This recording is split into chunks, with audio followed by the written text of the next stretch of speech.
It's a wonderful day in the world of strength. It's a wonderful day in the world of strength.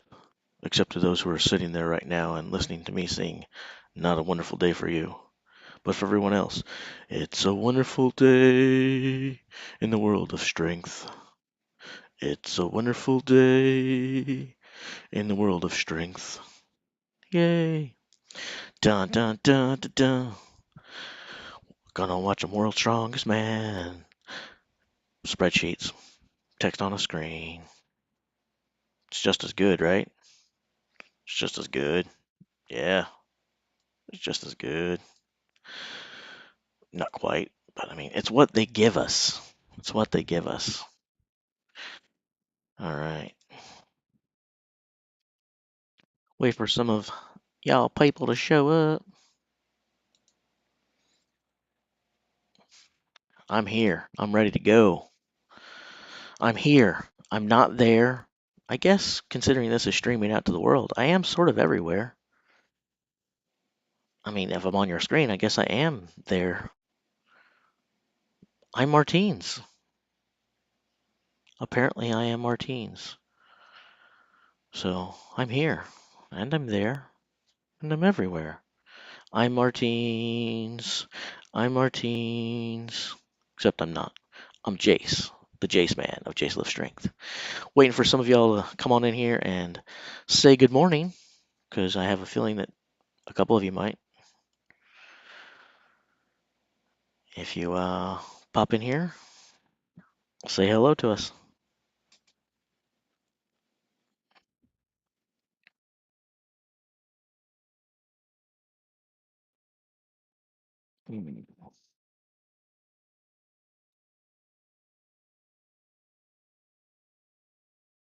We recommend that you use a stream bitrate of 4500 rather than 108723. Well, why don't I follow your recommendation then? Why don't I lower my bitrate? Hello. I can do that. I can lower the bitrate. I think I can do it while I'm streaming. I'm going to attempt to. Let's see here. Let's go to ignore the streaming recommendations. Let's change it to 4500. Let's do that right there. Let's see if YouTube is still yelling. You can never trust that YouTube, people. You can never trust YouTube. So how are you? Are you ready to indulge in some World Strongman final action today? Hello, David. How are you? I'm just going to leave the cover art up here that I painstakingly made this morning while waiting for you guys to show up. So what do you guys think? You guys think of my new cover art? I did it all by myself. I think it looks pretty good, doesn't it? I think it looks pretty good. Of course, I'm biased because I did it. So I figured with what you guys know about me, you'd get the theme, right? So, well, hopefully some of you find it appealing. This will be what I use until I find something better, I suppose. But while I was sitting here at the desk waiting for us to get closer to game time this morning, I thought I got about an hour and a half to kill, so I think I'll go ahead and do a little digital art.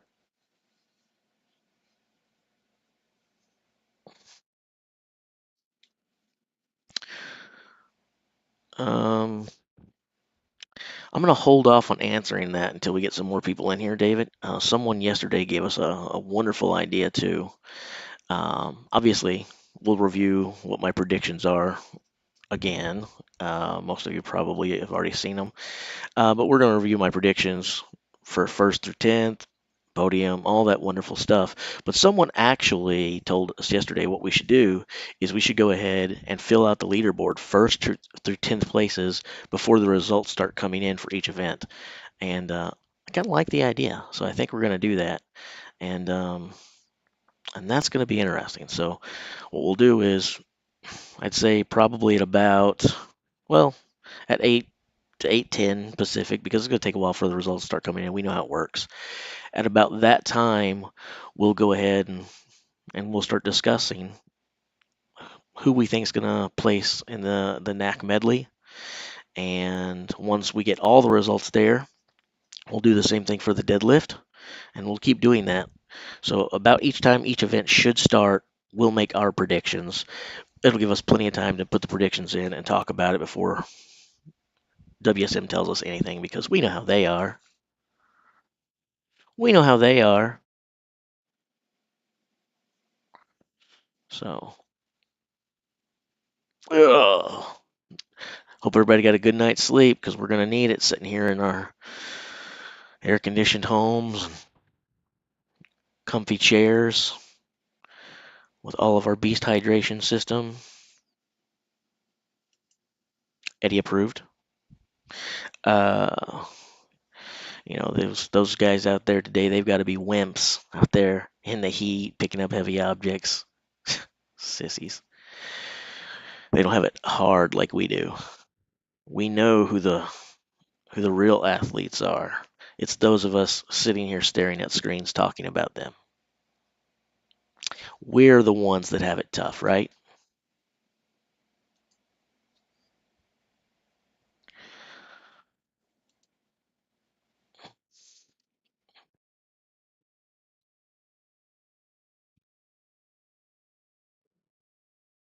So are you guys here for the long haul for the day, or are you going to be just joining me for part of it and head out? What are your plans?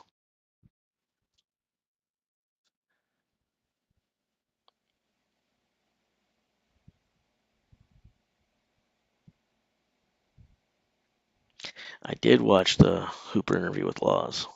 I did. Uh, it wouldn't be a Laws and Liz interview without a couple awkward moments in there, with Liz volunteering to Mitch that they talked about his balls. Um, yeah, I watched the interview. Um, so I I, uh, I thought it was sort of typical of what I've seen from Mitch so far. Um, he just he seems very mature, very relaxed, very self-assured, but also very self-aware, not too full of himself. Um, and I even thought he had confidence speaking, not just confidence performing. And what I mean by that is there were a couple times he even, a lot of times when you're in an interview, especially when you're being interviewed by someone of consequence or renown within your niche, which of course Laws is, right? A lot of times especially if you're a young person, you run into the situation where you wind up becoming a yes man when they'll ask you questions, but they're not really questions, if you know what I mean. They lead you somewhere, right? And then you're supposed to be like, right, right, right. And he did some of that, but there were a couple other times where Laws would say something and Mitch would be like, what, maybe not in agreement or didn't think it pertained to him very well, and then he would speak up and correct Laws, or say how he really saw it. And I didn't view it as rude at all. I viewed it as confidence and authentic. Like the guy was just trying to say, this this is the reality. This is the truth. This is how I see things. Sometimes Laws would try to give him a little extra credit, and he'd push back on that.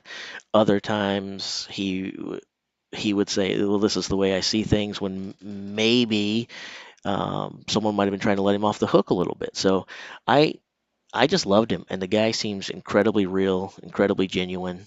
There's not a whole lot to not like about the guy. I mean, he's I'm impressed. I'm impressed not only by his physical performances, but I'm impressed with who he seems to be.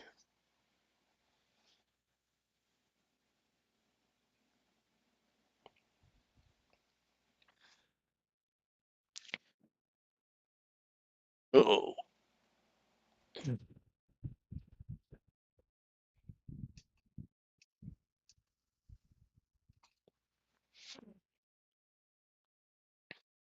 still, I still found it really funny that Liz was like, "Yeah, we just had a conversation the other day about like which strongman's body parts would we like to have, and the choice was your balls." And I was like, uh, uh, this just got awkward. It was pretty funny. Uh,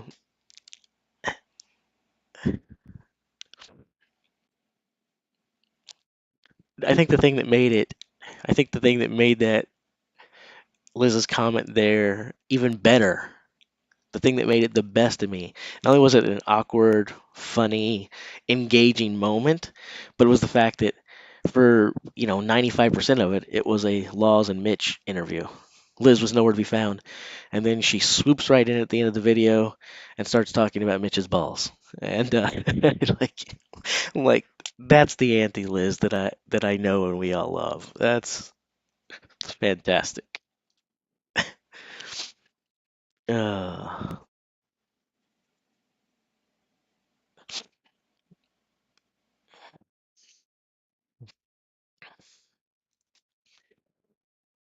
Good stuff. Really good stuff. And now we're getting close to the official kickoff time, not for the event, but when the stream was supposed to start.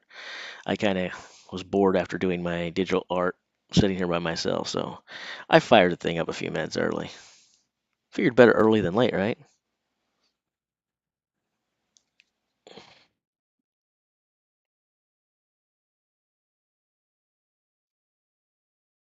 Oh,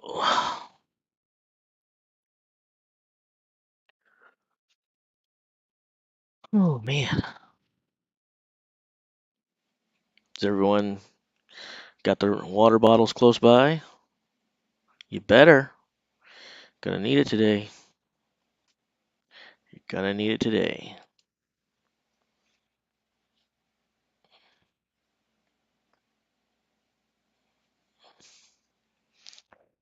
Well, you don't have to. You can grow a beard and still be bald. Like, he can get a beard in a couple days, maybe even one. He's Canadian. Those guys can usually grow awesome beards and grow them really quickly.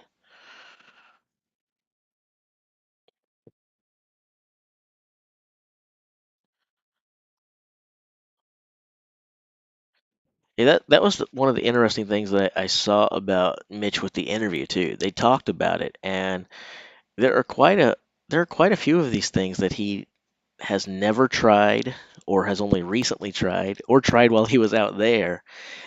And to hear his predictions, he's still so confident, even though he's never done them. And you could look at that a lot of times. If it was someone, typically, you could hear them predicting that they're going to be successful in something they haven't done, and you could kind of roll your eyes at it and be like, "Yeah, sure, okay, whatever, kid." But then you look at what he's already done, and in some of that, he didn't have the world's, largest wealth of experience to pull from, and you think to yourself, "I'm not going to count him out. Let's just see what happens."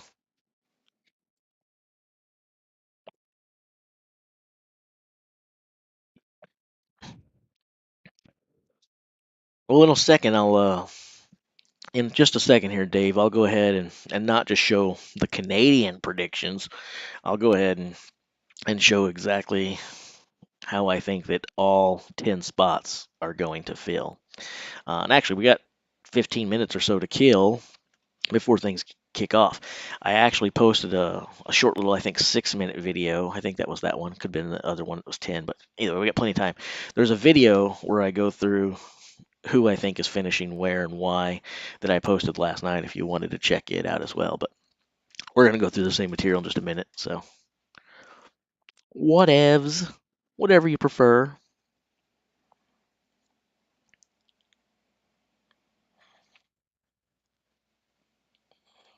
The crazy thing about the Canadians, with them having three Canadians in the final, is that they've got three Canadians in the final, and we have no JF Caron. I mean, is there any one of us that doubts that if JF had been there, he would have been in the final? I don't. I think JF would have been there. Would he have knocked Gabriel Rhéaume out of the final. Uh, I mean, obviously, we'd have to put him into a group. There's a lot of moving pieces of the puzzle here, so we can't really comment definitively one way or another on any of this. But it's just fun to think about that in in a world with JF Caron being able to compete this year, it's not out of the realm of possibility that you might have seen 4 Canadians in this final. It's sort of nuts.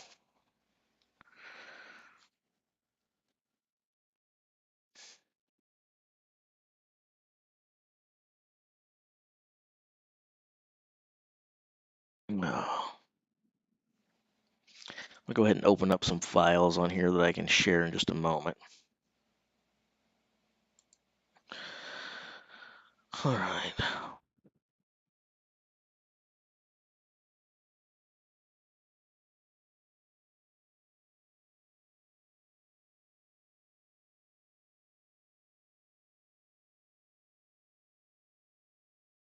That should be fine. And maybe I'll make this a little bit smaller over here. I don't like the way that looks. I'll scroll. All right. Let's just take a look, shall we? For anyone who has not already heard my predictions for the 30,000th time, which is probably very few of you. All right. So on the left-hand side, we simply have all of the competitors who are competing in the final. Boudreault, Hooper, Melsted, Licis, Mitchell, Novikov, Gabriel Rhéaume, Brian Shaw, Tom Stoltman, and Luke Stoltman. No. Half the events today, half the events tomorrow. 3 and 3. 3 and 3. And I'm saying that the event shakes out as a win for the Dragon. And me and the Dragon have something in common because, as we all know, he's here, he's there, he's everywhere. And thanks to the power of YouTube, I'm here, but I'm also there with you guys. And since YouTube goes everywhere, I'm everywhere. So me and Martins are basically one and the same. And even though I'm a strong guy, I'm in a class, below a class, below a class, below Martins. But since I am also here, there, and everywhere, I guess you could now say that Martins and I are one and the same. So we have Licis for the win, according to me. We have Tom Stoltman, not defending his title, but coming pretty darn close. We have Alexei Novikov picking up the bronze medal. We have Mitchell Hooper showing fourth for his first World's Strongest Man. Some people will think that's a knock against him. Some people will think that's too high. It could be either way. I don't really know. But I think a fourth place finish in your first World's Strongest Man is more than respectable. More than respectable. And he beats the man he just beat in the group, Brian Shaw. I've got Brian Shaw in fifth, Luke in sixth, Maxime Boudreault in seventh, Trey Mitchell in eighth, Gabriel Rhéaume in ninth, and Eythor in 10th. And something I've pointed out in just about every video I've done since we found out who was basically going is this right here. What has me so excited about this weekend is this highlighted portion here. And why that's exciting to me is I don't know where these guys finish. I made predictions because everybody wants them. I made predictions because it's fun to do. I'm not confident. I have no clue. And that's awesome. I honestly feel that you could make some sort of argument that any one of these 8 guys could be the world's strongest man. Now, I think you have to do some rooting and you got to speak with some fandom and you got to do a little bit of stretching, but you could do it to say that they take the crown. But I think that you can have if you're not rooting as a fan, if you're not speaking for who you want to win, if you're not doing that, even if you scale it back just a little bit, I truly believe that any one of these 8 guys, you can make a super, very compelling, logical argument that they at least make the podium. When you have 80% of your field that has a claim at the podium that they could do that. I can't remember a world's strongest man like that. If it has, it's been quite some time ago. I don't remember it. This field is stacked and competitive, and I'm all about it. I love it. I'm jazzed, and I want to see it live. But we'll look at our pretty little spreadsheets and tables and stuff. Today's events. It's easier to look at well, I guess you can see them right here. You look at the way they're at. The Giants medley, the deadlift, the Flintstone barbell. And if you want to look at the times, we'll flip over to the Strongman's archive. So we're going to kick off with the Giants medley here in 8 minutes. That doesn't mean we'll get results in 8 minutes. We won't. Then we've got deadlift for reps 2 hours later. And then we'll finish the day with the Flintstone lift at 1:30 Pacific.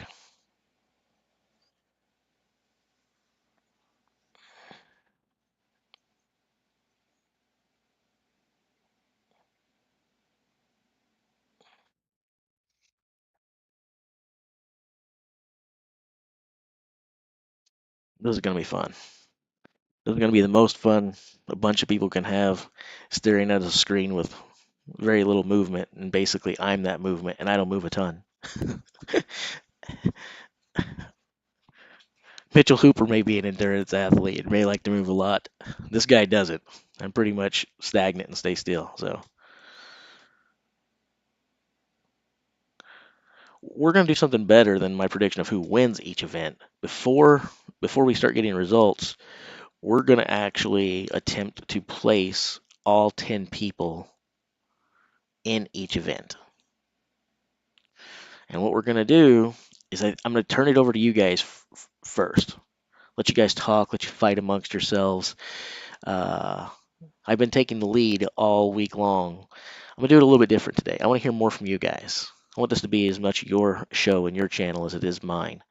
So I'm going to turn it over to you guys and watch you guys fight and feud a little bit, defend your positions and so on and so forth. And then I'm going to come back with the ultimate real answer, the one that will be true, and tell you 10th through 1st for each event. Although my predictions will probably know better than anyone else, but we'll try. We'll see what happens.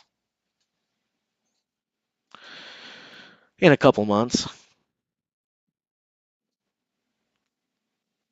Can't watch the events for quite some time.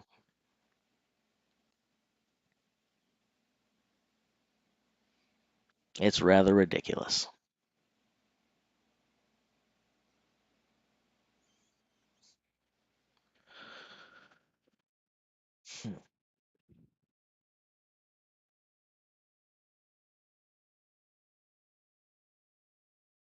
I think the medley is really cool because I kind of see the medley, just my opinion, and I can be wrong. I just said that, right?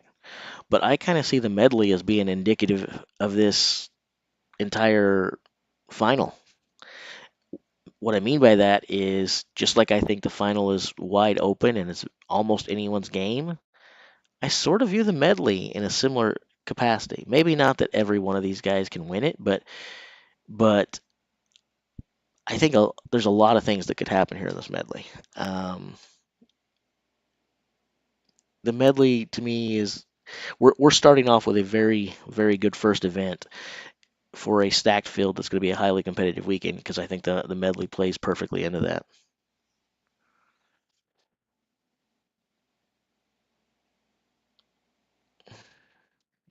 You know me, Toxic Tag. I'm never excited for strongman stuff. All right, it's almost time. So I've been looking at the screen for a bit. Let me go back and get you guys' opinion. So an hour and a half before we got started today, I decided to do a little bit of digital art on my computer, and I created myself some new cover art. It's actually on the YouTube channel, but the way they crop things, it looks terrible on YouTube. There's no way to do it, depending upon what device you have. If it's a phone or a TV or a desktop, it changes. But it's going to be our main art here. So let me go ahead and show you this real quick, and get your opinions. So this is what I did this morning in about an hour and 10 minutes or so. What do you guys think? You like it? You hate it? Think it's okay? the Flintstone Lift is essentially an overhead press with a barbell, specially made barbell, and instead of having like Olympic plates out on the end, they have concrete rock that has been cut out like you would expect, Fred Flintstone to lift. So that's it. It's a barbell going over the head, but they're lifting stone.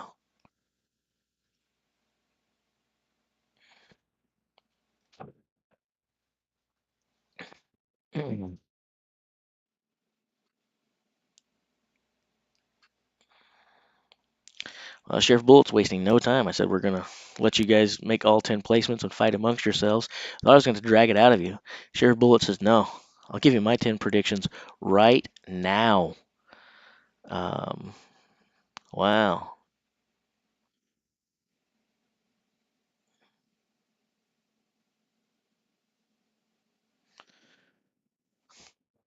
You do look pretty slim there, right? I got to remember to point the opposite way because of the flipping and the streaming stuff. I did pretty good there. Yeah, I do look pretty slim there. That's probably the slimmest I've looked since I was maybe as a freshman in high school. But it's not a bad look. I mean, look, even though I don't have the bulk there that I would typically have, the strength is still there. It's quite a bit that I'm pushing over the, head with one freaking hand. So looks can be deceiving.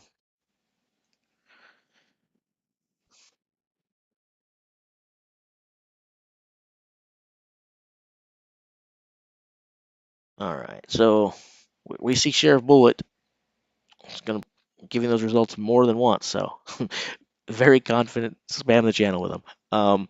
But what do you guys say? Does the sheriff have it right? Does the sheriff have it wrong? How wrong? What would you move around?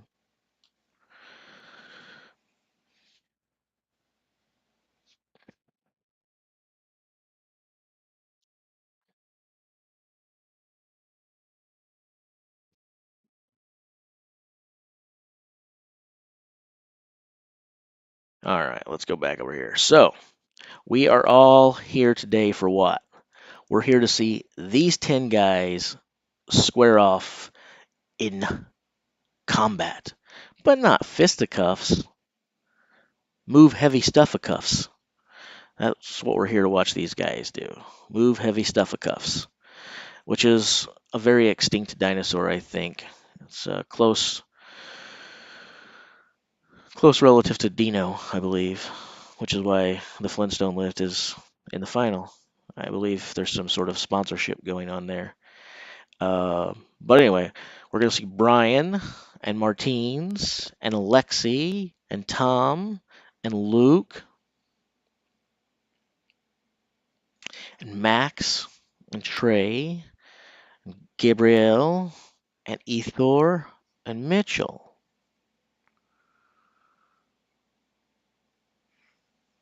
Luke may shock us all. He may be too low on everyone's list. Although I don't really think I can be shocked. So I'm going to go ahead and turn this back on and cover up the guy we're talking about, Luke. I think that's where I was on that screen. Yep, I am.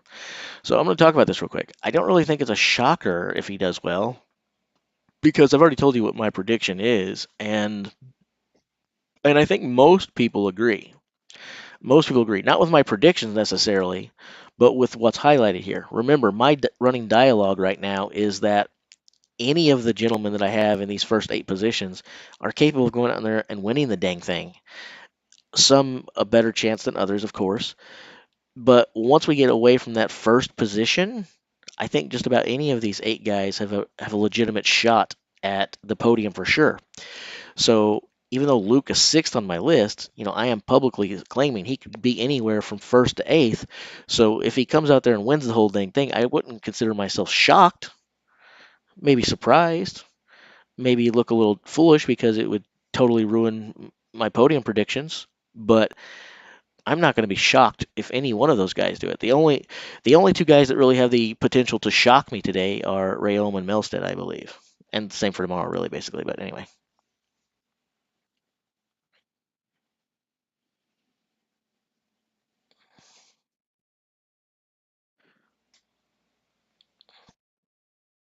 So Um, all right. So I think enough of you have chimed in. I suppose I will go ahead and give my medley results. I'm going to say,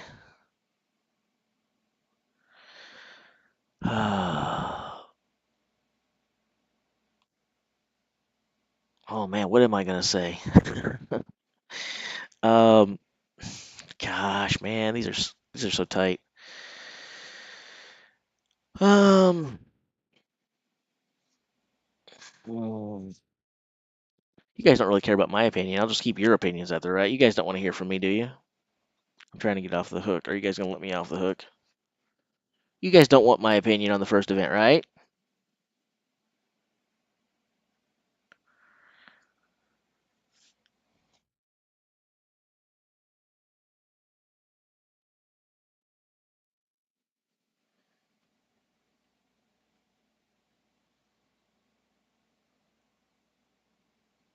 I'll wait for you guys to tell me if you want my opinion for the knack medley or not.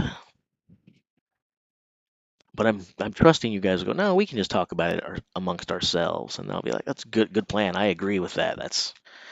Then I don't have to have as much egg on my face when it's over.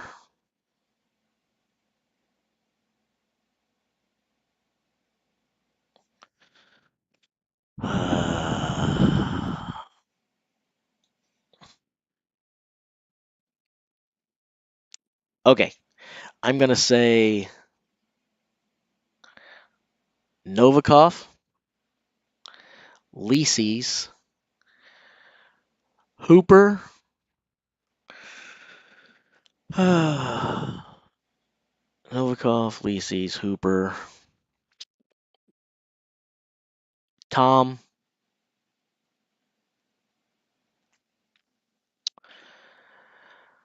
Max, Brian,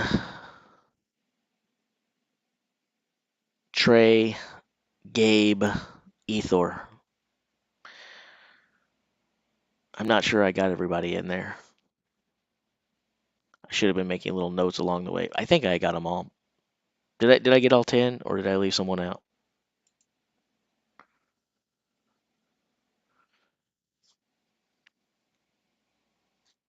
Oh.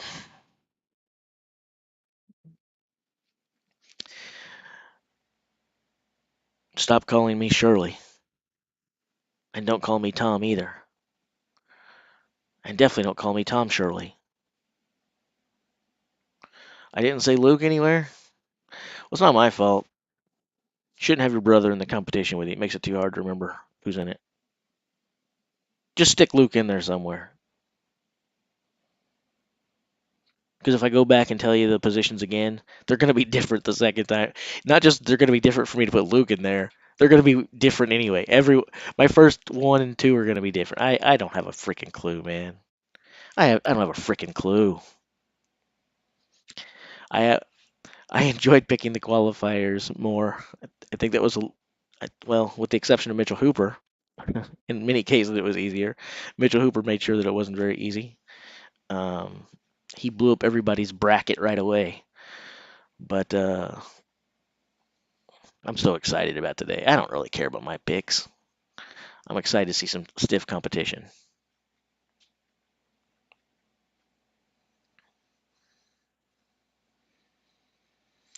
Slavic Soldier says Tom, then Martins, then Luke, then Hooper, then Alexi, then Max, then Shaw, then Gabe, then Trey, then Eythor. I think some of those are really good picks. I think some of them are less good places. But that's, again, what's great. Because why? I call your attention to what's highlighted on the frickin' screen. You've got 8 super studs.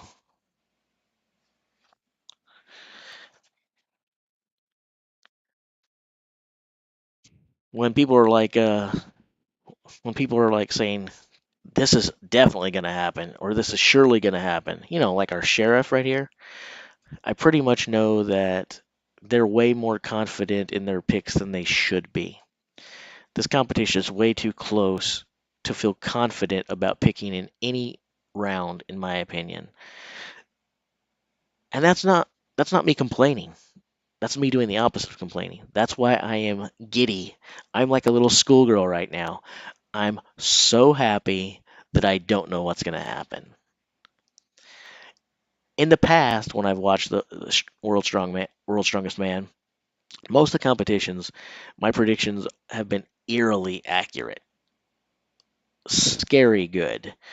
Um, this year, I look at stuff and I just throw my hands up. I don't know what the heck. I have no idea what's going to happen. And it's awesome. For me, I feel more like a fan. I'm a fan no matter what, right? But I feel more like a fan of the sport when I don't know what's going to happen.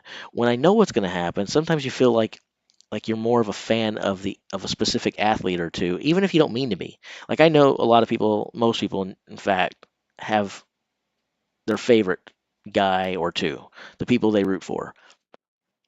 I'm a weirdo. I don't typically have that, but people will think that I do. Like if I say this person's going to win, people always think you're picking your favorite guy, right? If I say Licis wins, it's because, oh, you're a Licis guy. If I say Tom's going to win, oh, of course you think Tom's going to win because you're a fan of his. It's not really it, but you start to feel that way sometimes, and you start to get kind of invested in your picks too, if that makes any sense. You want to ride with the one that you said, right? I'm on record as saying Licis wins, so now I'm going to try to defend that position, right? But I'm also on record this year saying I have no idea where any of these guys finish. So I just get to sit back, talk to you guys, visit with you guys, watch and wait. I don't really have a big vested interest in making sure that any one of these guys do or defending a position because I have no position. It's awesome, refreshing.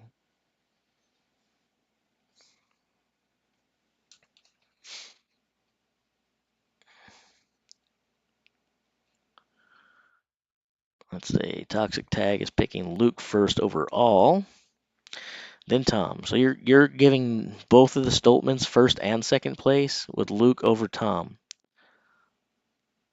Now, hold on, Toxic Tag. Is that your places for the World's Strongest Man final, or is that your place in the medley?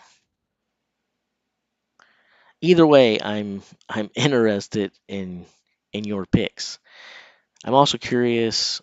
I know we've been visiting the last few days. I haven't asked. Um, I have not asked, but I'm going to ask now with you saying Luke 1, Tom 2. Uh, where are you from? And kind of go with what I was just talking about before, the fandom thing. Are you a fan of the Stoltman Bros? So is that some hometown picking? Is that some favoritism picking with Luke 1, Tom 2? Or is that just what your brain tells you is going to happen?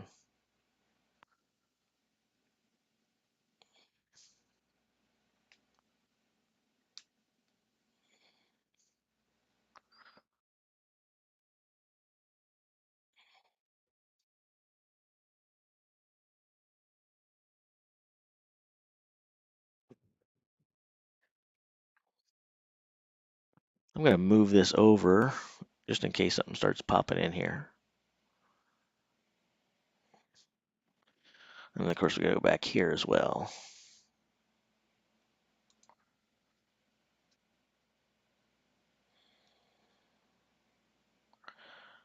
I don't like that. Now, this says on their site 9. They originally had an 8 a.m. start. Did they roll it back? They were supposed to start at 8. You guys are looking at the same thing I'm looking at now. Strongman Archive still shows the original reported time, but if we look at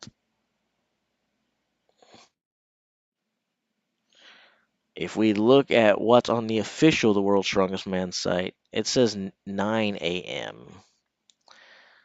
So either they delayed it for whatever reason or something, but we were originally told 8 a.m. So we might be sitting here for quite a while before we know a dang thing.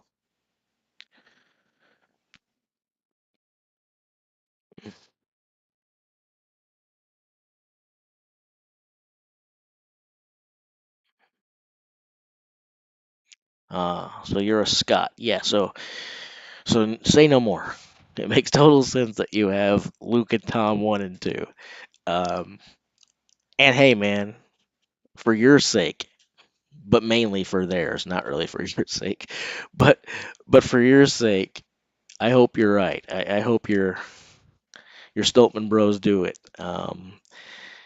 I don't see them finishing 1-2, and I don't see them both on my podium. I do see one of them, same one who was on my podium last year, same one who won it last year. Uh, but again, I'm not counting your boy Luke out. I am not counting your boy Luke out. I think Luke is fully capable of finishing. Well, I think every one of these guys, you can make an argument for less compelling for some, more compelling for others. But I think you can make an argument any one of these eight on top. Um, I think that's a tall ask for Luke, though, at least by my estimation. But I can certainly see I can certainly make an argument for Luke to finish as high as second, and I can make a very very good argument for Luke to finish as high as third. Um, but it's hard for me to really argue higher than that without feeling like I'm reaching a little bit. Now, with what happened at the start of the week, I think that would be really cool if he did because it not only would it be good for Luke, uh, not only would it be a great story, but the controversy that's already there, I think that would make the controversy bigger. If Luke could pull off a win at the 2022 World's Strongest Man, um, I don't want drama in the man's life. I don't want our community feuding and fighting. I'm not a big fan of drama, but none of us can pretend that that stuff's not interesting. And if Luke won, oh boy. Well, the one good thing is it'll be good for me in the future of this channel because it'll give us content to talk about for the next 2, 3, 4 weeks by itself. So we'll have plenty to talk about if that happened.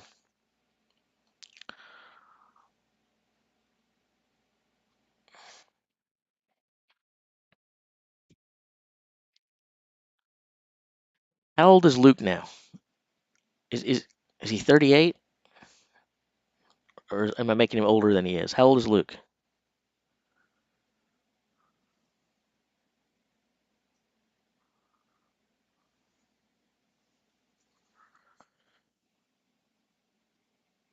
Maybe I just maybe I just made him older than he is, but for whatever reason, the number 38 came to my mind.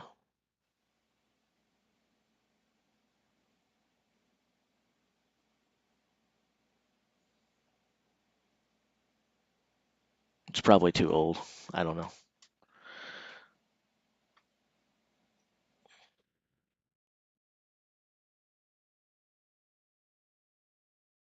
37.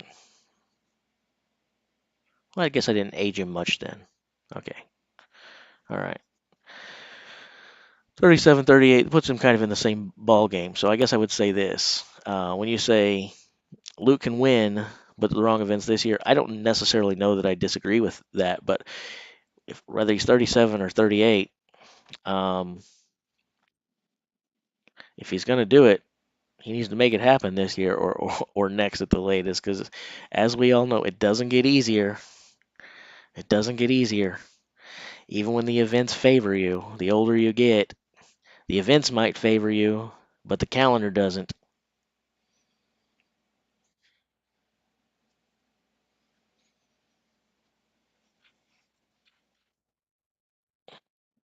And as I always say, Father Time is undefeated. So far, we're doing a lot of crazy things in the world of genetics right now, and lots of research right now in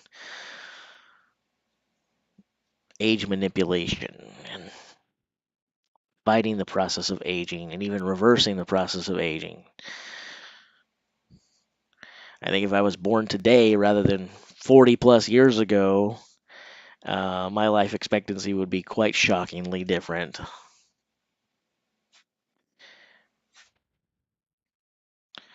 kids who are born probably 30 years from now might have a chance to live about as long as they want.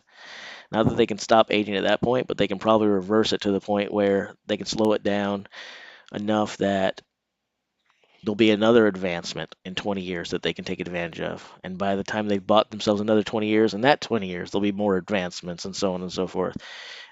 So, unfortunately, I won't be around to take advantage of that. I'm going to have to die young like everybody else.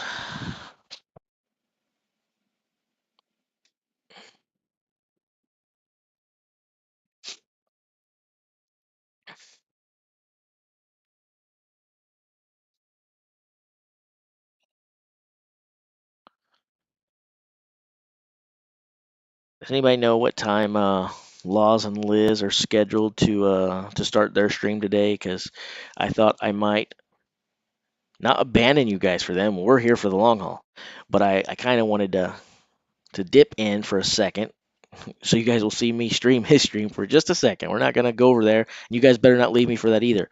But I want to go over there to drop a super chat and ask Laws and Liz a question, get their feedback, and come back. I may not even wait for the answer. I may just check in later for the answer, but give them some love. Give them a couple dollars.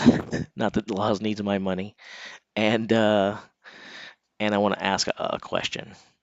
And the question will be about a specific athlete in this competition. Um, can you guys guess which athlete I might inquire about?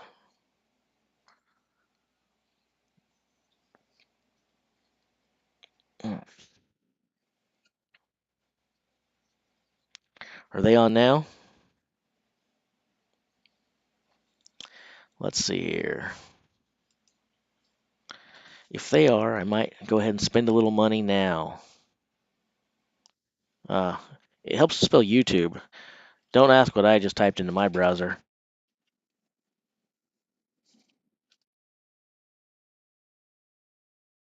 Finals, day one, the NAC Medley weight party. Yeah, they're online now. Okay, I'm going to go ahead and pop in here and grab a super chat. Okay, I'm going to kick them a super chat. Do you guys want me to bring it over there? And because there's plenty of time, do you guys want me to kick it over to that window so you can see me or talking to them? You guys probably don't care. Why not though? Let's do this.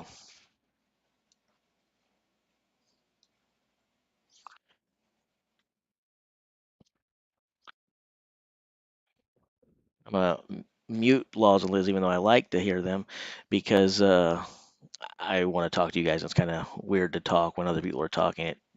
Some of you are probably good enough. My brain doesn't work quite that way. So anyway, I want to send them a super chat. So what we're gonna do is we're gonna do a super chat here. And let's see here. Let's see here. We're going to say taking a break from my own live stream to show you guys a little super chat love and ask if Hooper, I'm probably going to shrink this up because I'm not giving them more than $10. If Hooper doesn't win the whole dang thing this year, do you see him as a realistic threat in 2023? Thanks. Hey, we got it in actually. We got it in. Sweet.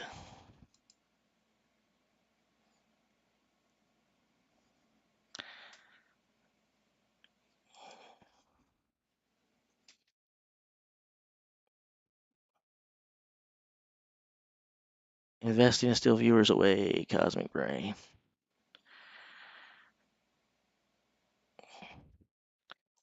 We'll hang out here while we wait to see if they give us an answer. I'm curious as to what they'll say. And if they pull up the information, then I might go ahead and let us hear what they have to say. So I'm curious. I'm legitimately curious what Laws's take on that question is, because I respect Laws, and again, they've got some of the best content in the world. I'm not jealous of them at all. I applaud them. If you're not following Laws and Liz already, do it.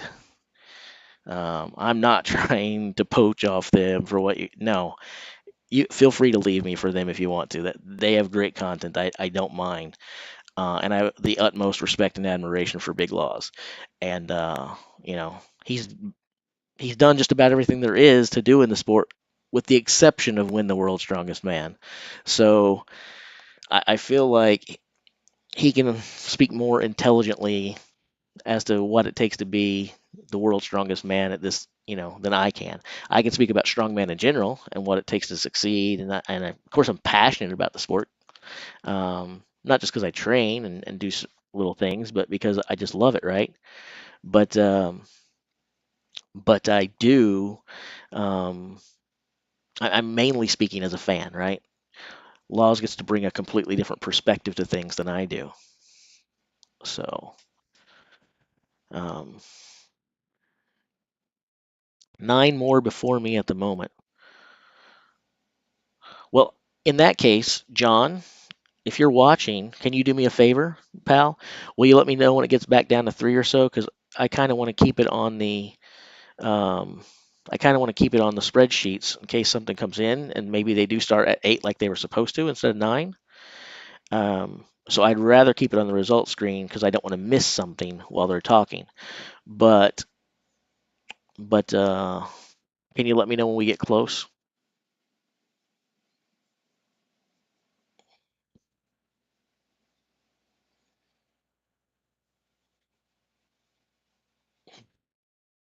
If one of you guys can let me know, I'll go back to looking at the spreadsheets and the tables. But if you can't give me a heads up, then I'll stay parked.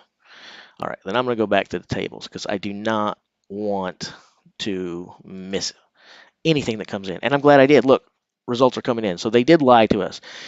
World's Strongest Man says, hey, results aren't coming in for an hour. We've already got stuff coming in. Brian Shaw and Gabriel Rhéaume, 2 in 30.78 and 2 in 33.87.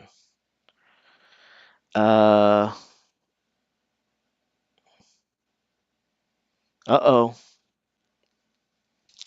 What do you guys think about that?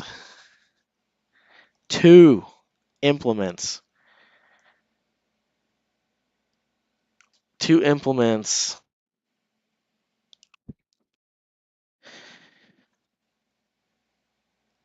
Hmm. I'm wondering the way they're labeling that.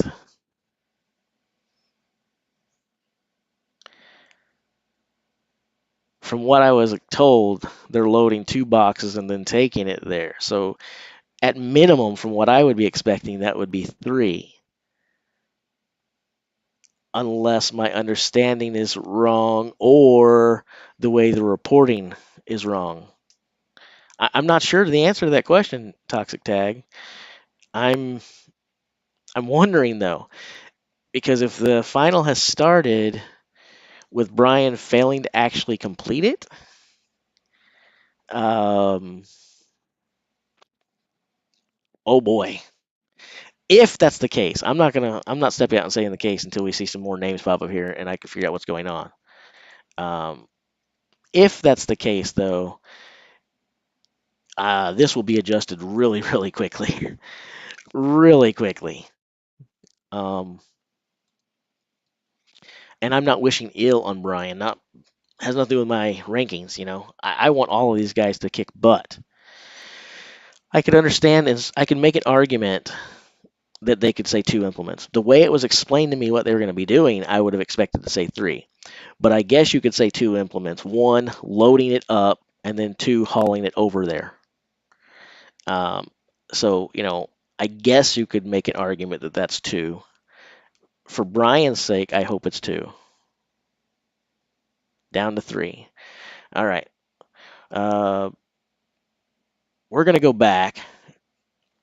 they're not going to make it through all 10. So if we miss one or two, don't worry, guys. Don't freak out. We'll come back to it, and we'll certainly get back before everybody's in. So we'll have plenty to talk about. But I do want to see what they have to say.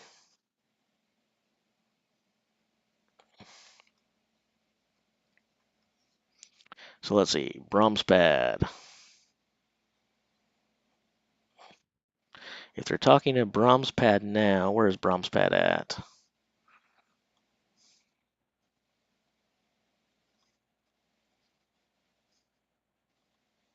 Oh, you guys said to don't know how much delay there is on the stream, so I don't know. We'll wait.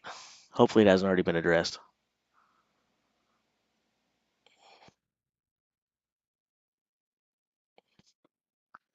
And then we want to turn the audio back on. I guess I'll go quiet for just a moment here. Let me turn this on. Let me add the audio here. Audio output capture. Headset. Boom.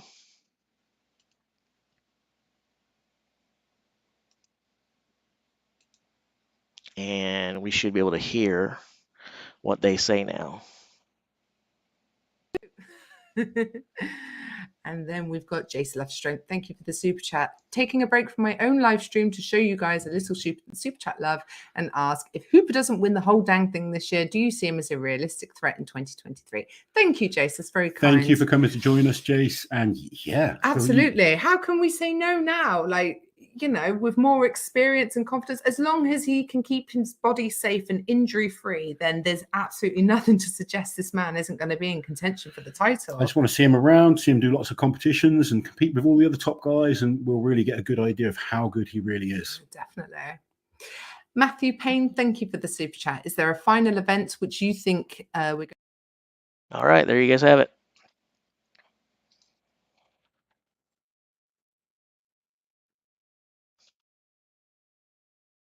All right. Now we'll go back to ours. Nothing else in as of yet, or no one else's times in as of yet. Check Strongman Archives just in case. No, Strongman's Archive doesn't even have the two that are in so far. So looks like WSM is giving us a little bit results quicker this go round. We'll just keep flipping back and forth between the two. How about that? So, but I think the basic synopsis of what they had to say was kind of what I've been saying. At this point, you'd be foolish to count the guy out, right? We may not have known a ton about him. He may have came from out of nowhere. He may be inexperienced. He may not have international competition. But if you go out there and perform well, sooner or later, people have to look at what you're doing rather than what they thought you were going to do, and just accept it and be like, wow, this person's real. Am I disappointed that Liz answered my question instead of Laws? No. I will specify again, I wanted to hear Laws' take because of the exact reasons I said. His own experience and his own experience competing in this freaking event. But I have seen oftentimes with Laws and Liz that if they don't agree with one another, they don't mind disagreeing with one another on the stream. And that, to me, that's good. That speaks. I don't know them on a personal level, right? But to me, that speaks volumes to their relationship that they can do that. B, to their sincerity and the fact that they are giving us an authentic representation on their stream. It's one of the things I like about them so much is they just seem real. And since basically Laws was echoing what Liz had to say, I guess I'll take it.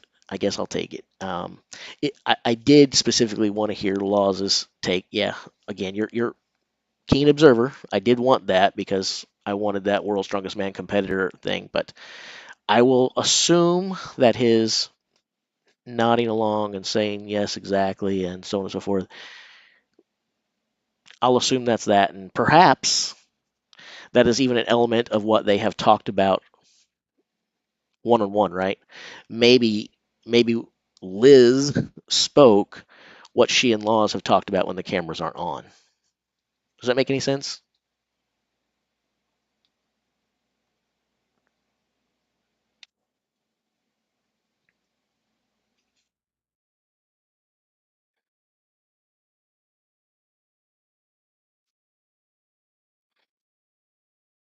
Hopefully that makes sense.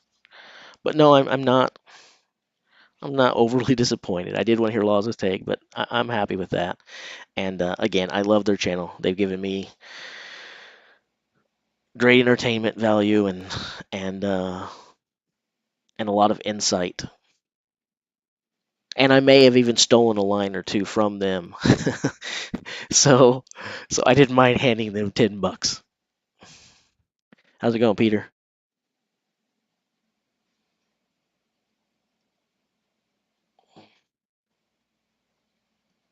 Let's do a refresh. Not sure why this one's not refreshing here. Oh, there we go. These are supposed to auto refresh too. You can see right here it says the contest is underway. There's no need to refresh the page. Results will update automatically. Obviously not so. It's kind of weird though. Obviously there's a glitch here because Melsted got 37.6 seconds in the medley, but then he also did 37.61 seconds in deadlift reps. Obviously there's an input error there, and I'm not going to razz them too much, but it's funny. I enjoy that. So, and they're not saying the 2N, so the fact that they're just reporting times here on Strongman Archive, I'm thinking that 2 is fine now. So as of right now, Brian Shaw, it appears, is in the lead, beating Trey Mitchell by 2 seconds. But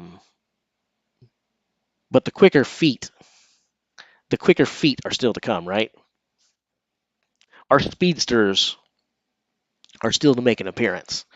So as long as they don't have trouble loading it up, and then the weight once it's done, I don't anticipate that number holding up.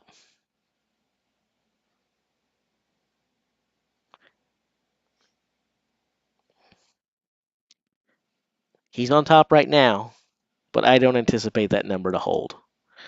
For his sake, I hope it does though. So, good afternoon, Sean. Good afternoon, Sean. Let's go back and see if World's Strongest Man has updated. They have updated a little bit. Yeah, we'll just keep flipping back and forth, all right? We'll just keep flipping back and forth. And I'm going to move Laws and Liz back over here because if I don't, I'm going to wind up hitting their channel when I don't mean to. So, get that out of the way so we can concentrate on my business, our string. So,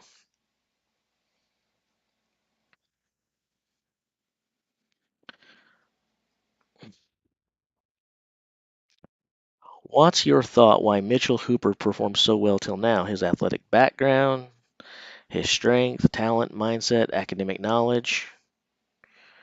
All right. Well, let me make some people mad real quick. His golf, his golf has nothing to do with it. I don't view golf as the the most prime example of athletic prowess. Uh, I know I'm gonna get flamed right now. I know it's coming, so hit me up with it. That's fine. But it's not his golf. It's not really the other stuff either. I think the fact that he competes just means he's an athletic guy who likes to play. That's fine. Obviously, I would say up until now, I'm going to chalk it up to A, the fact that he's strong, B, the fact that he's taking it serious, C, the fact that he himself has said that he reached his ceiling in all of those other sports really quickly. That's why he's not doing them. He's been very candid about that, very upfront. If he was really amazing at those things, he'd probably still be doing them. But he reached his ceiling already. So that means tapped out, right? He's just getting started in this. He's brand new. He's young in this. If this is a ceiling, it's an impressive ceiling already. But if he's just getting started, we should believe that he's nowhere near his ceiling. And so I would say he has found his niche. This is where the man should have been all along. And as long as he can stay focused, as long as he doesn't psych himself out, as long as he doesn't get in his own way, he's going to do really well. And thus far, he shows no signs of doing that. He shows every specific thing that you'd want to see from a young kid, and staying level-headed and being self-aware and not getting out in front of himself, taking one things at a time, one event at a time. Um, definitely, he's definitely got a lot of physical strength, but yeah, that mental strength is showing through. Uh, I'm impressed. I am impressed.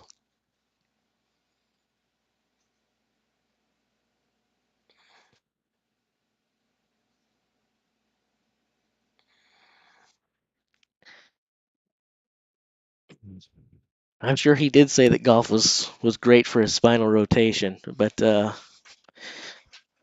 I'm not sold on the fact that heading out to the 18 holes is why he won Group Two of the the World's Strongest Man. I don't see much correlation there. But hey, it, if that is the secret, I'm going to let you know that I'm going to stop lifting heavy and I'm going to start penciling one day at the green out per week. That's going to be my new thing. Instead of like typically I told you guys I don't really care about bench, but that's what everyone asks about. And people sometimes ask, what was your secret to getting a big bench? And most people preach, rest, rest, rest, rest, rest. I don't think we need as much rest as people think we do. So most people tell you, you bench once a week. I've benched twice a week, and I actually think it has helped my bench grow tremendously. But if golf is the secret, I'm trading one of those sessions in per week to go golfing. 100%, that's happening. You guys can hold me to it.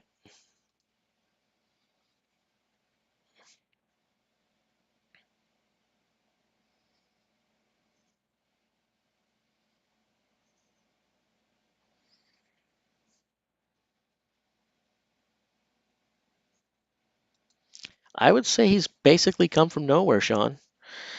Um, he he definitely hasn't been known to world's strongest man for very long. Uh, he's sort of he's sort of a social media viral sensation, but not very social media or not very viral in that he was still hidden, right? And part of that is a few things. And a lot of you guys won't like to hear this, but I've said it before. We like to think that our sport is bigger and more popular than it really is. We are a very, very niche sport. It's just true. We're a very niche sport. If he was competing in something else and has done some of the stuff he has and recorded, and then posted those online, he would probably have way more views, way more followers on all of his social media accounts, and so on and so forth. Um, but we're so niche and so small. So um, he basically came from out of nowhere. That's just how it is.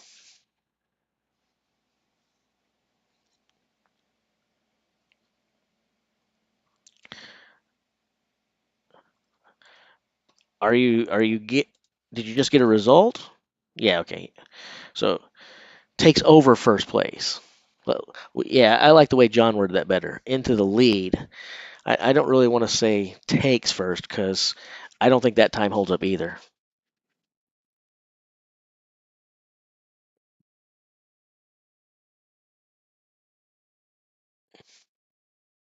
Yeah, I don't think, just like I didn't think Brian's 30.7 holds up, I don't think Luke's 28.7 holds up.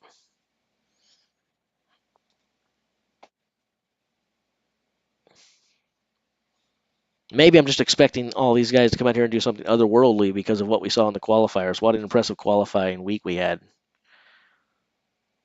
We saw some impressive things this week.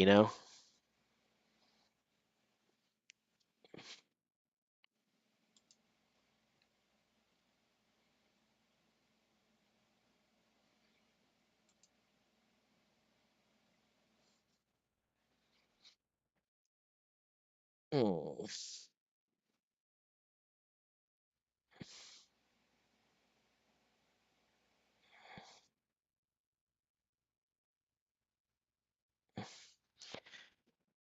Well, I probably won't tune back into their stream today. I'll probably watch it after everything's over because I want to concentrate on you guys, give you guys my attention. You deserve it. You're here with me. It's wrong for me to go over there if you guys are expecting to hear from me. Uh, I reserve the right to change my mind. Basically, if another question comes to my mind that I want some information about, I might go over there and ask it. But otherwise, I'm probably going to just stay here with you guys. Um, so anyway,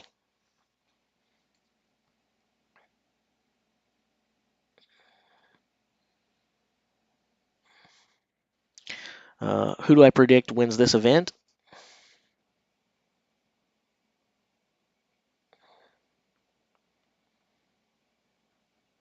Before we start it, I said Licis. Um, so I didn't say Licis. Did I say Alexi? I think I said Alexi, and then I don't even know what the heck I said. I don't know what I said. I told you. So many of these guys, I'm like, they're so evenly matched here. I don't know.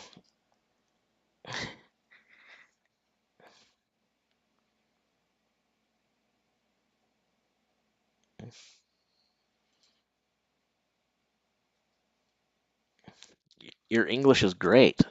Don't apologize for it. Your English is great.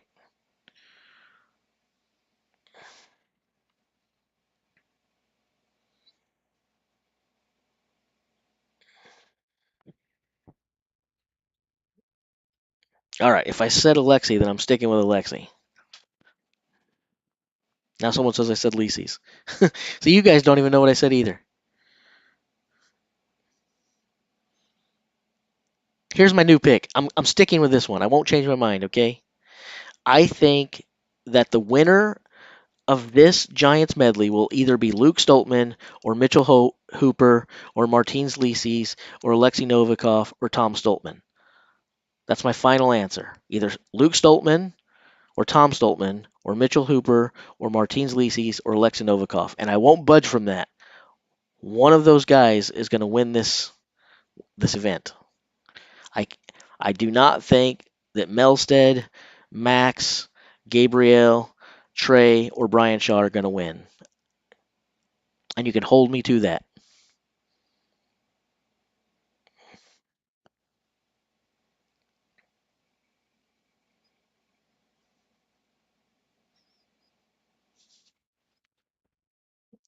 So,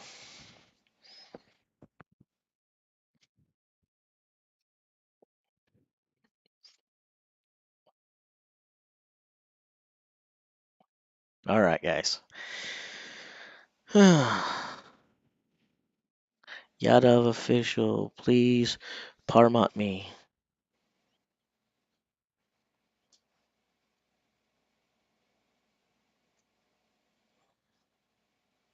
Hello, I'm Paramonting you. I don't know what we're doing here.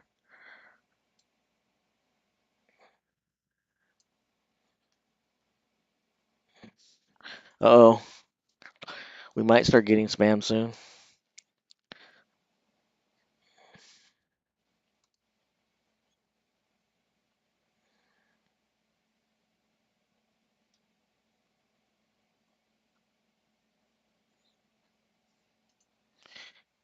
Your counting was a little bit off, at least on my side.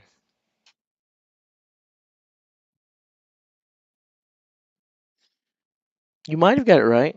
Could be a refreshing issue. It's not like these things are well operating like smooth oiled machines.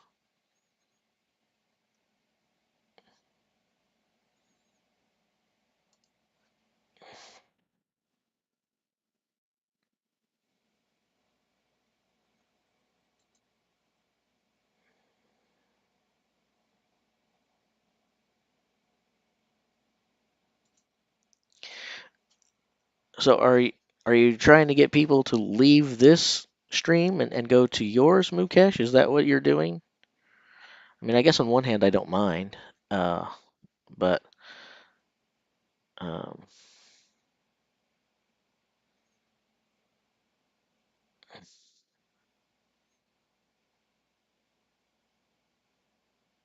or are you trying to get me to join your channel, or Not exactly sure.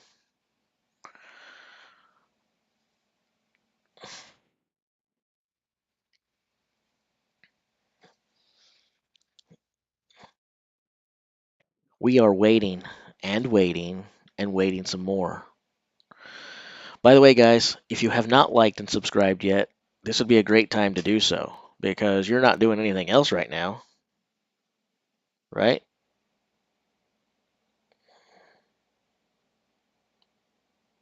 You're not doing anything else right now.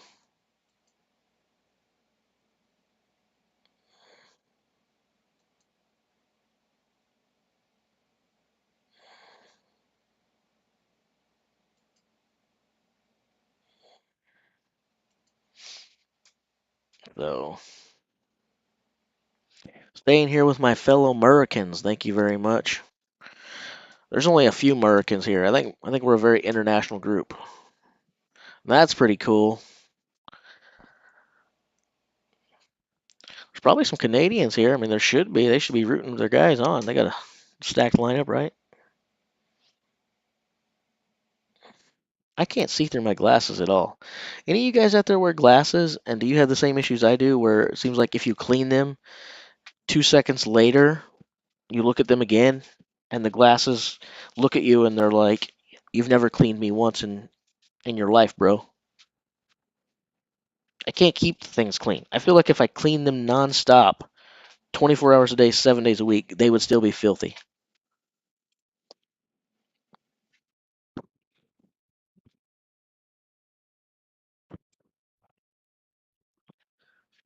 We should guess times. Mitchell Hooper, 21.96. That may be the time to beat. Mitchell Hooper may start out the final with a freaking win.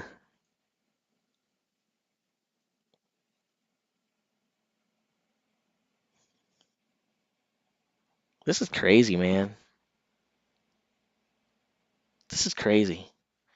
I, I I put Hooper fourth on my list because even though I said I'm not a denier now, and I'm a believer, the more he does, the more I start going. Maybe I'm not as big a believer as I should be. Maybe I'm not giving the kid enough credit.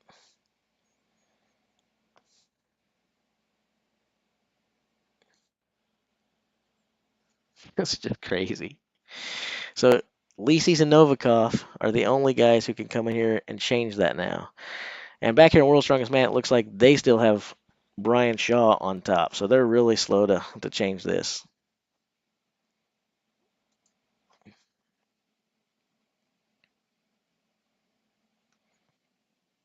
Does Licis or Novikov pass Mitch?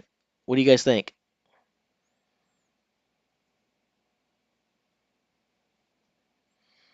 Do either Licis or Novikov pass Hooper? Both of them, Scott? One of them? Which one? Who? Who passes him?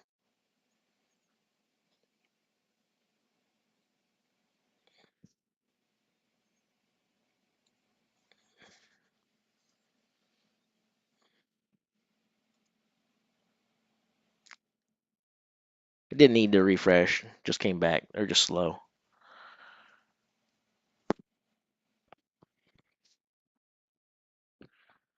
Uh,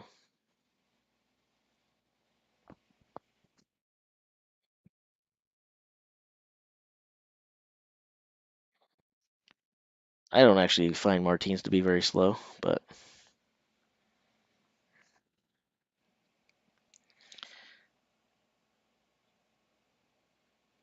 how do I reckon Tom will do with the deadlifts? I think Tom will do very, very well in the deadlift. We're going to talk about it once this one is over. We'll start getting our predictions out for it again.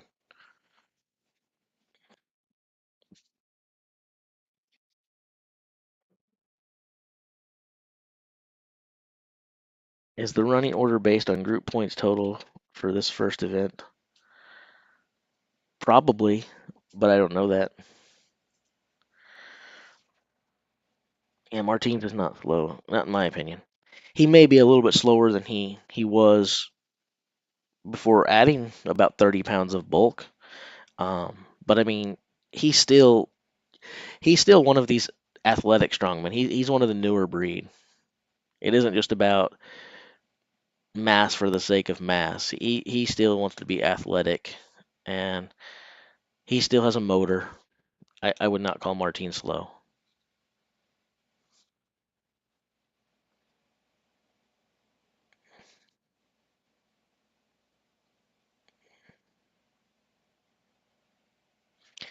Being 9 seconds faster than Shaw is not really that surprising because Shaw's not fast. Um, Brian Shaw has a lot of strength to his game, but speed isn't really one of them. When things are super heavy, it favors Brian. We talked about this a little bit yesterday. At least I think we talked about this yesterday. I could be wrong, but I thought I talked about this yesterday. But there's a very interesting thing about Brian. Most of the guys, you'll notice that their speed is directly proportional to the amount of weight that they're carrying. For Brian, it's not. It's almost like he's going to move at the exact same speed, whether he's under a 1,000 pound yoke or a 600 pound yoke. He simply says, "This is the rate of speed that I travel at. You can try to weigh me down, and I'm only going to stop moving at the speed when I can't move. If you make me stay stationary, I'll go slower than this, aka I won't move. But as long as I can move, I'm going to go at this rate, which is not slow when you consider the weight that's on him, but it's not quick either.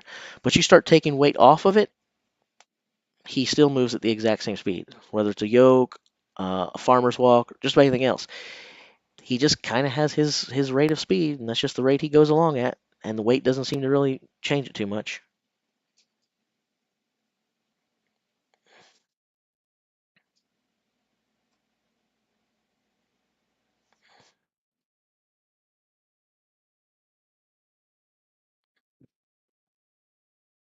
Well, I think 24.75 is good. I mean, some of this is going to depend upon, what do we consider as, how many points did these guys go into the event looking to get? That's kind of one of the things that we don't talk about, and we really, unless we get a chance to interview them, like Laws did with Mitch, it's hard to comment intelligently on. We can sit here and talk about how they're going to do, but these guys are being pretty calculating, right? They have in their own mind where they want to finish, where they think they're going to finish, where they need to finish, but they have this something in their mind, like they're penciled in. They've already told themselves, I'm getting 7 points in this event. I'm getting 8 points in this event, whatever it is. And for them, that's a success or fail based upon whether they did better or worse than their own expectations. We don't have the benefit of knowing what their expectations are. So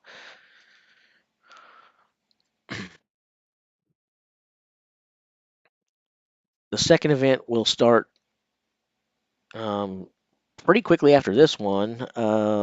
If we go back again to the Strongman archives, 10 a.m. Pacific, so about an hour from now, um, assuming they stay on pace, gives them enough time to, I guess, get some rest in.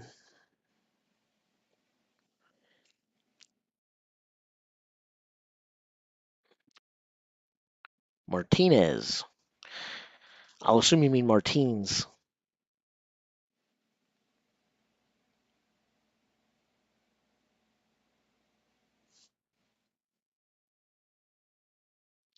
29 seconds for Novikov. He'll be faster than 29. I think. Maybe he won't. I think he'll be faster than 29. I'm going to say Novikov is somewhere around 20, 25 to 26.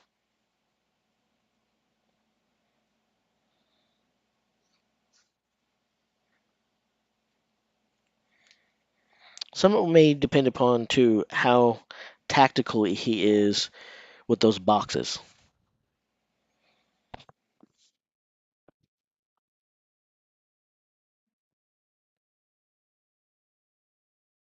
Or he may come out there and do it in 5 seconds or 4 minutes.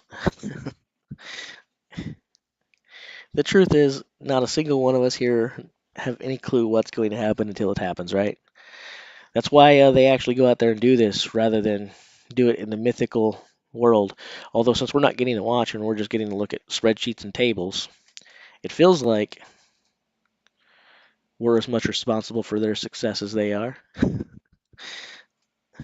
If you're not rooting hard enough for your guy, I want you to know it's personally your fault that they lose. Root harder. Be a better fan. Cheer louder. If you're a Tom fan and Tom doesn't win, it's your fault, not Tom's. It's your fault. Quit letting these guys down.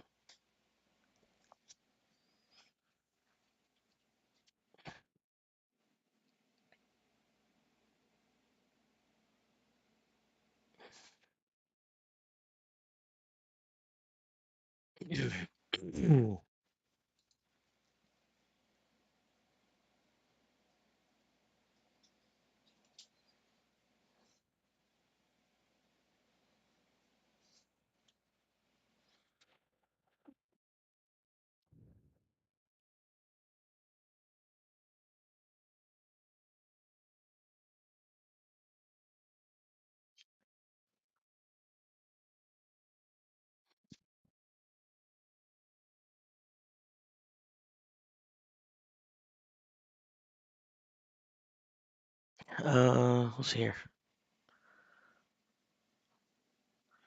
30.6 Licis. How many events do they do today? They do 3 events today.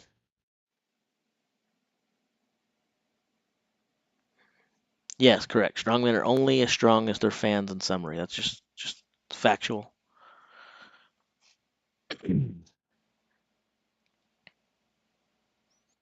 Without us, they're nothing. That's just the way it is. So if the guys you're rooting for do win, don't just feel like, hey, my guy won. That's your victory as much as it is theirs. In fact, if I were you, I'd go down to the local shop and I'd have a trophy commissioned for yourself if your pick wins the world's strongest man, because you deserve a trophy every bit as much as they do, if not more. Probably more. Probably more. Novikov, 24.84, just behind Stoltman. I said 25 to 26 in that range for Novikov. It was pretty darn close. A little bit faster than I thought. Props to him. But I mean that's pretty much what I said, 25 to 26. So I was only off by 1600 of a second. And then Licis got 30.6. So that means that Mitchell Hooper wins the whole dang thing. And by whole dang thing, I mean event 1, right? Tom Stoltman gets the second most points. Alexei gets the third most points. Martins gets 4th place, which for Martins, a 4th place finish in anything is kind of like a 10th for a lot of guys. We just don't expect to see Martins finish less than 3rd in just about anything. But I mean, there's nothing wrong with that time really. And there's really nothing wrong with the 4th place finish really. If you're Brian Shaw and you realize that Licis only beat you by 1800 of a second, you probably like your performance there, although you'd want more points. I'm sure that all of these guys, unless you're in the top 1, 2, or 3 places, you want more points. You know, that's what you're playing for, really, are those points, right? But yeah.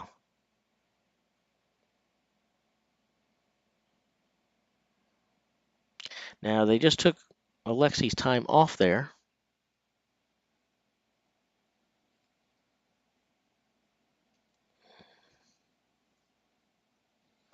What can't Hooper do? Apparently finish 2nd or 3rd.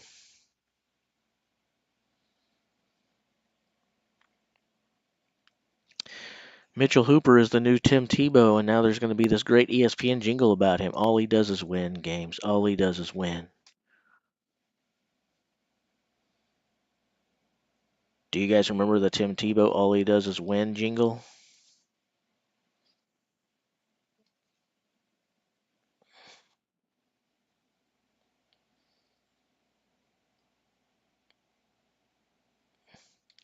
He's not well known now, but he definitely will be soon.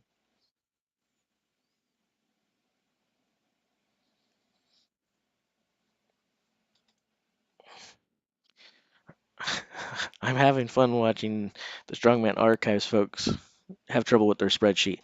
That's what you guys get, because I had a lot of time, a lot of trouble manipulating your spreadsheet yesterday and trying to get the data that I needed from it, and I couldn't play with it either. So I'm glad to see them having trouble with their own spreadsheet.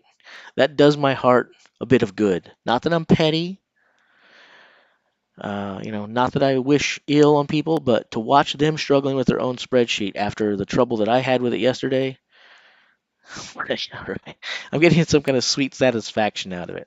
Does that make me sound as petty as I think it does? So I do like the way the World's Strongest Man lines this sucker up, though. It's nice. So now we get to wait for the deadlift. I wish these were sortable, though. They are over in the Strongman Archives, but I can't click here. So once we get past the first one, this won't be as much user-friendly and fun.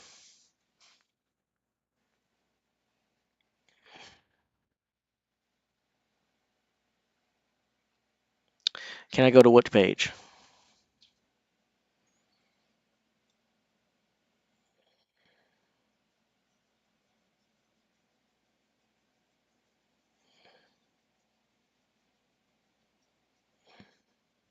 Which page did you want me to go to? I'm sorry.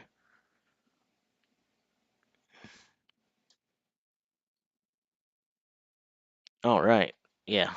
I said fourth because I subtracted 10 from 4 and said 6. That's what you guys are talking about. My bad. I knew exactly what I meant. Sometimes the words that come out of my mouth do not match what's inside of the cranium. I can't be the only one that has that problem. But yeah, I mean that's still in the upper half. You want to be in the upper half rather than the bottom half, right? But yes, a 5th place finish for Martins is, like I said earlier, it's like a 10th place for a lot of guys. He's just supposed to be first, second, or third in everything. Let's see here.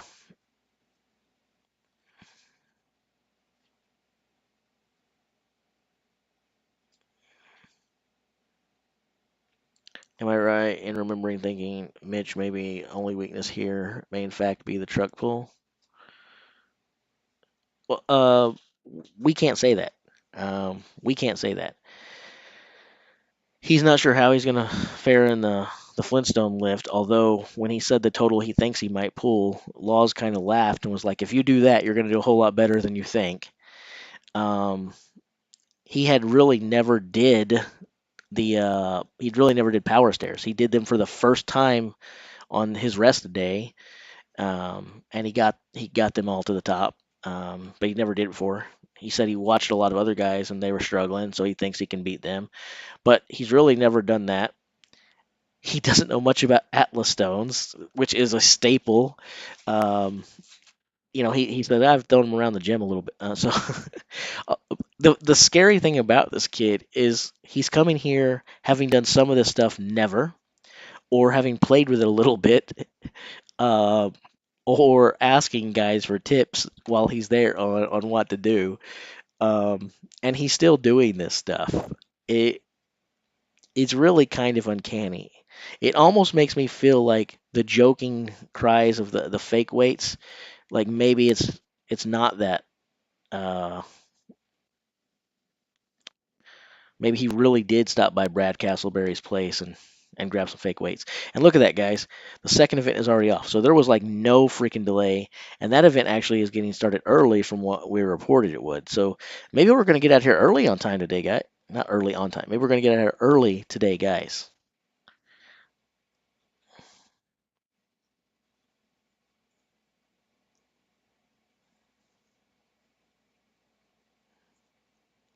Yeah. He's talked about that too. He's trained them, but he doesn't. The only place he's trained them basically is there, and we don't know what stones he has available to him or anything else. Or how heavy they go or any. It's I, the more you know about how lack of preparation he has had with with his lack of experience, to me, it's not a knock on him. That's not an insult. To me, that makes what he's doing that much more impressive. He shouldn't be doing this, but he is, and he deserves all of our respect and admiration. He's got mine.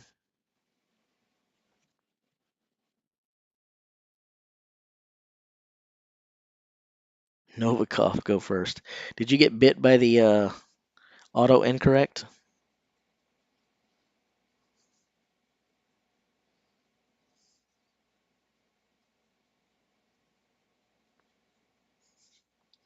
Did you get bit by auto incorrect? I can't stand auto incorrect.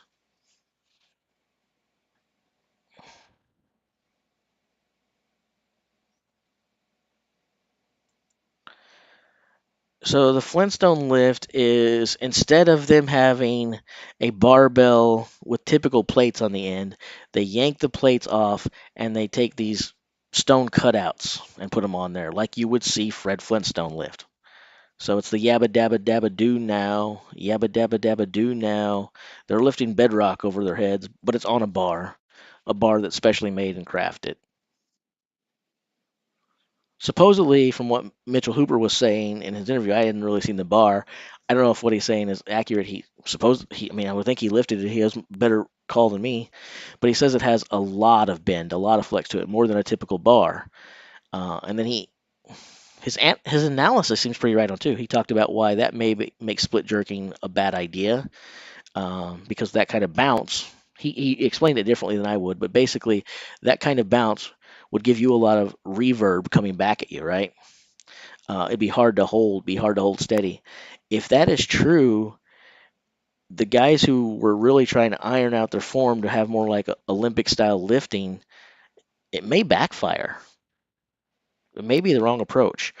Um, but we're just sitting here talking. We're gonna have to actually wait to see what happens in the event to know for sure. But it'll be interesting to watch, see what happens there.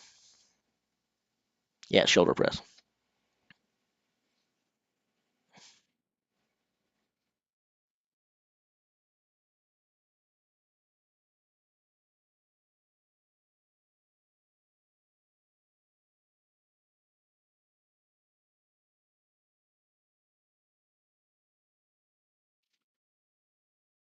I have no problem with them doing it.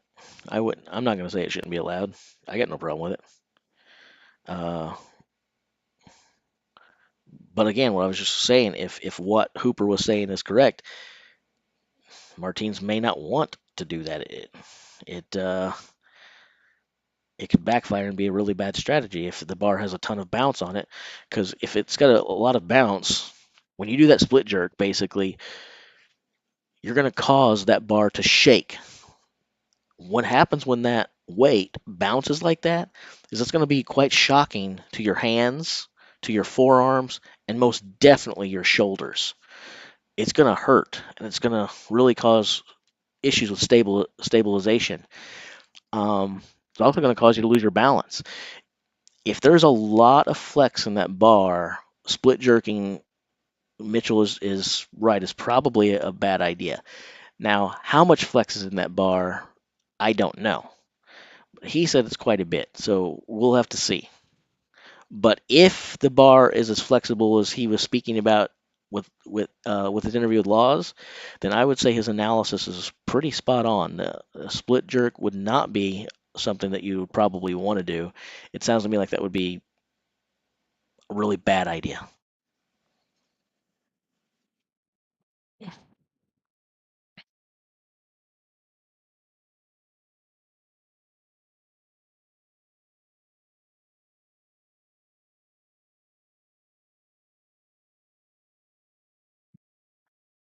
I think Tom is like 6'8". I think he's the same height as Brian. Half Thor was 6'9", but I think Tom is 6'8". Or that's always what they list him as. Which, if strongmen are anything like football players, It could be anywhere between an inch smaller to an inch taller. If the strongmen are like professional wrestlers, then a guy can say he's 6'9" and really be 6'2". You know, in professional wrestling, if you say you're 7 feet, that means you're like 6'7". As a pro wrestler, I'm like 6 foot tall. Okay, I scrolled down. What are we looking at?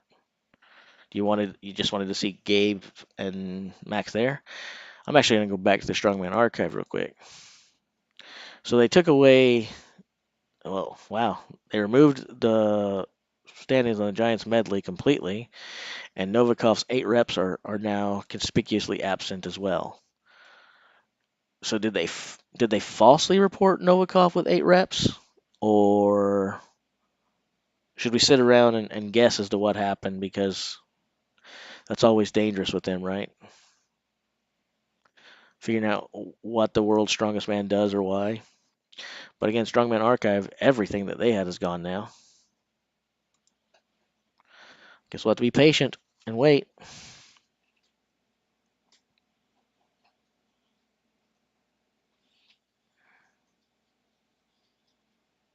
Let's see here.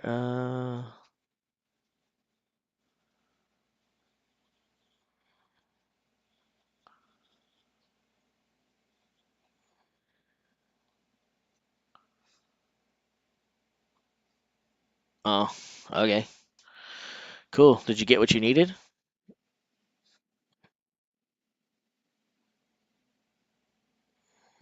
It wasn't supposed to, but then they kicked that up. They had 8 reps for Novikov up there, so they weren't supposed to get started for about 45 minutes.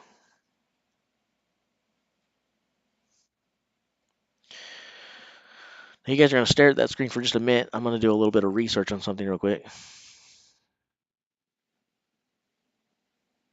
Give me just 1 second to do a little research. I'll still talk to you guys and stuff, but I'm not looking at the chat right now, and I'm not moving with that. So,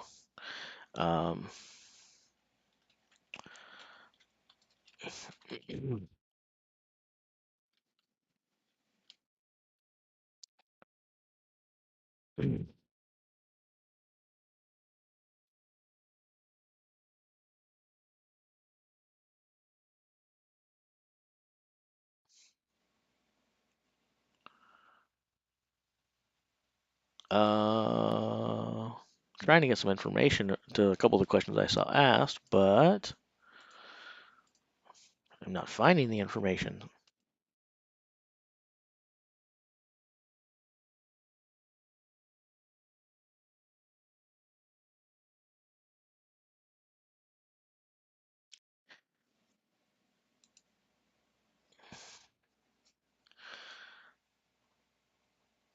Let's see here.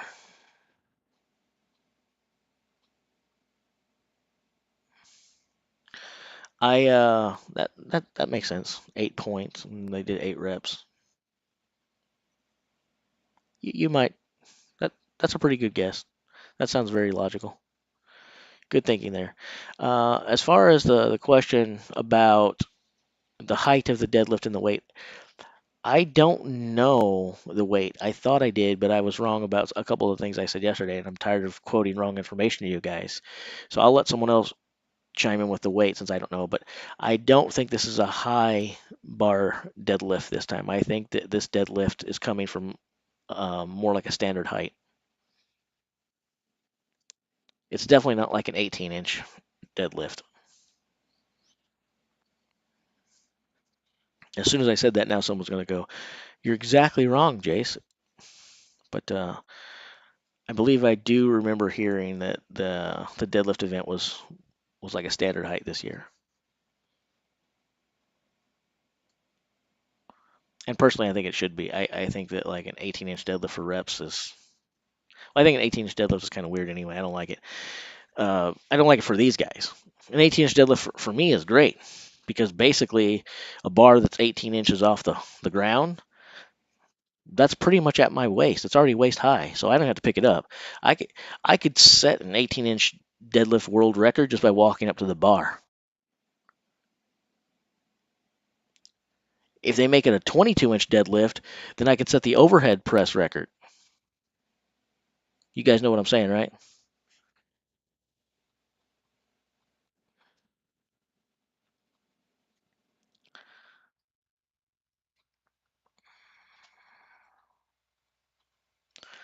Let's see here. Someone made a balls of it and put Novikov's points in the deadlift reps. Someone suggested that. That sounds like probably what happened because the deadlift's not supposed to happen for like another hour, almost an hour. So I was like, whoa, why do we already have results coming in? But yeah, he scored 8 points in the medley, so they probably put 8 reps on deadlift. It does make sense. Just not paying attention.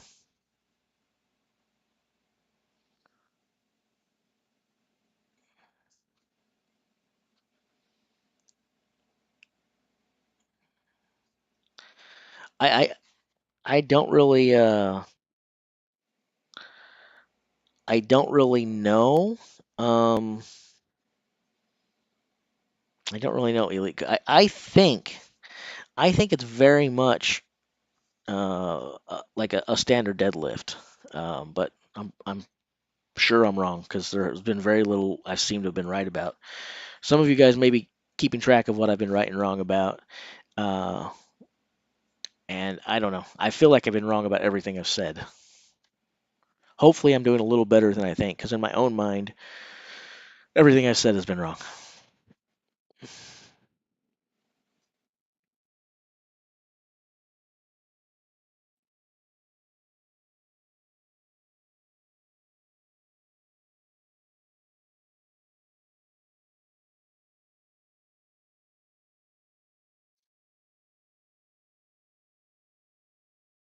Well, Philip, if you're not surprised he's done so well, you are one of the very few. Uh, I didn't see Strength Universe's video 6 months ago, but if I would have seen it, and no matter how well he would have done, I would still be surprised. The guy has never competed in an international competition before. There's something different.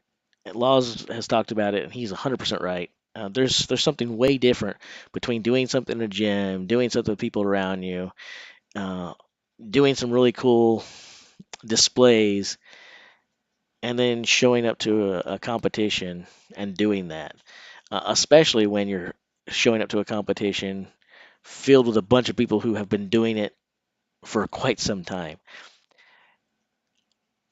Honestly, if I'm him, I'd be a little bit starstruck being there, which, could impact your performance negatively. Obviously, he's not suffering from that.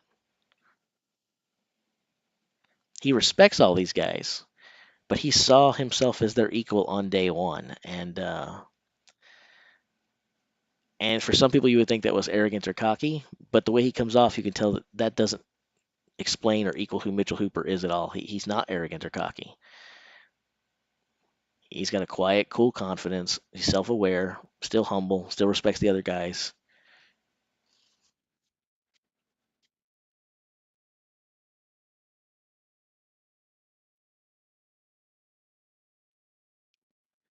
All right. Who's going to win the points for deadlift? Oh, that's right. That's exactly right. That's exactly right. And I heard Mitch talk about this last night because Laws was actually wondering the same thing.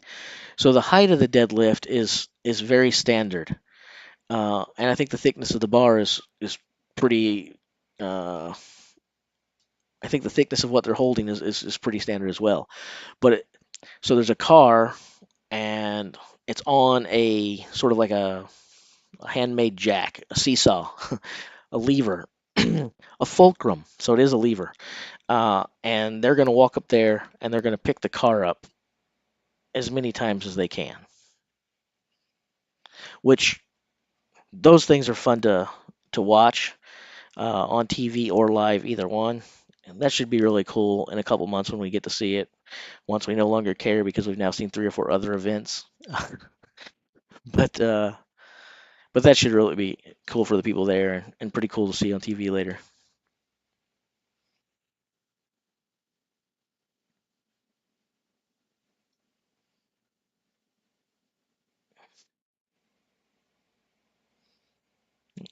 Yeah, that's right. They're gonna play some seesaw with a car, because that's what you do when it's just a standard day. You say, hey, I'm gonna go teeter totter with an automobile.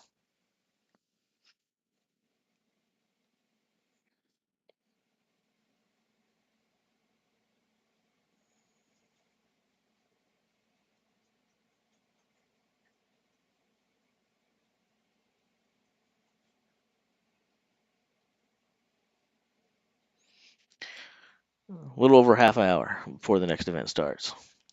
So should we start listing a 10th place through first place for the deadlift?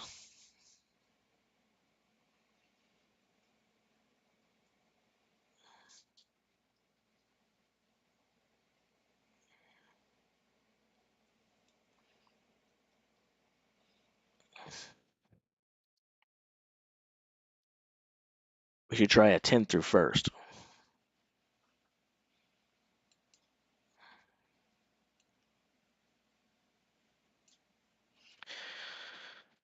So I don't know if any of these guys can probably deadlift near as much as I'm holding up above my head here with one hand, but they'll give it a good go, I'm sure.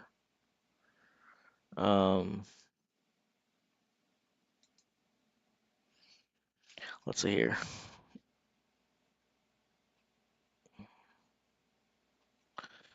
All right. Let's start awarding some points in the deadlift and see how wrong and right we are.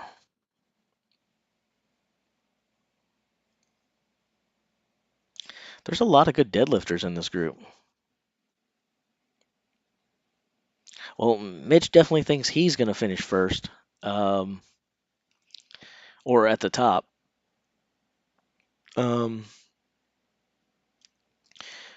It's crazy how much deadlift has freaking evolved.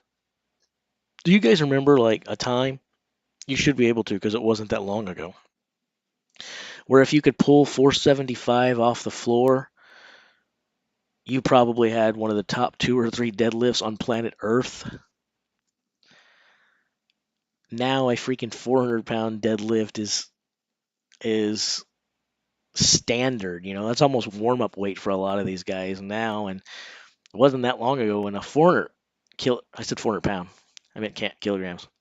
A 400 kilogram deadlift like is a few short years ago that was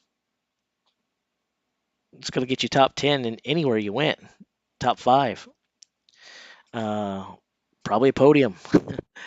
and now they all do it. The evolution is nuts on the deadlift.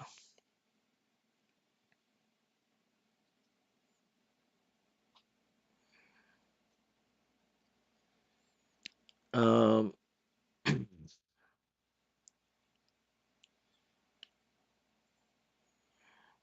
let's see. Vanilla says Tom, then Novikov, then Martins, then Hooper, then Brian. I'm not going to agree with you. Let's see here. I'm going to say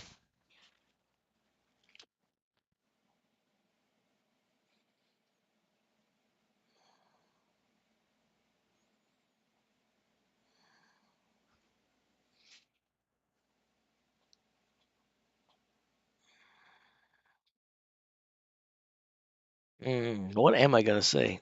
There's a lot of good deadlifters in this thing. There really is.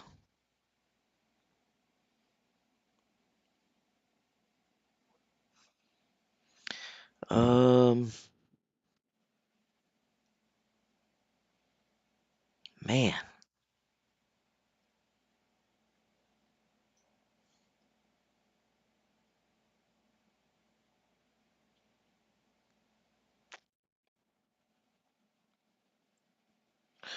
Do we know which of these guys off the top of my head? I could do some research, or I could sit here and think about it for the next hour and come up with some answers and start jogging my memory. But off the top of anyone's head, do we know which of these guys have competed in deadlifts of this type before, where you have the platform and you lift the platform off? the lever like that. I think that's going to change things. I think it.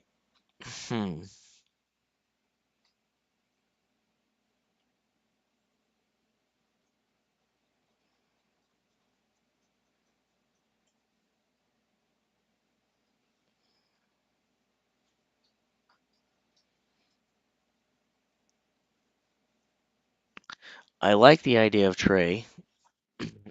I do. um,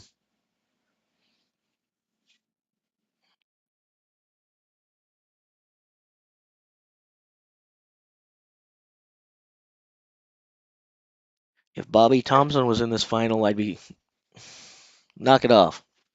If Bobby Thompson was in this final, I'd be saying he'd be in the top couple. Um,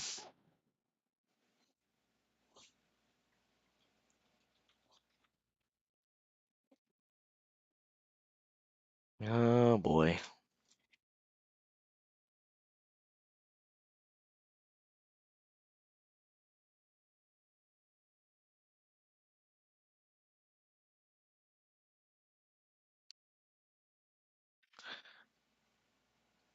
I'm gonna change your order, John. I'm gonna say Trey, then Tom, then Mitch. No, I'm not gonna stick Tom in second. I'm not gonna do that. I'm gonna agree with you, Trey.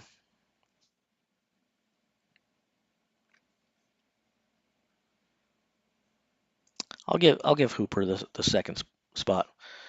So we'll go from giving him a first place in the medley to the second place in the deadlift.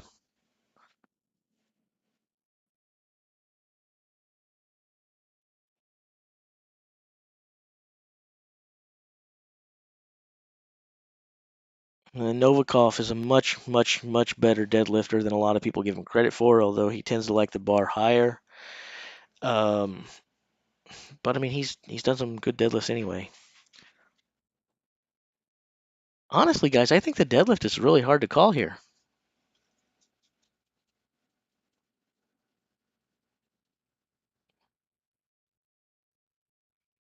I think the deadlift is really freaking hard to call.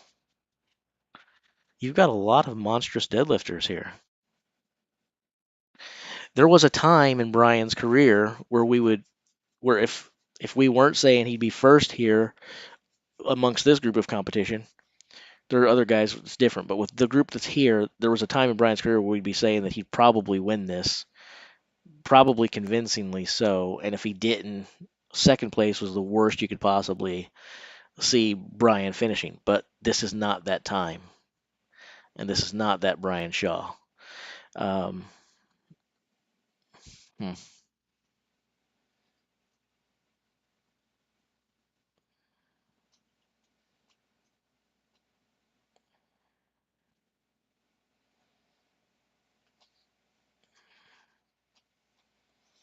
I'm getting results on the websites that publish them. That's strongmanarchives.com and theworldstrongestman.com.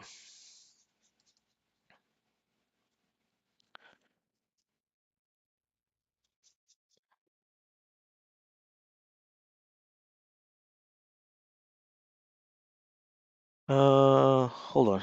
Someone asked me a question. I saw it. I was thinking I'll get back to that in a minute, but I forgot what it was.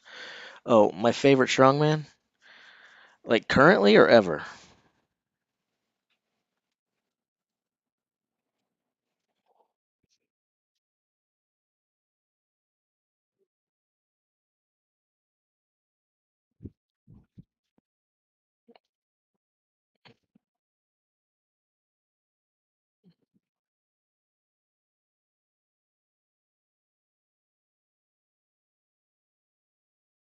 Yeah, I think Luke loses points here for sure.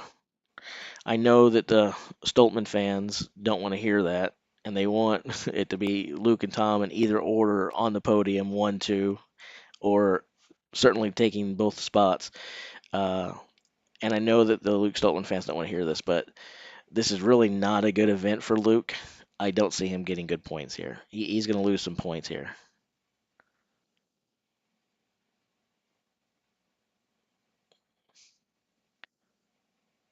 he probably wanted a little bit better than a fourth place finish on the medley.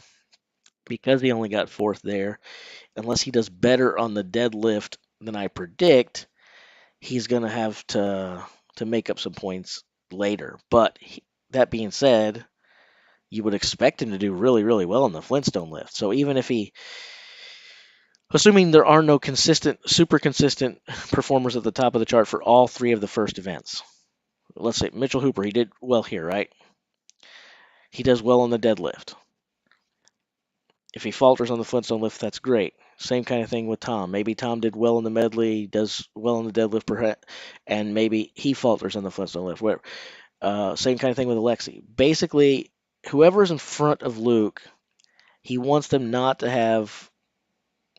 He doesn't want to finish behind these three guys on on on the medley and the deadlift both, which is very possible that he'll finish behind those three guys on both of these.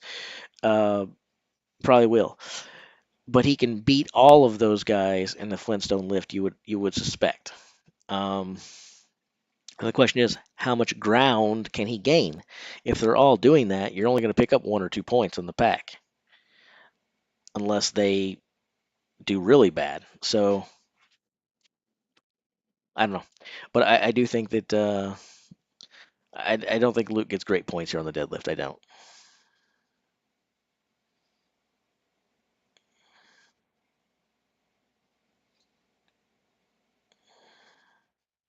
Favorite strongman currently? Um, I'm gonna ask you another question before I answer. Are we defining favorite as a guy I really like to root for, or an athlete I seem to really have like some sort of bond and enjoyment with, or which strongman do I think is the best strongman today? For a lot of people, these are the same thing. A lot of times, our favorite guy is the guy that we think is the best. That is not the same for me. So before I answer your question, I want to find out, are you trying to ask me who I like the most or who I think is the best going today?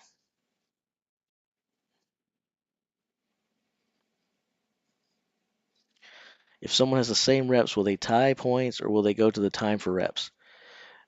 I could be wrong, but I actually think they. Oh,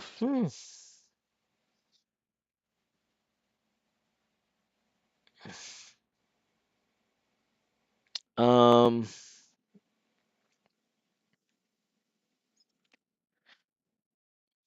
if this was the last, if we're getting closer, then we look back.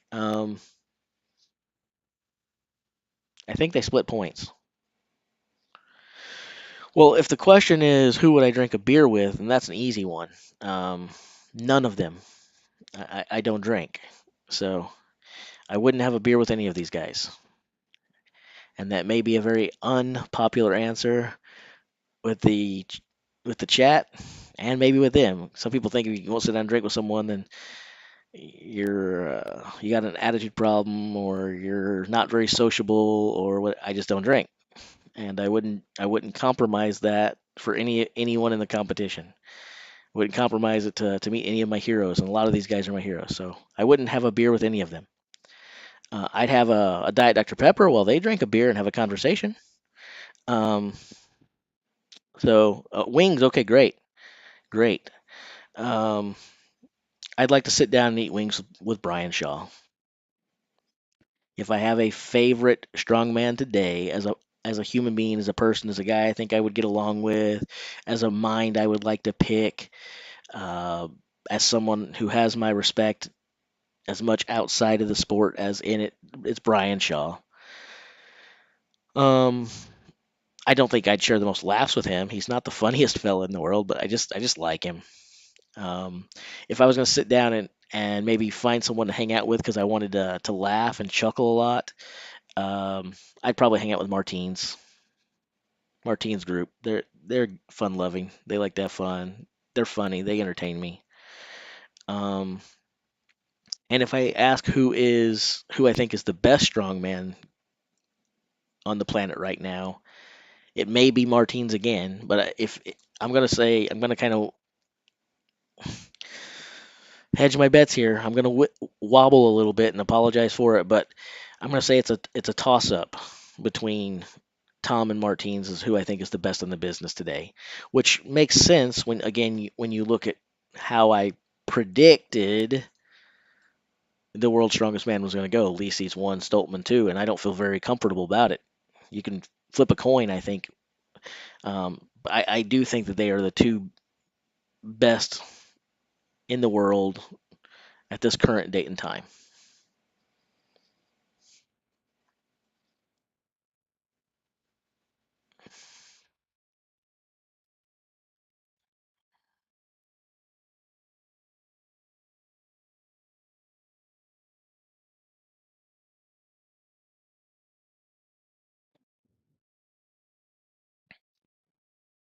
I'm trying to keep up again. I know I'm not probably doing the best of that, but at least I'm not charging you guys those super chats or making you only members can post or only members can ask questions. By the way, if you're not a subscriber, subscribe. My feelings are going to be a bit hurt if you guys are only hanging out with me now, and then when this weekend's over, I never see you guys again. Like, subscribe, do it right now. And so anyway, I'm trying to keep up with the chat. I may not be doing that, but if I missed your question, put it in there again. I apologize. I can't scroll up, unfortunately. I mean, I can if I change my setup, but in my streaming setup, I can only see basically the last 7, 8 messages or so. And I can go fetch the questions, but I have to change a lot of stuff that you guys can't really see here. And it's not easy. So I'm trying my best to keep up with the chat, but it's not as easy as you guys might think it is. And when we look at this right here, we look at the 10 guys that are here. Don't tell me who you guys think is going to win. I usually care about that and not the fan side of things, but I want to know now. When you look at the 10 names and the 10 faces that are on your screen right now, tell me not who you're voting for or who you're rooting for in your head. Tell me who you're rooting for in your heart. What is your fandom telling you right now? And you look at these 10 guys on your screen, who do you want to win? Not who you think is going to win. Tell me who you want to win.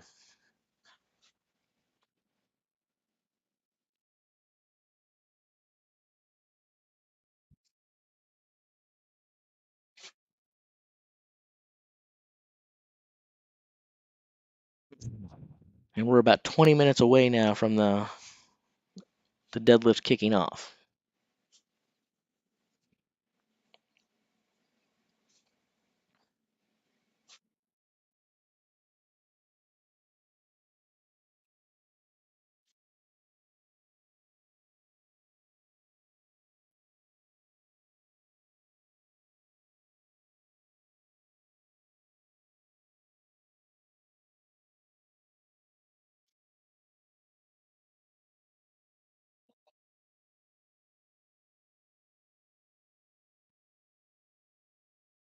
Have you heard about disabled strongmen? What do you think of it?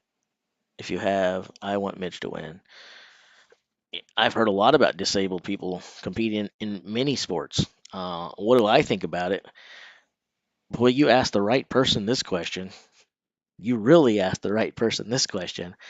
We could talk about this topic for a long time. We could bore everybody else, and people be like, there he is talking about himself again. Why does he keep talking about himself? It's because the questions you guys ask, they're either specifically about me or stuff that I'm interested in. But if you're asking that question, you probably don't know about this and you haven't heard some of the stuff. But I was born with multiple physical deformities. I've had over 20 leg surgeries. I was supposed to spend my life in a wheelchair. And then once I got out of that, I was supposed to spend my life in leg braces. Got out of those too. Um, I've done athletic competitions and stuff while being in a chair. I've done athletic competitions while having braces and stuff on. So sign me up. I like that stuff. I overcame it. I look normal now. I'm in pain 24/7. I limp every single day. I hurt badly every single day. I'll probably find myself back in a chair at some point, although I'll fight and try to avoid it as long as I can. Um, I love watching like the Paralympics.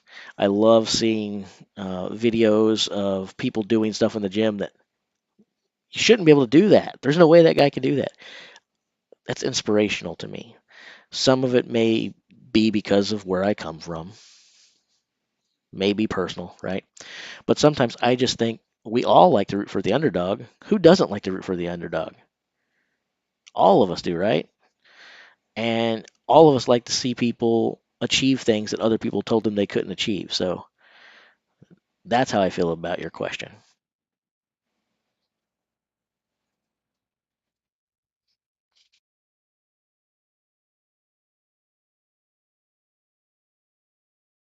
The next event kicks off in about 15 minutes now.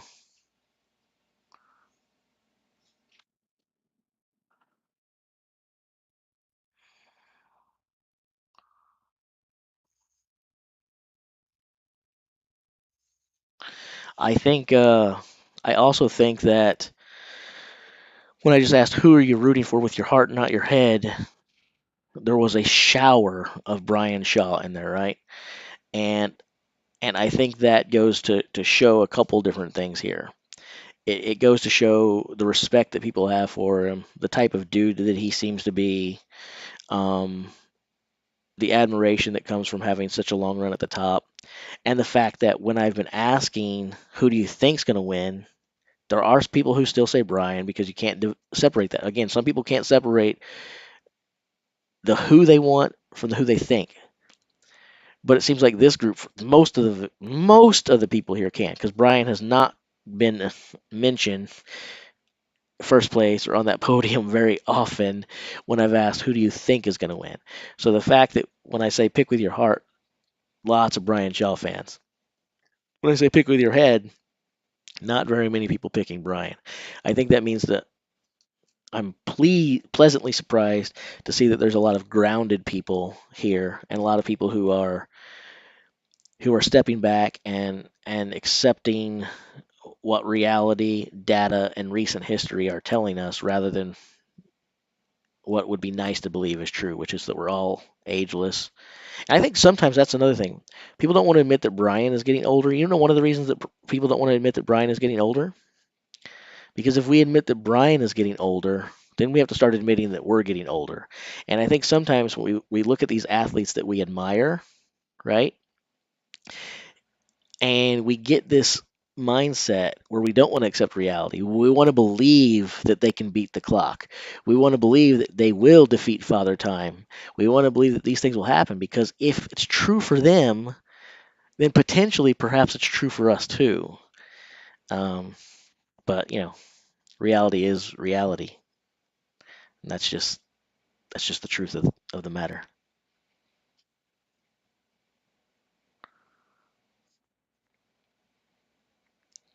My favorite event. Um, my favorite event to watch or to do. What's my favorite event to perform in, or what's my favorite event to do or to watch?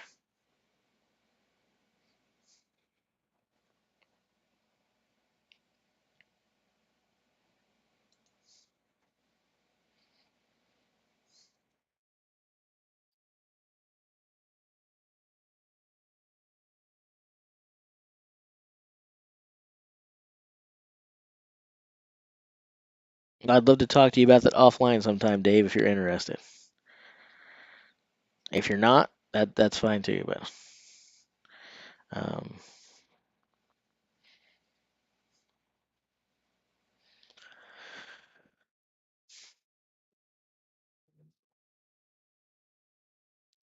I like watching the things that are like the core events, core powerlifting events, but with special staging so that they are a spectacle. So it could any of the ones where they do deadlift, like specifically the deadlift in a car today. Sign me up. That's the exact kind of stuff I love. That's my jam. Similar with the Flintstone Lift. I mean, it's basically an overhead press, but then you put the bedrock element to it. It's pretty cool. But um, any type of thing that has to do with like a deadlift or a squat, and then they're doing the platforms. The bench stuff doesn't really, like when they used to lay down and have the girls stand on the scaffolding and they bench press the girls. That doesn't really do it for me. But deadlift or squat events, where they really turn it into a presentation, are probably my favorites to watch.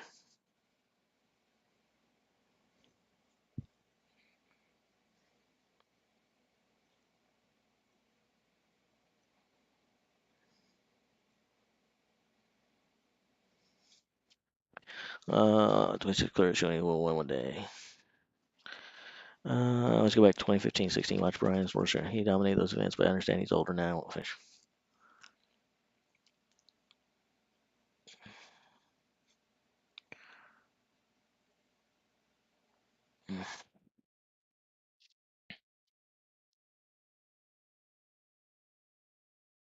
Who is the favorite going into the finals? Before today started, you had to be thinking. You had to be thinking one of the three prior winners of the World's Strongest Man. The favorite should have been. There were four prior winners, but I'm saying one of them should not be the favorite. The favorite at the start of the day, you would have to think was probably Tom Stoltman or Alexei Novikov or Martins Licis.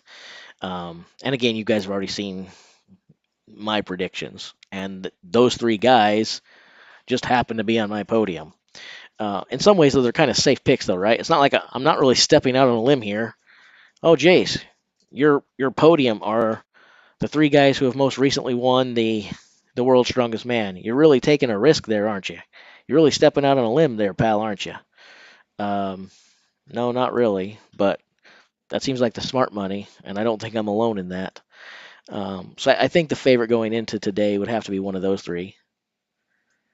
But I don't know if Mitchell Hooper does win the deadlift here, like a lot of people think that he can. He thought that he might. He did press back on that though. We talked about the type of deadlift here. Talked about the fact that he's never lifted on an apparatus like this or used one of these lever deadlifts before, and he says he thinks experience might help, and that might be a big catch for him. The fact that he recognizes that is twofold. It shows that he's wise, shows that he's thinking, shows he's not just trying to muscle everything up. But I think there's also something to play there. Now, I think good deadlifts are going to be good in deadlifting events, regardless of whether you understand that apparatus or not. But that may come into play.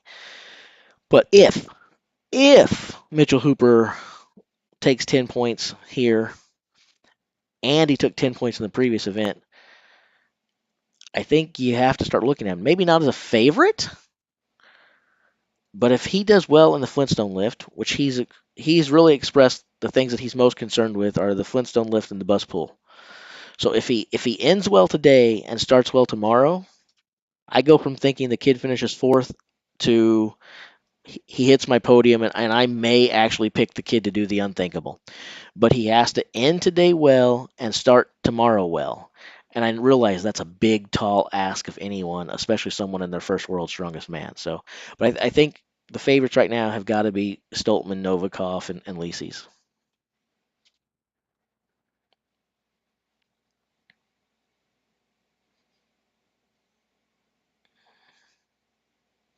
The answer is because of exclusive TV deals. That's why they don't air it, because they can't. But they need to get out of that deal and get with the modern times for sure.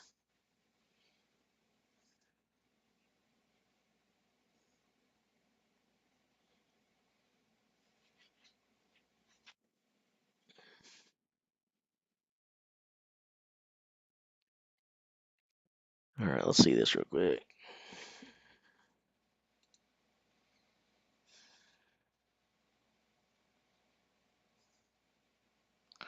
Yay, I crossed the 500 subscriber threshold. I'm so awesome. I'm so amazing. Not really. It should be like 600 by now. If you guys don't like and subscribe, you're gonna get Jay smashed. And I'll do it with the aid of the Eddie approved beast hydration system, which means you're in big trouble.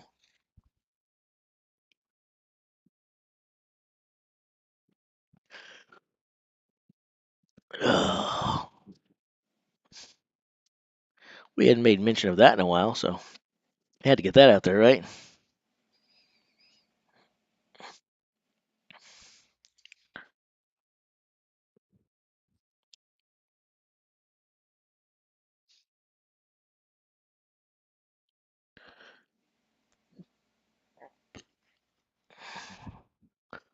I don't know if he's mentoring all of them or not. Um, I know he's. I know that one thing that's really cool about our sport in general. I call it our sport. Maybe I shouldn't even say it's our sport, but I feel like it's my sport. I do train even though I'm a nobody. But if you're a fan of it, I think it's our sport. Anyway, one thing that I do think is unique about the sport that we love, maybe that's a safer way to say it, uh, is that the camaraderie in this sport is second to none. And Mitch and Laws talked about that yesterday as well in that interview. But it's not like that should be surprising anyone, or any of us needed to hear them say that. Surely, if you follow sport or know anything about it other than just watching competitions, if that's all you do, maybe it's lost on you. But if you know it outside of just competition, to me, that's actually one of the big reasons that I'm a fan of strongman. I've always been attracted to strength and power. My whole life, I've always been attracted to that. Um, but I think the thing that really, truly makes me a fan of strongman isn't just the fact that these guys are lifting a lot of heavy weights. It's it's the way these guys seem to care about one another. It's the brotherhood that they forge. It's the fact that even though these guys are in competition with one another, they like each other. They root for each other. They help each other out. They assist one another. It, I enjoy it. I like the fraternity. And having said that, I would say go back to JF. I'm not chasing a rabbit trail. I'm talking about this on purpose. I would say JF is the kind of guy that's going to give to these guys anyway, whether it's countrymen or not. When someone's been as successful and has as long a run as JF is, if he is mentoring them, whether it's officially or unofficially, if he's speaking for their sakes, I hope they're listening because there's a lot of very valuable information that that man can give. Fair? That's fair, right?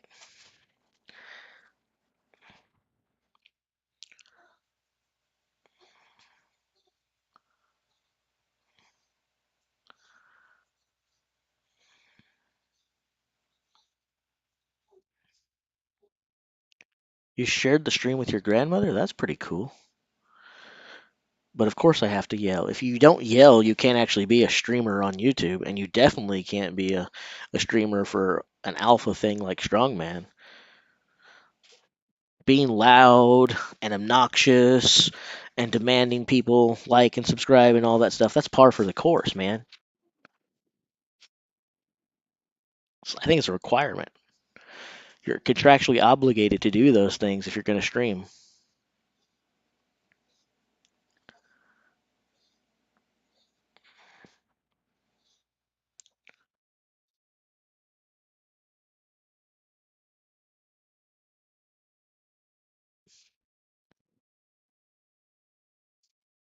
No, Shaw hasn't won the deadlift yet. Uh,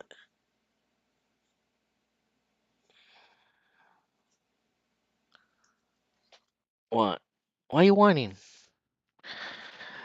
How about you guys chat amongst yourselves for a few minutes while they gear up for the next event?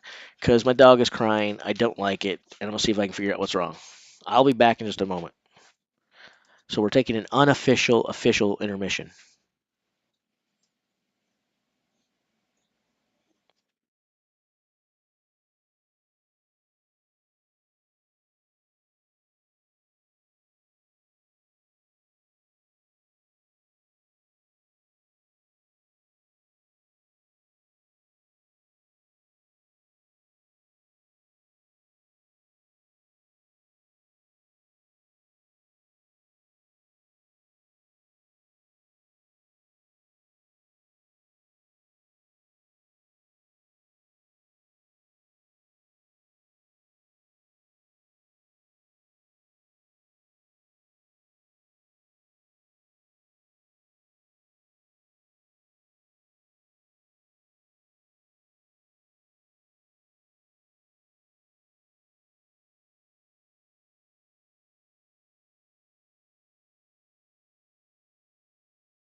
Sorry, guys. You know we got to take care of those fur babies. You know how important that is.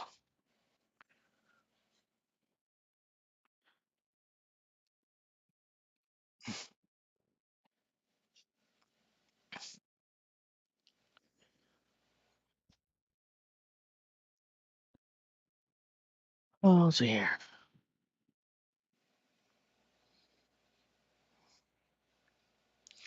I'm trying to catch up on what I missed.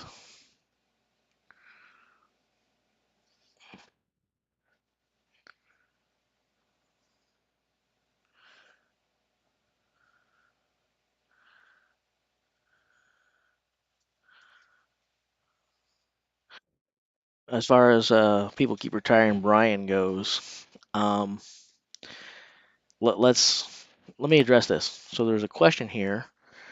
I don't know why people keep retiring Brian.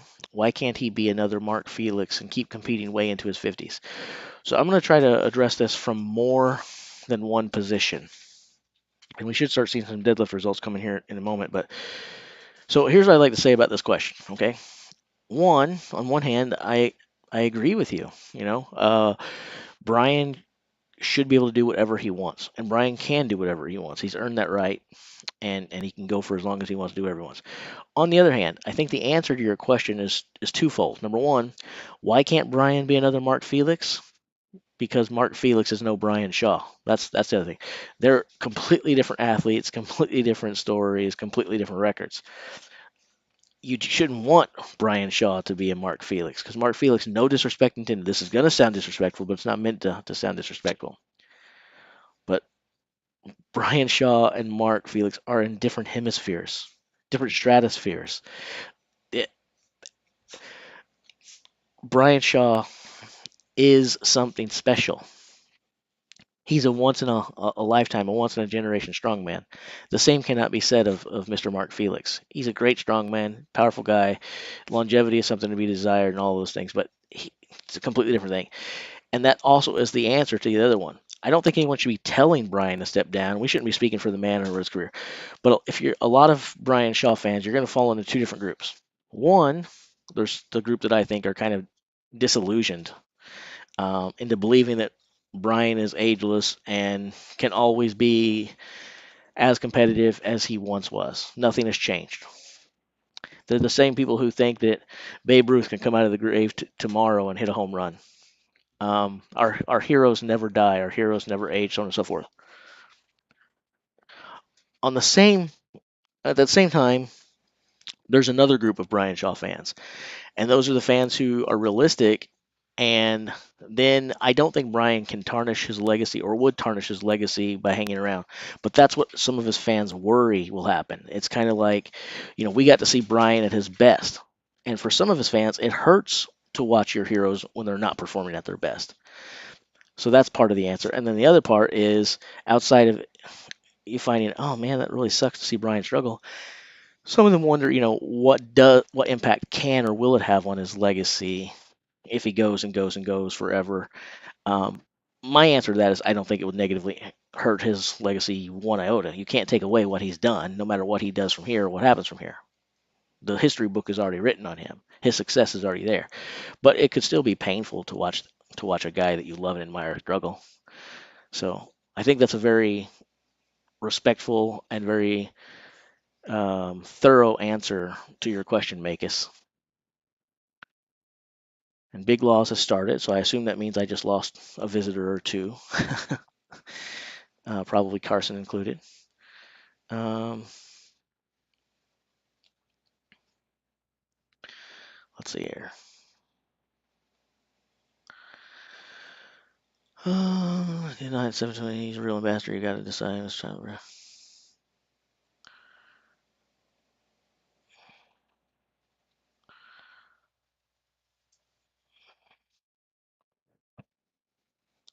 The only person who beat him in the field last year's Trey. Okay, Brian was second last year. Why should he retire? He's fossil. What things recommendable? He's off other events. Do you think Mitch Hooper will pull 500 kilograms in deadlift? Not today. Not the next couple of weeks. I don't think Hooper pulls 510 in the deadlift at some point. Maybe, who knows? I mean, that's a crazy number. I'm not very good at putting limitations on people. I don't like saying what people can't or won't do. Maybe, but I don't want to say he can't. I also don't want to say he's going to. That's a really big deadlift. I don't know what he will do. Can he? Perhaps. Uh, uh, Felix invited to the sake of diversity. Felix isn't good for world strongest. They need to give that. Mark Felix, the black fellow 56. He's a national treasure, but you reach a point where unjustified damage is being done. A lot of people don't understand how much risk these guys put in their health. And Larry Wills was the next super strong man, torn bicep. What could try? What? What? Larry Wills was the next super strong man, torn bicep. What could trying days? I'm trying very hard to understand that comment, and I'm failing very poorly.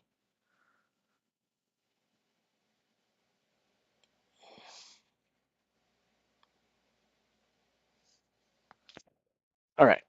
Anyway, I've caught back up in the chat. So now we wait, and we also check the World's Strongest Man website.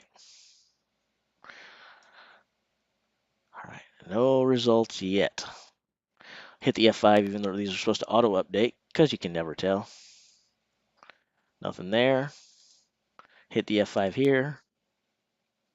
Nothing there.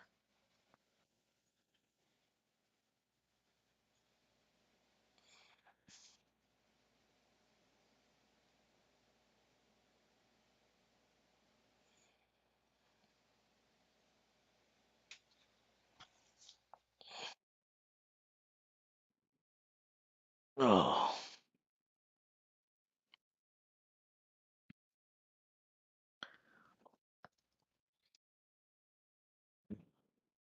I need to make some wings, man. What vids do I have planned? All right. So here's kind of where I'm thinking we're going to go when the World's Strongest Man is over. Most of these ideas came from you guys, okay? But not all of them. But here's what I'm thinking is next up on the horizon, shall we say, when World's Strongest Man is over. We're going to do a tier thing for strongman champions.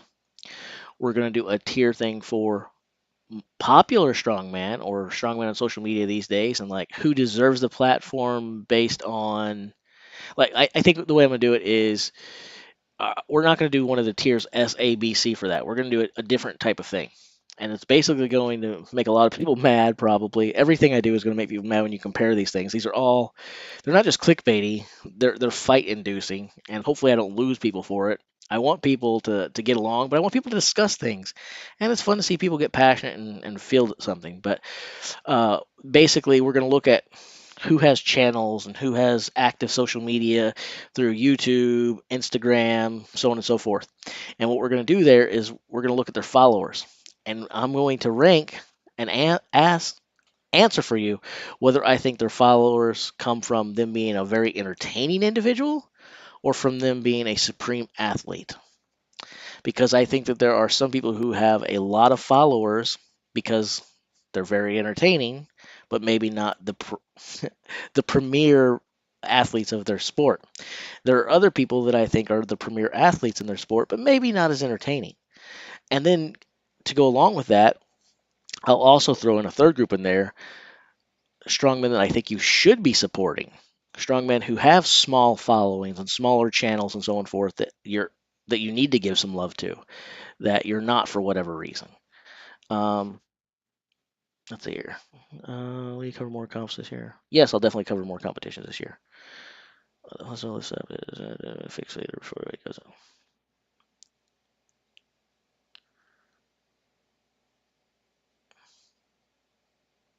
I think they can choose their own, but and I could be wrong about this.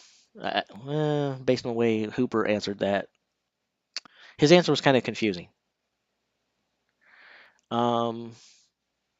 Actually, with the way that Hooper answered it, I'm gonna scale back on that. I think his answer was confusing, but I'm gonna say no, they can't choose theirs. I'm gonna say it starts at the low and they build from there. And if you wanna go up, you have to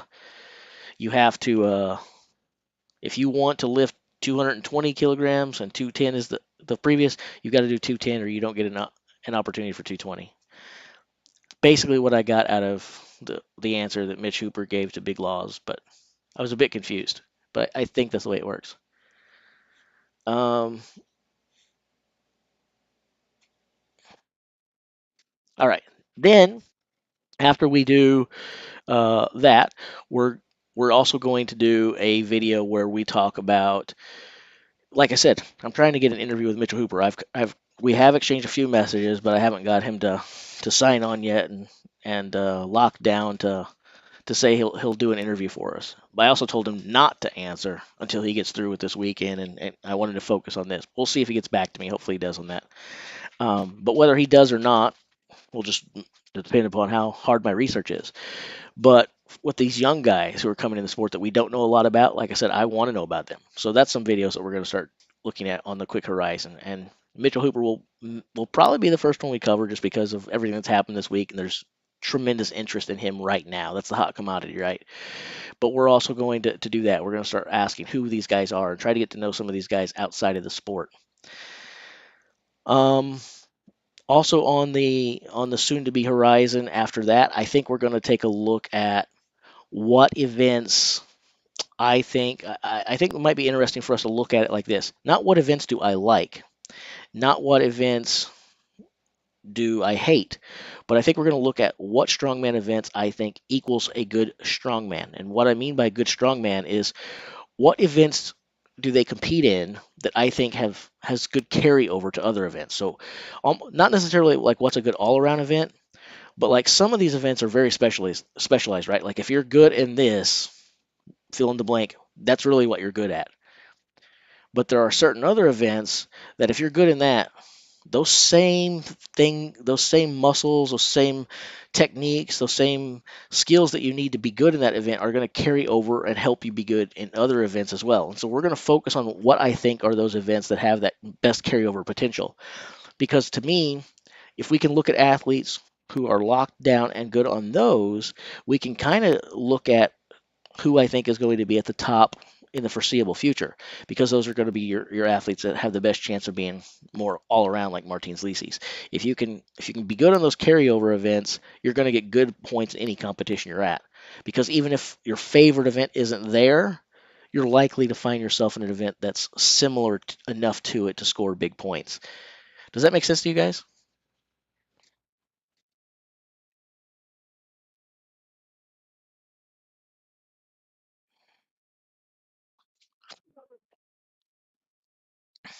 People eager for the group lawsuit of Jays, please contact me. We won't let wait in vain for tens of hours. In spite of everything you've done to destroy my life, you have something for me. What do you have for me?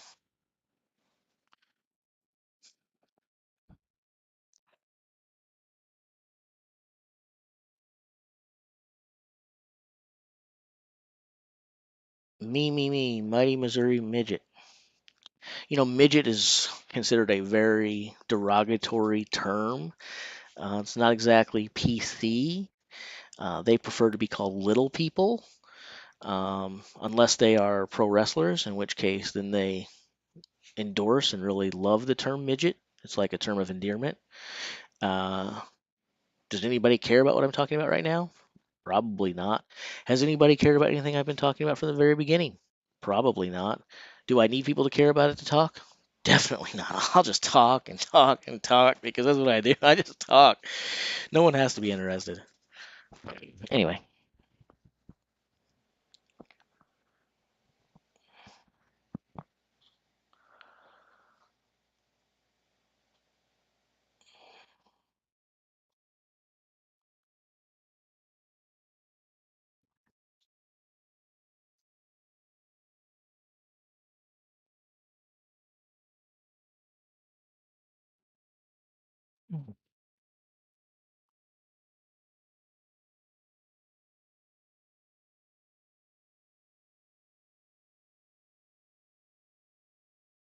it's time for the first results to come, is it not?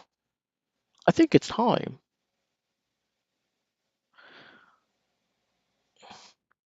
All right. So if Mitchell Hooper, this probably isn't going to happen, guys, but I want you guys to humor me for a second, okay? We're just going to do a thought experiment and a what if scenario. If Mitchell Hooper wins the deadlift, and even though he says he isn't sure how he'll do on the Flintstone lift, he's confident, but isn't sure because of the bar and these other things and so on and so forth. So he's gotten good at pressing. We'll see. But let's just say that Mitchell Hooper wins all 3 events on day 1 of the World's Strongest Man final. He leaves this thing with 30 points. 10 in the medley, 10 in the deadlift, 10 in the Flintstone lift. If that happens, do you guys think that the kid wins the World's Strongest Man? Or do you still expect the lack of experience in the bus pull, the lack of experience with the power stairs to hamper him enough that he loses so many points there, it's not going to happen? Or as he built a big enough lead with with 3 10s that he does the unthinkable?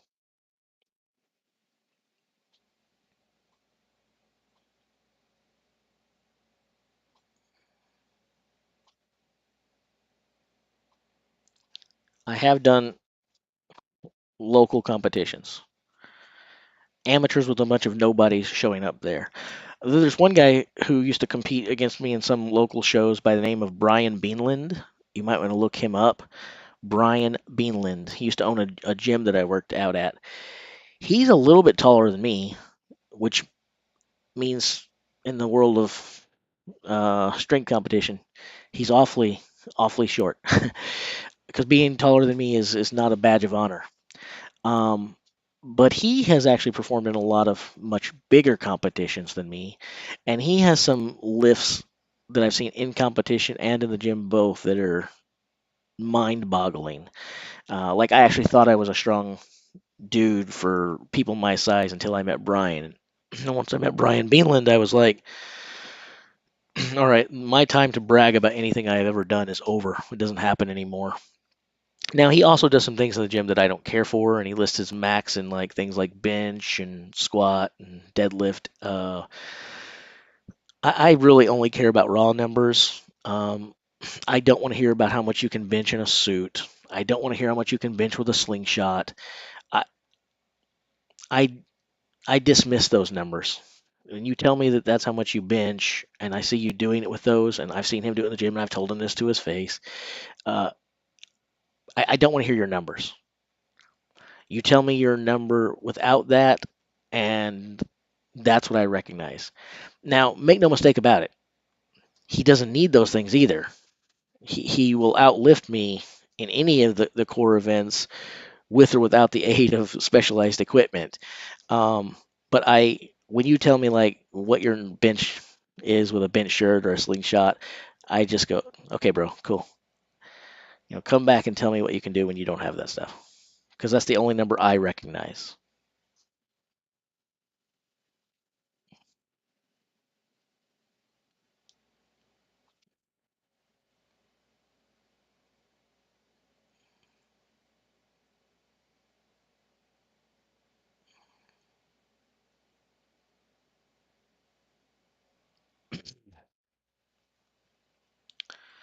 I do not tend to. Well, I was gonna say I don't push people in my household overhead, but uh, I've pushed kids over my head because they find that to be a lot of fun, right? So that wasn't quarrelsome at all.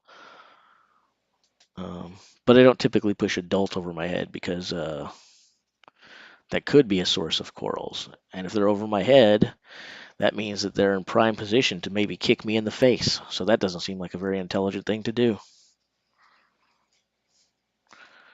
Put me down, you big jerk. And then I would go, I'm not a big jerk. I'm a little jerk. That's another height joke, by the way.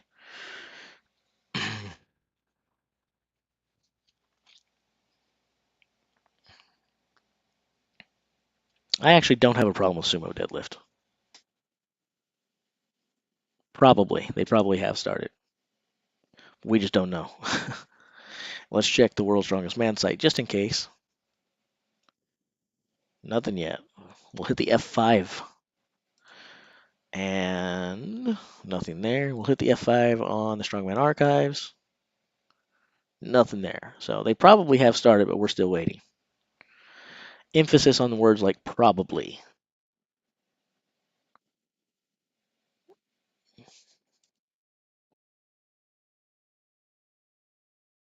All right.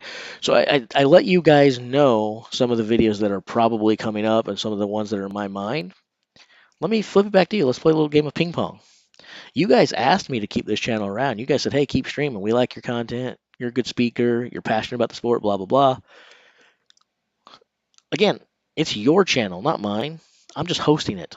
This is yours. So with that in mind, I told you what I plan to do, but tell me what you'd rather have. List some videos and some live stream ideas that you would like to see covered.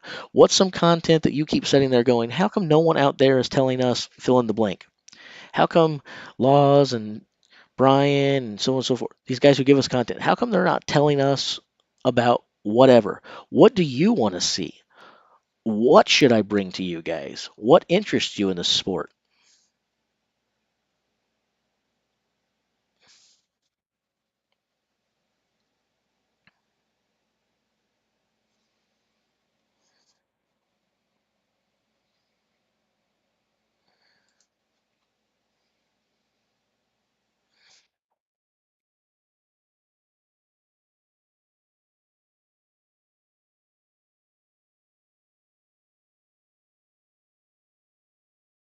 I'm assuming that most people are actually partying with Uncle Laws and Aunt Liz or some other folks today, um, more than they have been in the past.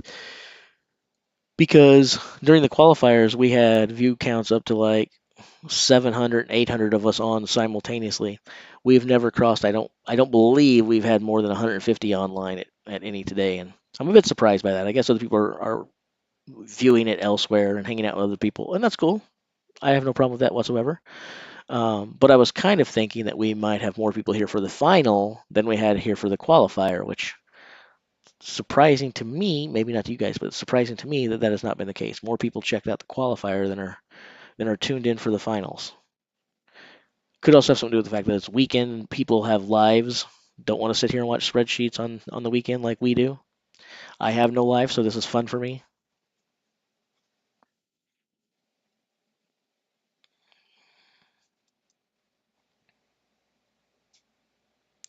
There are definitely other users that can crush an apple besides Mark Felix. Even people like Sage Northcutt, who's definitely not a strongman. I've seen him crush an apple. I believe, depending upon the size of the apple or what uh, what type of apple it is, I might be able to do it, depending upon if we were saying I have to do it by the sides or if I have to do it top to bottom. Um, there's a lot of people who can squish apples. Maybe not make them explode or look like there's a stick of dynamite inside of it like Mark does, or do it in 0.4 seconds. But there are plenty of people who have apple crushing power.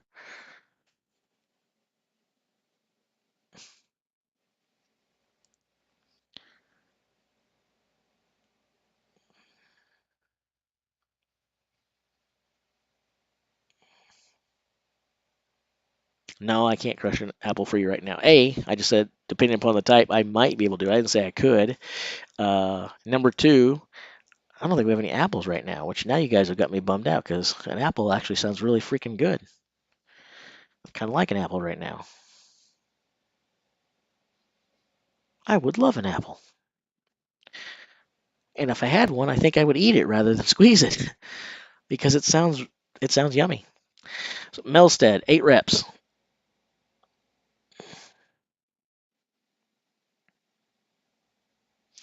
Should more general feel as though we stand to gain a lot through motivation, competing mentally in our own gyms while watching these guys compete at a high level. There's a curtain. Why is this?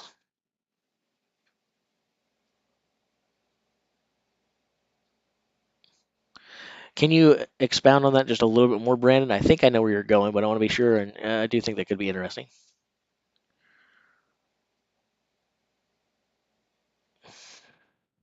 Jace does eat apples, but Jace should eat a lot more apples than he does. In general, Jace should eat a whole lot more fruits and vegetables than he does. But I do like fruit. I don't like vegetables. Fruit is kind of nature's way of telling us that dessert is okay. Vegetables are kind of nature's way of saying, I don't like you and you're a jerk.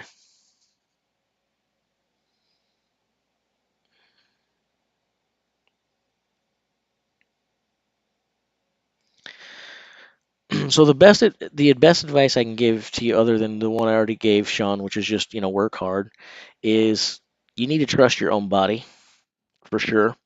But I firmly believe rest is good. Rest is good. I'm not saying that rest isn't good. Some people do overtrain for sure. But by and large, I actually think that people don't lift enough on the events that they want to really improve. If there's an event that you really want to improve and you really want to push past like a plateau, I'm a big believer that you should do that event 2 times a week, not 1. Here's the great thing about it. Try it out for 8 to 12 weeks. If I'm wrong and it's not helping you, or you feel like you're overtraining, you've only lost 2 to 3 months and it didn't really hurt you that much. But I'm such a firm believer in it, and most people don't do it. I say do whatever event that you really, really want to improve in. Up it from 1 time a week to training it twice a week, and then compare your numbers now and compare your numbers 3 months from now.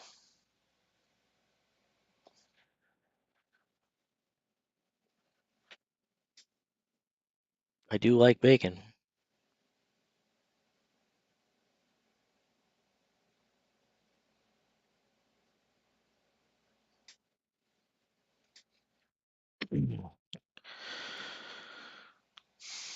Melsted with 8 reps.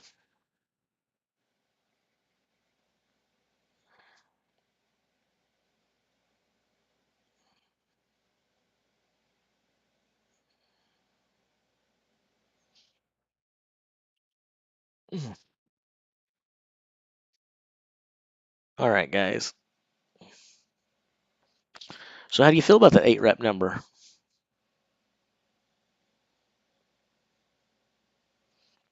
Before anyone else comes in, let's answer it like this. Here's my question to you guys.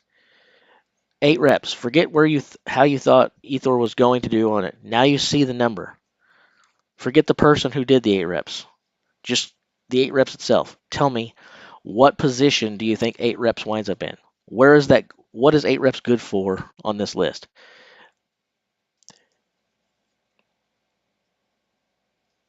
What place will 8 reps land you? Well, there's Max getting 10, so that's going to change this answer some, potentially, depending on, I guess, if you thought Max was better for more than 2 than Eythor or not. But still, the question is 8. Does 8 get you 3 points, 4 points, 6 points? We know it doesn't get you 10, right? Feel pretty comfortable saying it doesn't get you 10 points, but how many points does 8 reps get you?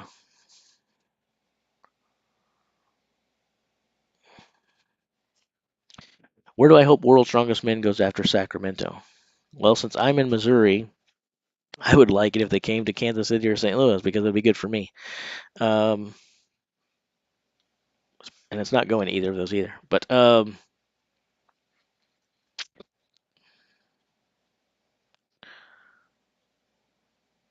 think it'd be kind of cool to maybe see San Antonio because it's my favorite town. Maybe Colorado where Brian is at, not for the hometown thing for him, but just because I'd like to see these big guys train at altitude, and that would be kind of fun too. Most strongman fans, not all strongman fans, but most strongman fans kind of poo-poo the idea of these guys doing the speed things and the races and all that. But if we're gonna watch these big hosses kill themselves doing that, let's go watch them pull buses and trains and fire trucks and stuff. Let's watch them pull that at altitude. Let's give them 10 Atlas stones and make them run like 40 yards at altitude. And then basically what we can do is the 3 strongmen who survive the week, they're on the podium. And then we have a memorial for the 4th through 10th place people because they should be remembered for their sacrifice. That's what I think would be kind of cool.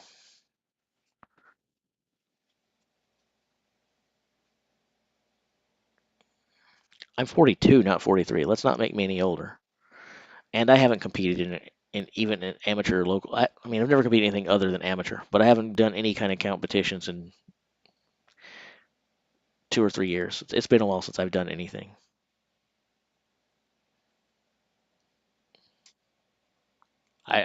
I'll never do another competition, I don't think. Again, I will probably stop lifting heavy here pretty soon. My body is telling me it's time to stop. And I haven't been good at listening to it, but I'm going to start listening to it.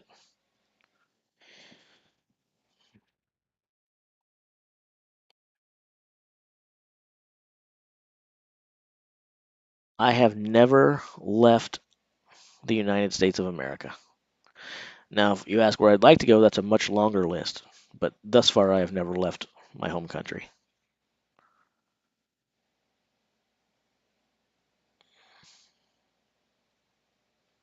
Give it a try, Sean. Let me know.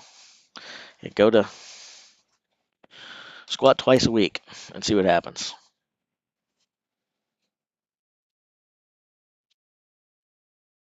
I'm also a big fan of training and changing the way you do those two a week. Like for instance, when I'm trying to build my bench, which I've done 2 times a week forever on, not really that I care that much about, but I do it a lot because A, I'm good at it. It's what people care about. 8 for Gabriel as well.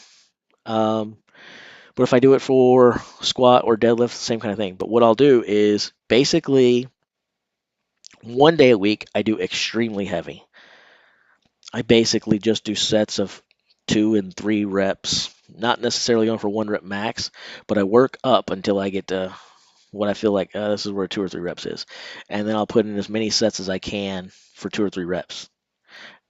The other time I train it that week, I go for 5 or 6 reps, and I get to that number really, really quickly. I basically know where I'm at. I do a warm-up set. I hit 5 or 6 reps, and then I keep that weight, and I'll do 5 sets of 5 or 5 sets of 6.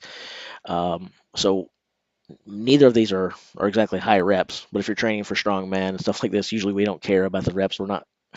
I probably should care more about it than I do, but that's what I do. That's what works for me.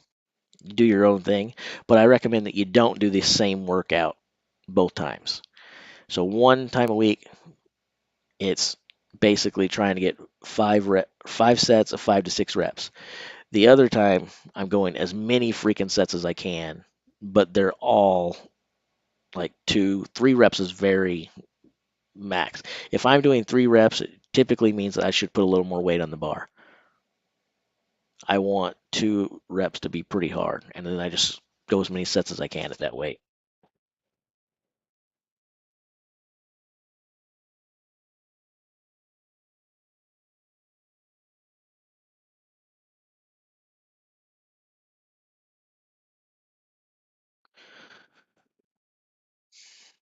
I don't really have guns right now.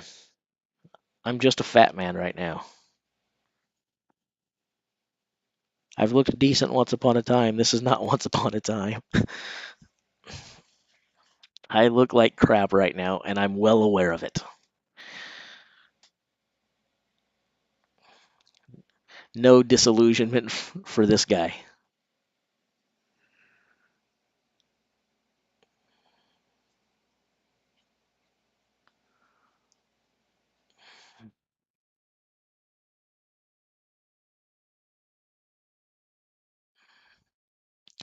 Any pics of me competing? There may be some of me from things. I don't know. Um, I don't have any. Again, I don't never cared. A lot of this stuff is way more important to other people than it is me.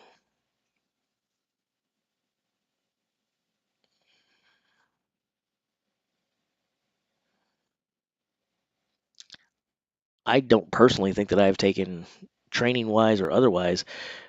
I don't think I've taken 10 pictures of myself in the last 15 years. I see myself in the mirror every day. What do I need pictures of me for? 13 reps for Trey Mitchell. For those who are paying attention at home, I said Trey was my pick for this event. Although, again, I also said I have no clue whatsoever, and they could be anywhere. But Trey was the name I named at the top. I don't know if he wins it or not, but I feel like 13 is a pretty good number, right?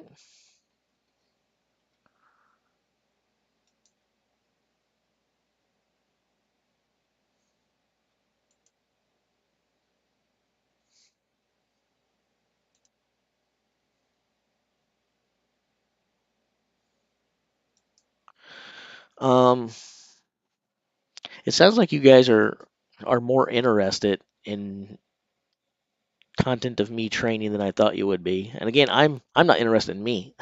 I do not want the channel to be about me. I want to cover these athletes in the sport.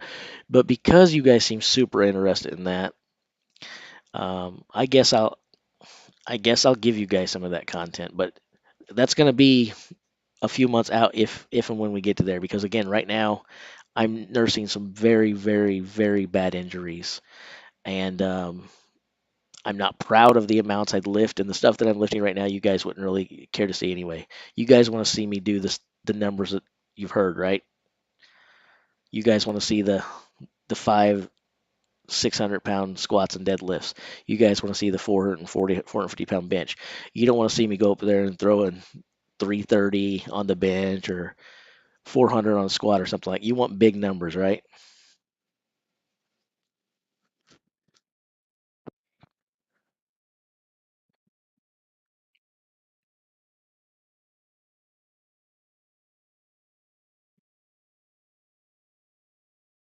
I don't want the channel to be about me. Honestly, if I'm going to keep the channel going, it can't be about me. I I'm I'm interested in these guys. I'm not interested in myself. I don't know if that's a good thing or a bad thing, but that's how I feel. Anything that's about me, I lose interest in really, really quickly. I'm not an interesting guy. I don't like myself all that much. I'm much more interested in other people than I am myself, which maybe why you guys want to learn about me. I'm not you, so you guys want to know more about me, but I kind of want to be in the background, right? I want to put the spotlight on Tom and Mitchell and these guys, and maybe some uncovered gems that no one's heard of. That I think would be really fun to get out and go to some of the amateur competitions like when I was doing stuff, but not to go to compete. Maybe to go find out who are the next guys that no one has heard of. Let's go find the new Mitchell Hooper, the next Mitchell Hooper. That I think I've got enough money to do some travels and stuff. I think that might be kind of fun. Let's go find guys that deserve your attention. Let's see if we can find the next big star before the sport does.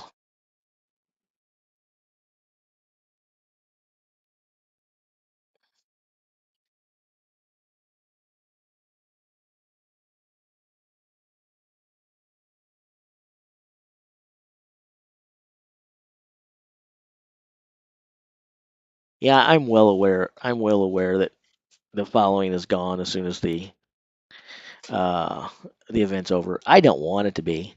And again, I asked, "Are you guys going to stick around when this is over?"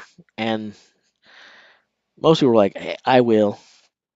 It'll be awesome if they do, but I don't look for that to happen. But um, I made a commitment. You guys, whether I was suckered into making the commitment or not, I made the commitment. So I'm gonna hang around, and hopefully there's someone to digest my content going forward. Otherwise, I guess I'll just be making it for me. 12 reps for Brian. That's if Trace 13 was really good like I thought, then Brian's 12 is really, really, really, really good for Brian, considering how much his deadlift has fallen off and the way the other events have gone for him so far. So maybe the 13 isn't as good as I thought, or maybe Brian answered back here with a big stop writing me off, people. I'm still here, pay attention. I guess we'll find out.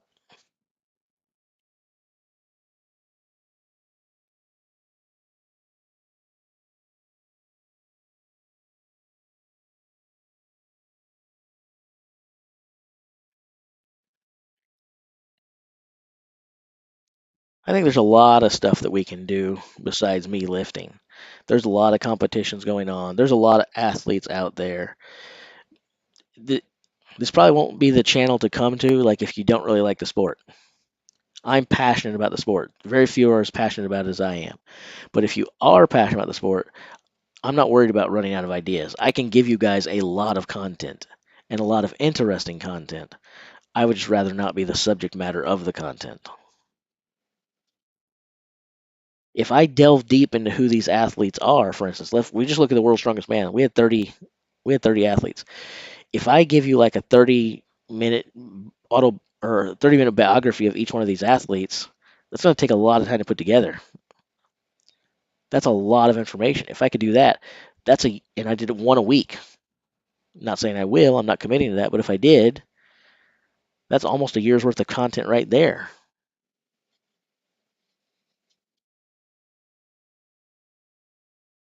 Almost like what Laws and Liz just did, but much bigger to the extreme. A lot more information about the athletes, and not just how they're going to fill out the world's strongest man, but who are these guys? What does their training regimen look like week in, week out? Not when they're on social media showing you what they show, but what do they not show us, and so forth.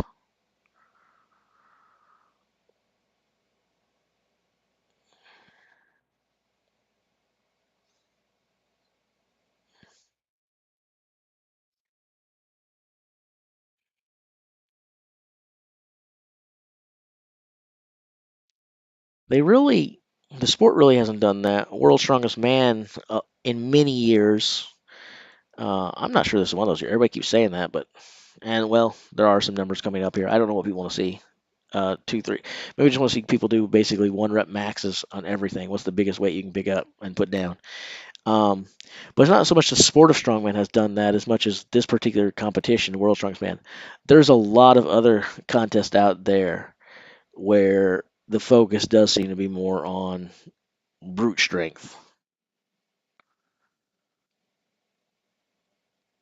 How much can you statically move, and that's it. That's just not what World's Strongest Man is anymore.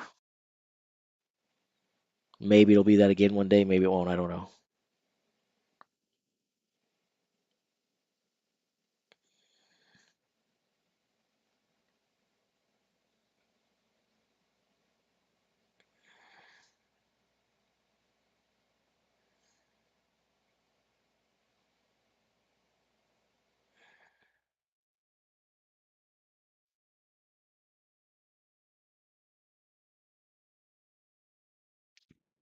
Well, you say the Iron Pastor. Um, when I was competing and when I was holding down a pulpit on a regular occasion, um, some people used to call me Pastor Pump. You know, Pastor Pump. But again, I should not be flexing like I just did now. No one wants to look at look at me right now.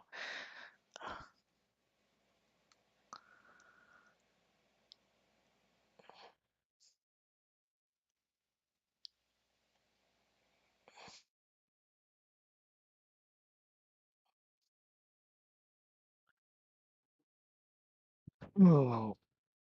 Back when Eddie won, the simple way to winning was to try to weigh as much as possible.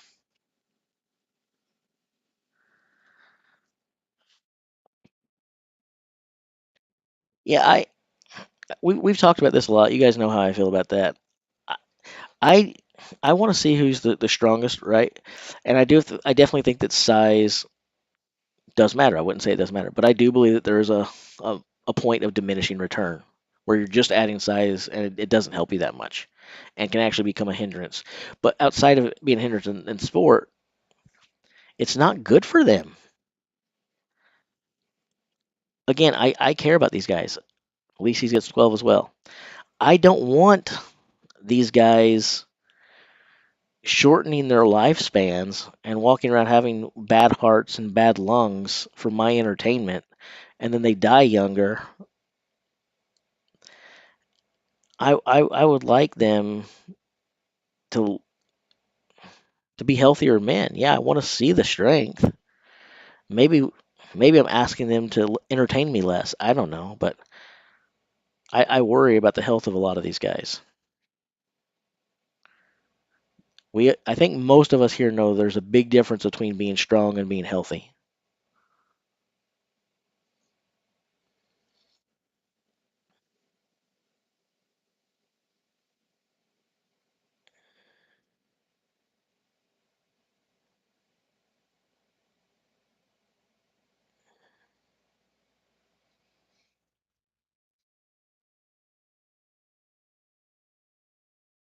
Luke for 13, 100%.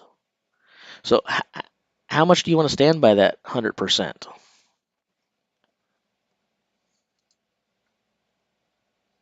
Do you feel confident enough about that 100% that you're willing to give me something if he doesn't? So if Luke doesn't get 13 reps or more, Toxic Tag has to send me US $50. That's fair, right?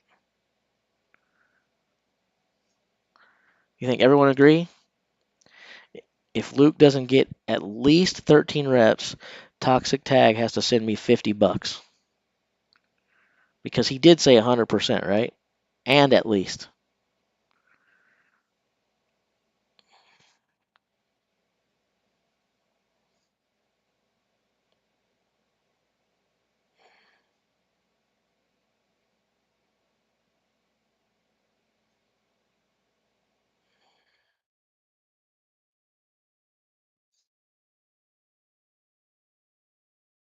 I need at least 10 people to say that it's fair because otherwise I can't ask the guy in good conscience for $50, but he should send me $50 anyway. Luke's not a great deadlifter, that's why I'm saying this. If he does 13 or more reps, then I'll send you $2. 50 if he does it for me, 2 if he doesn't for you. And you're like, 52, that's not fair. But I think it's fair because you're the one that, you know, took that stance. It's 100% guaranteed he's doing it. That's what 100% means. So I didn't say what he would or wouldn't do. So I feel like the pressure has to be on you, not me. You can get $2. Ooh, a $2 bill autographed by me, or $50 from you to me. There you go. What do you mean, no deal? You just said your guy had a 100% chance to do it. Do you believe in him or you don't? Why'd you say 100%? Sounds more like it's 50% or 30% or 16%. So that 100% was really macho talk for the chat room, but you had no belief that he was really going to do it because if you did, you wouldn't be worried about that $50, right? So we can see who's a talker and who's a doer here.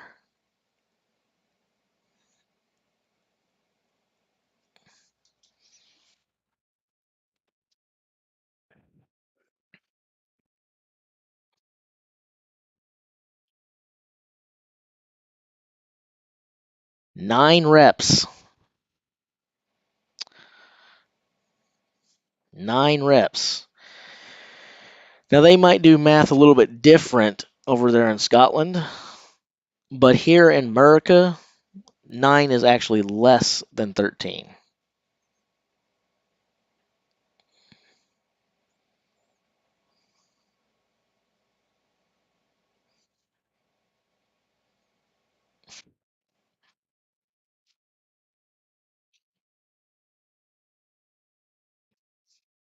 Yeah, in Scotland, I know sometimes they're like, well, look, 12, no, 13. It's the first number's a 1. 9 is bigger than a 1, so 9 is a bigger number. But that's not the way that we do math in the USA. 13 is actually larger than 9, in spite of what most Scots think.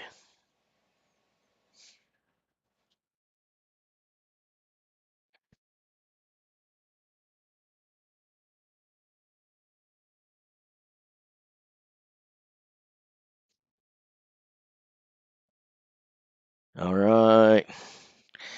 Split points. Because this isn't based on time or previous ones, there's going to be a lot of shared points in this event. Lots of folks tying.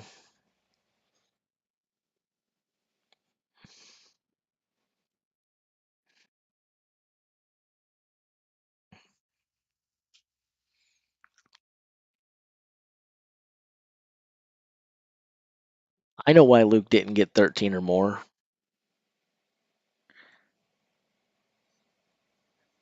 I know exactly why. Right before Luke got up there, someone went ahead and took Hooper's car off of the rack. You know, the fake weights Brad Castleberry car, and they replaced it with an actual heavier car and made Luke lift the heavier automobile without telling him, unfortunately. And now that he's went, someone's going to replace the heavier automobile back with a normal one until it's Hooper's turn, and then they'll put the fake weight Brad Castleberry car back on the rack. Is that right, Toxic Tag? You're right that we don't do maths in the USA because we do math. We're the only country in the world that practices math. Everywhere else does maths because you guys think that there's more than one math. Um, I've always thought it's interesting that we say math and everyone else says maths.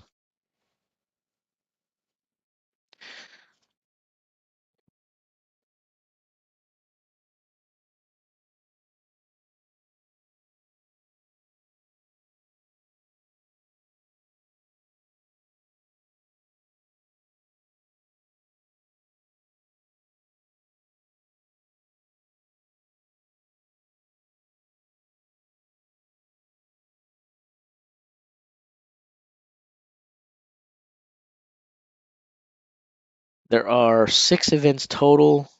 There are 3 events today. So once we get through with this event, we have one more, and then you guys get to be done with me for 24 hours. But you guys got to suffer through my company for a little bit longer. My apologies to you, although it's not really a sincere apology.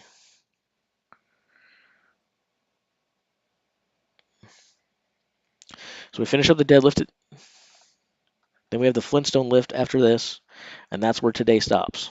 Tomorrow starts off with the bus pull, then the power stairs, and then, of course, they all end the exact same way with the Atlas stones.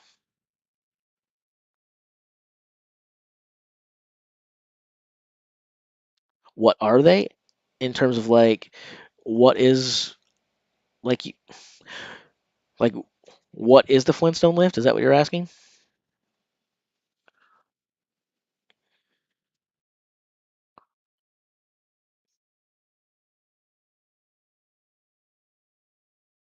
What are Atlas stones? Do you follow the sport? This is not me picking on you. Do you follow the sport of strongman? Because whether you do or not will determine how I answer what Atlas stones are.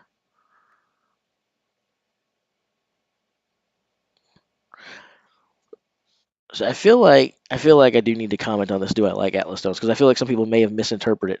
Big 15 for Alexi. Holy cow. Okay, cool. Um, 15 for Alexi. That means that I was wrong with Trey, but I was also right when I said don't count out Alexi because people don't respect his deadlift enough. But 15 I did not expect. So I'm telling you guys to stop counting Alexi's deadlift out. He's a better deadlifter than people think. Apparently, I need to tell myself that, not you guys. Um,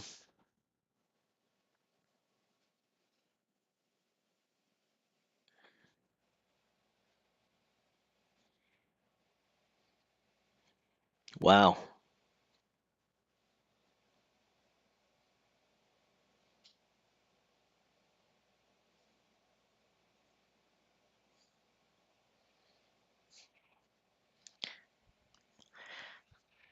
Mitchell Hooper, 16. So are we just going to add one more to Mitchell Hooper no matter whatever happens. So like, I'm not saying this is what Kryptonian is, but based on the way things have been going and what we are saying about Mitchell, like I could almost see Tom Stoltman getting up there. This is not a prediction, but I could almost see Tom Stoltman getting up there and doing 83, and we go Mitchell Hooper 84. Um,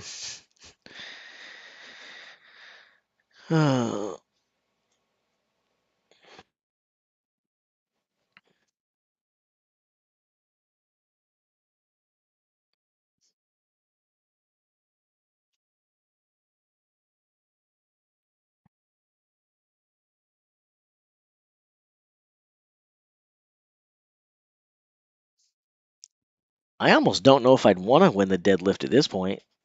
With numbers that high, I feel like you're taxing your body an awful lot. You're draining that energy tank quite a bit. These guys don't have unlimited. This is like a video game, right? That energy meter is going zoot, zoot, zoot, zoot, zoot, zoot, zoot, zoot, zoot, zoot, zoot. To put up this big of a number here, they're gonna feel it.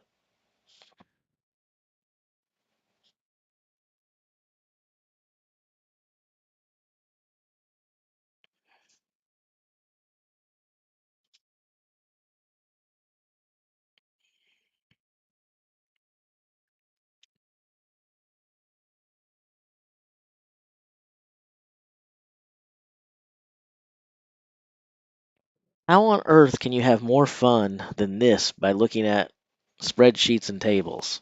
This is the most fun people can have looking at spreadsheets and tables.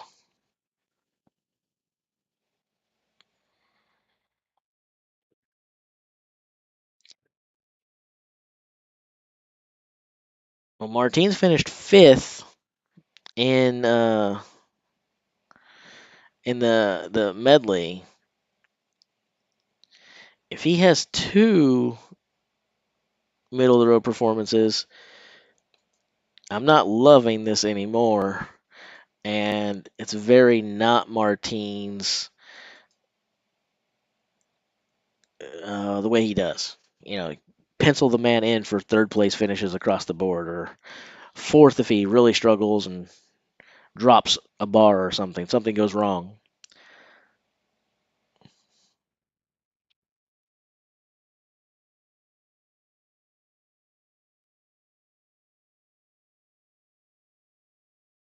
I'm not actually sure what the deadlift weight is, and it's kind of hard to tell because when they're the platform style, where they've got like the lever, again, I keep calling it the seesaw, teeter totter. It's hard to know what the actual weight is because I've picked up stuff like that in competitions before. It's not a consistent pull. It's like a machine in many ways. You don't feel the same. It's not like free weights, right? You pick a bar off the ground. If that's a 500-pound bar, it weighs 500-pound bar. Or, I mean, it weighs 500 pounds, half inch off the floor. It weighs 500 pounds, 4 inches off the floor. It weighs 500 pounds, 10 inches off the floor. It's 500 pounds. When they're on these levers, to me, the weight feels different based on where you're at. So it's kind of hard to say what that weight is, in my opinion. In my opinion. Jace, do you admit you're ignorant and I'm a genius? We both know it. Do it like a man. Admit it. Fair enough. I am ignorant, and Mustige, I don't really know how to say his name, is a genius. I will admit it. So I think that means that we just admitted that basically I'm a man and you are not.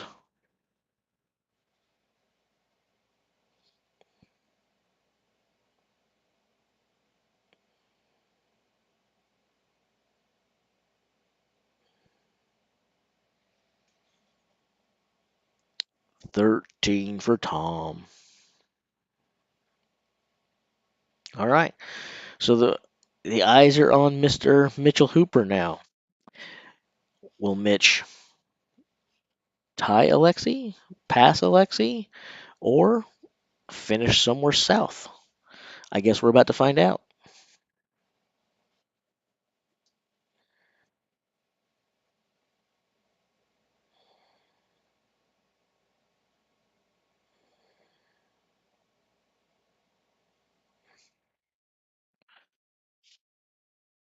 Cheers.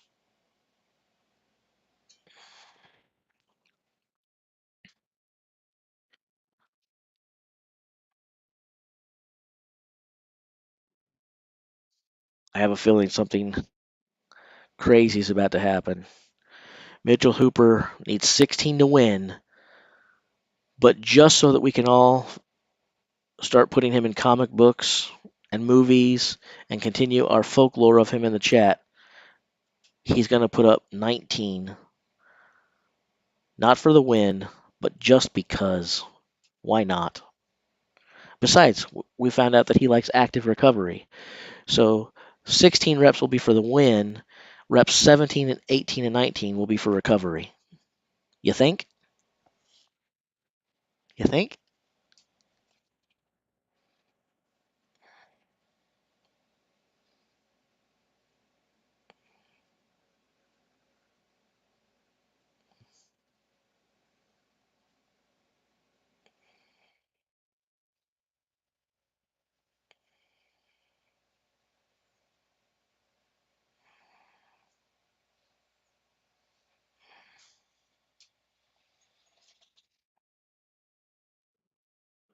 Based on the active recovery argument I'm using, maybe he goes on and does 40 or 50 reps because each one he feels a little more rested. So that helps him build energy going into the Flintstone lift.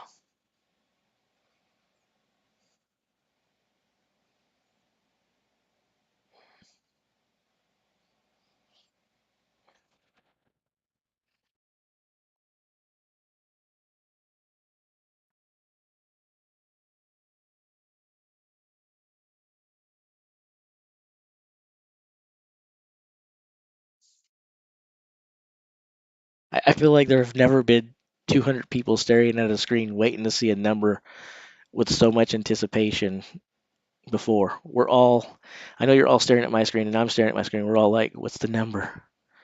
What's the number? What's the number?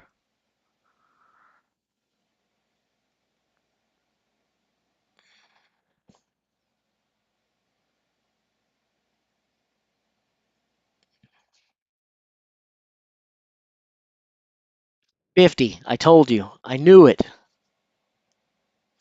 You guys didn't believe me. 50 reps. Wow.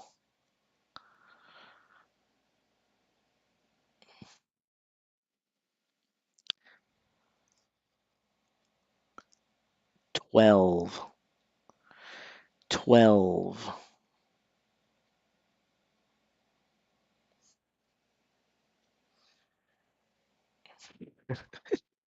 I want you guys to stop and think about how much pressure we're putting on this kid real quick.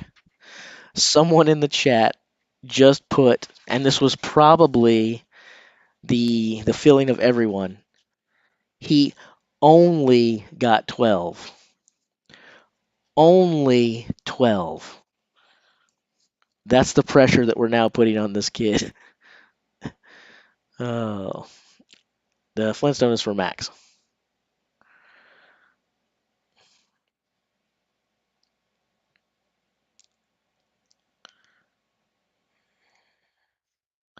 So that's about what I predicted. I don't know if you guys were paying attention before we named these, uh, but I didn't put Hooper up there where you guys are putting him first or second on this. I had him in the third and fourth position. Alexi takes first, got two guys for second, a whole bunch of guys sharing the third. So I don't know about the reps. I had no idea what reps to expect, but in terms of where to place him on the board, that's actually where I kind of expected him to fall on here. And I think that's kind of where he expected himself. He expected himself to do well, but again, if you go back and watch the Laws interview, he says he's going to do really well. He says he believes himself, but he also pulls back a little bit. He pulls back and he says, now, one thing that's not being told is I've never performed this type of deadlift before. I've never lifted anything on a fulcrum. Those guys who have, I think that plays an advantage, and I do think that experience is important. I've never done that, so I'm going to try to see how much I can learn from them, see if I can get some tips. But I think that experience and that technique is going to be way more important and way more valuable than most people think. So to me, again, if I can be honest with you guys, I'm not this doesn't mean he wins or loses or comes. It doesn't mean any of that.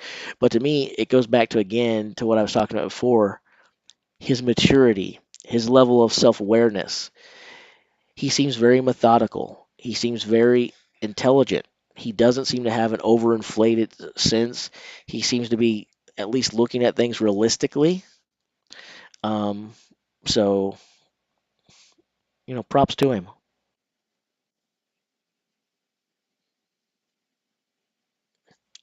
Here's what the leaderboard is like now. Well, it actually shows on the screen. I don't have to do it. I was going to click. It's refreshing for us automatically. So we've got Alexi in first. Tom Stoltman only a half a point behind. Mitchell Hooper is in third with 16. And then there's quite a bit of gap after we get through the top three. 18, 17 and a half, 16. Then you got to go all the way back another 3.5 points to Trey Mitchell in fourth. Half a point behind him is Licis in fifth. And Brian Shaw, 1 point behind Licis in sixth.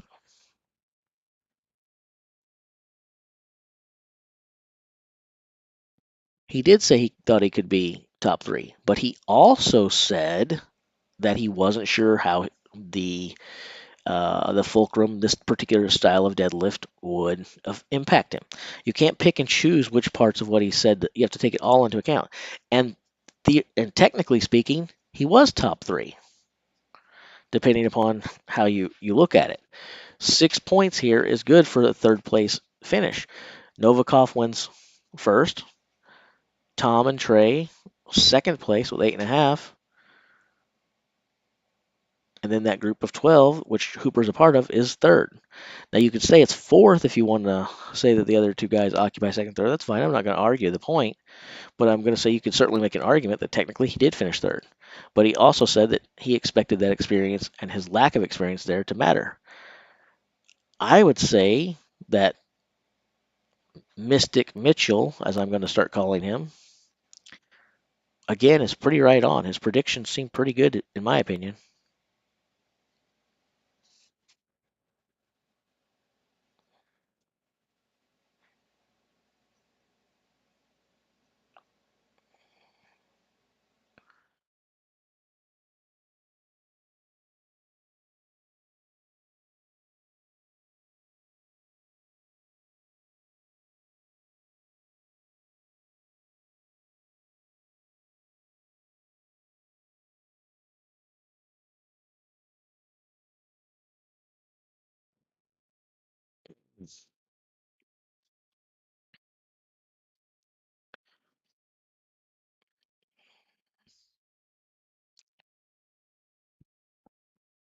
Mm.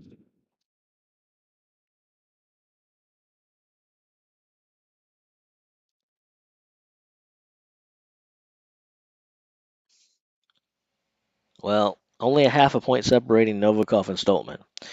Let's say they tied in the Flintstone Lift. They probably won't, but for the purpose of what I'm getting ready to say, let's just pretend that they tie in the Flintstone Lift. They'd go into day one tomorrow tied, half a point separating, or not tied. They'd go into day three with Novikov up by half a point. Do we think that Tom only beats Novikov by a half of a point, one position at best in the bus? I don't think so. I think we'd have to think that there's going to be more of a gap between Tom and Alexi on the bus pool than that.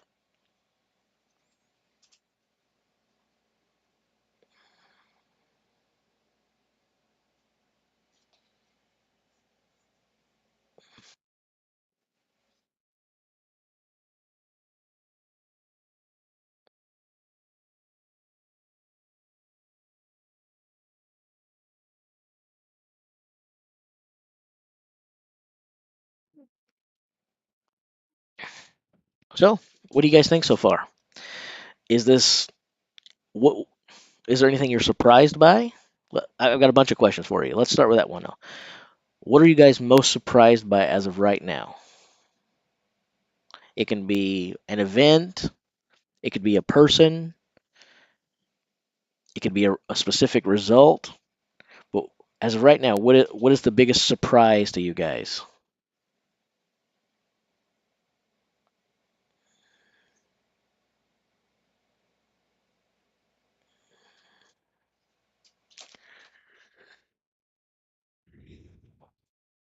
I am not yawning, and I will never admit to it, just like I will not admit to rooting for Evan Singleton.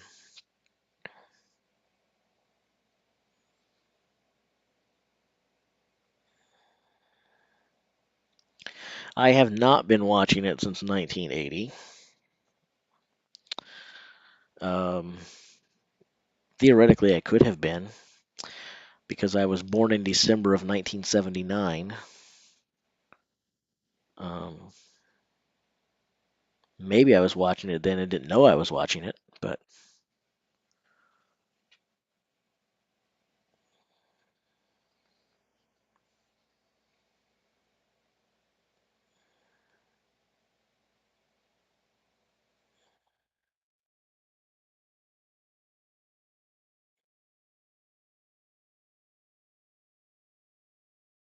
do you by chance know the lowest day one finals total to win it? I don't know that off the top of my head, and I feel like that's a good stat that I probably should have did some research on before we went live today because I think that's a really cool stat. You guys could do some research right now. We got a while to wait. There's a lot longer intermission now than there was between the first two events anyway. We could look it up together. Maybe someone will tell us. Uh, but if not, I actually think that in itself would be an interesting thing to take a look at. What, like maybe do an entire video about a specific world's strongest man with the biggest come from behind victory.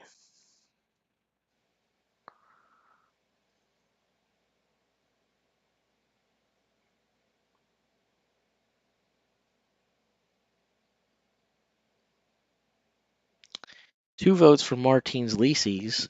That was not going to be my vote, but when you guys say it, um, I, I guess I am surprised that Martins is setting in fifth after two events. I don't know if that's the biggest surprise to me. Let me think. If I say that's not my biggest surprise, I have to choose something bigger, right?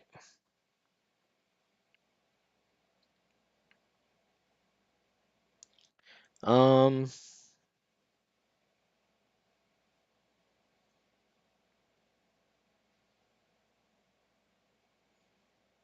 no, you know what I think is a bigger surprise to me right now than let's just go ahead and pull up my rankings here real quick. To me, a bigger surprise than Licis being in fifth, maybe Max only having 6 points right now. Even though if you look at this, Max is actually only 1 point behind where I thought he'd finish, and Licis is a whopping 4 places behind where I thought he'd finish. Um, hmm, I don't know.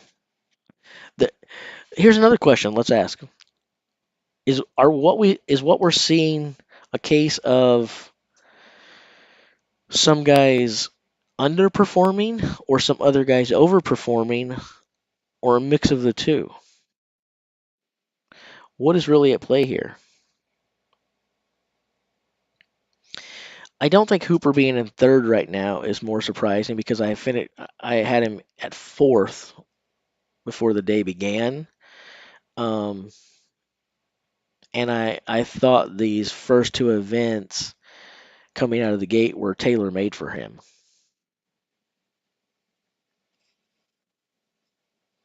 The question will be how much of that can he hold going forward? That's the real question. But it is interesting. Right now, you basically, the way it looks right now, you've basically got a three-man race. There's still a lot of competition left, but it's pretty tight at top. Half a point between one and two. Hooper's only back a point and a half. But after that, you go back several points, 3.5 points before you get to the next guy. So it's very top heavy right now. The field is very, very top heavy.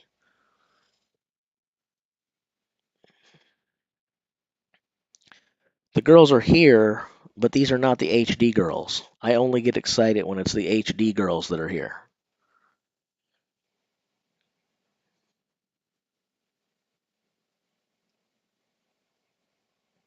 See you later, Nicholas.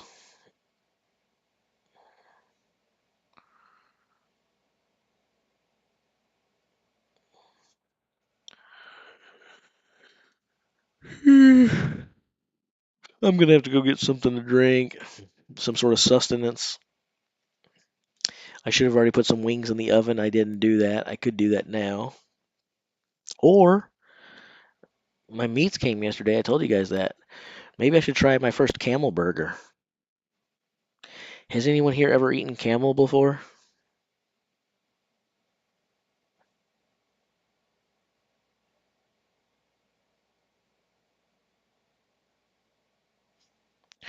Ooh, they'll satisfy our wishes online. Why won't they satisfy our wishes offline? That's what I want to know.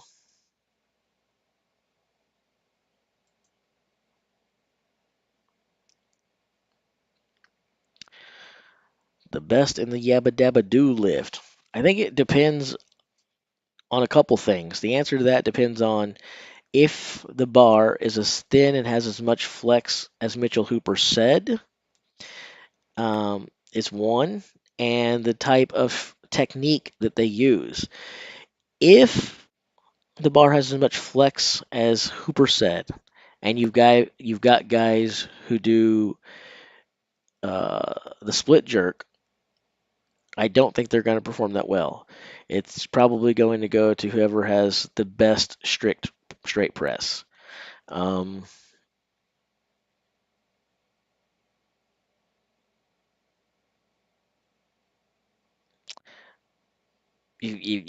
I would have to think that Luke is going to fare pretty dang well.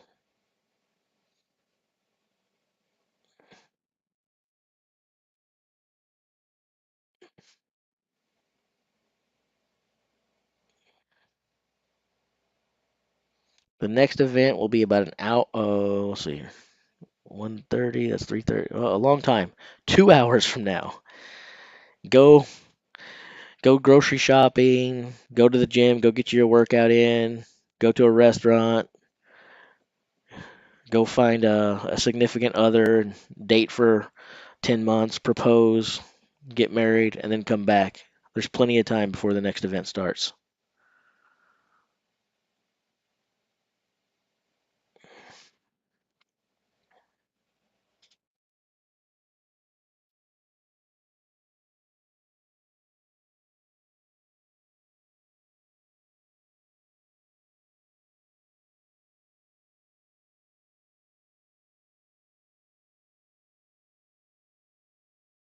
Yeah, the Flintstones for max weight.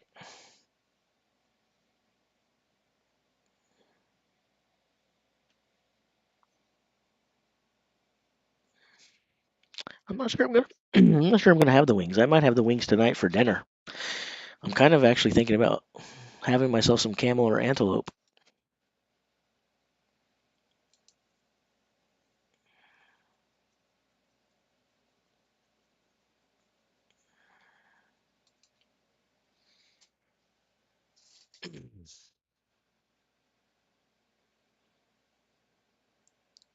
All right, we're gonna take a a short intermission. I'm gonna get myself some calories and come back here and rudely eat on camera like we did yesterday. All right, so I'll be back in a little bit. You guys do the same. Get yourself some food, snacks.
I'm back.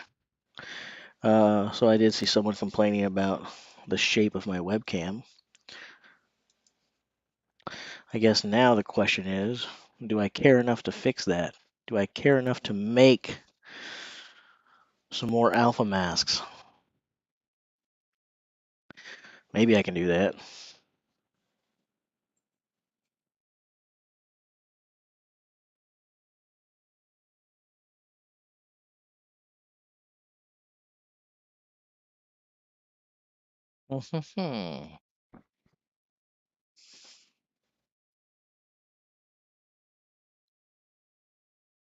All right.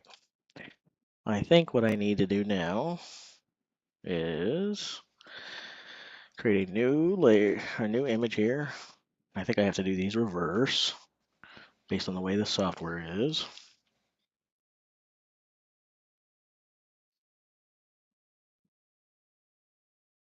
Let's just create a new alpha mask. How about that? All right. Okay, we'll go like this. We'll kill this. Actually, let's flip it when I'm done. I think it's easier to do it the other way.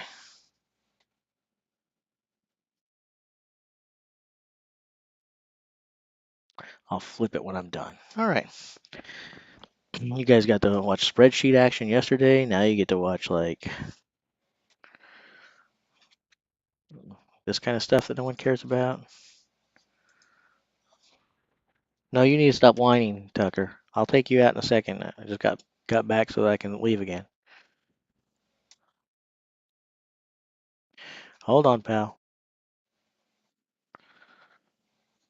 Let's see here. So if, let's say I'm gonna do 1,000. Yeah, let's go 500 in here. And I said to make that a full rectangle. Dang it.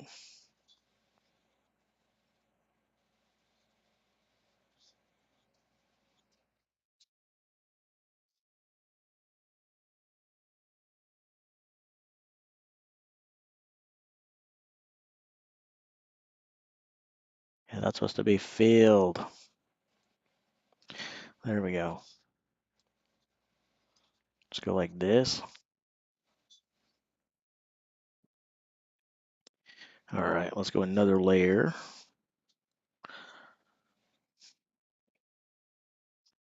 And then let's go like another rounded rectangle.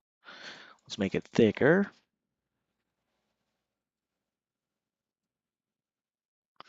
We won't make it filled.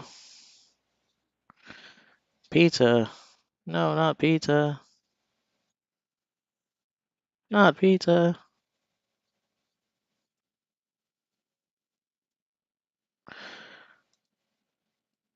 Let's do it like that. Then let's erase some of this because why not?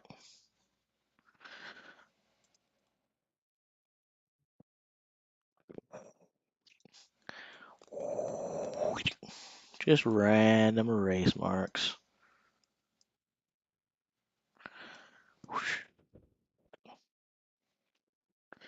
Random erasing.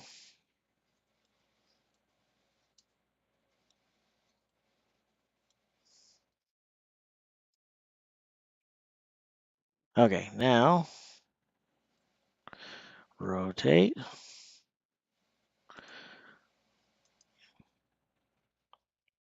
Save this here.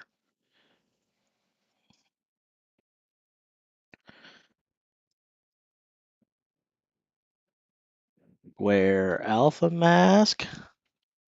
Aren't you guys fascinated by this stuff? You can't watch it live anywhere. Shaw has a chance, but not not a very good chance.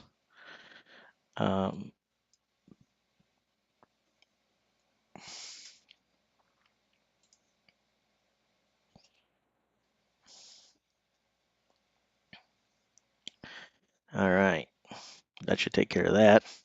Now, I'm not sure who was it that was complaining about the way the camera looked. Who was it?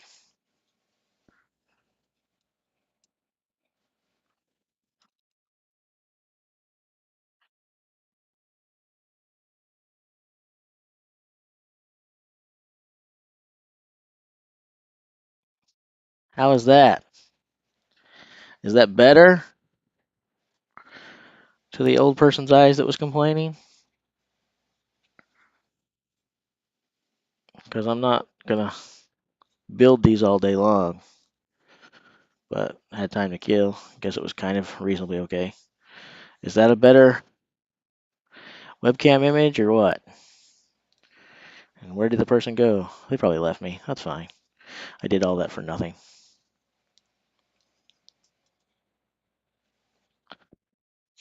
All right.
For anyone keeping score at home, camel burgers aren't half bad.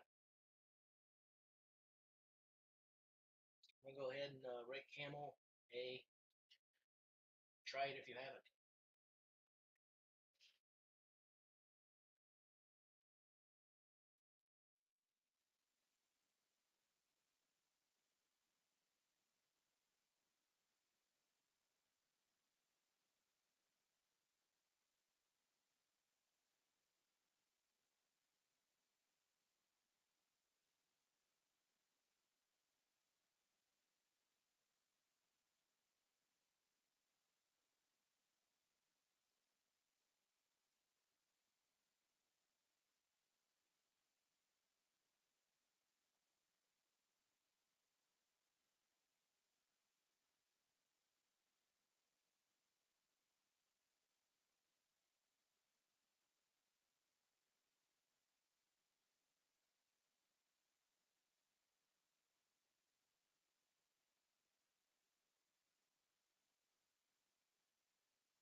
It was a camel burger.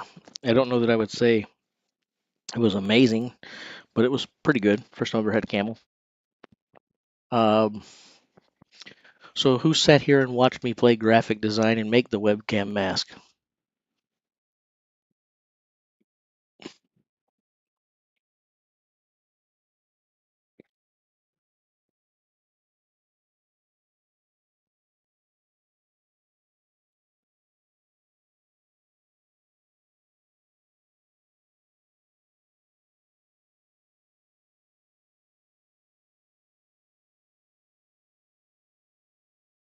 Does Brian Shaw have a chance? Oh, I already answered that.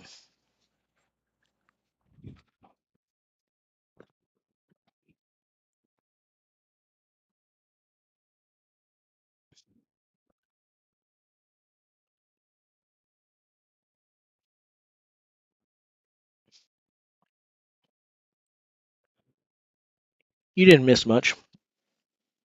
Got to watch me mess with a free image editor for a few seconds, but I don't remember who it was that requested it. I change it, but if and when they come back, I'm gonna pretend that it was hard work and that it took 40 minutes and they really owe me a big favor,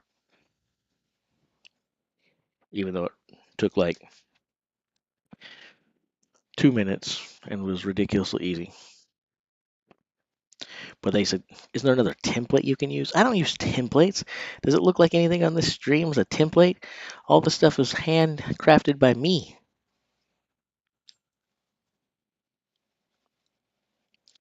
A lot of other places have stuff made for them. If you see it, it's because I built it.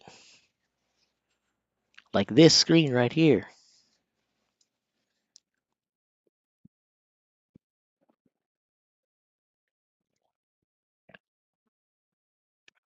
Well, earlier you asked if Shaw had won the deadlift yet.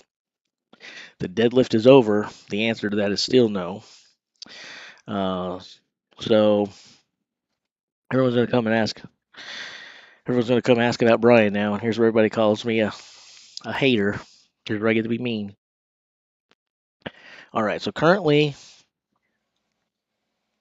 Brian is in 6th place after 2 events.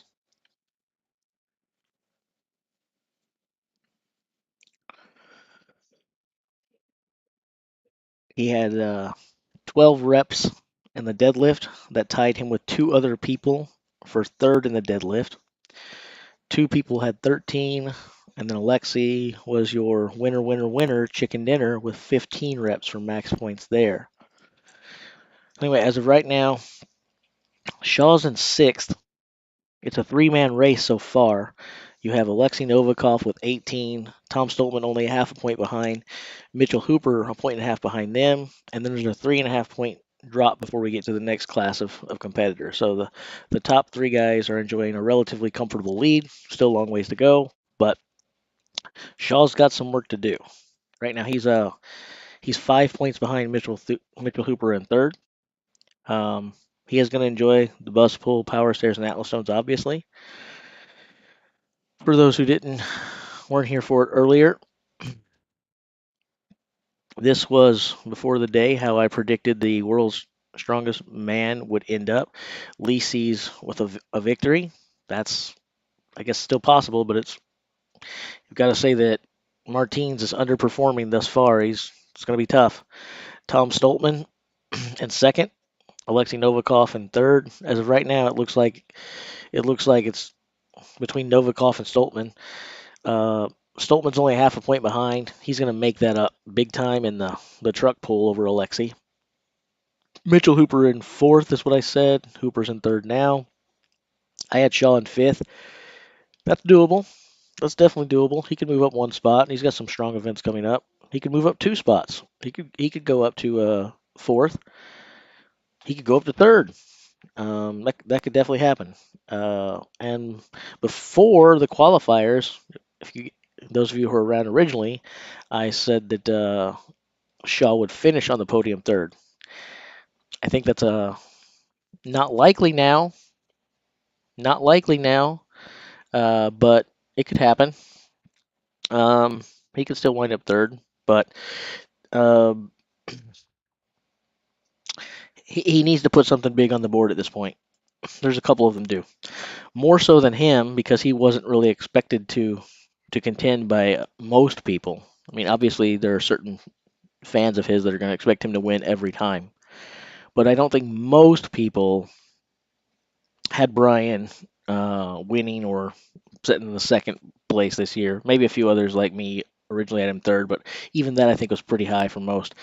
Uh, so Brian has a couple spots to move, but the big person right now that eyes are on is in terms of expectations going into the world's strongest man before we got here. I think most eyes right now are on Martins Licis. Um, that's probably who most people are looking at right now going, Martin's going to step up or where is he at? So I'd say most eyes right now are on Martins Licis. And of course, there's a good number of people who are still watching the Trey Hooper show, or Trey Hooper. Wow. I'm looking at two different names on my screen, and then I put a first name with a last name. The Mitchell Hooper show, and wondering if he can hold that third spot, if he can make a move higher. Does he fall back? There's definitely a lot of people looking at him. So right now, I guess here are your stories. Alexei Novikov because of everything associated with Alexei coming back and Ukraine, everything there. Tom, your defending champion. Mitchell Hooper for the Mitchell Hooper reasons we just discovered. Martins Licis because of the expectations and everything there, and Brian Shaw. So you've actually got 5 stories unfolding in front of our eyes. 5 compelling stories in front of our eyes. So if you're in it for the strength competition, you've got something to watch. If you're in it because you like the stories and things of that nature, you got a lot to be interested in too right now. So it's pretty interesting stuff.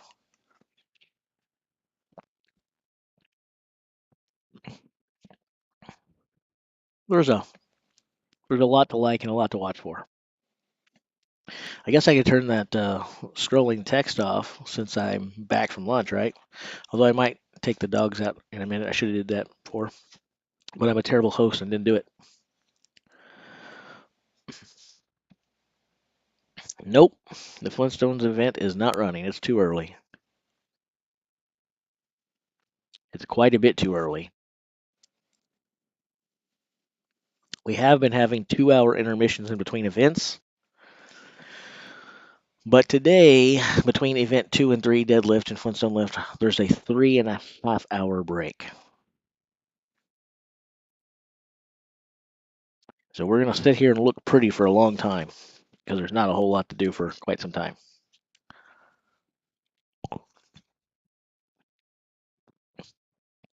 I suspect we'll lose the vast majority of our audience. Yeah, we're already down to 69. Who may or may not come back. Who knows?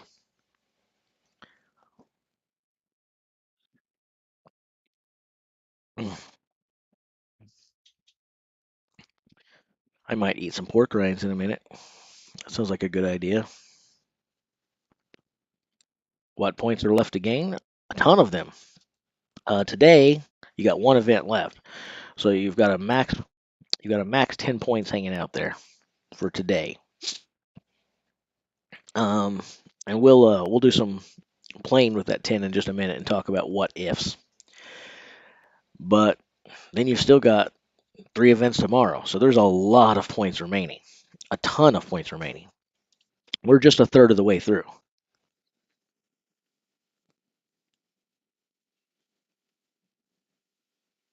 I just answered that question. 1:30 p.m. Pacific time. So I don't know where you're at or what time zone you're in, but adjust it accordingly. 1:30 Pacific time is when the Flintstone Lift is scheduled to begin, which really means nothing. Scheduled at 1:30 means it could start anywhere between 5 minutes early to an hour late. All right. So for grins, what we're going to do is we're going to give everyone on there 10 points. And as we're going through there, we're going to give everyone 10 and then assume that Novikov only has 1 point. It's not the way it's going to happen, but that's what we're going to do to kind of show, in theory, what kind of swing we could potentially see. So if you give Melsted 10, that would put him at 12.5. He's still way far out. Doesn't help him at all. If you give Rhéaume 10, that's 14.5. Assuming a couple of these people did poor, he's still not in contention, I would necessarily say, but he's up there in a place where, okay, now if a couple more people falter in the next event as well, okay, now he can do something. Now once we get past Rhéaume and we start getting into Max, then 10 points means something. Like if you come out there and get a victory, all of these guys can really shake things up. Assuming the guys at the top also help them out. They still have to fall a little bit, but if you give Max 10 in the next event, that gives him 16.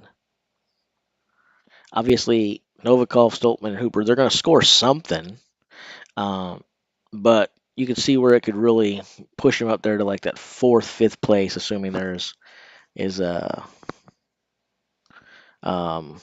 dog is what? Okay, I don't know what the TOS is. Anyway, so it will put him up there and in the 4th, 5th position.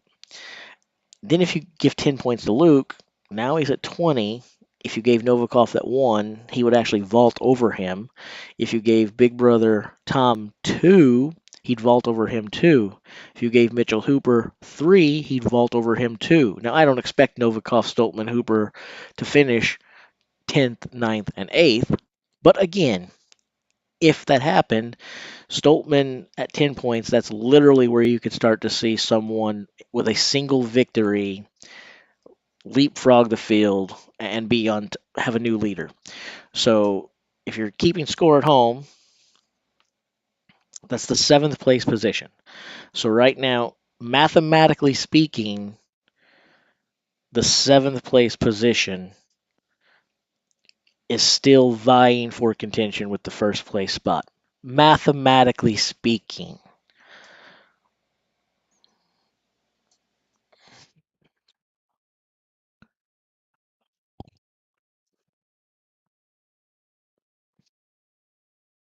I believe YouTube is fine with dog parts.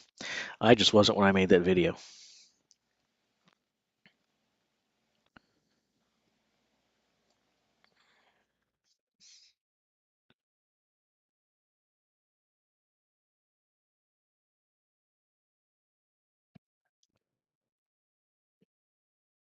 So if 10 does that for Luke, then obviously 10 would do that for Brian or anyone above on the board.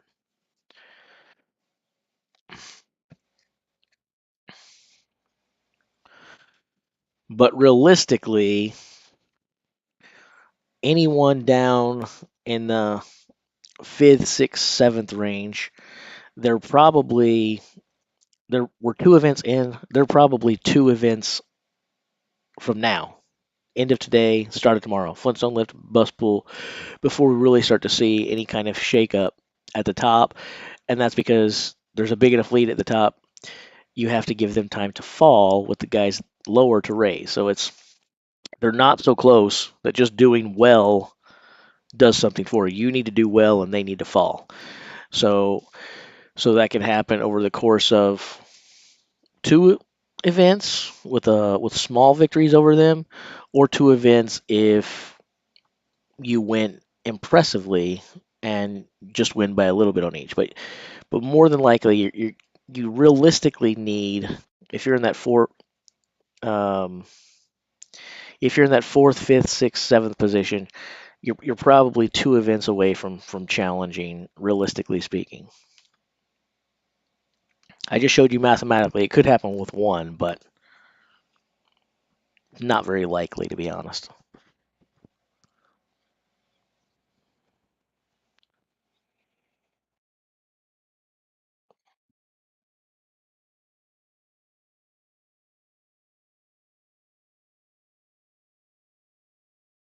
There's 40 points dingling out there.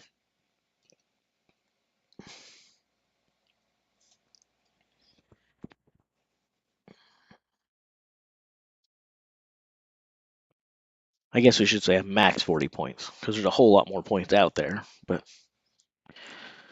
there are still a max 40 out there. So in theory, Melsted could come out there and win the next 4 events and then finish with 42.5 points.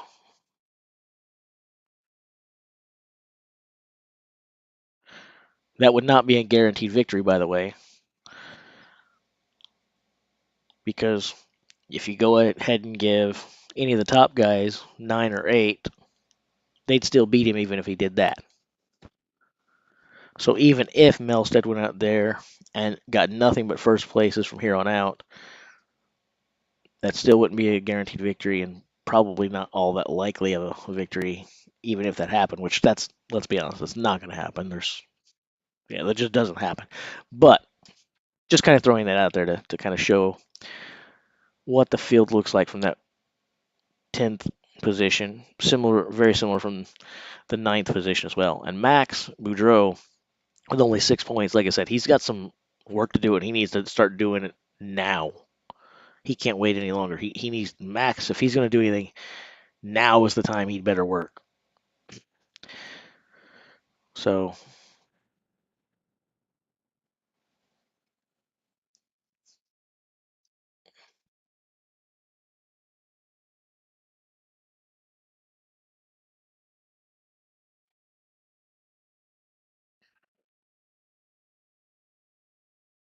if you were to combine bodybuilding split workouts with basic strongman lifts, is it possible to gain some extra muscle over my plateau? Sure. Sure.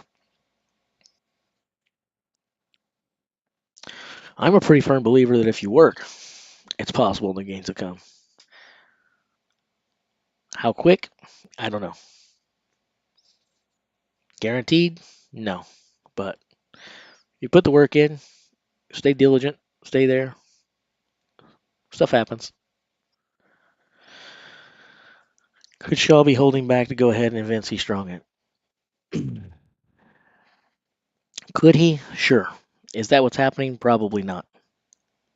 I mean, I know how everybody wants to think about Brian and everything, but no. Now, he has good events to come. He has good events to come. He needs those events. He needs those events. And they could do well. But to suggest that he's holding back is not accurate for a few reasons. One, nobody holds back early in the competition because you don't want to do where he's at now. You don't want to find yourself in a hole. Nobody wants to try to climb. It's no fun doing that because you can only control what you can control. When you put yourself in a hole, you're giving too much control to your opponents. You not only need to perform well, you're banking that they won't, which you have no control over. So that's not a very sound or intelligent thing to do. It's not even a very competitive thing to do. In addition to that, if Shaw was trying to hold back, 30.78 is not like an amazing time by any stretch of the imagination, but it's not a bad time. If he was trying to hold back, we probably wouldn't see a time that good from him. Nor would we have seen 12 reps on the deadlift from him. Those are both respectable enough totals. Obviously, they're not good totals in this competition, otherwise he wouldn't be where he's at. But they're both high enough to suggest that he's holding back to save something to go further. I think is really a person doing this. It's you crossing your fingers and wanting that to be true because you're a fan of Brian's rather than just looking at the data and reading what it means.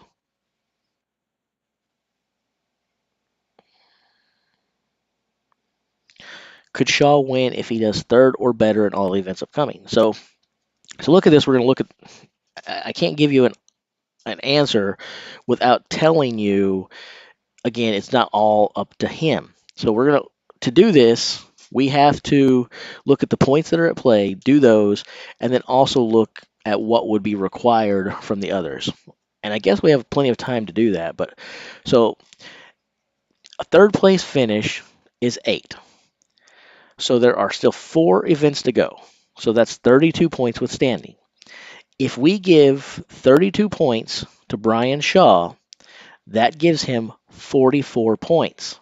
Now, if you notice a second ago, I said that Inglestead, if he got 10 on everything left, that would put him at 42 and a half.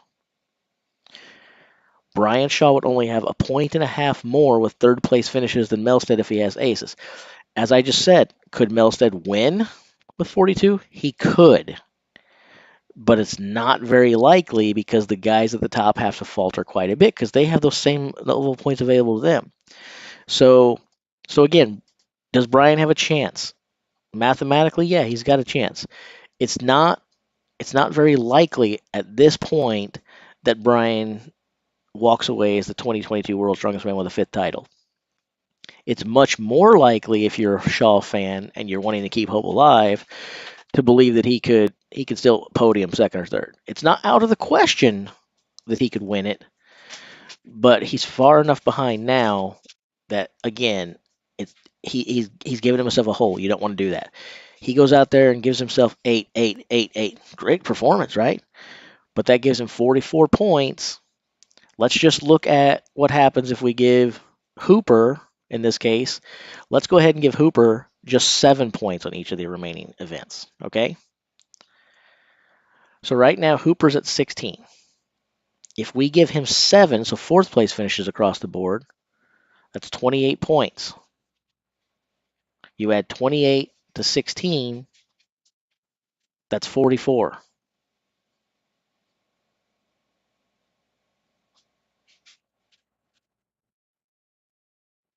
Do you see what I'm saying there? That's actually 1 more point than Brian could get if he got 1 place higher, 8s across the board, or average at 8. Hooper could actually finish 1 average position below, averaging 4th place finishes, and he would still be above Brian, thereby keeping Brian off the podium. So at this point, if you're looking at Brian's chances, he needs to be where you're talking about. He needs to be averaging 3rd or better, and then he has to be crossing his fingers and putting a lot of luck that the guys above him are going to be 4th or worse. And that's just for Hooper. If you go above that, then he's got to start looking at 5th place finishes and stuff like that. So, do you guys understand what I'm saying now?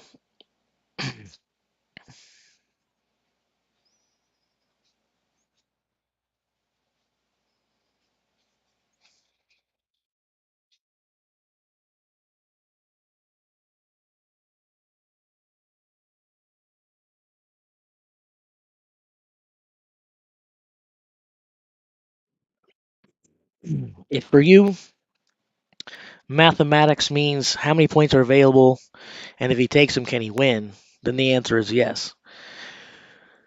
But if mathematics to you means logic and statistics, it's exceedingly unlikely. Now keep in mind, unlikely doesn't mean impossible, doesn't mean won't, doesn't mean can't. But logic and statistics are not on his side at this point in time, even with his good events ahead. Because all the events that he's good at, which are ahead, he's not the only one who's good at them.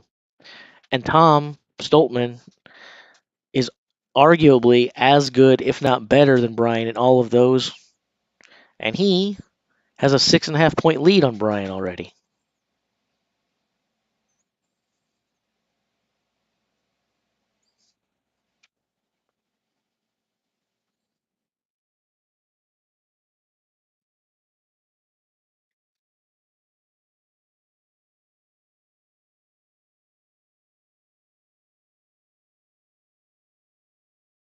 So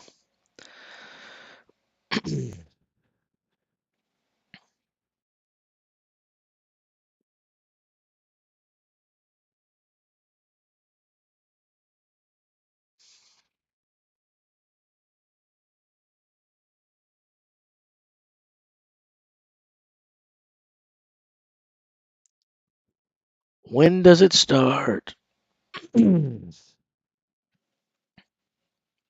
I think I'm gonna do this real quick. Here's what we're gonna do. Even though I do this, I'm still gonna get asked. But this is what I'm gonna do.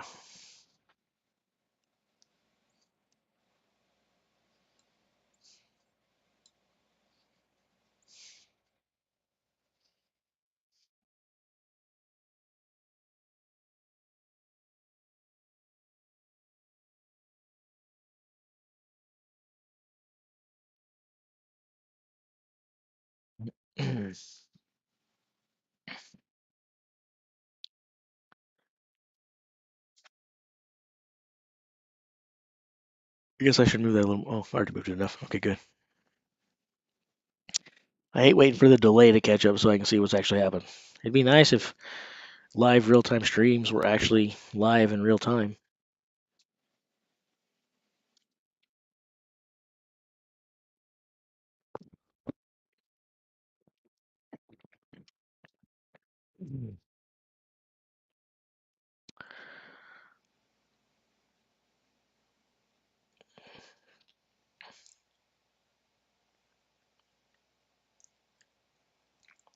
It's okay that people, John Ehrman the second, allow me to address what you just said. It's okay to ask. You have the live show on, but the information's on your screen. I have a live show so that we can watch together. I don't have a live show so that I can read to you. It would be different if you were listening to a radio show, but it is a video show, so you can see the information.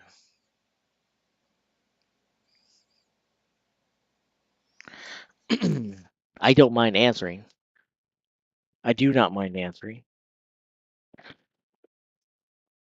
But I also don't mind heckling you guys or giving you a bit of a hard time when I do. That's also part of the thing that I get to do is running the show. Yeah, I'm doing this, but I can also be a bit of a grouch. It's pretend grouch, but it's my own entertainment.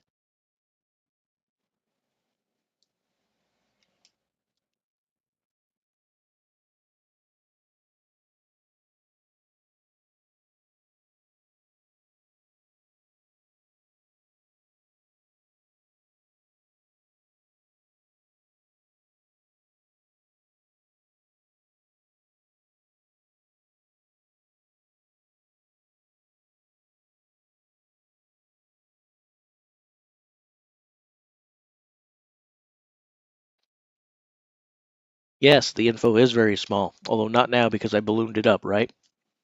And yes, it could be a blind person tuning in. But as I just said, I don't mind answering. And I did. And I gave him an answer right away. But there's also nothing wrong with me pointing out that the information is on the screen. Your one point does not trump my point. Both things can be true at the same time.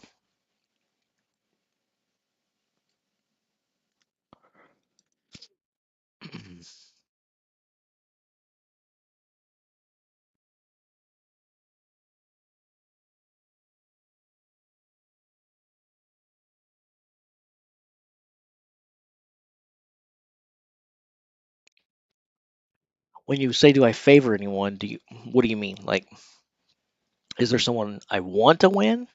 Or is there someone I expect to win?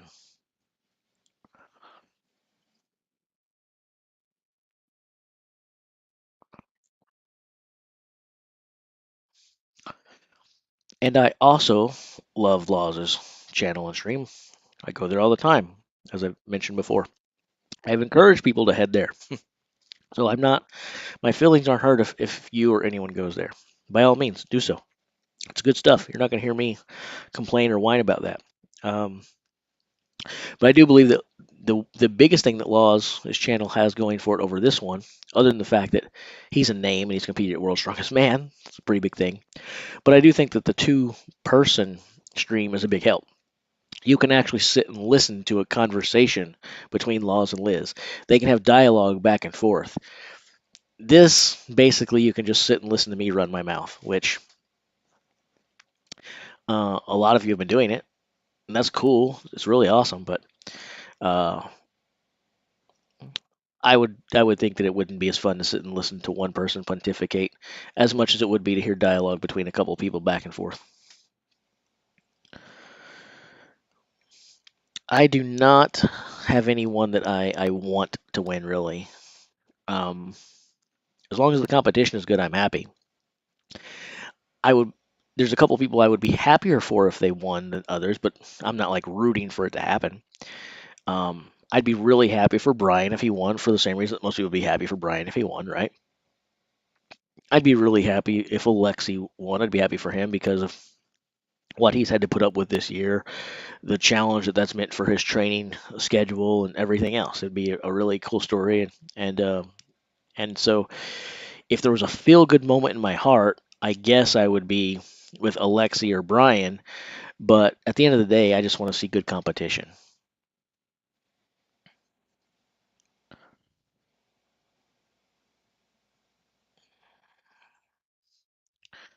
A drone streaming, that'd be kind of cool.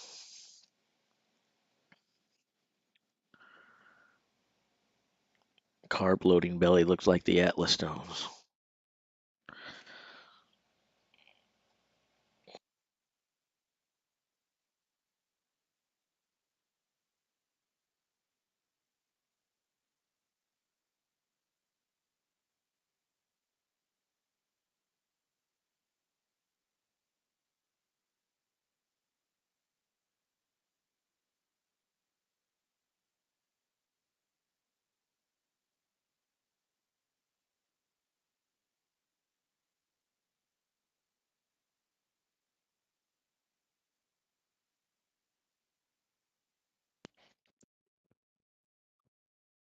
Because I don't know where everybody is, or what time it is, or so on and so forth.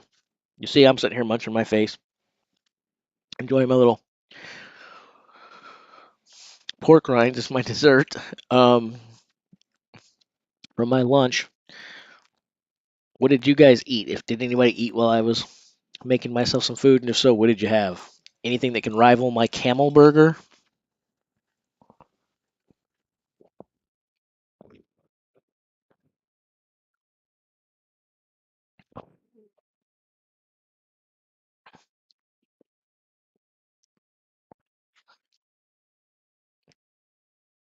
If you think I sound irritable or argumentative, then you're not listening to me at all very much because I'm the opposite of irritable. I'm matter of factly. I'm also joking around and stuff, and it's been evident throughout. So I don't sound irritable, and I'm not argumentative. I'm not going to be. I'm not going to cater to everything anyone says in here. If people say something and I don't agree with it, I'm not going to go, okay, I agree. I'm not going. I'm not going to cower for likes. I'm not going to beg for appreciation or support. I'm going to be real, authentic. I'm going to speak truthful and honestly with you, and I'm going to have fun doing it. I also have a sarcastic sense of humor. Some people will like that, some people will not. If you do like it, that's great. If you don't like it, I think that's equally great. I'm a firm believer in people being able to change the channel or hit a back button or whatever it is. So I'm the opposite of irritable. I'm not upset at you, them, or anyone else. And no one here is going to get me upset. I don't take it seriously enough to get upset. And anyone who is getting upset by it, then I would tell them that maybe they should step away from the internet for a while in general because they're taking it way too seriously.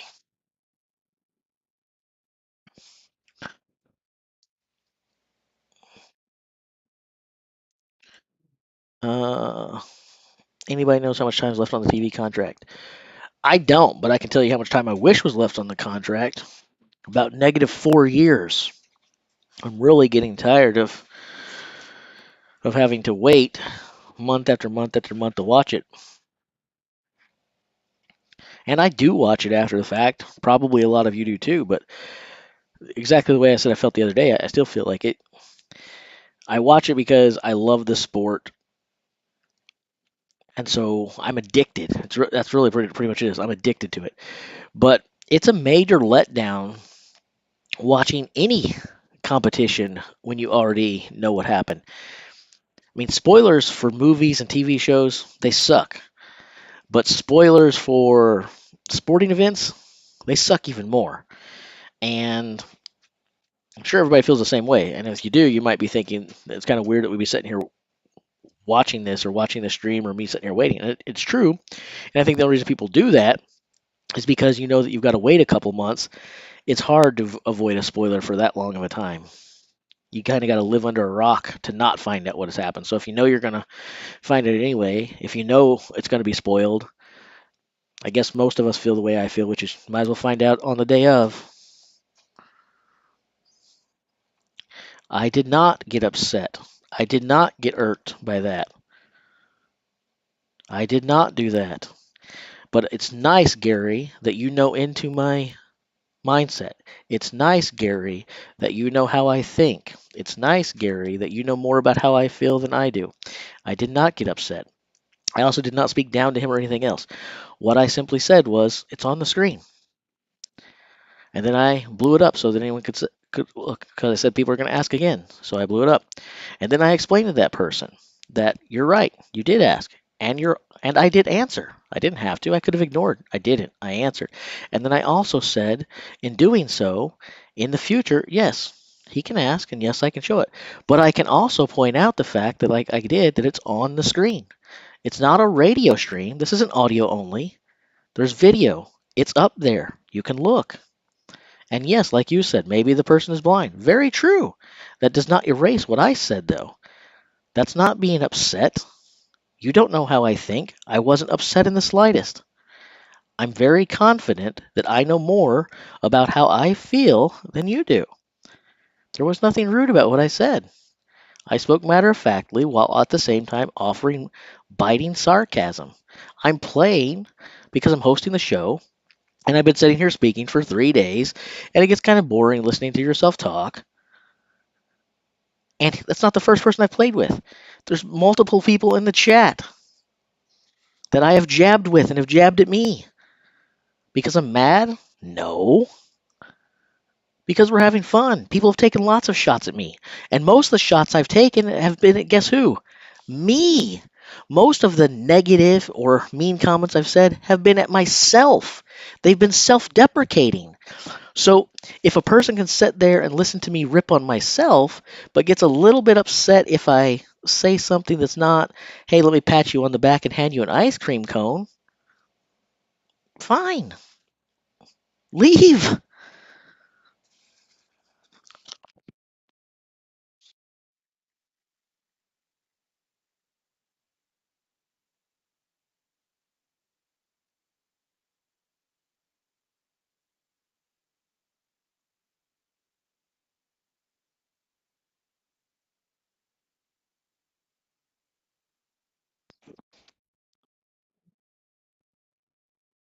Okay, you gave me a bottom line. Now I'll give you a bottom line, Gary.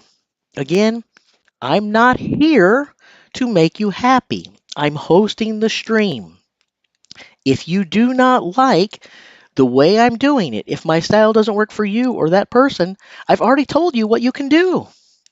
You can leave.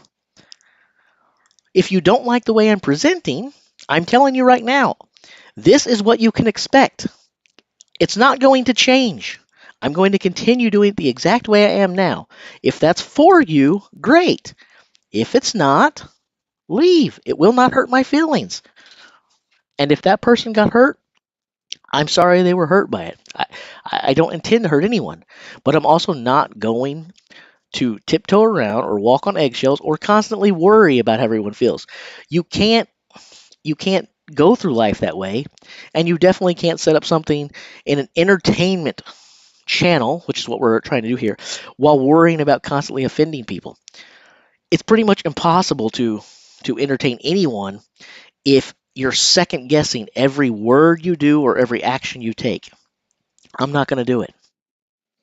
I'm having fun.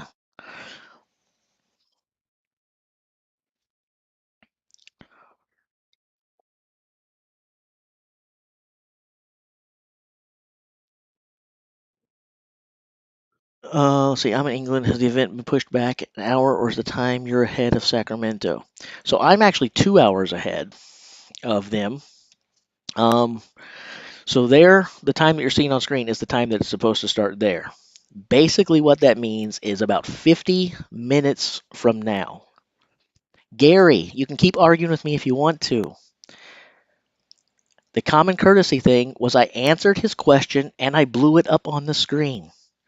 I would consider myself to have did the courteous thing. If you don't agree, that's fine. But do we have to continue? Is it so important to you right now that we keep going back and forth about this until I go, "Oh, you're right, Gary. I'm sorry. I changed my opinion." I feel the way I feel. You told me I'm upset. I'm not upset. It would appear to me that you're upset. Drop it. It's dumb. I'd like to get back to joking around. I'd like to get back to laughing. I'd like to get people back here to ripping on me again and playfully taking punches at me. I enjoy that.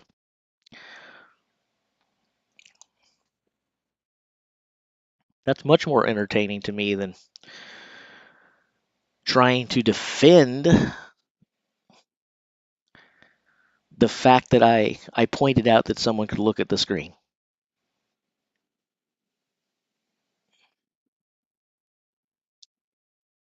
Just don't do it again?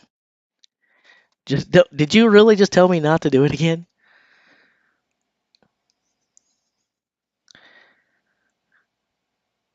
That's funny. So apparently, Gary is hosting this channel now. Apparently, Gary is running this. This is Gary Loves Strength.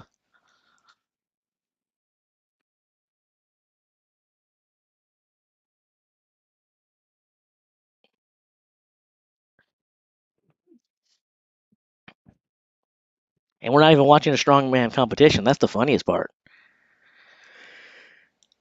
We're watching tables and spreadsheets with text on them. Okay, Gary, I won't do it again. Oh, but Gary, just in case you weren't aware, the time that the next event starts on the screen. By the way, if you can't see that, let me help you out a little bit here. Can you see it now, Gary? Can you see the starting time now? I want to make sure, absolutely sure that you can see that, Gary, because it is on the screen.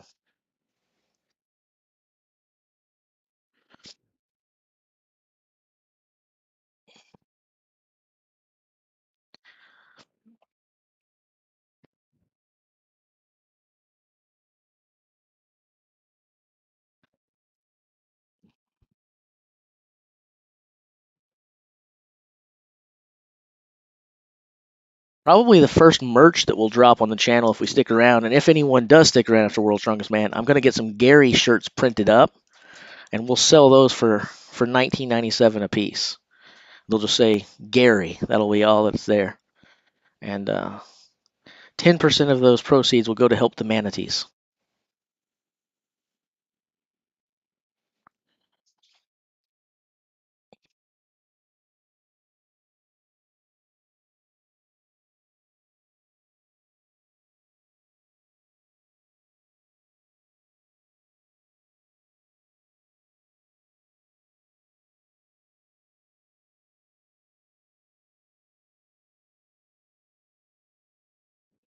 I guess there's one thing that I do actually need to put on there because of the fact that I blew this up so much you can't see the time zone. I guess I do need to do that.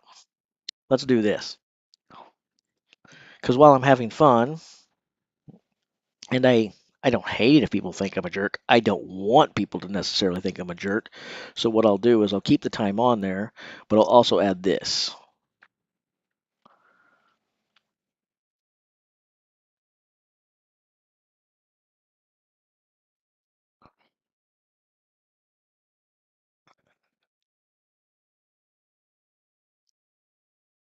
There we go.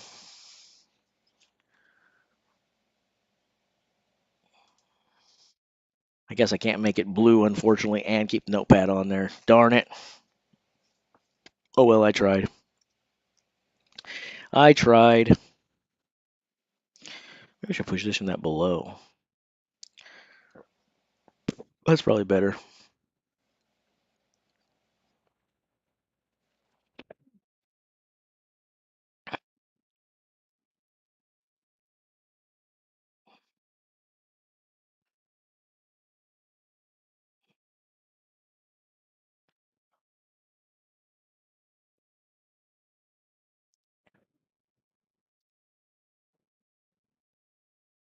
The Flintstone Lift starts in 44 minutes, give or take 3 weeks. And that's not Jace being a jerk, by the way. That's because the world's strongest man does whatever the world's strongest man wants to do, whenever the world's strongest man wants to do it. This is their world. We just stream in it.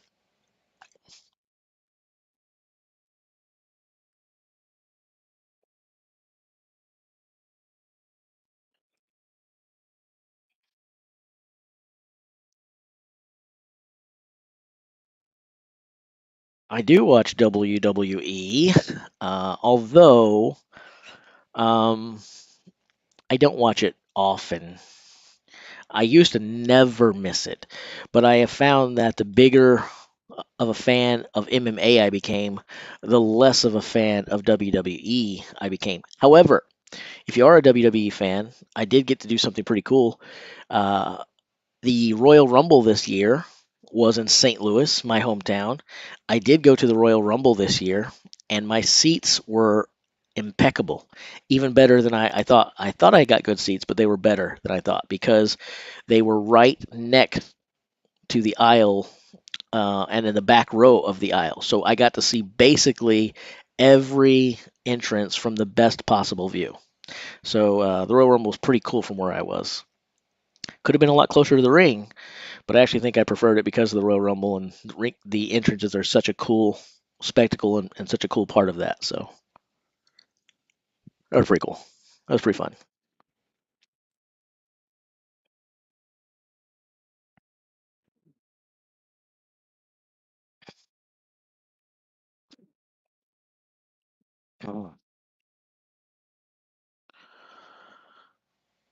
I kind of like the photo of Martine's here now that it's blown up. It's pretty awesome.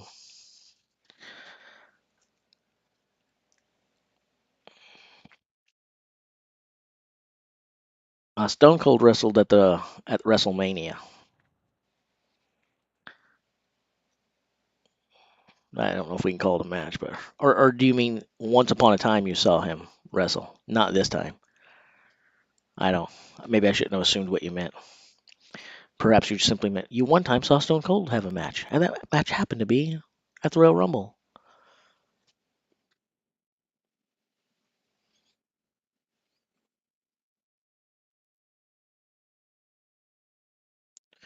Do we know how the athletes are competing? 2 competitors at a time? 5?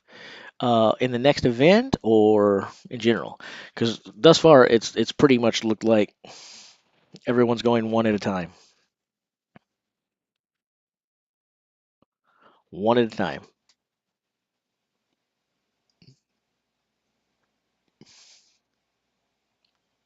Christian Case, I'll be at the group stages in the next 5 years. Count on it.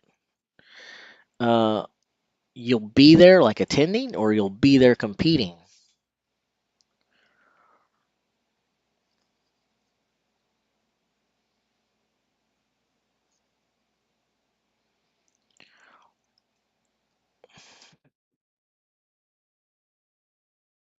All right, Blur, I won't do it again.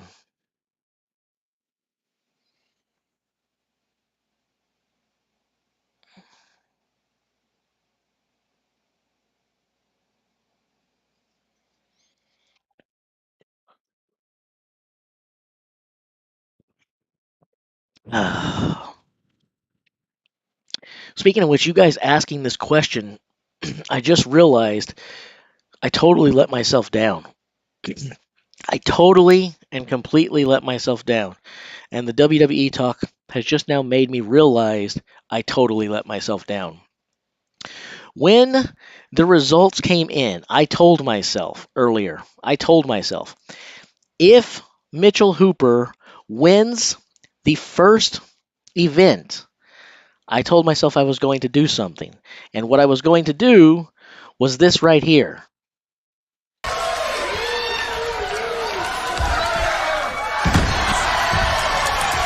He is driving Fred nuts. Right there is the greatest thing I've ever seen. That right there is the greatest thing you have ever seen in your life. I told myself that if Mitchell Hooper comes out here and he opens the World Strongest Man final with a victory, I was going to do that. And then I totally forgot to do it. I let myself down miserably. Oh, I'm a miserable failure. I'm such a miserable failure.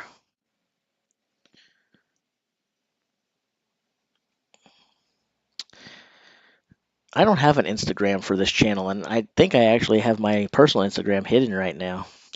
I'll probably bring one back specifically for this channel, but and good luck to you, Christian Case, in your career. You let me know when you make your first competition that you consider to be a big deal, and maybe I'll come check it out. And if it's okay with you, maybe we'll do some behind the scenes recording and stuff. And maybe, again, I said I want to introduce new people to the sport.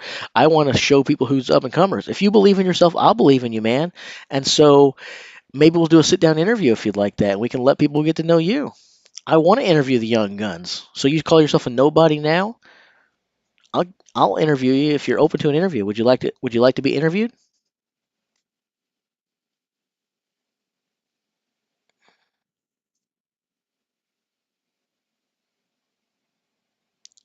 You're right, Looney. I could do that. Let's just pretend that the results are in right now.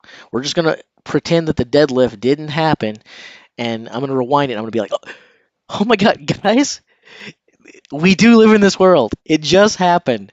The Giants medley just ended, and I can't believe it. Mitch Hooper actually won the medley. This kid comes from out of nowhere, and he wins the first event, not as qualifier, in the freaking final, guys. In the freaking final. Mitch Hooper comes out here and wins the medley. And you know what that means? I'll tell you exactly what that means.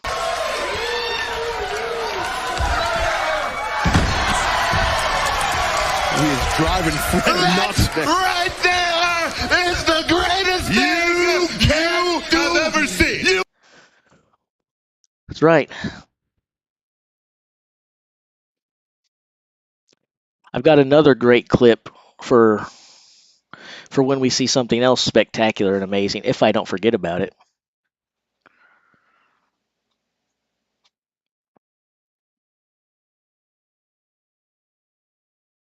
Central Regional July. So I was actually going to be there doing a seminar, 220 class, working my way up as I go.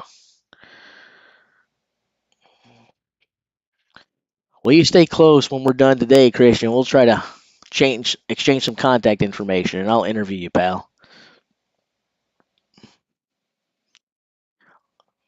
All right, we can do it again. I can actually make you some other one. Now we just pretended that the medley ended. Now we're going to say that the deadlift just ended. Oh, guys, did you see what Alexi just did? We were bragging about people hitting 12 and 13 reps. Alexi did freaking 15. You guys know what that means, don't you? Here's how I feel about 15 reps. Woo!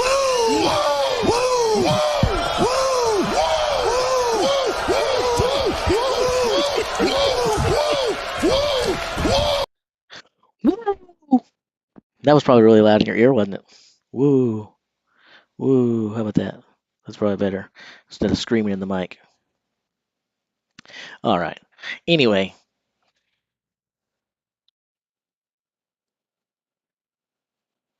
And I included all of these little special perks to up the entertainment value, and then I forgot that they're there. That's just terrible. Oh, Jace, way to let yourself down.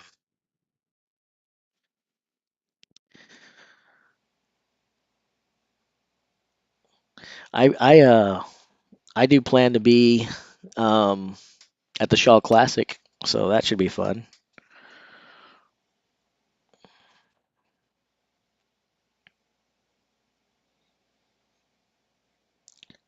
It's kind of hard to believe that he wasn't training, right? But I mean, think about this. What if it's true? Probably not, right? But what if it's true? If he's doing this and wasn't really training or able to train properly, that'd be scary. But who do you think could really win? A Mitchell Hooper with experience, an Alexei Novikov with proper training, or a well-hydrated Eddie Hall? Discuss. Talk amongst yourselves.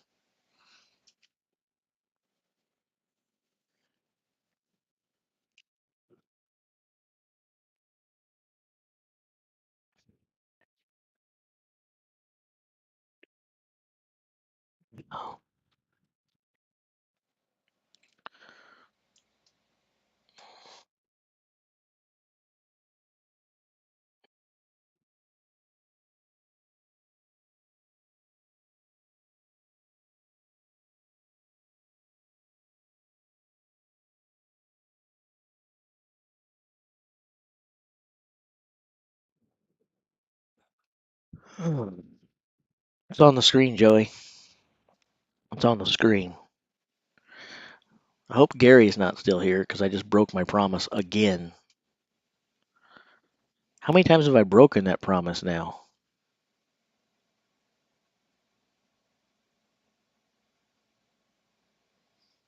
How many times have I broken that promise? I better not do it again, though.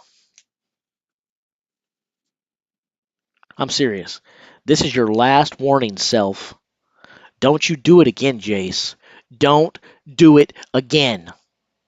I'm not playing with you. You think I'm playing. I'm not playing. Don't do it again.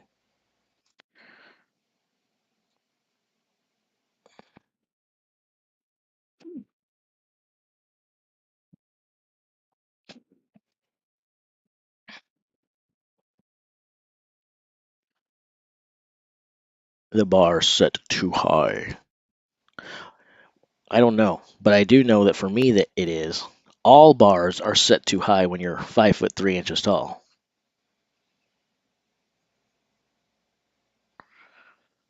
My favorite game growing up was always, you know what it was, right? Without even saying, right?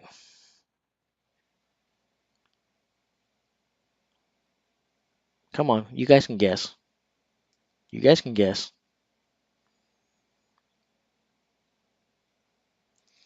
Was the limbo because you know they're always like, how low can you go?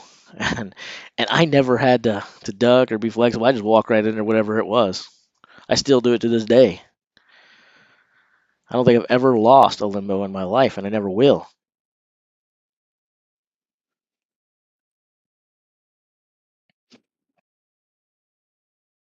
Gary is back. I can't want him to come back. He's still here. Look, he's got the rolling emoji and the regular crying, laughing emoji. That's two laughing emojis at one time. 5'3". On a good day. On a good day, I'm 5'3". But it should be 5 single quote mark, then double quote mark. Otherwise, right now, it kind of looks like you're saying I'm 5 inches and then a 3. So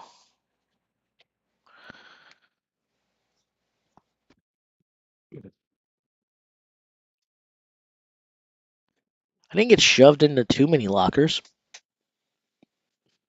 Emphasis on too many. That means I can't set the mark at 0, right?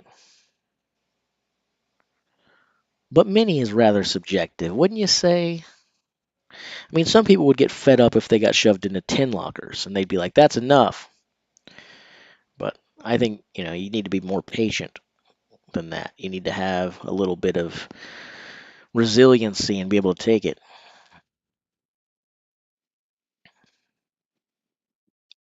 Speaking of which, did anyone here ever see the movie Basketball?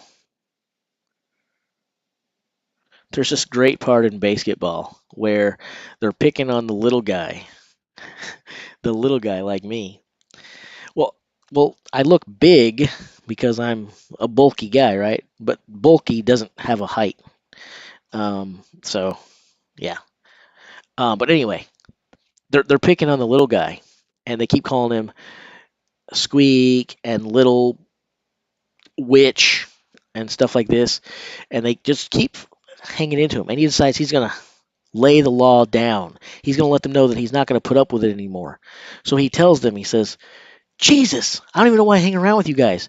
I swear, if you rip on me another 13 or 14 more times, I'm out of here. See, that's when you know that you're really laying the law down to someone. When you tell them that if they do it another 13 or 14 more times, you've had enough.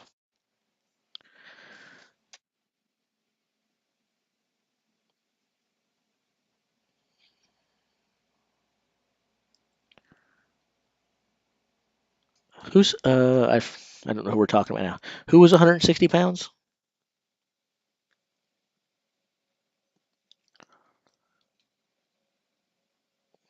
Who was 160 pounds? I need to scroll back. I need to scroll. I missed it. Everybody's weight is super important to me because we all care about the dimensions of us fellow strangers.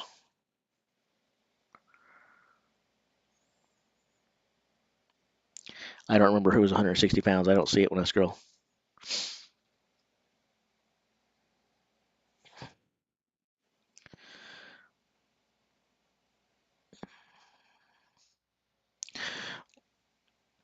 In all fairness, Toxic Tag, you might have a point this time, but you've also been giving Luke max points on everything so far. No, I'm not 160. Now, I don't know where that came from.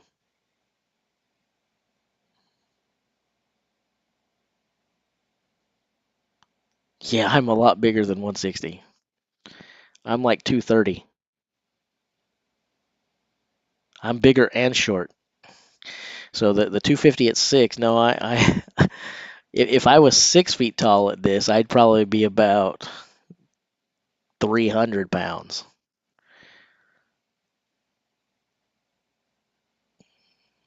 I'm 230. A little over.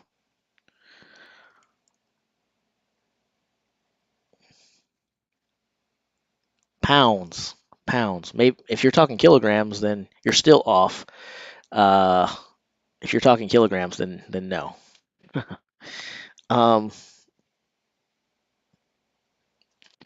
If we're talking kilograms, then now I'm smaller. So this is the thing about when we're doing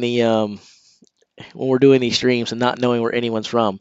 Based on whether we're talking about pounds or kilograms, totally changes the dynamic of the discussion an awful lot, doesn't it?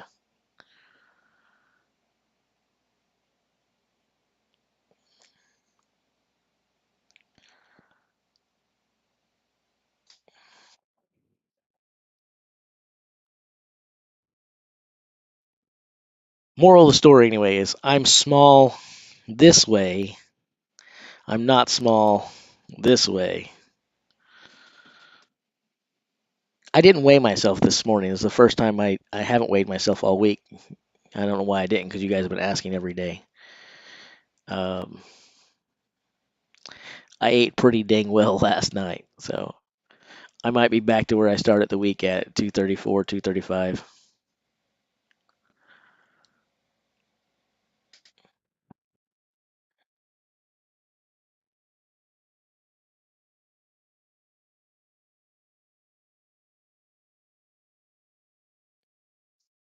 Yeah, I take a lot of these training videos. Maybe I'm the only one, or maybe you guys are the same. I don't know. But I take a lot of these training videos and the numbers that we see with a grain of salt. I don't know if I'm supposed to believe what they show or not, because I feel like if I'm competing in this, you know that your competitor's watching too. On one hand, if you've got numbers that are so crazy, maybe you want to show them to intimidate them, right? On the other hand, if you're putting up good numbers but they're not that, maybe you don't want to show them because then people are like, oh, I can pick up some points here. I'm really close to that. I'm going to spend the next month training, focusing specifically on this event so that I can grab a couple extra points here. I think if I'm training, I'm probably sandbagging in my videos a lot. I'm probably not showing what's really going on, and I'm doing that on purpose.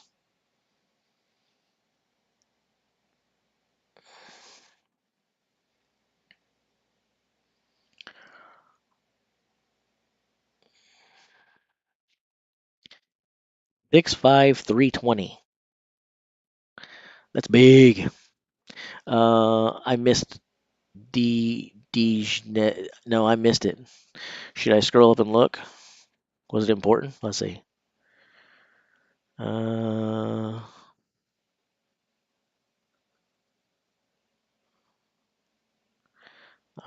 missed it. I'm still not seeing it even when I scroll up.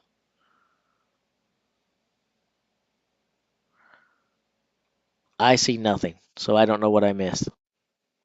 I don't know what I missed.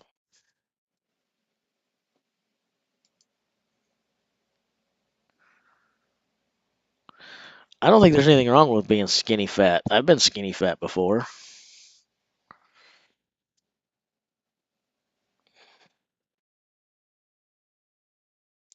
I don't know how to pronounce that, so I can't really get it because usually the joke is D's, but that doesn't say D's. I don't know how you pronounce that. Dijnes nuts? Dieghes Diefnes nuts? Yeah, there's no joke there.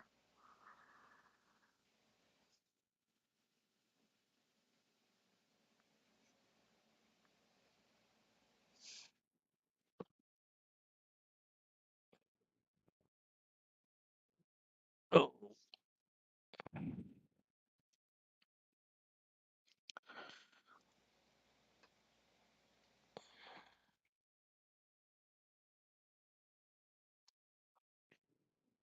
Hey guys, can anyone help me out? I'm kind of curious about something.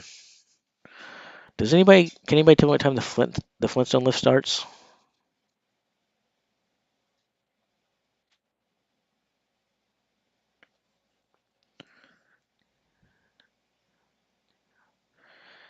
That's how you pronounce dig? DEEG is dig? HN is on?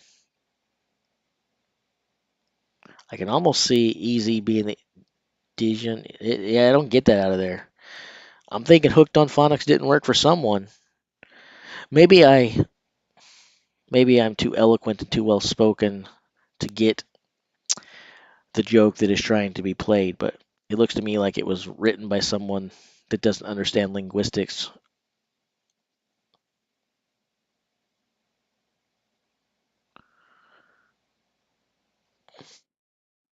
But anyway, back to what I was saying. So when does the Flintstone Lift start? I don't want to miss it.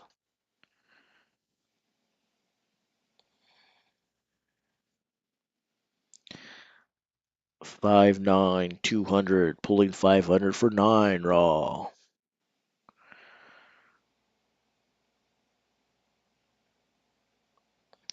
I don't think I've ever pulled 509 times.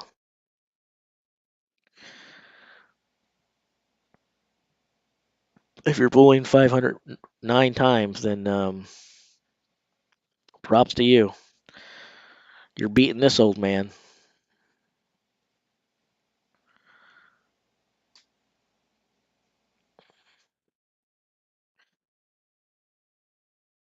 I don't. I wonder if I even could answer. I don't know. I'm gonna. This is just me spitballing and speculating. Don't take this as gospel. I have no idea. But for 500 for reps, I'm gonna guess that the best I probably ever managed was maybe 4 or 5.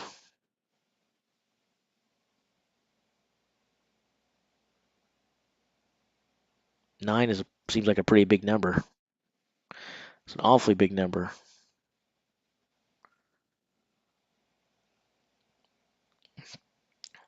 I've read the book How to Win Friends and Influence People. I totally disagreed with everything that was in it. What does that tell you?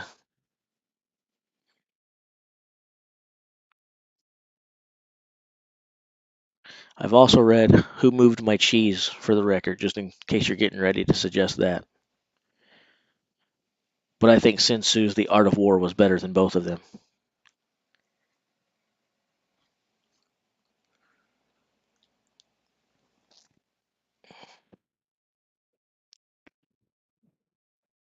Oh, man.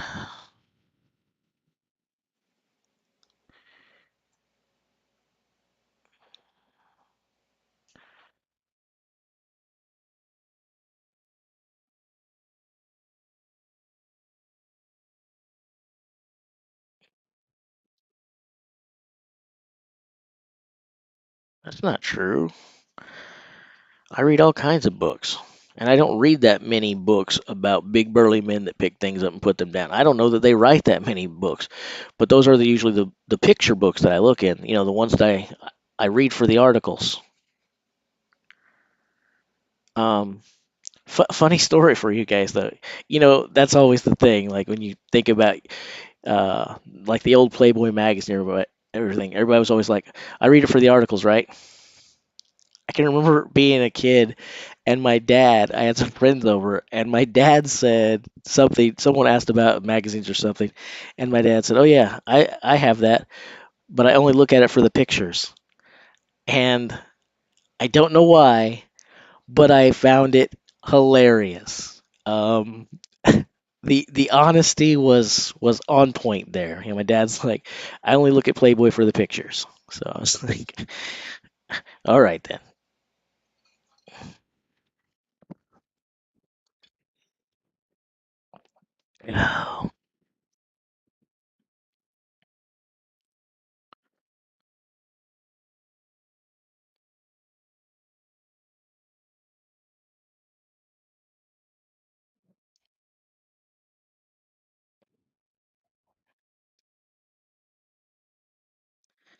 Yeah, somewhere around that numbers that you're putting on the screen now, Christian, is my max. I don't know where it's at. Somewhere in that 550 to 600 range. I don't remember. But that was for one, and I definitely never pulled 509 freaking times.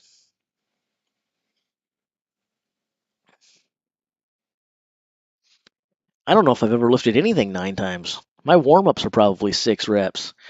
I feel like anything above 8 reps is sort of like uh, that's the marathon stuff. Why would anyone do it that many times? That doesn't make any sense.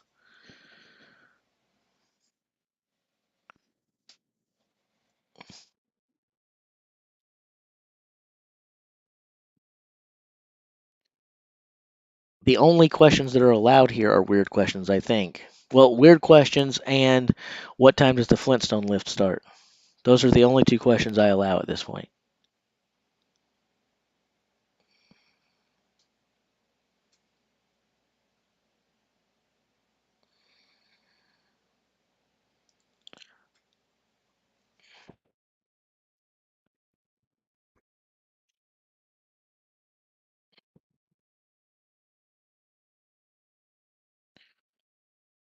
We're getting closer, closer.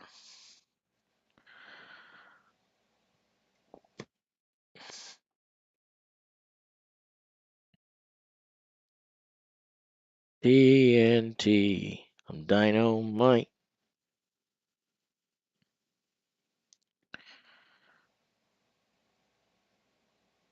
I would agree with that. Anything above 5 reps is cardio.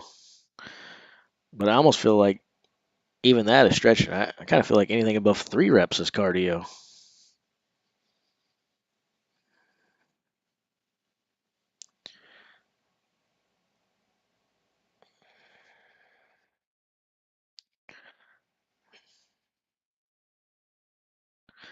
We can have a shirt saying what time does the Flintstone Lift start, but on the back it has to say Gary.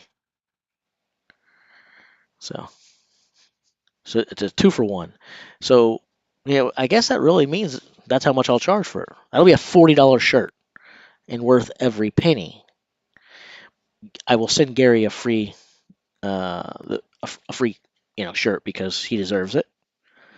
So Gary, you did pick up a free shirt today, so that's good. Might want to pick your winning lottery numbers. It's your lucky day, pal.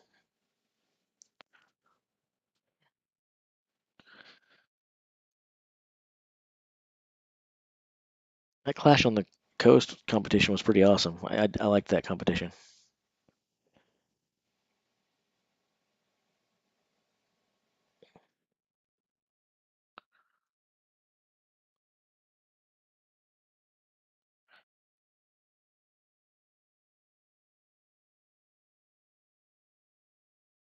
What time does the deadlift start?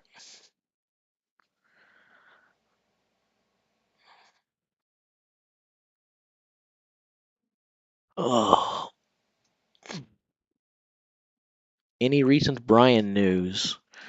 Um, he's competing at the World's Strongest Man today.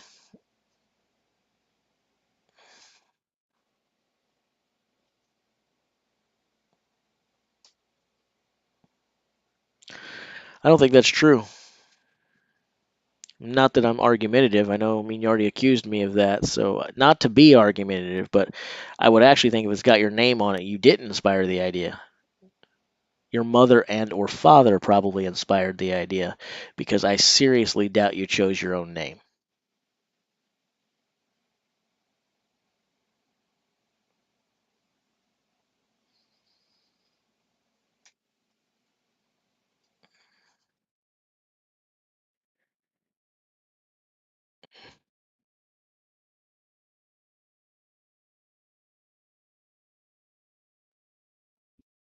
I really want to see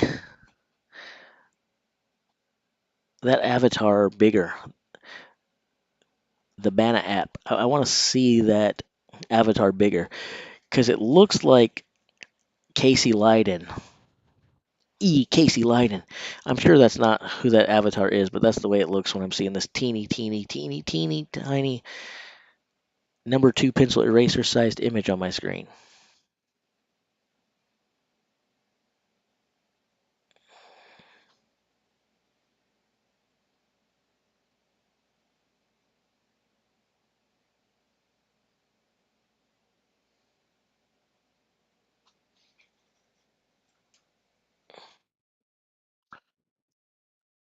Arkansas.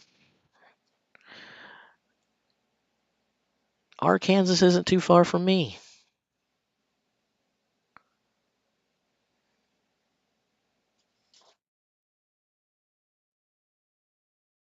I'm going to run over my dog. My dog is at my feet. Come on, can you move? I don't want to crush you. Okay, way to ignore me. Good job.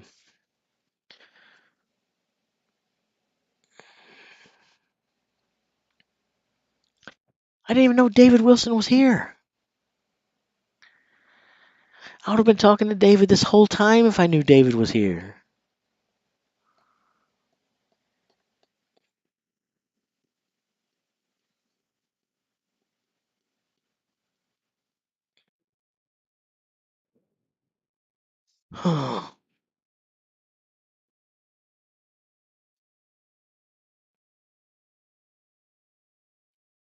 Need some fan blowing on me. I need a fan blowing on me.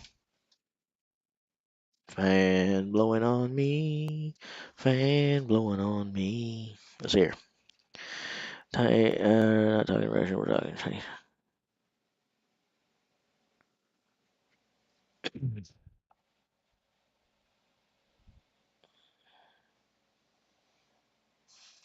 Hmm.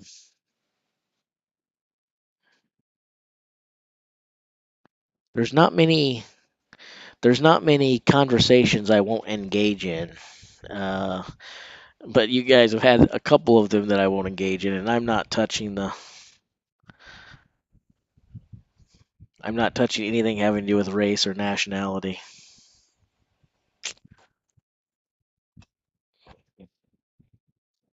I'm definitely not doing it being a white guy.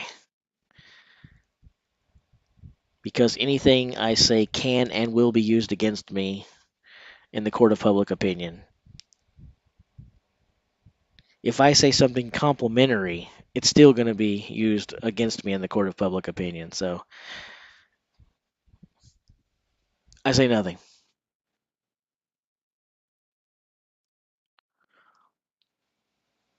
All right, Christian. We'll do that. We'll do that later. Make sure you do so. We'll get you we'll interview you.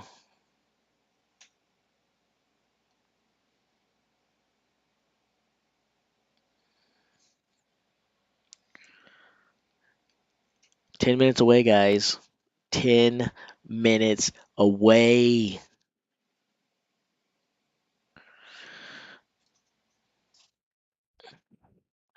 You weren't here when I was being mean earlier, were you, David? I mean, I know you say you've been here all day, but were you here when I was being mean to that one guy? Because I was being really mean to someone. I was highly upset, and I was really mean. And I hope you didn't see that side of me. So later.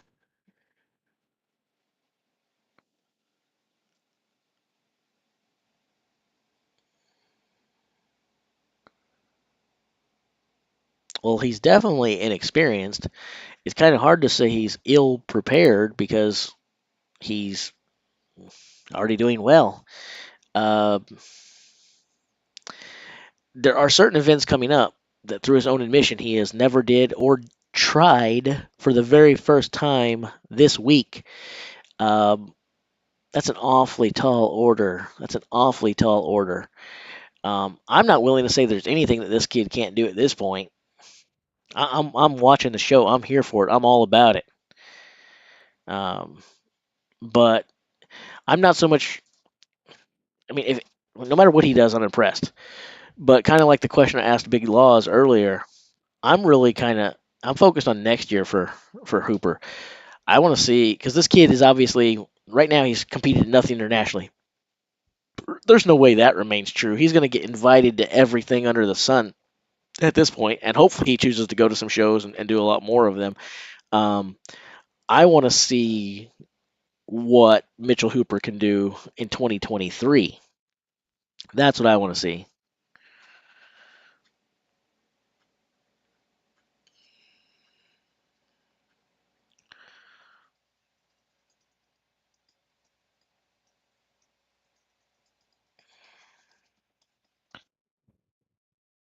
$20.23.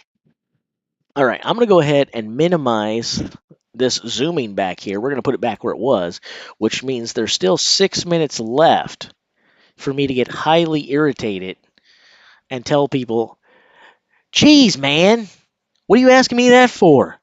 The information's right on your screen. Can't you see your screen? All you got to do is look at your screen. What am I supposed to do? You paying me to be your slave reading boy? Come on, ignoramus. Look at your screen. The time's on the screen. All right, let's see here. But I won't do that, actually, because then I would be breaking a promise. And I'm not a promise breaker. I'm not a promise breaker. I'm a promise keeper.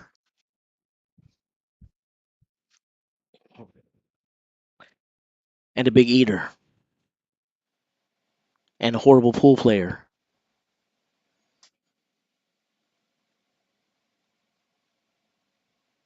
Yeah. Yeah.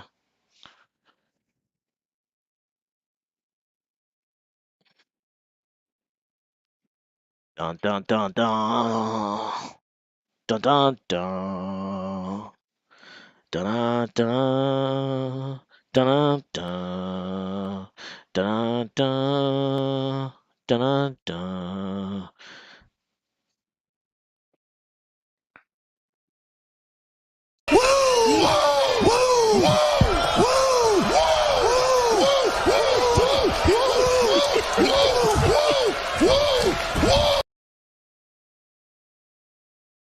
Now I'm fired up. Now I'm ready. Now I'm ready. It's time to look at some spreadsheets like this.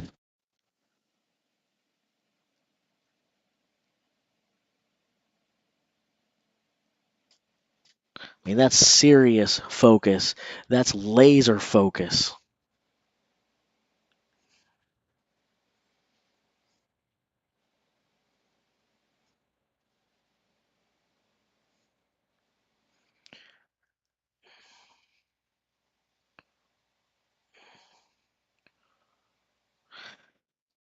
And I'm thinking that when that person used 235, they were talking about of the kilogram variety, not of the Jace's weight variety. Or maybe they mean 235 stone. Can you imagine someone doing a Flintstone lift of 235 stone? It would be fitting because it's the stone, right? So if you could do a stone lift of 235 stones, that'd be pretty cool. Now, for you Scots that are out there and stuff, why don't you go ahead and do the math on that for me? What would 235 stone equate to in pounds? Someone's going to be like, what are you, lazy? Look it up and do it yourself. And then I'll be like, that's fair. That's fair. You got a point. You got a point.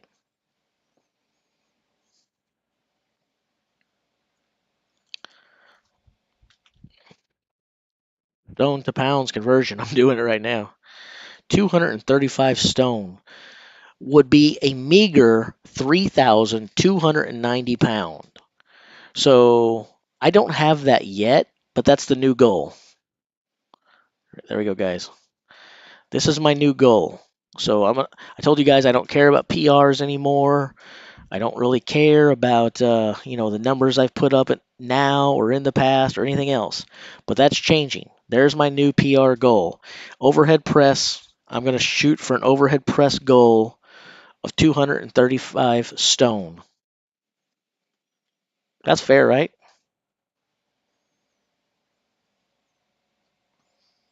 I think that's fair. We're going to do it. I'm going to crush that. I'm going to crush that record.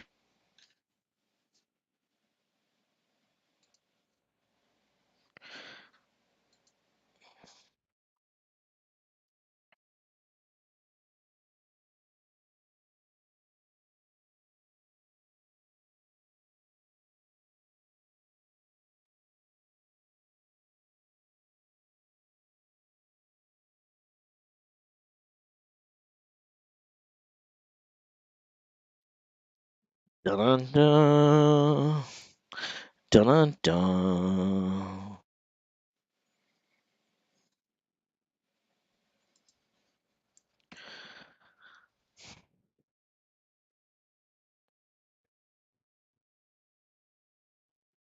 Ugh.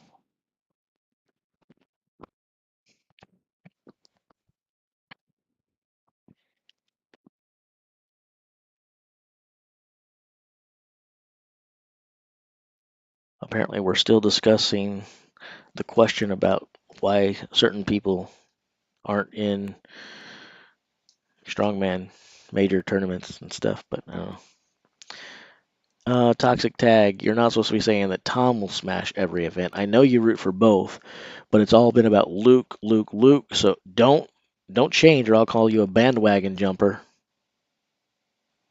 You started on the Luke train. You better ride that train, and you better ride it to completion through the rest of the day. So if you're going to say Tom will smash every event, put a comma in there after event and say just not quite as smashy as Luke smashes the smash. And then I'll let you off the hook. You already owe me $50. And I know you're going to be like, we never agreed on it. But I mean, you heard everybody here earlier say that it was completely fair. And it's really not about whether you think it's fair or not. I think it's fair. They think it's fair. You definitely owe me $50.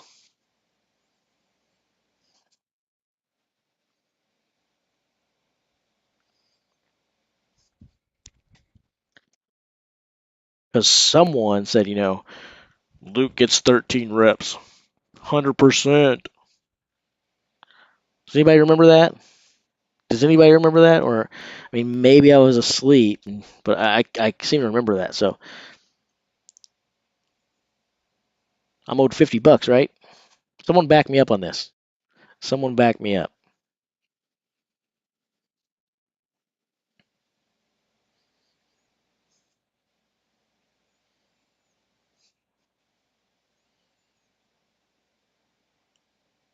Yeah, 50 pounds would be fine. Sure. Sure. As long as you're not planning to drop 50 pounds on my head or something, then that's less fair. But sounds better than you dropping 50 stones on my head.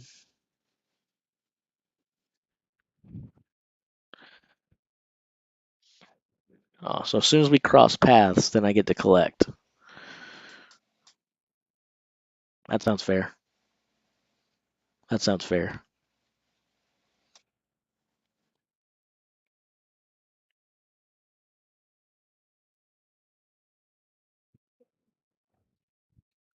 I got a chip on my shirt or something? What is that? Been there for hours, nobody said anything. I can't, like, I see it on the camera. I don't see it on my shirt. I don't know. Whatever.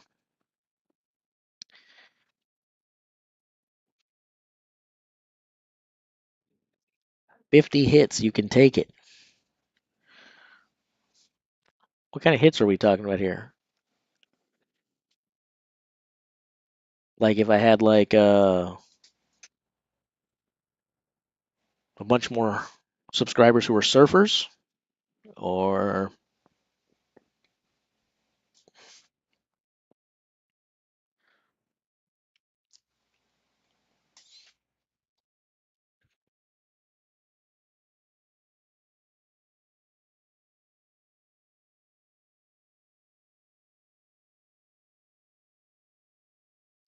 I don't know who Chris is referring to, since I'm the one streaming. Probably me, but I don't know that.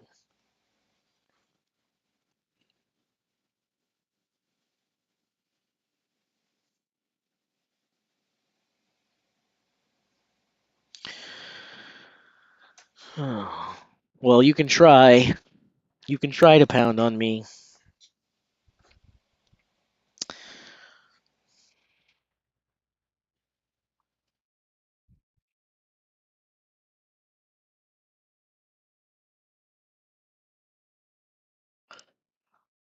Poundstone. That's actually a pretty good name, but it's not as cool as something that happened recently. So I told you guys that I trained jujitsu, right? Um, I don't know exactly how long ago. 3, 4 months, somewhere in that ballpark. Um, I have competed in amateur local competitions of no consequence, and that's quite some time ago. Rather than call myself a strong man, it's probably more appropriate to say I'm a pretty strong guy. But I don't guess I'll identify as a strong man. But I'm a reasonably strong guy. Anyway, um, so 5'3", 5'3". Better hope that you got some wrestling skills, homie. But anyway, back to the track. Um, so this guy comes into our jiu-jitsu class 3, 4, 5 months ago, something like that, right? And I asked him what his name was, and he told me his full name. Homeboy's name was Eric Fightmaster. Fightmaster. I made him show me his ID because I did not believe him. And now I am so mad at my parents and my ancestors for not adopting the surname Fightmaster, because I cannot think of a single greater last name to have in this world than being named Fightmaster.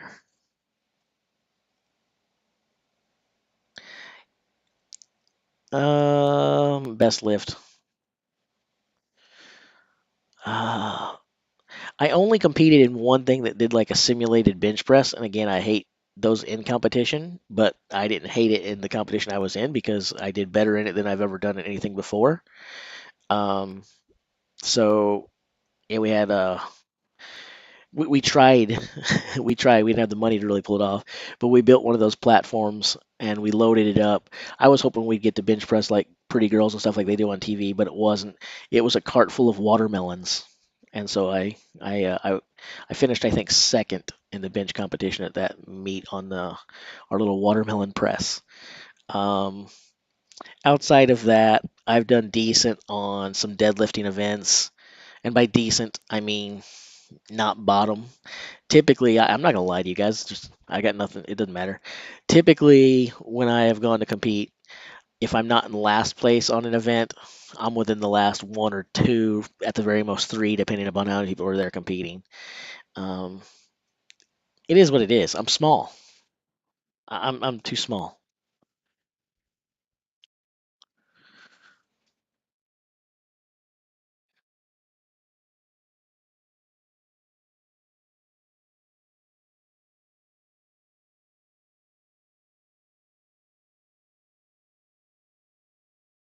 How many what crit? What's how many what crits?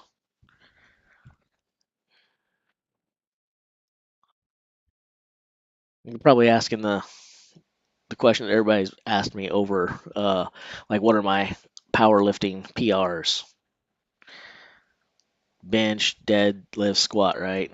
That's probably what you're asking about.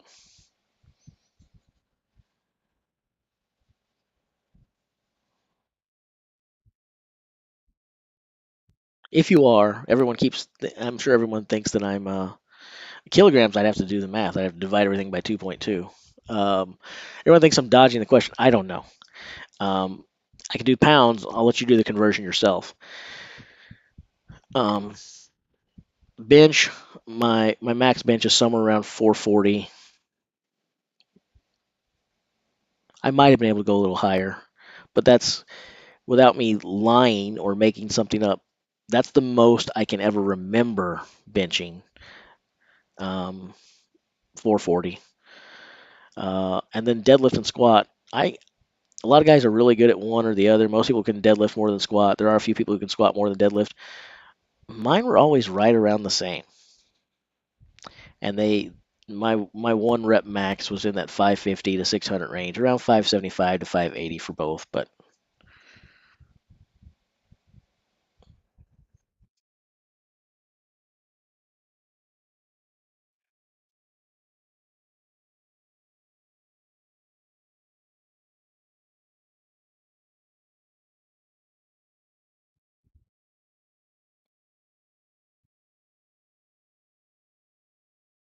I'm not Texan, but I might adopt Texas as my home state eventually. Yeah. San Antonio sounds like a good place to live.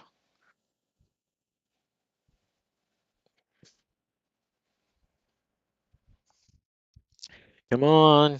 We want some Flintstone Lift results. Let me check World's Strongest Man site because sometimes they're quicker, sometimes the other ones. Nothing. Nothing, nothing, nothing, nothing, nothing.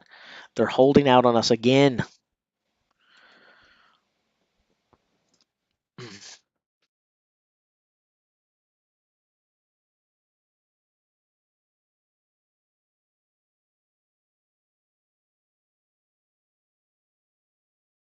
Yeah, again, my lifts haven't really gone up with my weight. Definitely not proportionally.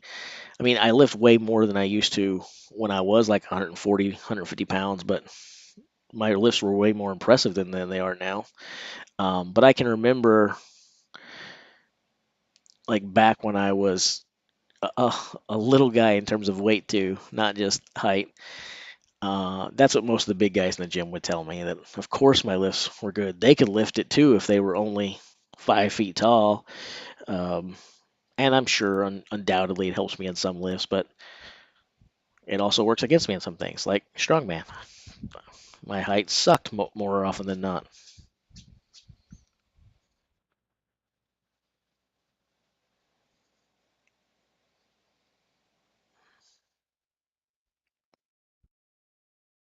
If I were a policeman, do I think I'd be a hero or a coward? How do I answer that question, man? What? How do I answer that question? How do I possibly answer that question?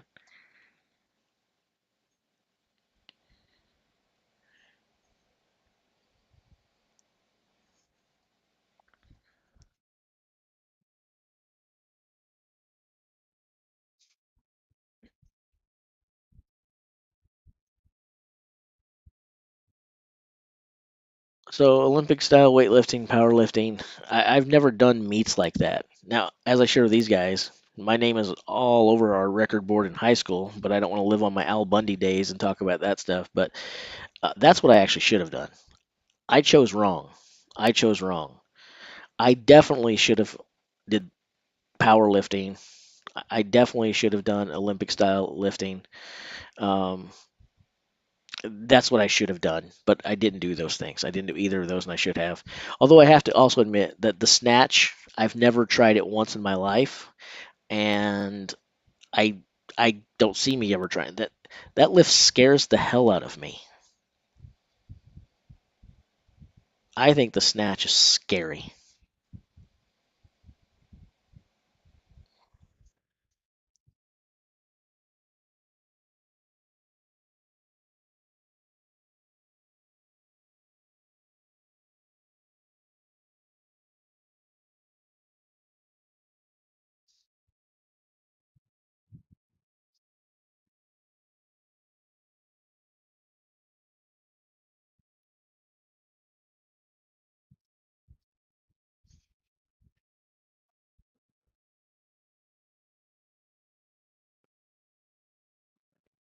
I'm getting tired of waiting for them for over a year. Well, how old are you, Crits?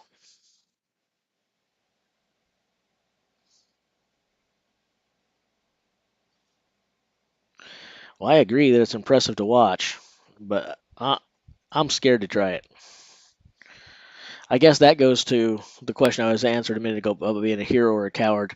If we're rating heroes on a bravery scale, snatch rules me out because I'm definitely a coward at trying to perform the snatch.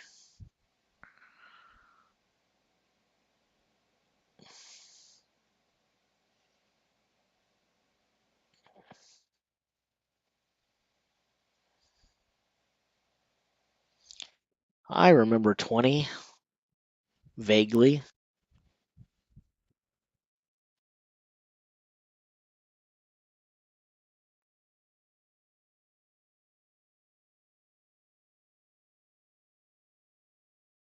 Grip the bar, pull and pray.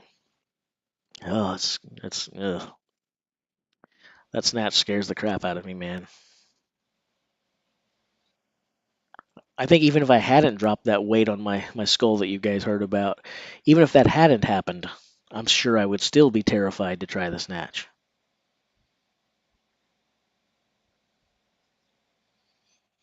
To me, snatch is the luge, or not the luge, the skull. Isn't that what they call it when it's like the luge when they go head first in the winter sports?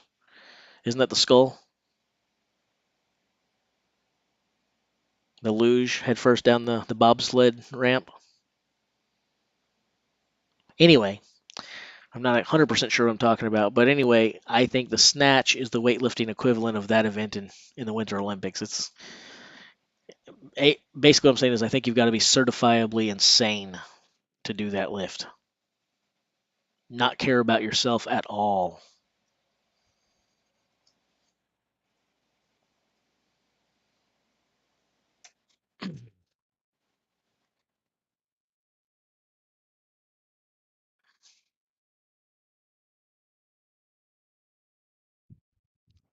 Dun dun dun dun. For anyone keeping score at home, the Flintstone Lift is scheduled to begin at 1:30 p.m. Pacific Standard Time. You can see it on your screen right now. So please don't ask me about it.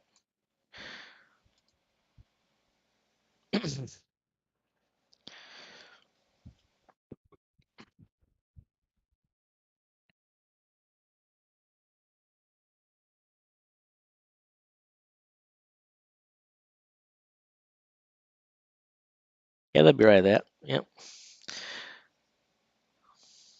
Get it, boy, get it.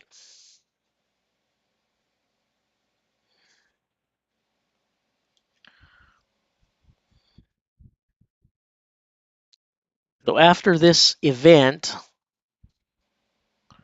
after we know the results of the Flintstone Lift, I will tell you guys if I'm going to change my rankings or stick with them for tomorrow.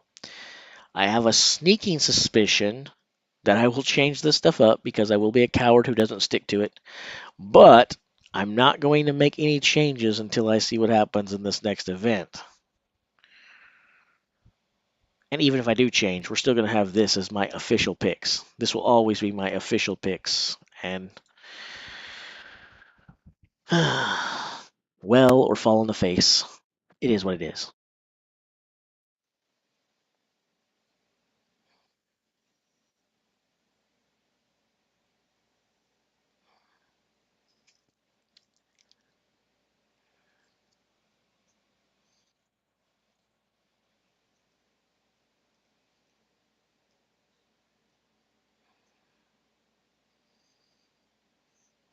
Definitely work on your triceps.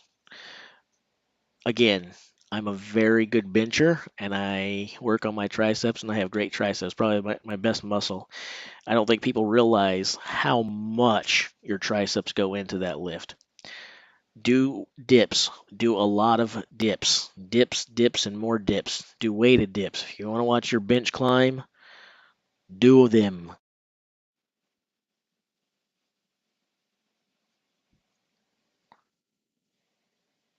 I can do whatever I want, Gary. We already discussed this. This is my stream, homie. I can do whatever I want, yo. If I want to, I might go ahead and stick, I don't know. I might stick Bobby Thompson back in my top 10. I might put Rob Kearney in there. Hell, if I feel like it, I might put Thor and Eddie on my podium.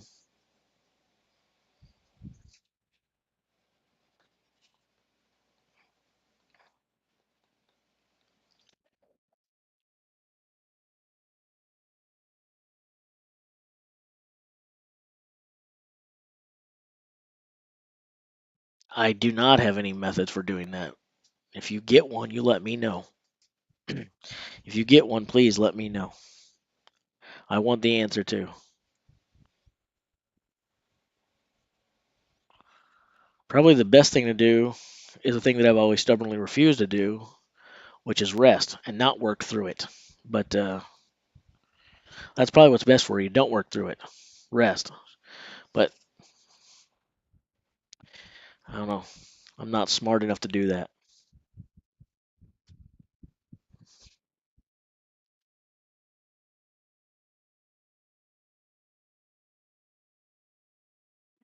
Hello, not from Portugal, but hello to Portugal. It's nice to see you back again, Pedro.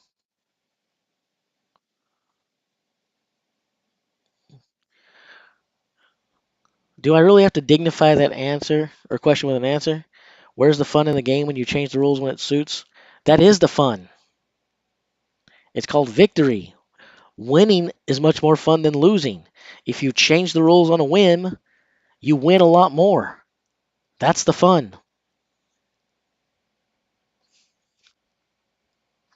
Seems pretty obvious.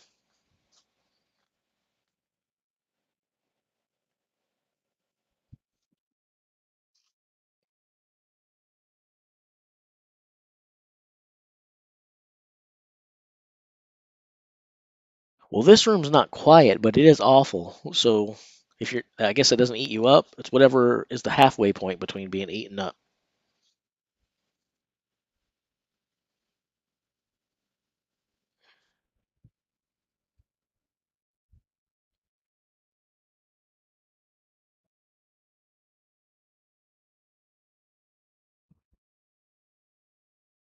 Mm,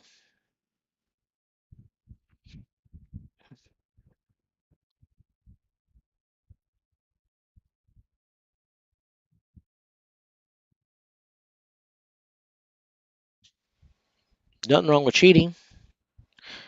If you weren't late to the game and you'd been here all week, you'd know how I feel about that. My high school wrestling coach was very, very insistent that if you ain't cheating, you ain't trying. And I think that's a great outlook to carry on with you for the rest of your life.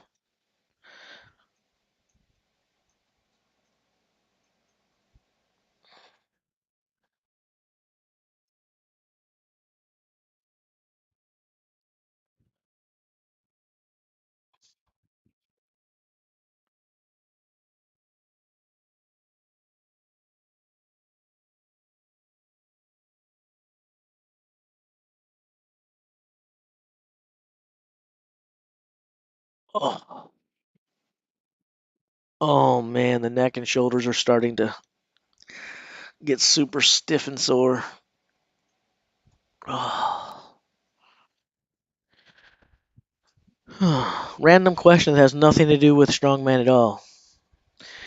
Did anybody go see Top Gun Maverick yet? Did anybody see Top Gun Maverick yet? Don't ruin it for me if you did or anything like that, but just tell me if you did go see it.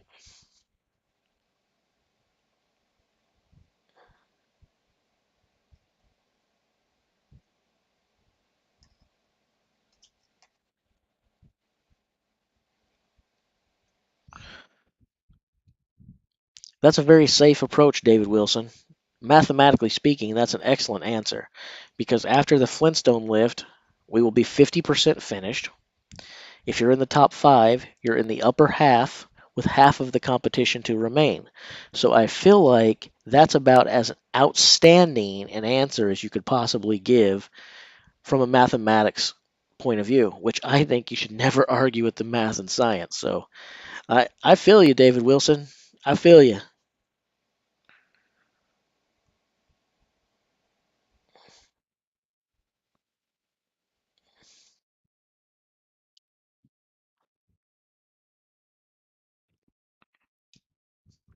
I was going to go see Top Gun Maverick last night, but my little brother did not want to go with me, and I did not want to go alone. So I stayed home instead.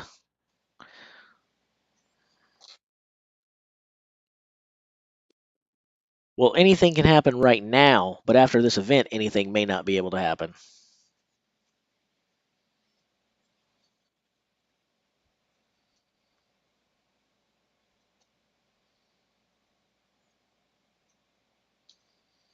It is possible that some people could be mathematically eliminated after this next round, I believe.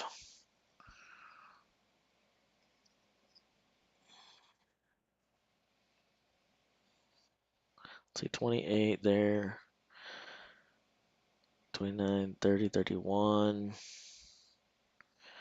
3.5. Nope. I guess after the next round, everything is still mathematically possible. Gotta wait till the 4th round. But things become exceedingly unlikely.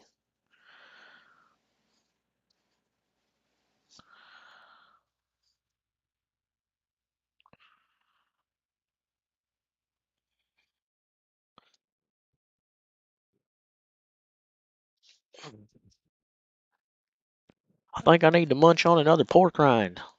You guys want me to eat in your ear, or you want me to mute the mic? I mean, I know you guys love when I chew in your ear. I know it.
There are two things you can't afford, David.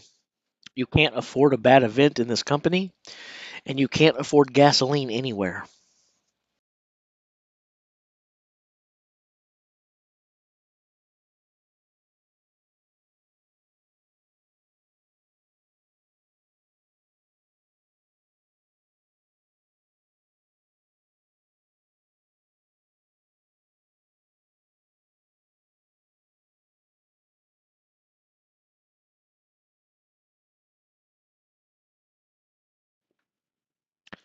Shout out to the Zelda-loving Brony, because I think that is probably the coolest handle anyone has come in here with.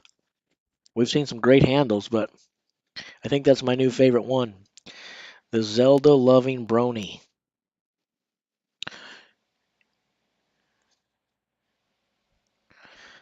Melsted, 175 kilograms.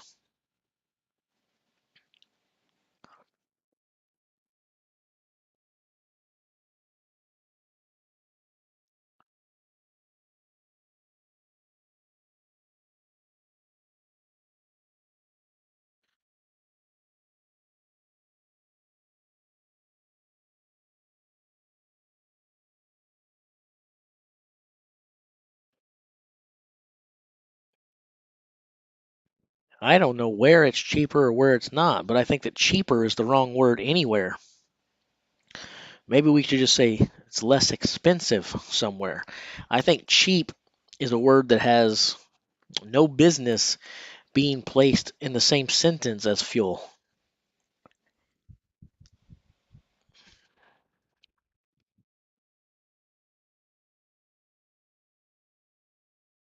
Martine's got smart with me earlier, and then I hit him in the back of the knee with a bar, and that's why he's performing the way he is now. But he's got no way to blame but himself.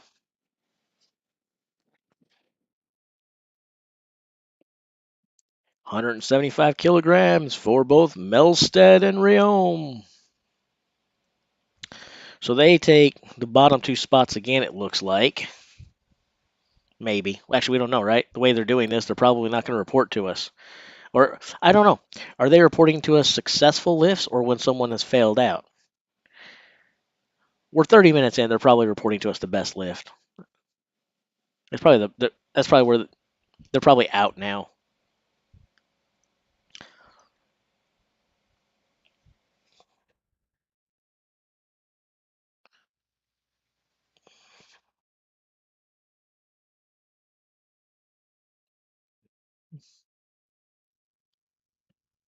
Yeah, I can reach his knee. I can reach his knee. They do have these things called step stools. You ever heard of them?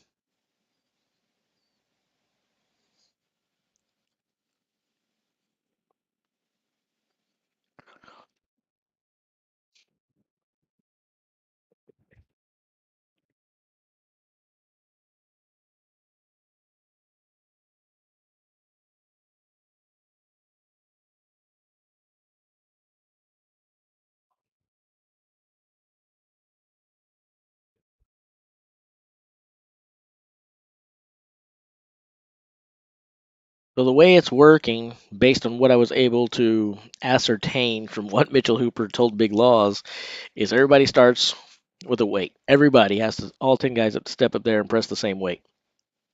Then once they clear that, everybody goes up to the same weight again, and it starts over until someone is left, until no one's left standing, basically. One fail, and you are out. Holy crap. Guys, I'm not commenting. I don't want to be the only person to say holy crap. So if that is where they tapped out, um, hmm,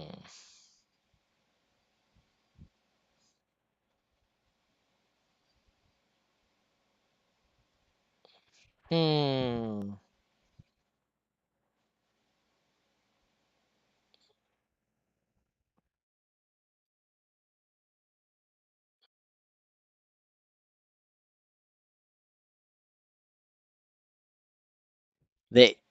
This must mean that they're reporting to us after every successful lift, and they got started about a half hour late.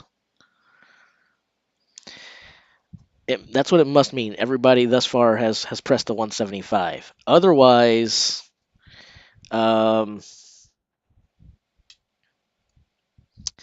would not be good, right? And we look, Rhéaume and Melsted had the lowest points, and then Luke had the next lowest points in the last round. So they probably are going in this order, and they probably are reporting to us after each successful lift.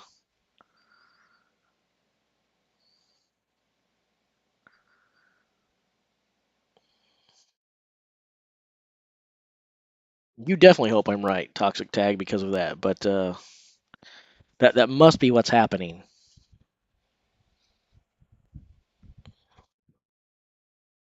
Yeah, that's definitely what's happening now. Okay, and we need to stop calling it live scores. They're letting us know whatever the hell they want to. Let's be honest. No, it's Maxime would be the fourth person to go. So they're going based upon this right over here. See, 1.5 points and 1.5 points. So these guys go first. Max is in the 10th, 8th place overall, and Stoltman's in 7th place overall. But it's the previous event. Luke did worse than Max on the deadlift, thereby meaning Luke has to go before Max on the Flintstone lift. So up next will be Shaw, Licis, and Hooper, and then we'll be looking at Mitchell and Tom, and then Novikov gets to sit back and go last.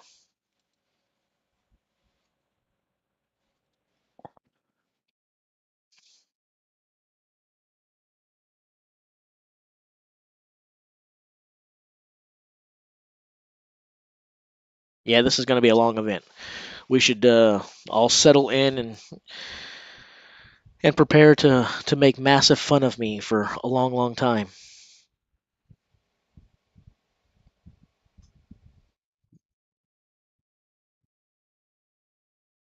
I got a $10 bill for whoever has the best short joke I haven't heard. Back when I used to do stand up, half of my routine was just me getting on stage and telling short joke after short joke after short joke.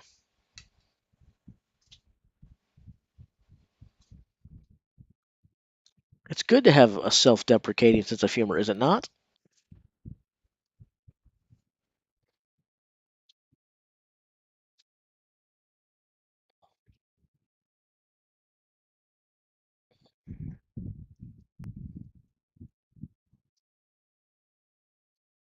Ryan Shaw, 175.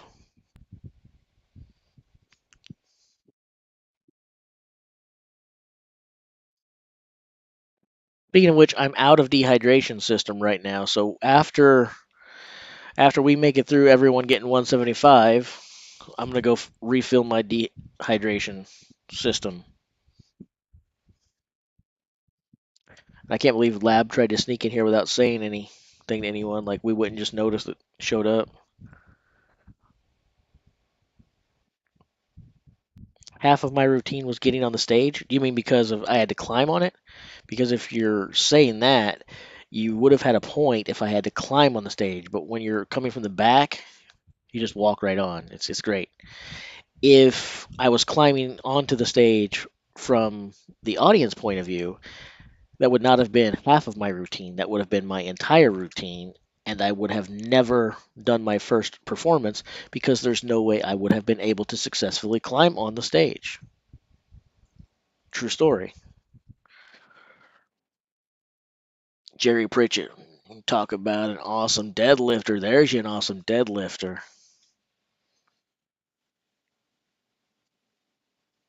Yep, everyone's got to do the same weight.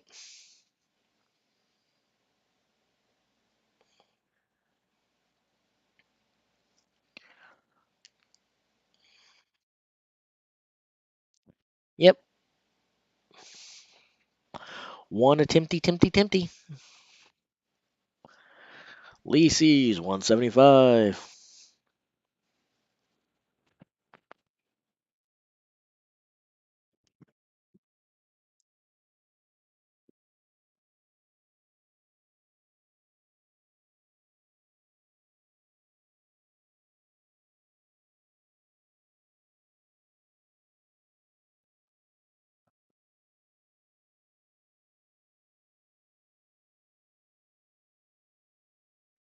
These results are taking too long to come in. They're taking too long to come in. And I want them to go faster. Faster.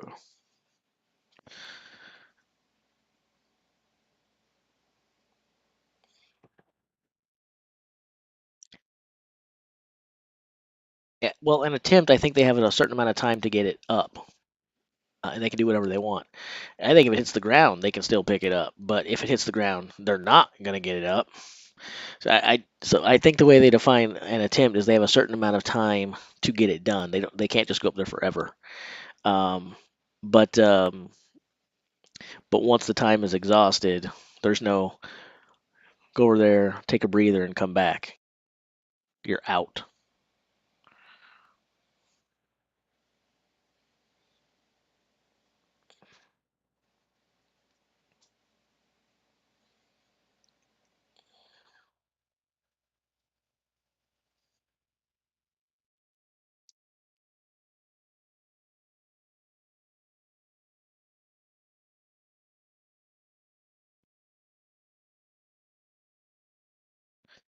It depends. I really want to know how thin that bar is and how much flex that there is to it. Um, yeah, we already talked, and I don't know who's here and who's not here. We've already talked about, split jerking if there's a lot of bounce in the bar. Something we haven't talked about is the diameter of the bar. I don't know if any of you guys have tried to lift with a bar that is really thin or not anyway. If you haven't, I just want to let you guys know that if a bar is really thin and you have heavy weights on it, it hurts. It's quite painful. There's just not enough circumference there, and it feels like it's like cutting into you. It presses on you a whole lot more, especially like on the sides of your hand. Every time I had like a thin bar, depending upon if I was picking it up from the inside or out, but anyway, if I was lifting, the pressure that it puts on the outside, the bone there on the outside of your hand, it feels less than good. Less than good.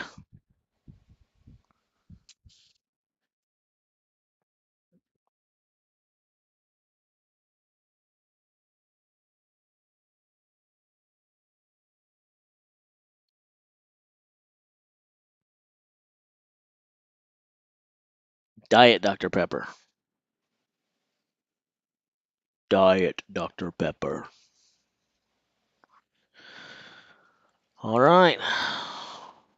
We're two away from everyone completing 175.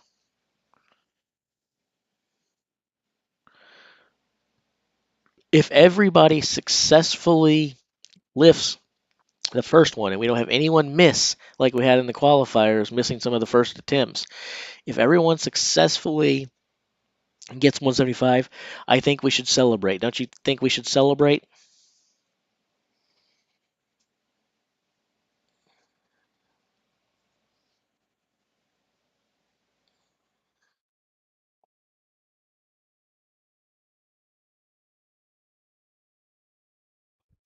Oh, they're not going to jump that much.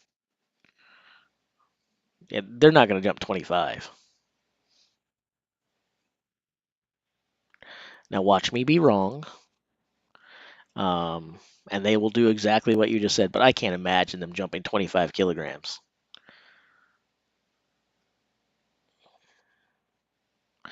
Didn't look into it at all, Nicholas, if I'm being honest. I could lie to you, but that's exactly what I'd be doing. I didn't look at all.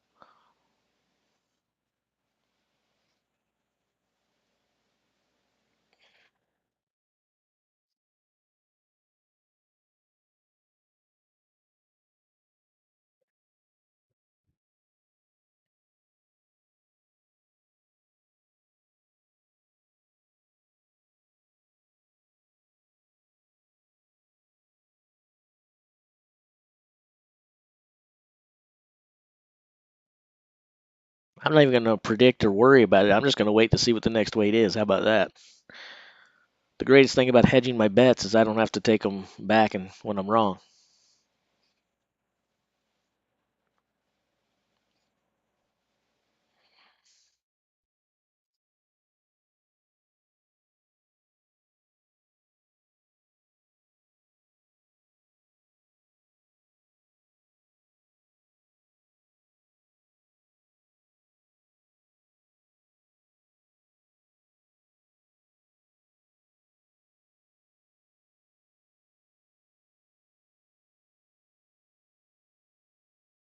on, Alexi.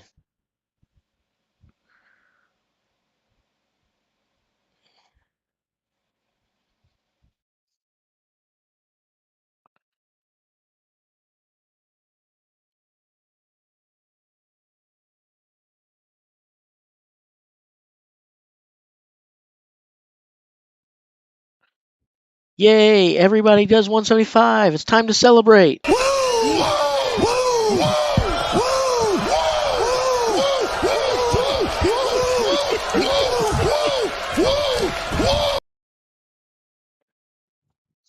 Fun to celebrate the guys. Good accomplishment, guys. Good job, guys. Everybody got 175.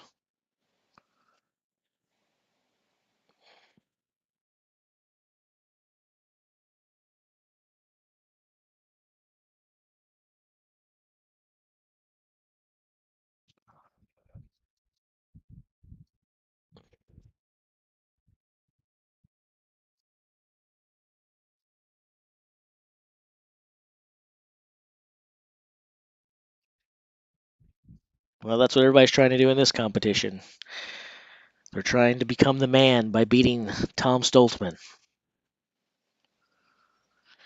There's no H's. It's just W-O-O-O-O-O-O-O-O and how many O's you want, depending on how good your woo is. If you put the H in there, it becomes whoo, which is nowhere near as cool as whoa. If I guess if you say who, then you're doing the New Day. Who, who, who, who. The New Day? Anyway, strongman stuff, not pro wrestling. Okay.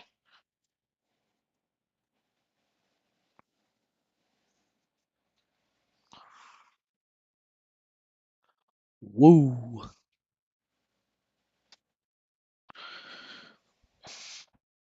Hoot, hoot.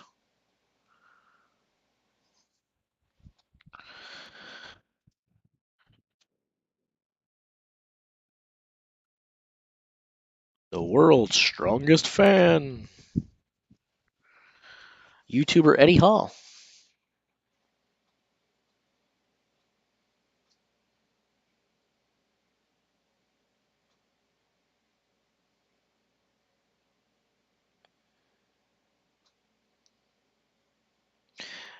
Yeehaw. Yeehaw is right, depending upon where you're from. I have a really good yeehaw, but I think the best yeehaw in the world is from Alan Jackson, if you're a country music fan, because he yeehaws backwards. He doesn't yeehaw, he yees. It's like, ah yee. He's the only one that does the yeehaw backwards.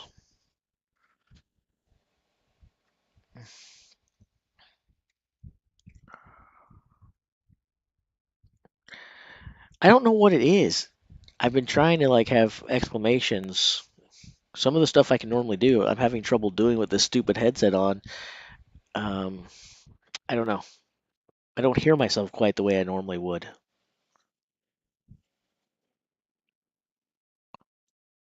If there are no strong men, there aren't weak men as well. Sleep on that day, I dare you. Sleep on that. I don't know. If Luke wins, I'm taking him to next year's World's Strongest Man. Um, I'll take you to next year's World's Strongest Man. By take you, I mean let you ride with me, as long as you pay for airfare, you pay for our lodging, and you bring the 50 pounds you owe me. You do all of that, and I'll take you.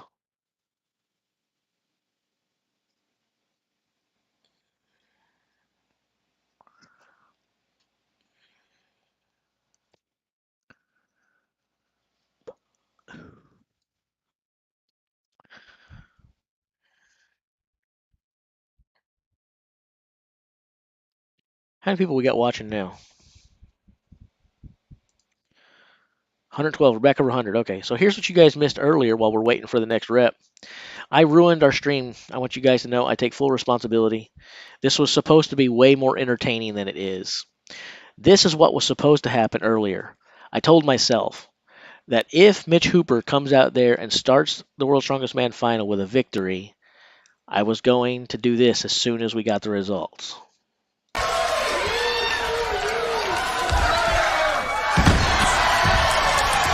He is driving Fred nuts. Right there is the greatest thing you have ever seen.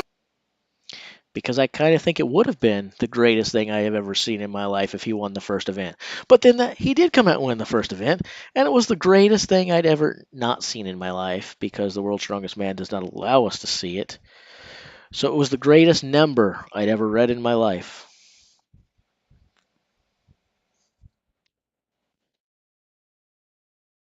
No deal. Boo. I don't think this event will last forever. Someone will eventually fail. It might be about 9 p.m. tonight, Pacific Standard Time, but someone will eventually fail.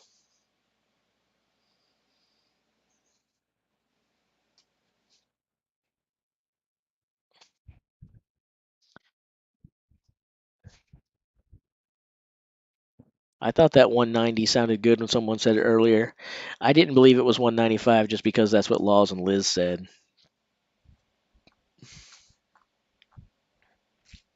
I like Laws and Liz, but they're not there like we're not there, so kind of hard to know what numbers it's going to be until they actually put the numbers up there.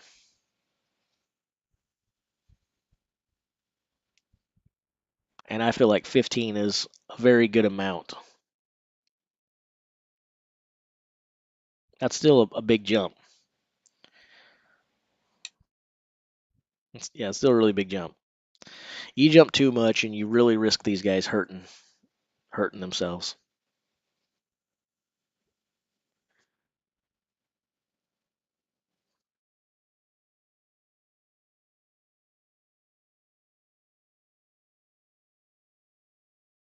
Yeah, they've got connections, but those connections don't help.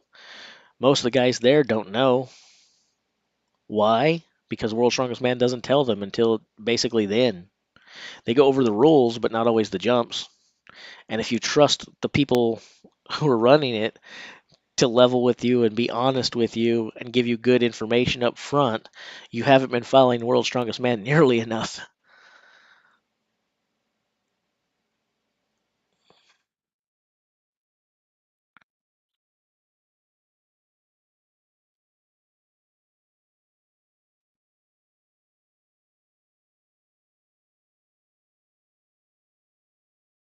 It won't take that long.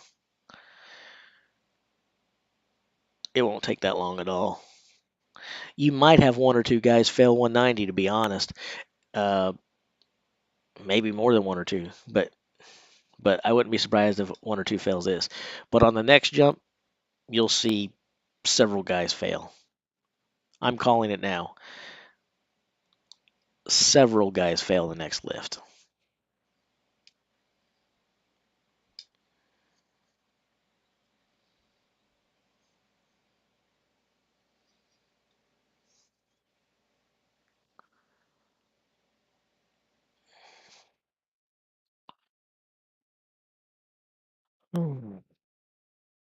You guys are really asking me to make Lab mad. You know how much he hates it when I mention the Eddie approved beast hydration system, but like I said, it's gone. I've got to go fill it up again.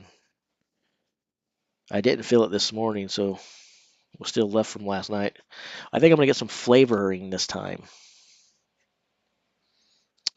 But what flavor should I go with? I've got some new sour apple flavor beast hydration system I've been wanting to try, so maybe I'll go with sour apple.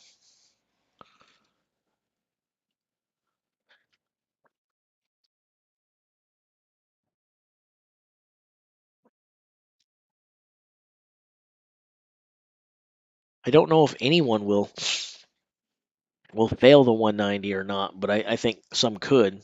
Believe it or not, I think your leader, Novikov, could fail it. I'm not saying he will, I'm not predicting that, but Novikov typically likes dumbbells way, way more than he likes a barbell press.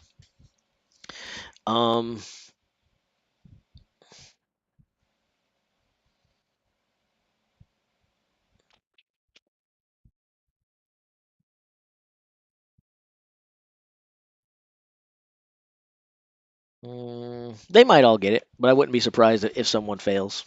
And by this point in the competition, after a couple vents, a lot of times people are hurting now, and they might have done something that we don't know about at this point too. Um, no. Um, and I will be using pre-workout in it. Um, yeah, there may be a couple of these guys banged up now. But whether they all make this or not, they all will not. They all will not clear the weight after this. Not going to happen.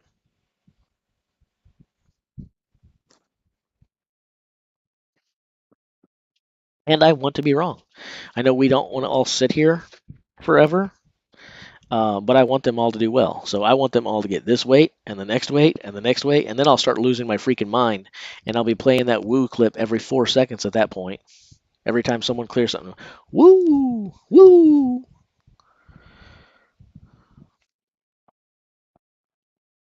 woo, woo. But for right now, for right now, we wait.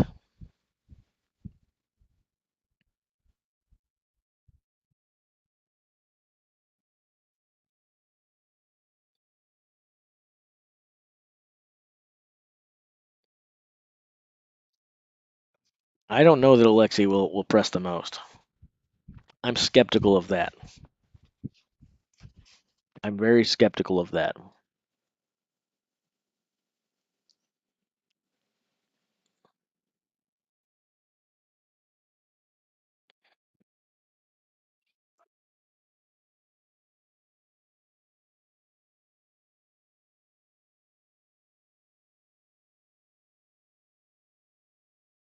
Yeah, the blister on his toe.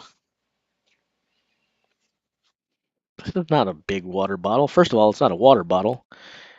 It's a Beast Hydration System bottle. Not nearly the same thing. Not even remotely close to the same thing. And it's also not big. This is a very small Beast Hydration System.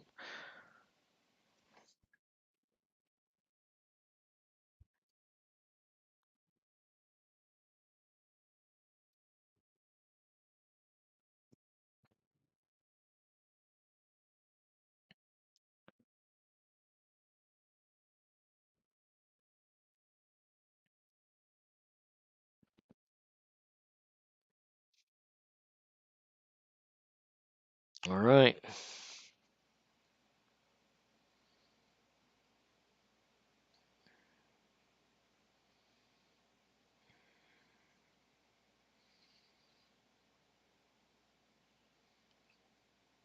It's the same way they do it at lifting meets and stuff.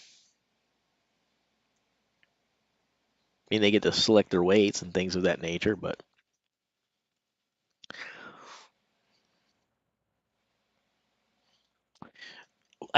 there's parts about this I like and there's parts about this I don't like. When the guys choose their own weights, one of the things I don't like is I always wonder when someone fails, how much could they have really lifted? You know, because they bet on themselves, right? They're trying to be strategic. But we know if there's anyone here who works out, and probably most people here work out to some degree, right? Um, you know that some days you've got it and some days you don't, right? It's just a fact of life. Some days you've got it and some days you don't. When you choose your own weight, you might think, oh, I can do so and so. And then you jump 25 or 30 kilograms, you fail at that, and now you've eliminated yourself because you can't go back. And I always wonder, could they have done 20? Could they have done 15 if they hadn't elected to jump so much? Could they? With them doing it this way, at the end, we shouldn't have any. We really shouldn't wonder not only who won, but who lifted what and what they were capable, because we're going to know very much what they were capable of lifting because they couldn't jump ahead, right?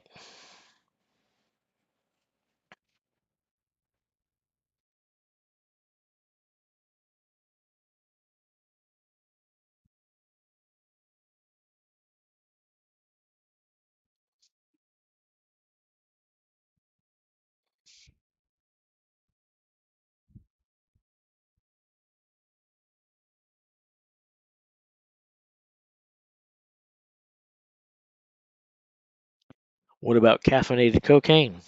Wouldn't that work?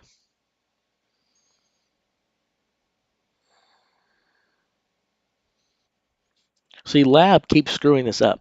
He keeps thinking that by mentioning that I shouldn't do it, that's going to persuade me to stop. He doesn't realize that the more he mentions that he doesn't like it and wishes I wouldn't continue, that's more incentive, like tenfold more incentive for me to do it more often. If you haven't yet figured it out, I'm a jerk. Ask Gary and a couple of these guys, they'll tell you.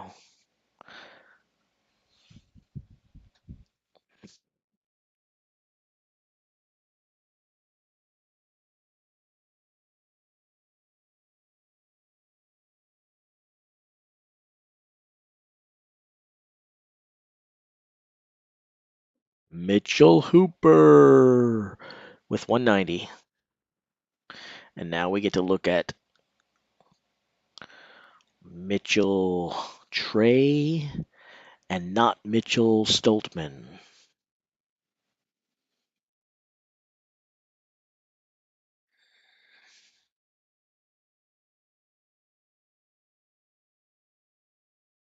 We just answered this. It's a Beast Hydration System bottle. What is water anyway? What's water? I'm unfamiliar with this thing you speak of. Is it anything similar to dihydrogen monoxide?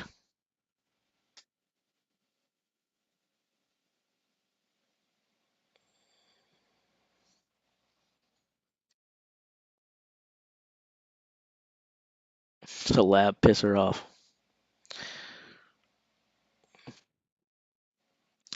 And that's why I've got a whole shipment full of them coming.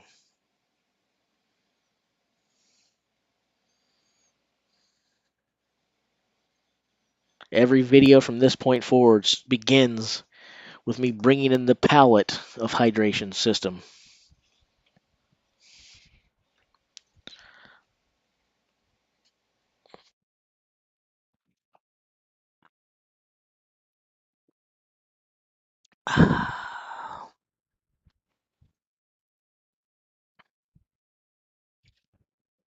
Half Thor's sweat. Half Thor's. Now that was probably auto incorrect fault there, but I actually think it looks cooler written that way. Half Thor's. It's not all of Thor's sweat, it's half Thor's sweat. I kind of like that. All right. Two more to go. Two more to go.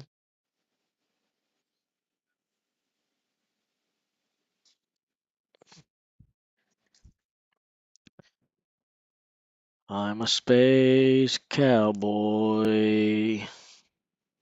Americans, you bunch of cowboys. American components, Russian components, all made in Taiwan.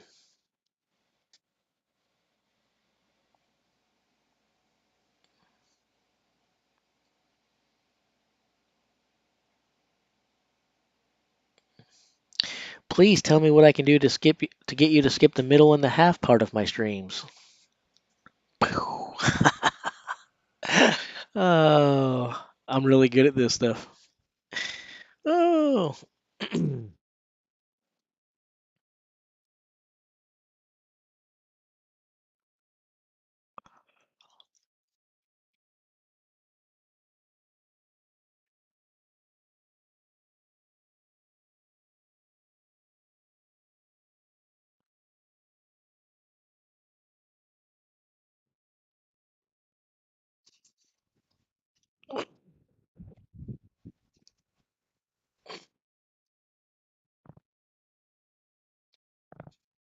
Oh gosh. Oh man. I'm stiffer than a 42-year-old man.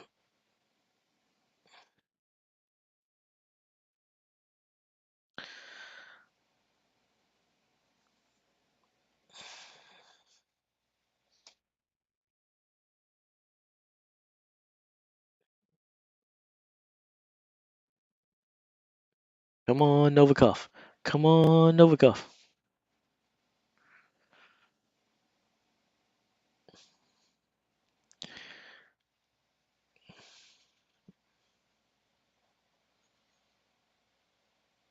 If I made my own,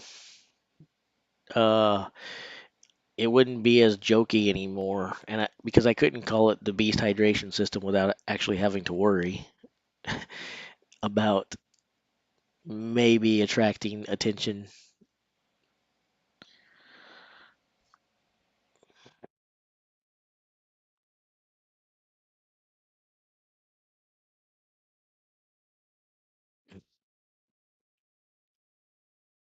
They all succeed at 190. Okay, so here we go. I said, mark my words. Multiple guys fail on the next lift. I'm gonna say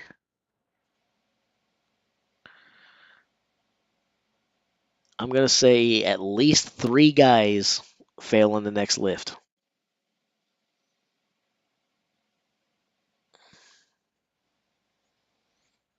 Well, if it goes to 200, then I'll scale that back to 2 guys. But if it jumps the same increment to 205, then I'll say at least 3 guys fail.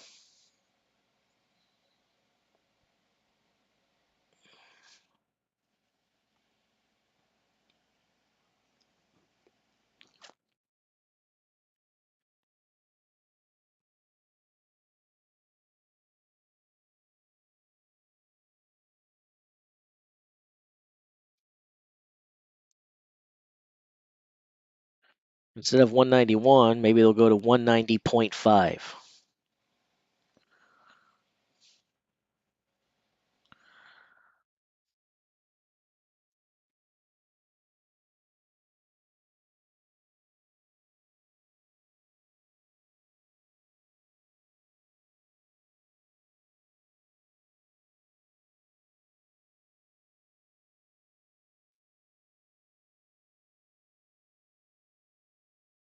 It could be as many as 5. It could be as many as 5. But I'm definitely saying at least 3 fail. At least 3.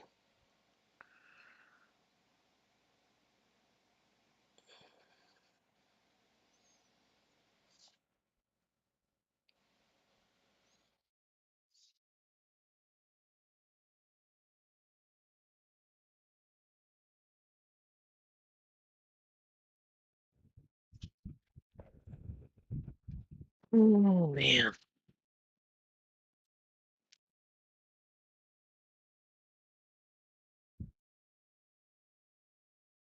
Uh, what's the big juice cup? I probably should know the answer to this, but I'm gonna play dumb because I feel dumb. What is the big juice cup?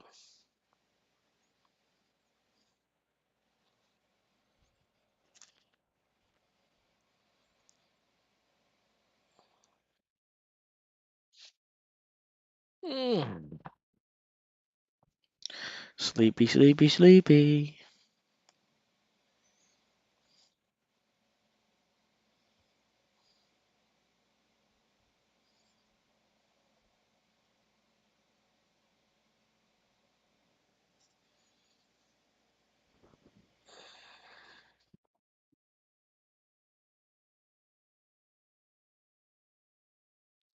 Some things are bigger than bellies, like booties. There we go. Booty, booty, booty.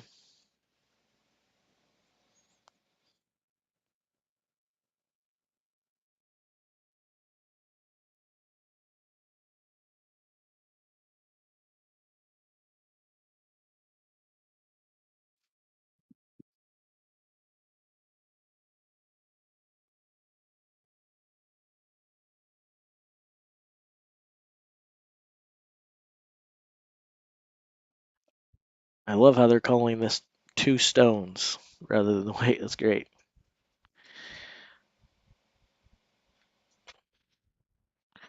Everyone gets 5.5 points apiece. Shuffle up and deal. Shuffle up and deal.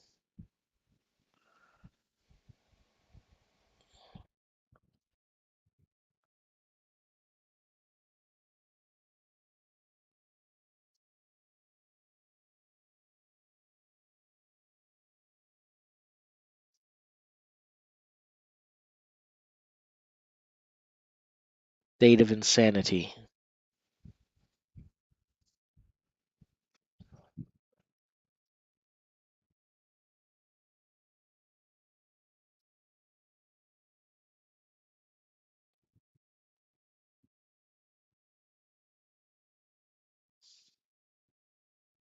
I have not played poker in a long time.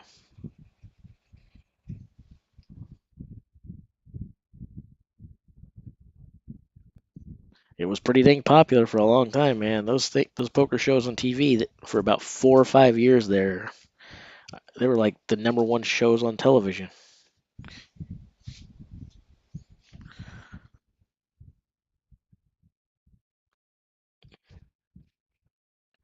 I'm not, and I appreciate Nirmal for asking that question, so I get to answer that again. I love getting to use my "I'm not" joke.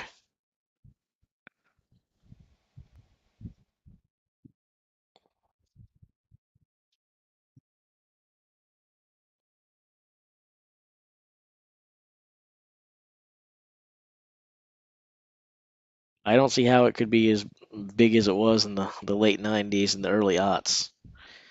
I mean, for several years there, I don't think I'm exaggerating. I do think like World Series of Poker, the World Poker Tour, a couple others, Celebrity Poker Night. It seemed like every other program on television was a poker show. What is my blood type? Chocolate.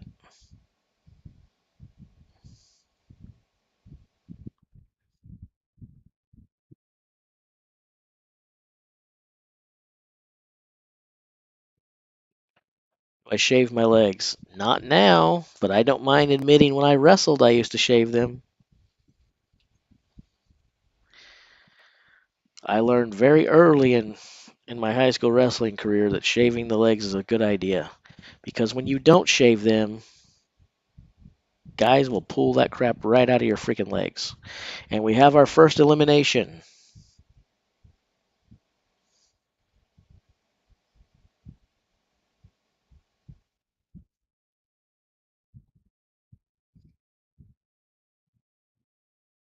That's not a bad dad joke.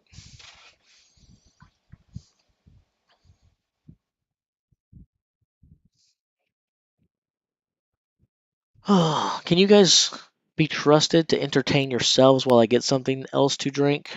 Because I actually am feeling like I need something else to drink. And I need to get some more hydration, but I also I need to,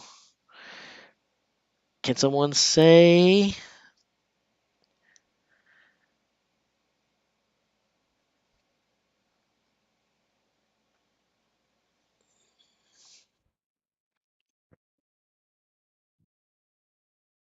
I need to tinkle for the win. Tinkle, tinkle, tinkle.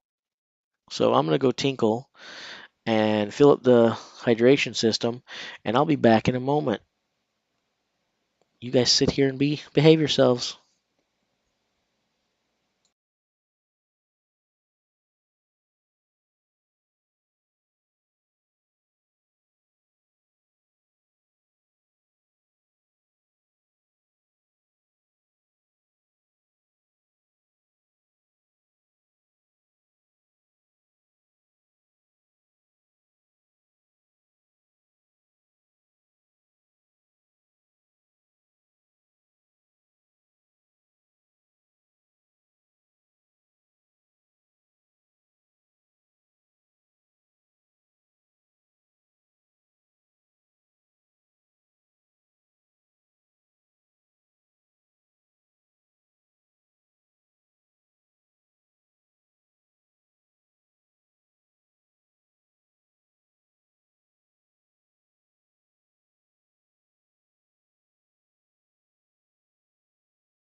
I told you we'd see multiple fails at this weight. We haven't seen the last of them yet, I don't think. And I saw that comment as I was walking away, to which I must ask, who does it say less about? The non-entertaining chap who's running a stream for 4 days, or the people who don't find him entertaining who have sat there for 4 days? Who does it speak less of?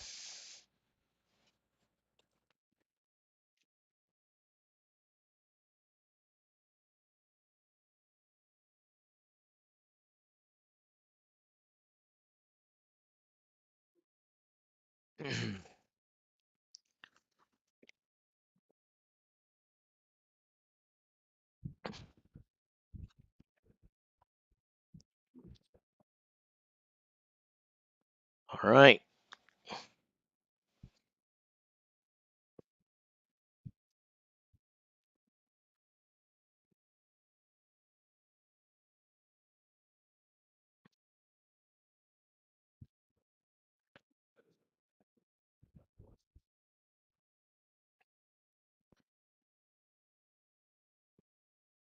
This isn't yellow. It's green. It's green.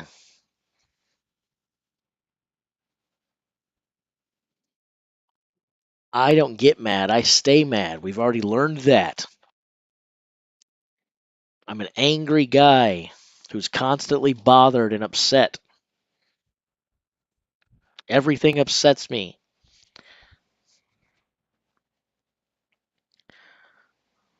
I'm not worried about any comments. I don't take anything that's been said seriously, Bradley. I'm not that thin-skinned. And even honestly, if people didn't like it, it wouldn't bother me at all either.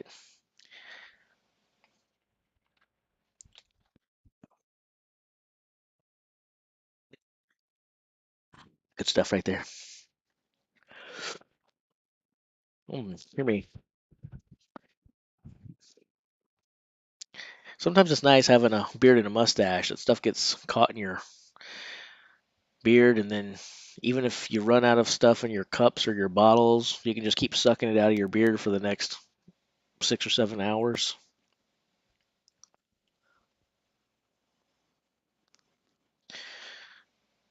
The stars mean they missed. See the stars?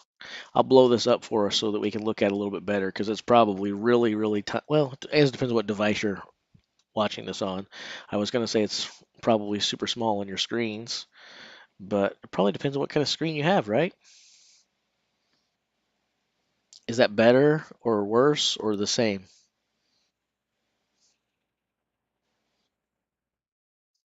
If you're not down with this, I got 2 words for you. Is that where you're going for? Hydration system. If you're not down with that, I got 2 words for you. Hydration system.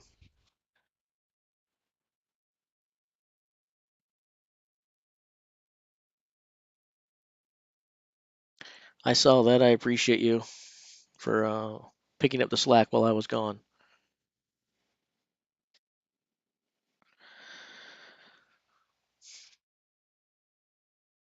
If I make it, let's see.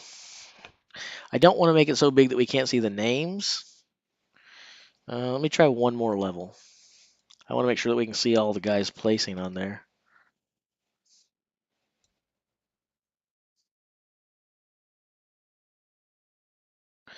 Let me flip over to the streaming software so I can see what you guys see real quick. How about that? Is that okay?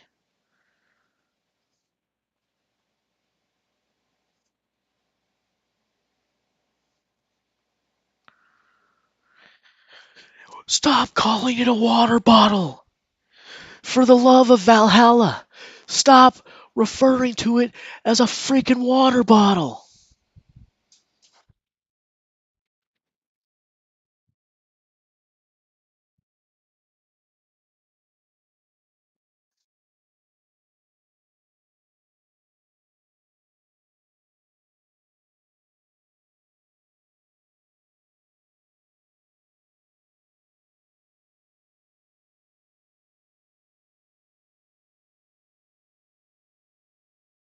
You're welcome. All you have to do is ask. I'm fine doing anything you guys ask, as long as you don't ask me to tell you like what time an event starts. That's when I get irate.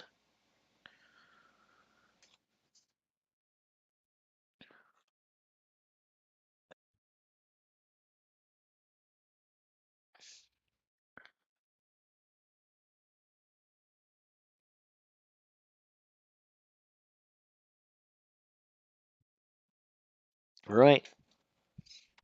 I said there would be at least 3 to fail, so I need a couple of you guys to not care about wealth, fame, success, and getting everything you've been working so hard for, and to fail this lift just to make me look smart.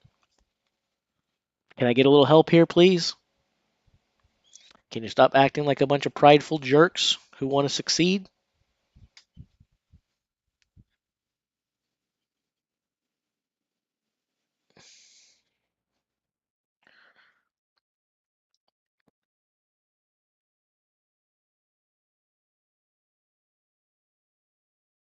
Yes, you're all very predictable. And that's why none of you are my favorite child. Sean, who isn't here or is remaining uncomfortably silent, is my favorite kid because he asked the wonderful question.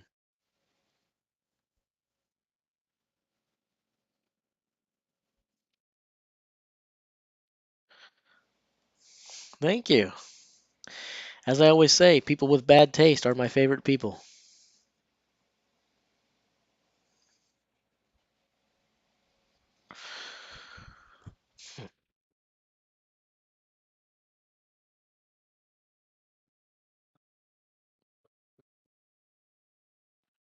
Yes, we all want to watch it live. This counts, right? I mean, this is exciting stuff. This is exciting.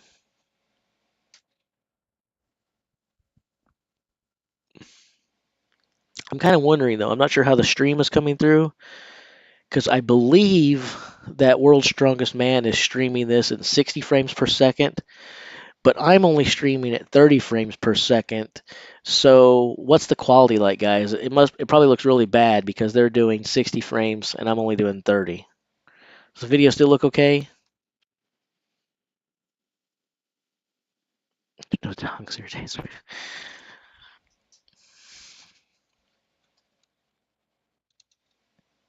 If we're lucky, normal. If we're lucky, 2032.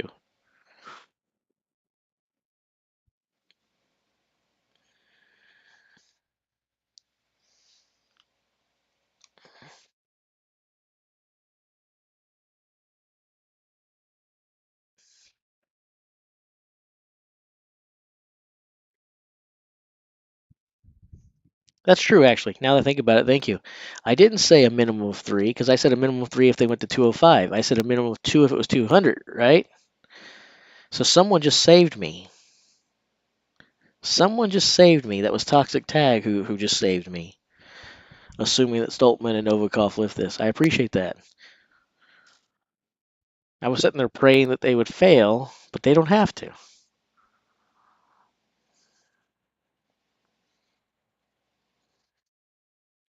I guess a lot of you video files didn't really get my joke there. Okay, so one person got my joke, Pivot Master. He realized that you can't do a spreadsheet, or even if you do, in 60 frames per second, it really doesn't matter because nothing on the screen is moving. So I'm glad my terrible joke wasn't lost on everybody.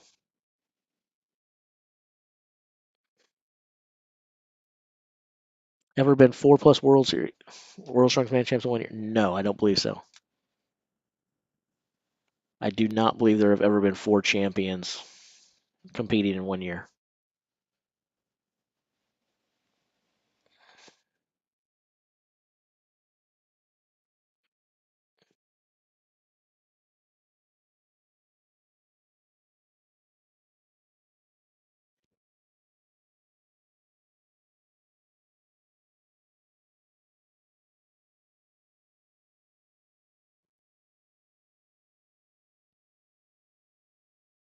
Pivot is the only one listening. Probably. So Pivot's my new favorite child.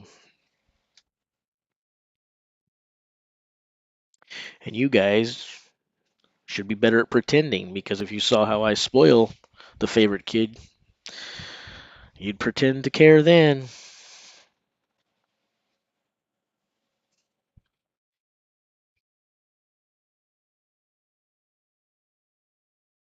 I feel like Alexi looks so distinguished here.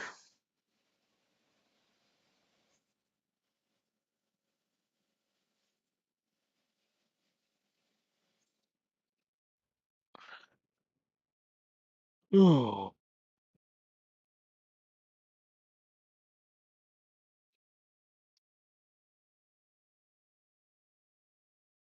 still going.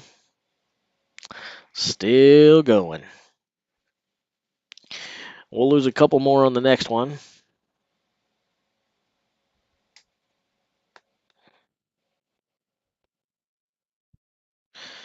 So I don't know how I feel about the top of my leaderboard, but I do wanna do something here real quick to brag on myself, and I'm sure I'm not alone.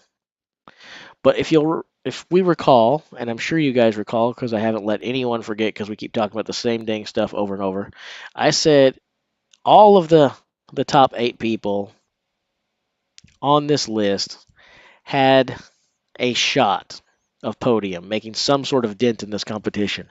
The only 2 people I really wrote off were Melsted and Canada's strongest man, Gabriel Rhéaume, as we all know because we've talked about it again a bunch of times. Thus far, these 2 gentlemen have finished at the very bottom in like everything.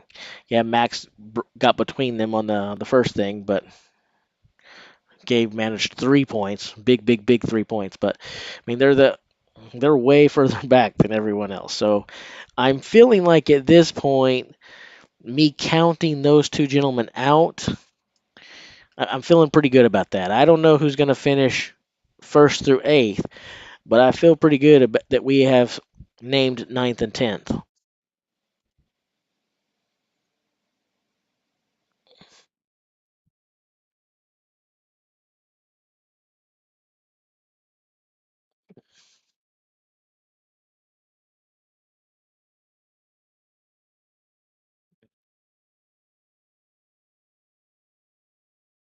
What am I missing? I thought I was at the bottom of the chat. What am I missing? What am I missing?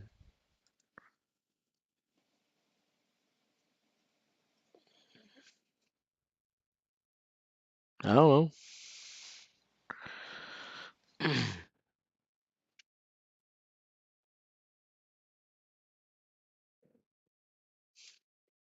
So Luke is next. Does anyone think that Luke fails at the next weight? Does anyone think that Luke fails the next weight?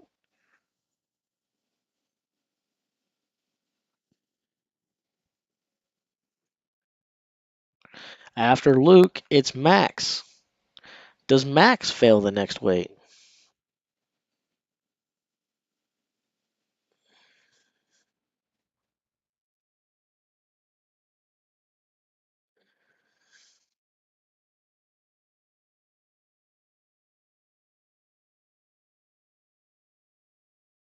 I never had any marbles. Those have been out of style for at least 75 years.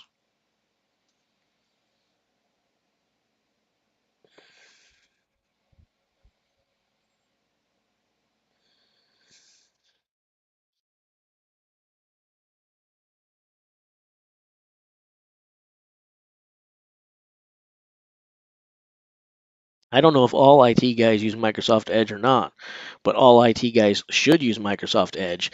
If you're going to make a remark about that, it's because you haven't tried the new Microsoft Edge. Everybody thinks Edge is the old Edge, the old Microsoft product, like Internet Explorer. It is not. The new Edge is based upon the open source project Chromium, which is the same thing that Google Chrome, which you're probably a proponent of, is based on, except it works better than Google Chrome.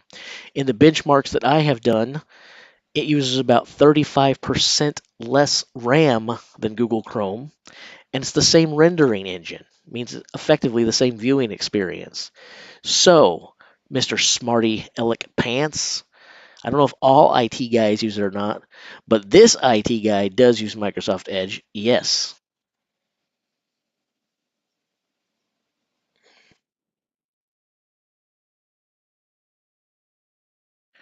And Brave is fine because Brave is based on that same Chromium engine, but you can collect crypto if you want, depending upon how much you believe in Brave tokens or if you want to sell them.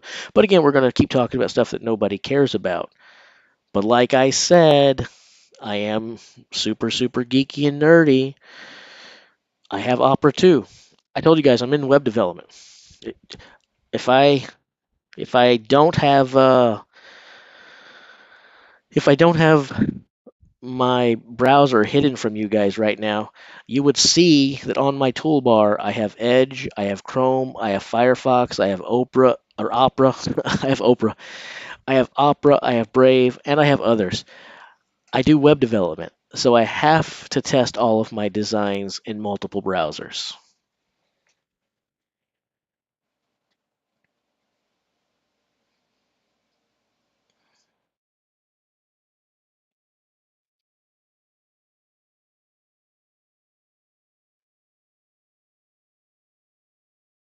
Let's see here.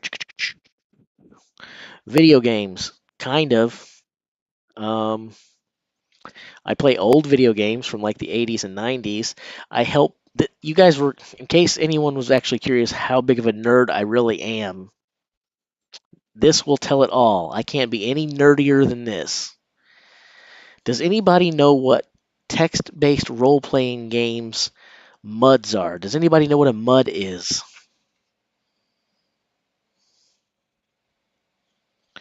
We went up 12 kilograms. 12 kilograms. That's a bit weird. And they went from 190 to 200, only a 10 kilogram jump, and then they jumped 12 after that. I find that a bit weird. Oh well. Yes, I'm very easy to piss off. Now back to the question. Does anybody know what a MUD is?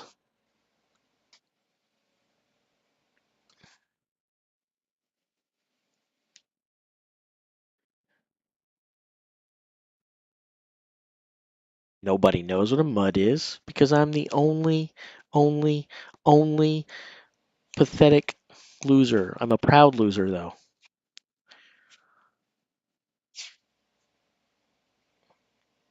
All right, so MUD, yeah, so basically they're text-based, choose your own adventure novels. You choose, play with a whole bunch of people. I actually help to program, although I should say helped. I haven't actively participated in development in 3 years. I still play it occasionally though. But there is a MUD based upon the works of J.R.R. Tolkien, named after one of his books, The Two Towers.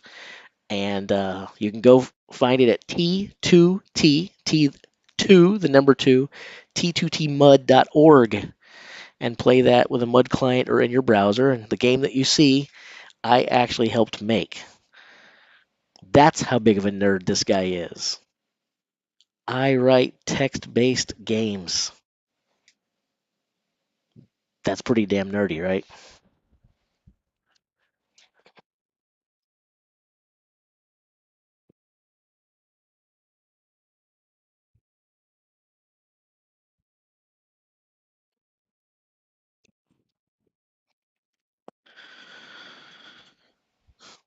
Knock it off. You're pissing me off.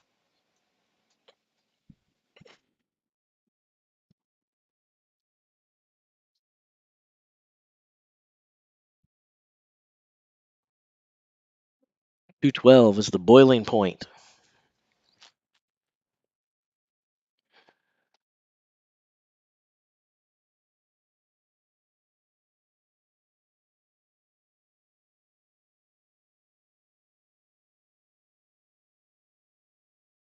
You can see the board better now. What are you talking about? What board?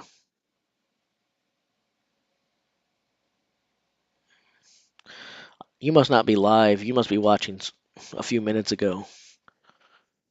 I think we addressed that Zoom topic a long time ago.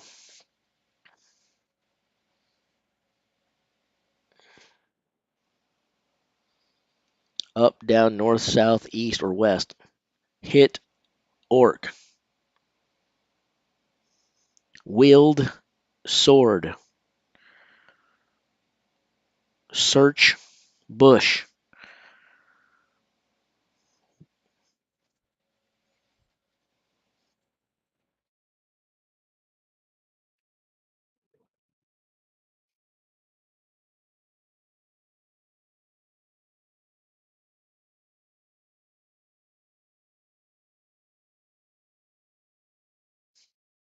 That's no excuse, Elky454.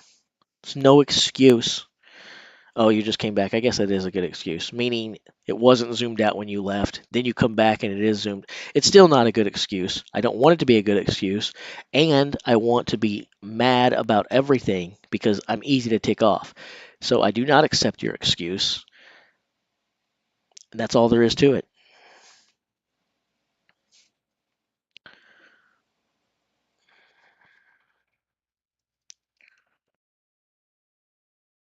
Well, there you go, Toxic Tag. Muds, what we're talking about, they're basically if World of Warcraft had no graphics. If you replace all of the images with words, that's a mud.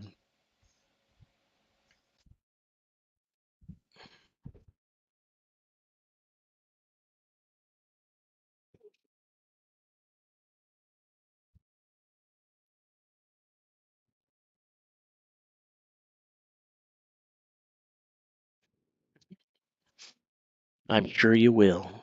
And now you're making me feel guilty and bad. I don't want you to lose sleep.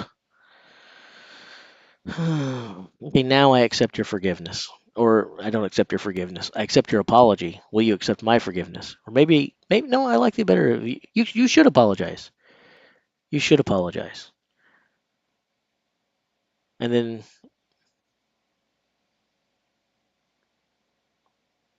maybe I'll accept that.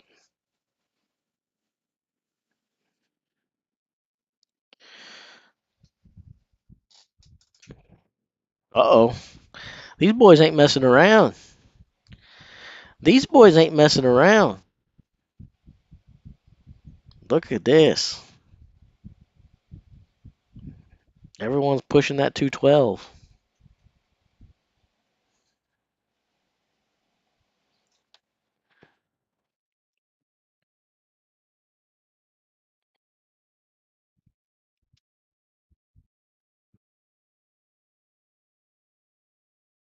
So this, I don't know if it's been said already. I'm sure it has. Someone has been posting it. But so this is basically a 467 to 468 pound press, depending upon where that 212 is at.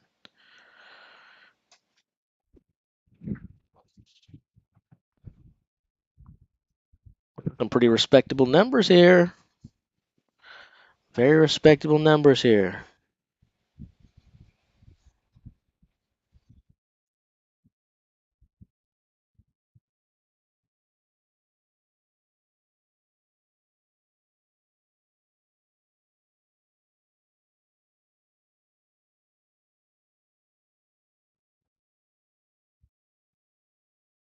Saturday Night Slam Masters was awesome. I don't remember Muscle Bomber, but I do remember Muscle, the old Nintendo game based upon these little wrestling action figure monster guys.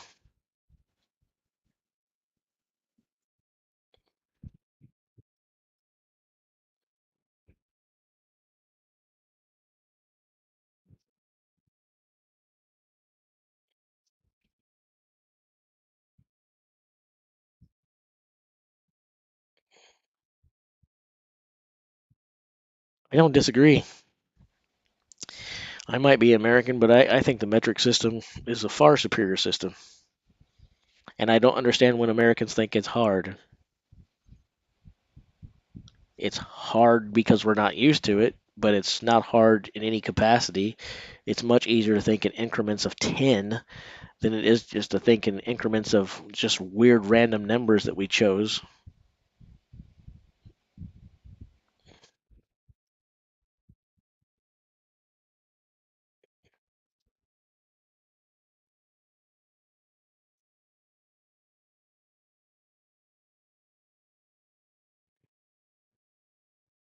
Well, not everyone is as strong as you are, sir. Some of us think that these weights are already heavy. Some of us think that 190 kilograms is pretty heavy. Some of us think that 200 kilograms is really heavy. We don't all walk around pressing 230 kilograms as a way to warm up before we take a shower in the morning.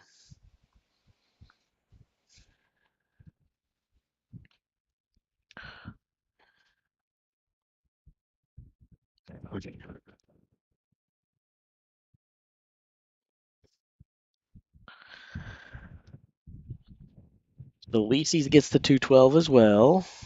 Gosh dang, guys. All right, we're going to be here until. Uh-oh, look, Mitchell Hooper. Did you guys see that earlier? Was I apparently I missed it a long time ago.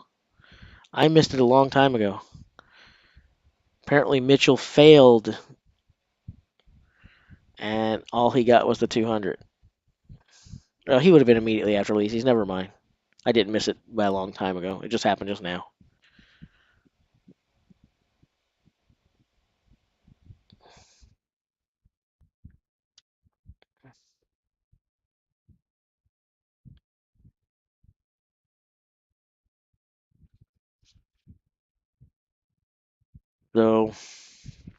So guys, that's why we don't take their word for it, and that's why we don't write them down and how they're going to perform based on what they say.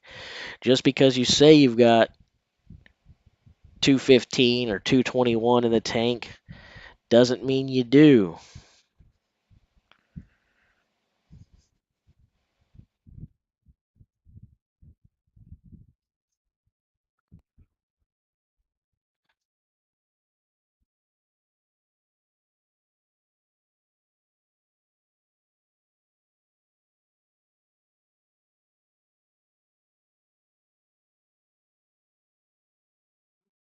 Yep, that's what the asterisk means. Means that's the weight that they're credited with. So Melsted and Rhéaume are credited with 190. Hooper is credited with 200. And we're still waiting to see what everyone else is credited with. Exhausted they will be.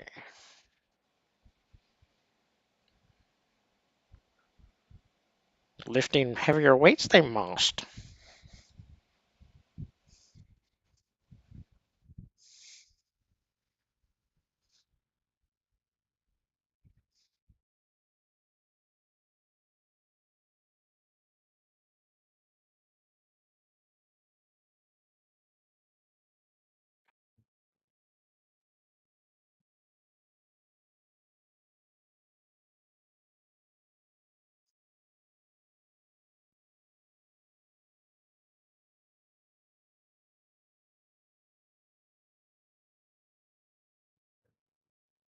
Oh boy, this is exciting.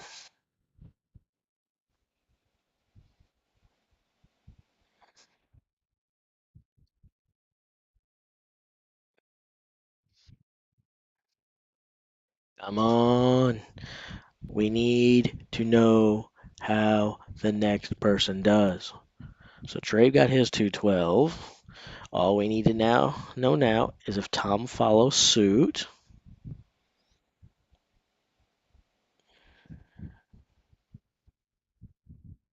Still might see the rookie podium. I wouldn't count him out at this point. I mean, that definitely did not help him. I'm sure he wanted big points here. You can make an argument that he needed them. But with what he's done so far, I feel like if we're counting him out because of 6 points in the last and then failing on 200 here, we haven't been paying attention. Several of these guys have had one or two events that they that they faltered in, and they're still going. I think the dream is still alive. I think the dream is still alive. But it's okay if he doesn't. He's already achieved more than any of us would have ever expected him to. I'm just really looking forward to seeing what he does in 2023 and beyond.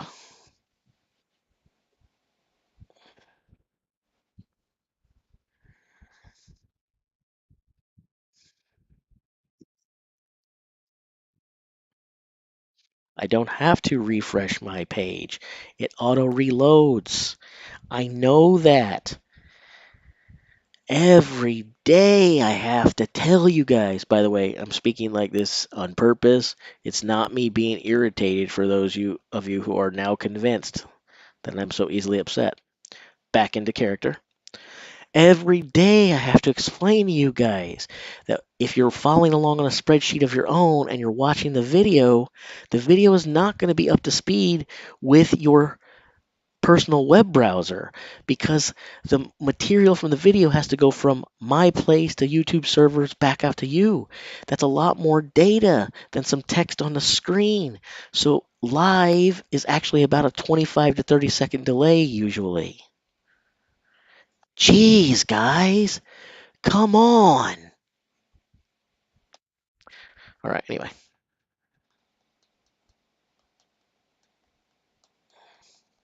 Refresh the page and tell us what time the next event starts. I don't know what time the next event starts. I've given up. I mean, I think the next event starts in February of 2026.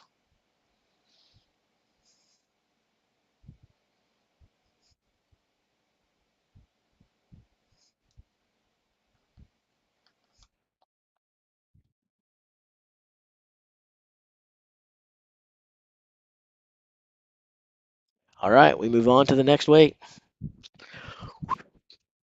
It's getting heavy now, guys. It's getting heavy.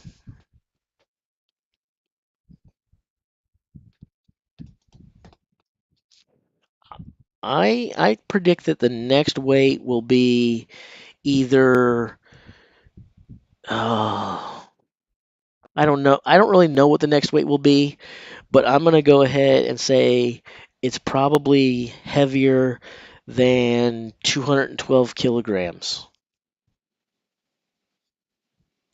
So either 213 or 214 or 215 or 216 or 217, maybe 218, 219, 220, 221, 220. You know, it could be a lot of different numbers. There's a lot of numbers after 212, and I predict it will be one of those numbers after 212, but not any of the numbers prior to 212. Which then we've already learned today too that they count and they look at numbers different in Scotland than they look at other places because someone today thought that 9 was bigger than 13 and they were from Scotland. So in most places in the world the number will be 213 or higher, but in Scotland it could be 76 or less.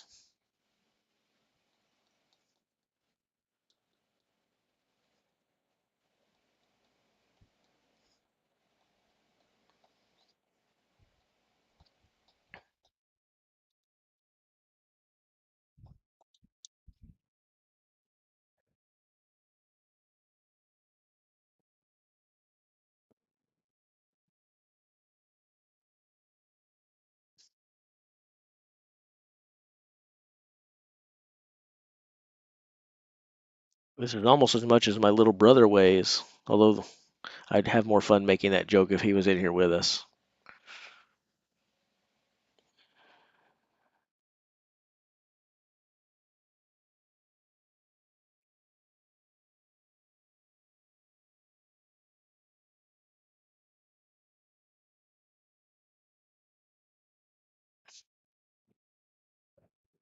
I am not Colin Mockery because I still have a good hairline and a lot of hair.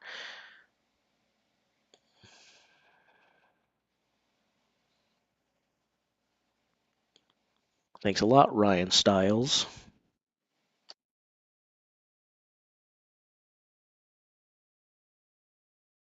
I've never pressed any Flintstones, no. I mean, I've done a lot of overhead pressing in competitions. I don't like to do them though because I get scared of overhead lifts. But I'm pretty good at pressing weight over my head. I mean, for a guy my size anyway, I think I'm pretty dang good at it.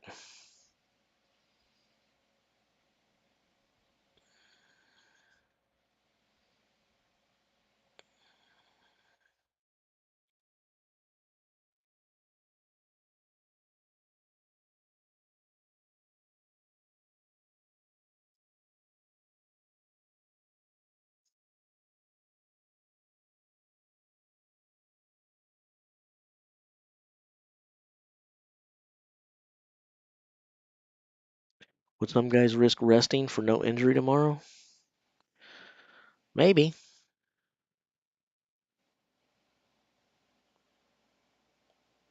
Could I do 190 kilograms? No. No, I don't reckon. I can answer that one quickly. No, I couldn't do that. I'm when I say I'm pretty good, I believe that. I wouldn't take that back. But I'm not that good. That's a really big number.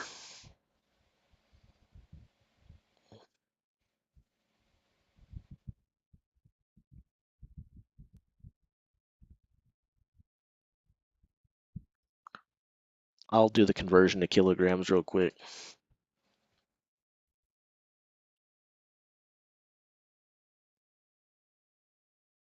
Depending upon what type of bar we'd be using and how it's held, how the hand positioning is, and things of that nature, how thin that bar is. I could say at my best, which is not now. It's not now. 170 kilograms, 175 kilograms, maybe. I, I feel comfortable saying 170 on my best day. 175 perhaps, but no, not 1 ounce heavier than that if I could get 175.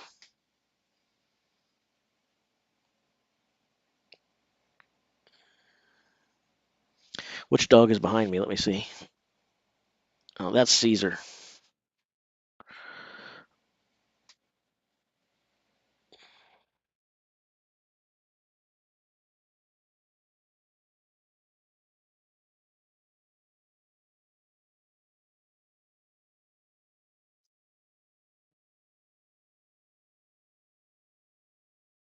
For sure. I couldn't dream of this stuff.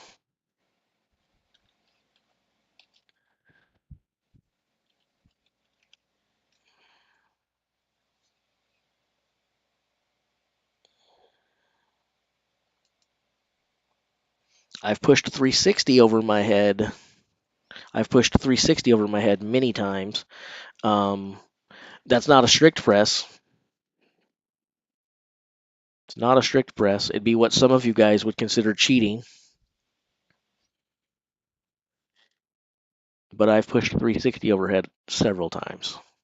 That's pounds. That's pounds for my friends who are anywhere other than America.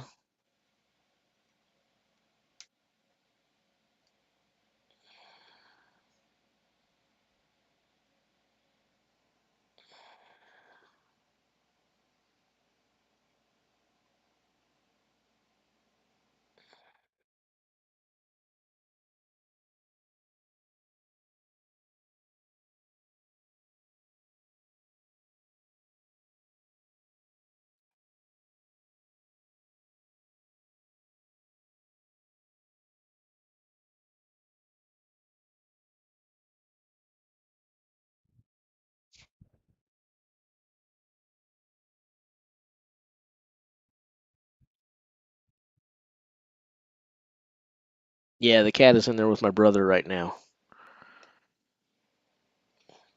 I couldn't do it now. I couldn't do it now, that's for sure. Let's assume that either of my shoulders, preferably both of my shoulders, are fixed and I can continue to lift. I'll be honest and say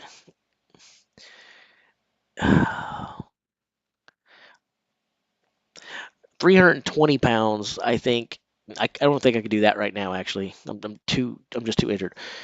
I also haven't been training like that. I think I think best case scenario for me,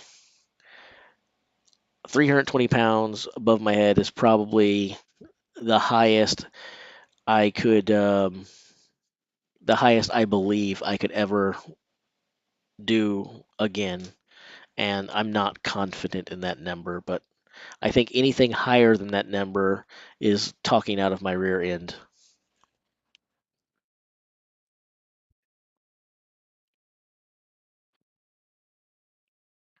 Later, Pedro.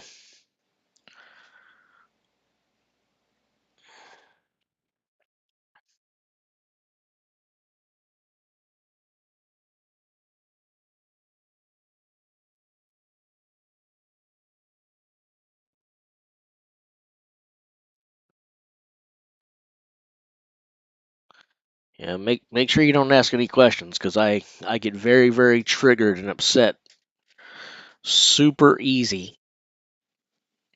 And if you step out of line remotely, John, or ask me any kind of questions whatsoever, I have no problem, you know, pressing that ban button real quickly because last time you really pressed your luck by having the gall and the audacity to ask me what time that event started. You have no idea how truly PO'd that made me.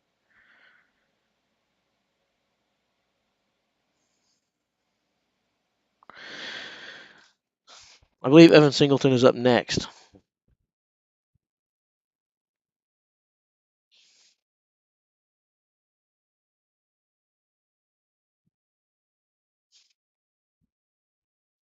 Yeah, I think Evan Singleton is next.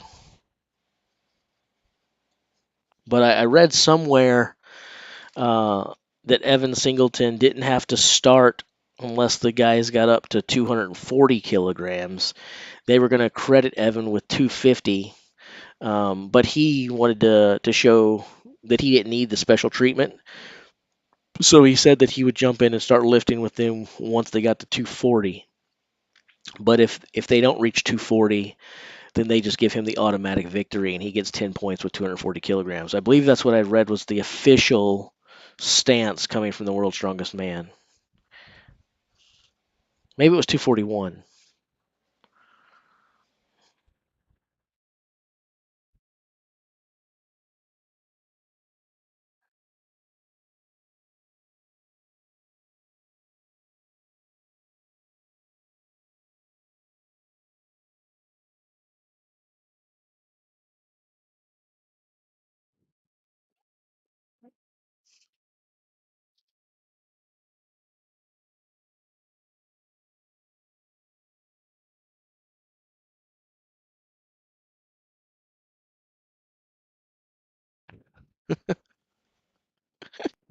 Oh gosh.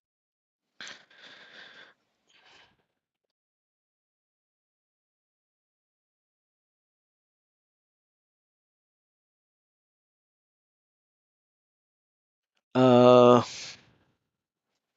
Caesar. Tucker is laying down there on the floor. How can you enjoy this? All I'm doing is being moody to people and being rude and hateful and ticked off. And I obviously take everything incredibly seriously, like everyone in the chat. Yeah, some people are.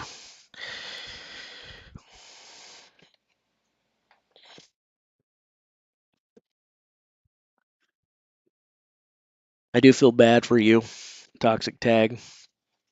I'll send you a stick of chewing gum in the mail. Will that make you feel better? I'm feeling generous. 2 sticks of chewing gum.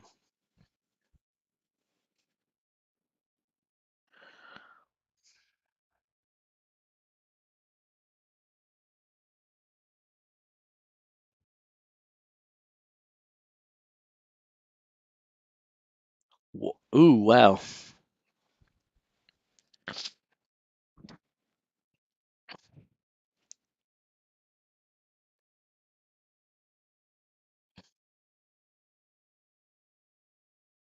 I don't think my sarcasm is that dry, to be honest.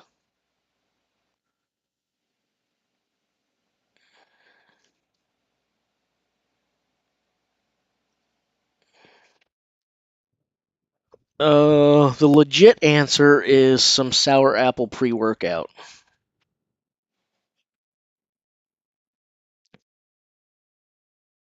It's looking like this 212 is going to be the death of a bunch of people.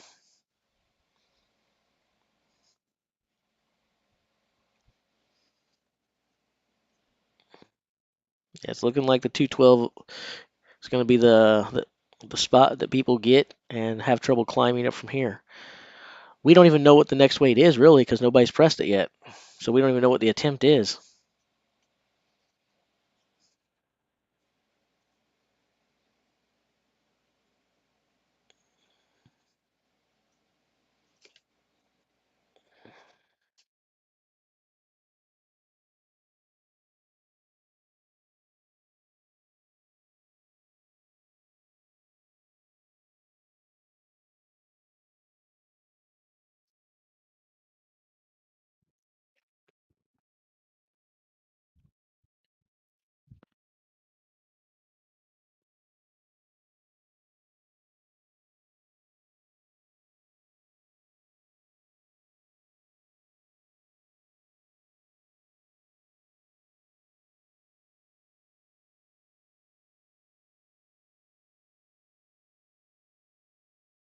I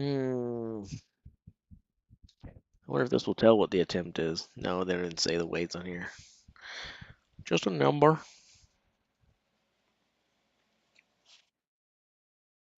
I think um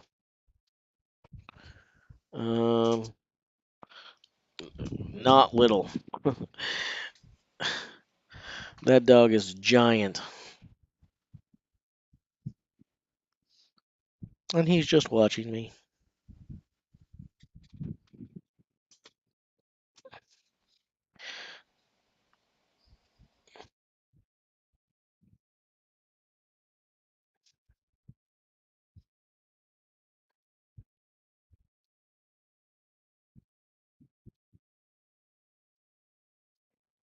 Maybe they all fail here.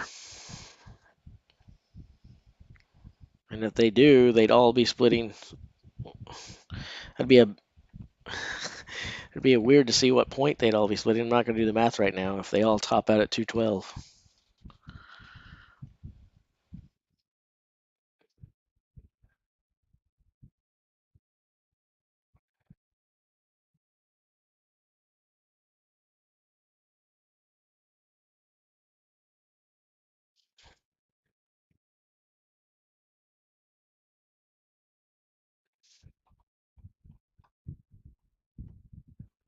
There we go. Licis gets 226.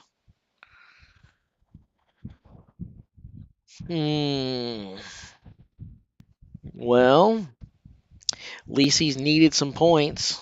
He needed to climb the board.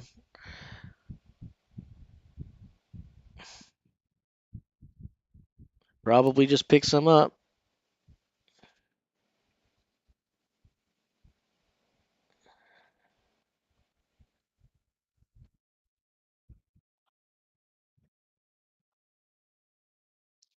Martins. Martins.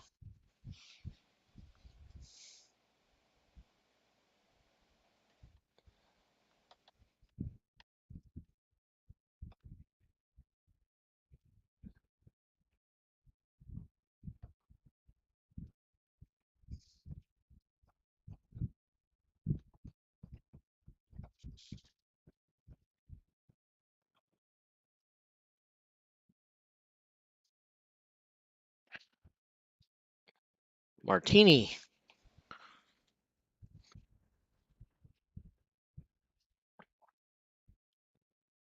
Caesar is pretty strong. Caesar's hurt me many times. Pulled me off the porch. Dislocated my shoulder when I landed on the ground improperly. Caesar has hurt me a bunch.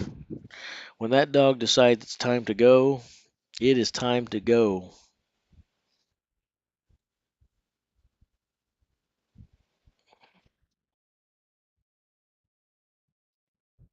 500 does sound more awesome than 498, but considering the massive fails that we had with that 498, 500 doesn't sound near as awesome if nobody presses it, right? It'd be neat to see how Licis handled it.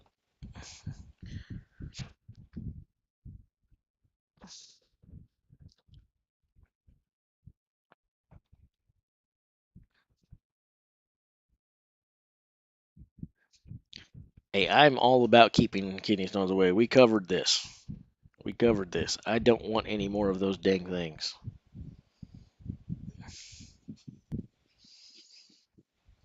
So Trey failed as well.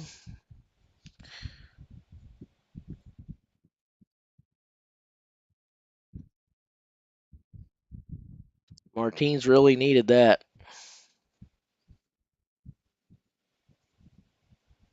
Hey, 1 freaking kilo is a lot.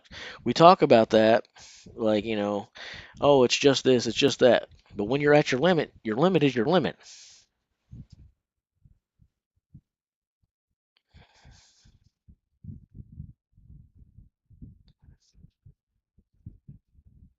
Now, I would have preferred it if they hadn't jumped 14 from the last, or 12, or whatever. I guess 12 to 14. It's kind of weird. They jumped 15, the first one. Then they jumped,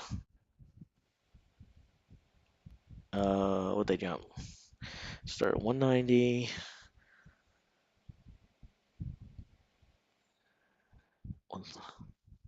I don't know.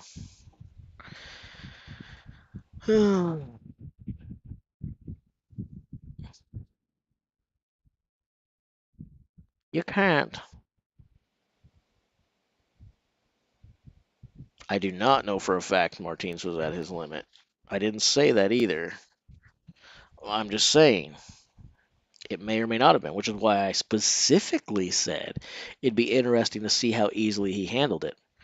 But we know that a bunch of these guys couldn't do this weight. So doing more on the bar is a tall ask. So we've got 2 guys that did 226. Can Novikov do it? I don't know, Mia. I don't know.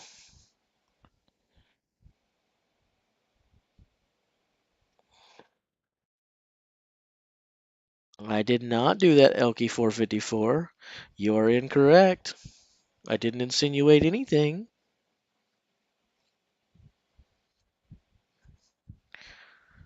You're reaching, bro. That's probably why your wife gets mad at you.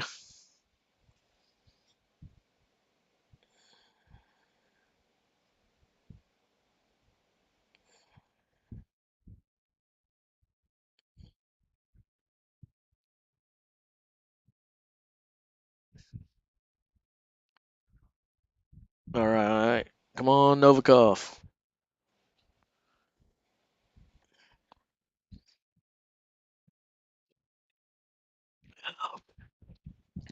Come on, Alexei. Come on, Alexei.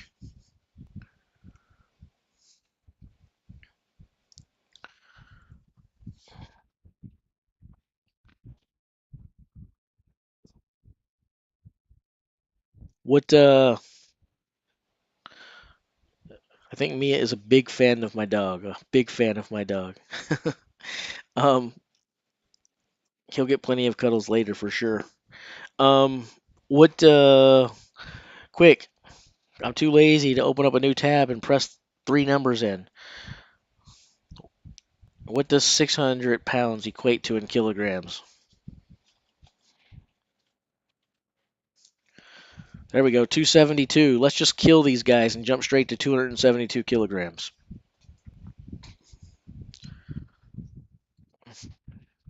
Let's just jump straight to 272. Stop messing around here.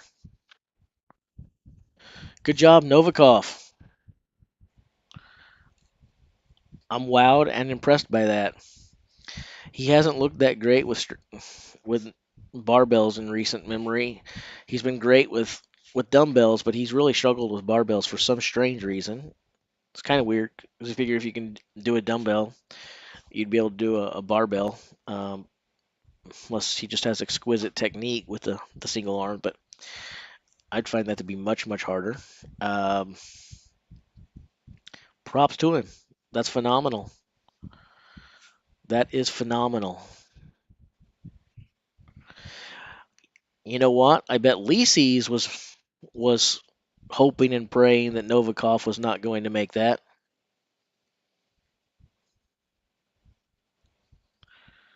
Licis badly wants and needs some points here.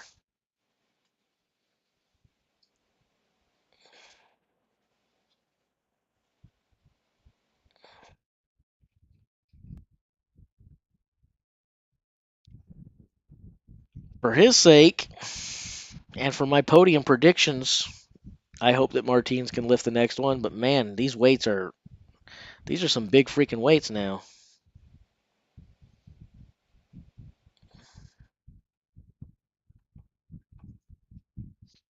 Martins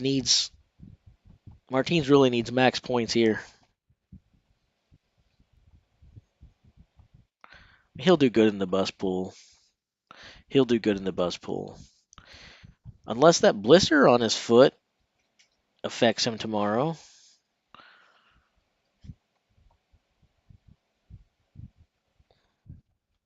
He can probably block out the pain temporarily.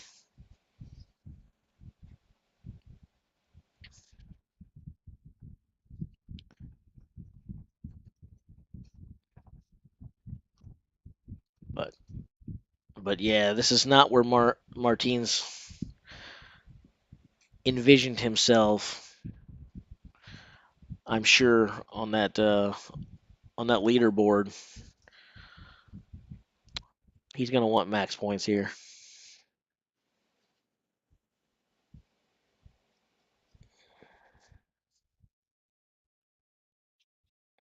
So the asterisk is the highest. Yeah, the asterisk is the highest weight that they successfully lifted. So where it says 212 and then you got the star, that means they did the 212, but when it jumped to the next weight, which is the weight that we're on, the 226 in this case, they failed at that weight.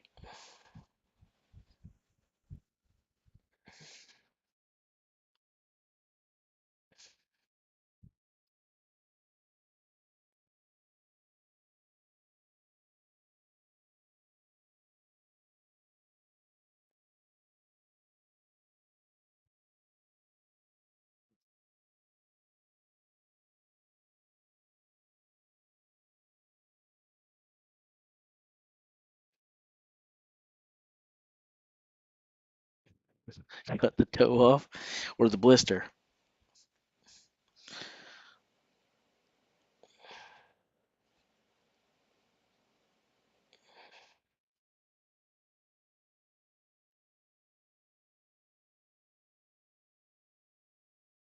All right, come on, Martins. What do you got for us?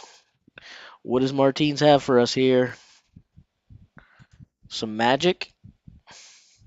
Does Martins have some magic?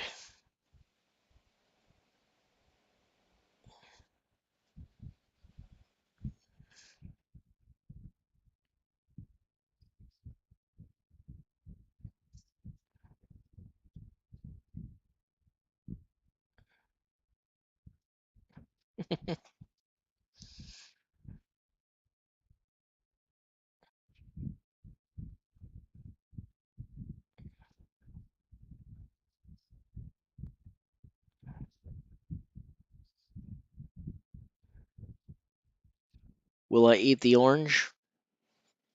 I forgot what the offer was. I don't remember what the offer was. I actually need to go to the store. I don't have any fruit in the entire house right now. I love fruit. I just don't have any of it. I love fruit. I hate vegetables. And I feel that makes me somewhat normal. But at the end of the day, like a lot of my countrymen, I am most definitely a carnivore. Meat, meat, and more meat.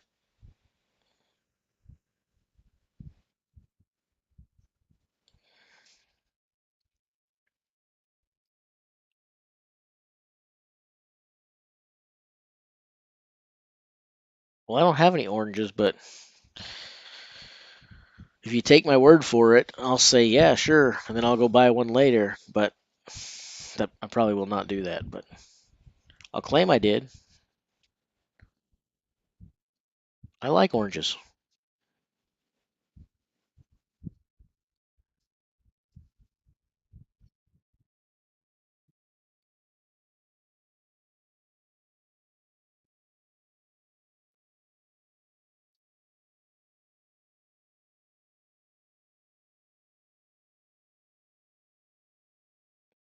I'd be jerking if I was them. There ain't no way I.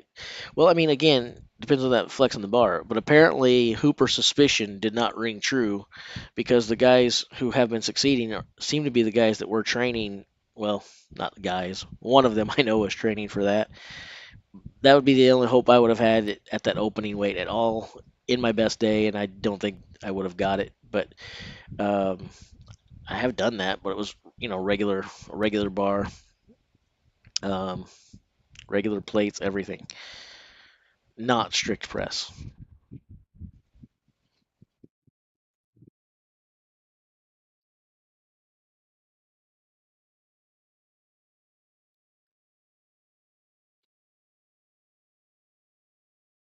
What you are allowed to do and not allowed to do, the techniques you're allowed to employ, and so many of these things change these numbers not up by a little bit, but drastically.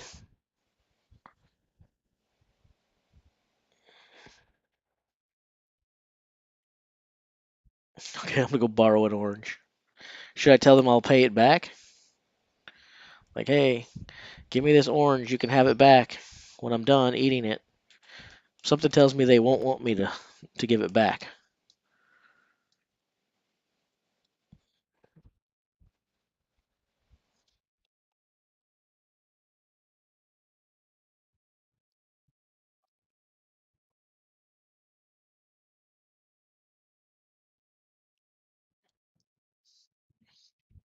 I didn't think there was enough time to get good at that technique, but seems like it served him pretty well.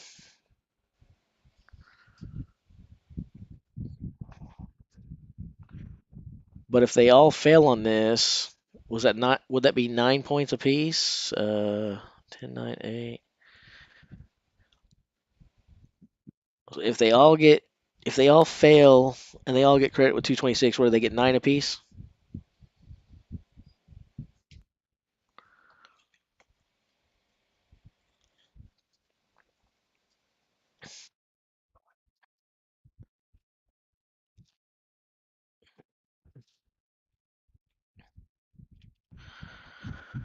Oh, I'm surprised you would think that, because I've been very, very rude to people, and and I'm a grumpy old man that doesn't want anyone to have any joy.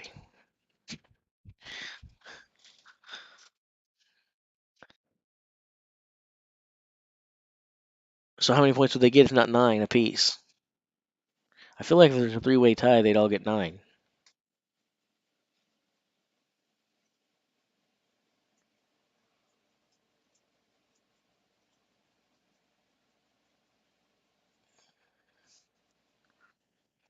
Now, 8.5 you get when someone gets first, and then two guys tie for second, because they're splitting 17. 9 and 8, 17 divided by 2, 8.5. In this case, you'd have.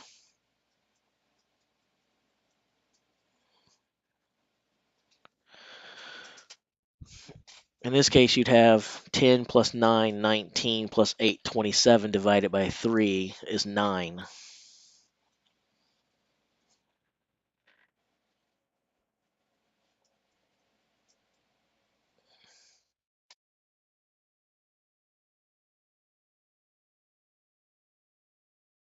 We might find out, because they might all fail on this weight.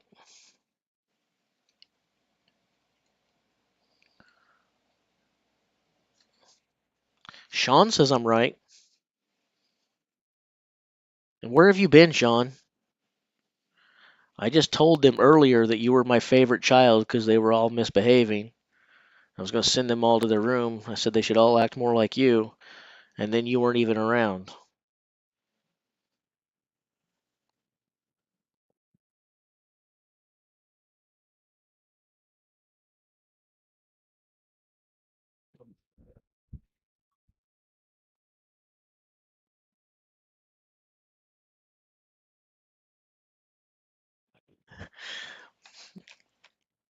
Mia has a crush on my dog.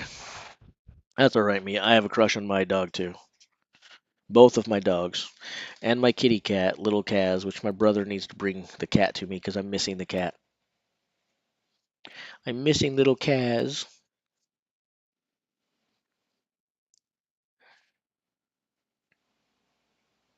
Definitely a good problem to have.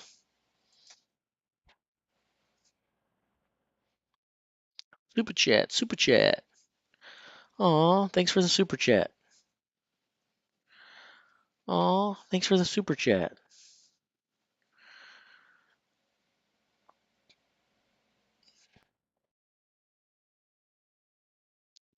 I've given them money with super chats, and I probably still will in the future. I don't think, even if this channel exploded and I had, it's not going to happen. Just talking out of my butt here. But even if I had a couple 100,000 followers and I had contests, real contests, not the fake kind I keep coming up with, real stuff to give you guys, I can't see myself ever doing that. I don't feel right charging people to ask me a question.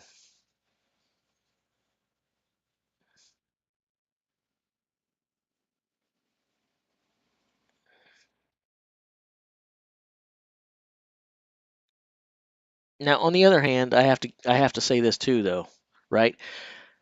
I have trouble keeping up sometimes, and I only have to read like 100 or 200 of you guys chatting. They have to handle thousands and thousands of people chatting, so I could see where it would be hard to read anything at all.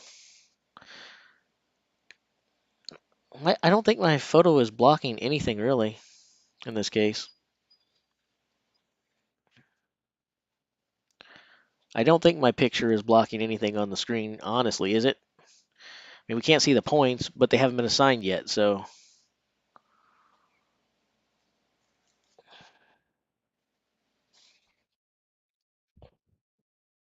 But I'll move it anyway. I'll shrink it, even though I think I'm quite pretty, and I don't know why anybody would not want to look at me, because I'm a sexy, sexy beast.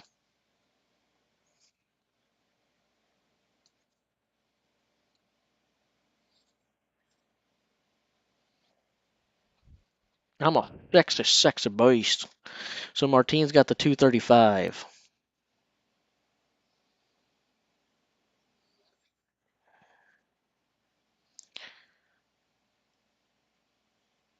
If Sean, I don't know the answer to your question, Sean. But I pretty much already counted him out. Maybe shame on me, but yeah, pretty much already have. But the answer to your question is he has to. I I'll do the math when this is over to see where he's at once we see these points. But Martins just did exactly what he needed to do.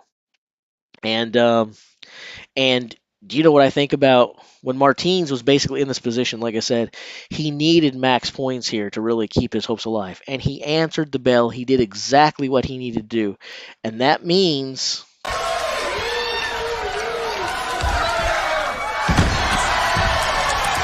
He is driving Flint nuts. Right there is the greatest thing I've ever seen.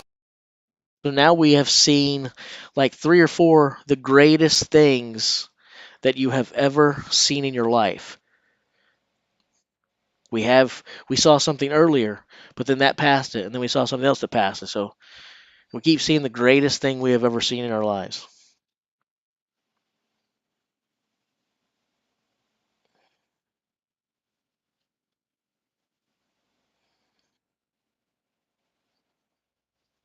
I'm sure the actual size webcam that most of you want me to have is probably like this.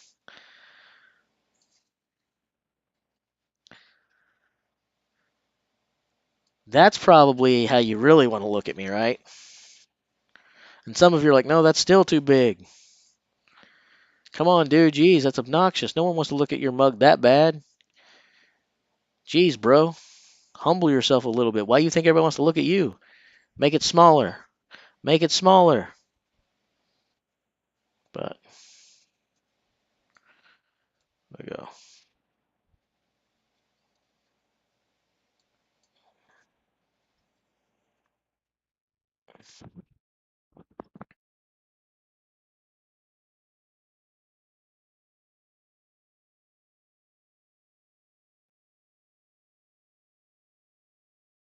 Oh, that's actually a great idea. That's a great idea.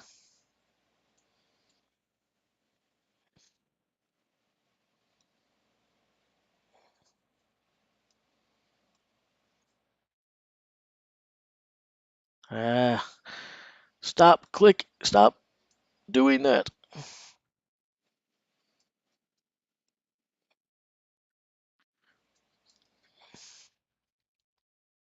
I don't want it to click. There we go.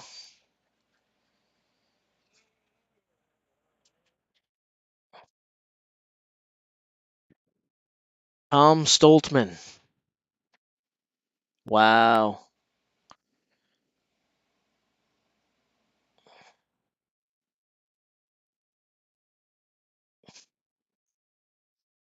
That was a great idea. I wish that was my idea. I look pretty good up there with those guys, I gotta say. I'm feeling stronger just being on that row. Like, I think now I could go do 235. Pounds. Pounds. I could definitely do 235. Pounds.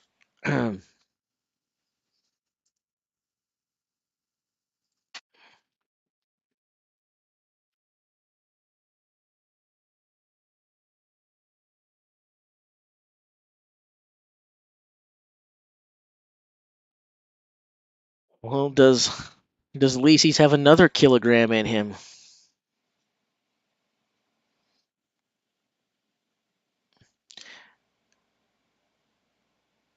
I don't think I could do all of their poses. If I had a funny hat, I could pull off Martine's. I can look up towards the sky like Shaw. And I can do this one. We're about tapped out now. That was about it.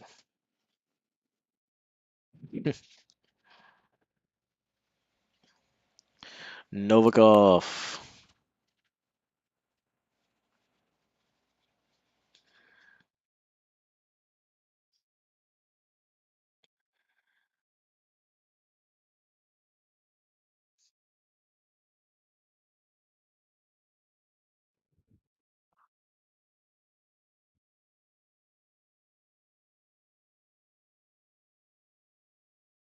I don't think I could be Trey's baby brother. I could be his little brother or younger brother, or not little baby young. Geez, whiz!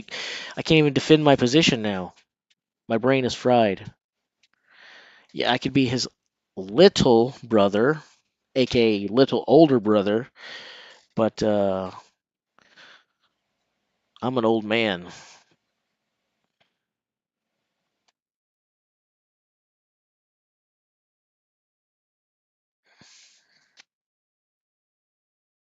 Holy cow! How on earth? Son of a gun! Woo! Woo!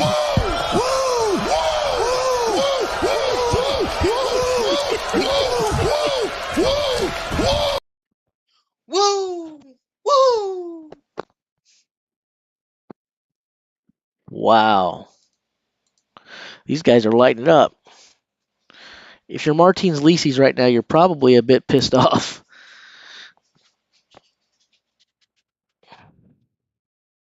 Oh, yep, you guys are right. Now we're jumping up, so this is where Evan Singleton enters the competition. They're going to pass 240, so Evan's going to come in here and win this real quick.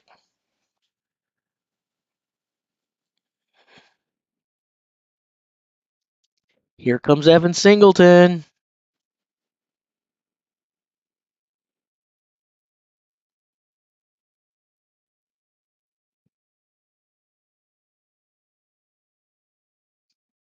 Everyone who failed at 212 now is like, man, I'm a sissy. Never mind, that's a very impressive lift. But when you guys get eliminated and the next group goes through the next one, and they're all like, feed me more, and then they go through that one, and then they're still like, feed me more, you're like, gee whiz.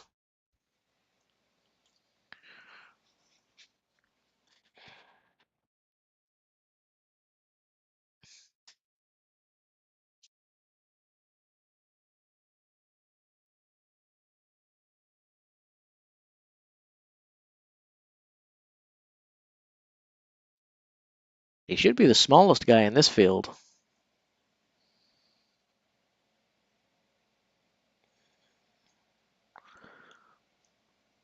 I'm pretty sure Alexi is the smallest guy in this field.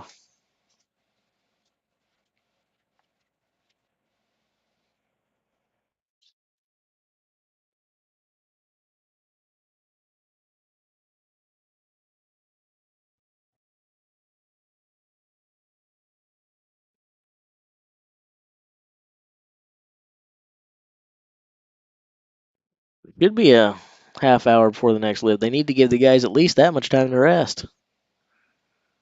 This is seriously impressive stuff. Seriously impressive stuff.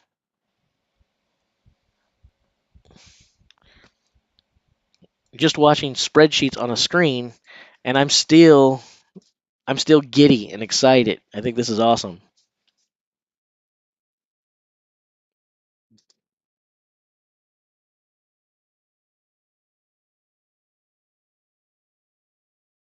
Before we started, there was talk in our little room here about whether we would see anyone push 500 pounds in this Flintstone lift overhead today, and I think the overwhelming answer was no one was going to press 500.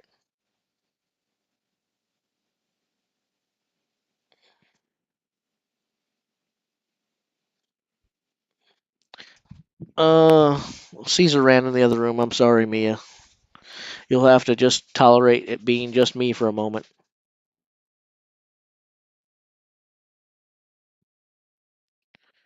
What time is it? 6:02 p.m.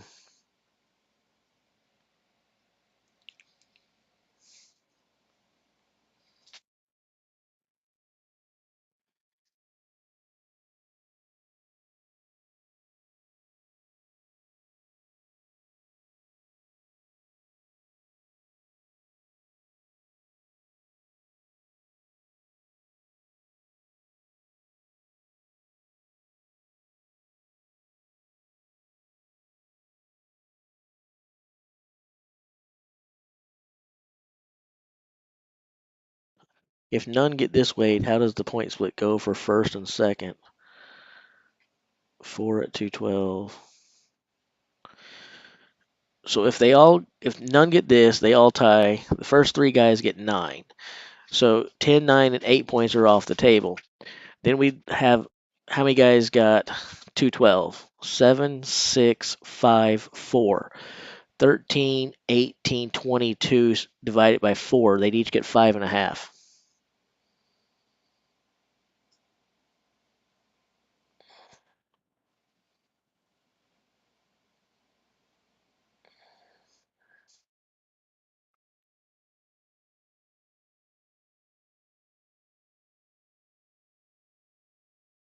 No, we're past 235. We just saw 235.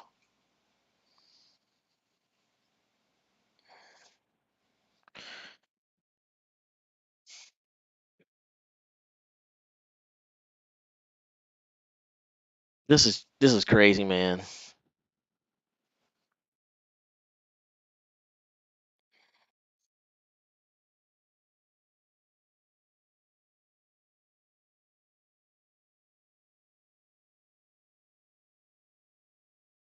This is crazy.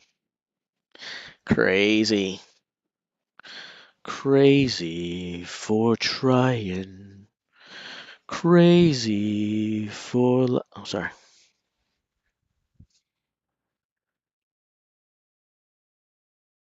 I suppose. I will stand down.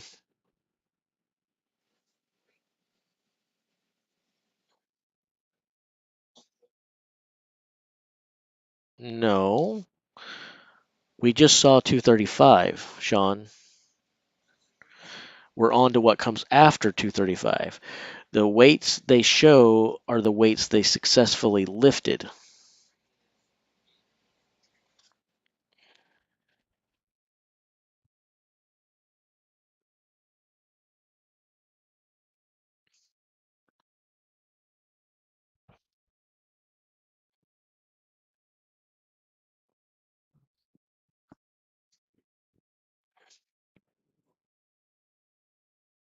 No, it is not live in the US. And I will gladly take a Rivian pickup truck if you want to give me one.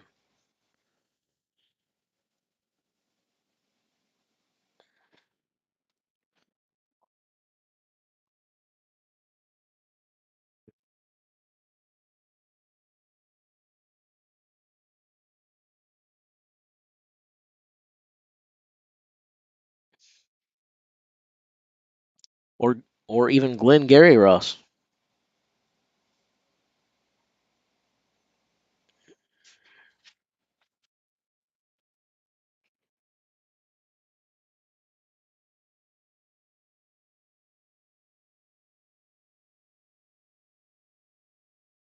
Boom boom boom boom boom boom. No one's going over 235, right? They Are we all in agreement that everybody fails now? Or is someone about to make us all look really stupid and become my new favorite strongman and my new hero? If the weight goes up from here, I I will conduct tomorrow's live stream completely silent because I'll still be in disbelief. So at this point, one of you guys should probably be praying. As a matter of fact, you guys should be all holding hands and joining hands together to pray that someone lifts this. Because if they do, you don't even have to mute the sound. I'll mute myself all day tomorrow, and that'll be good for everyone.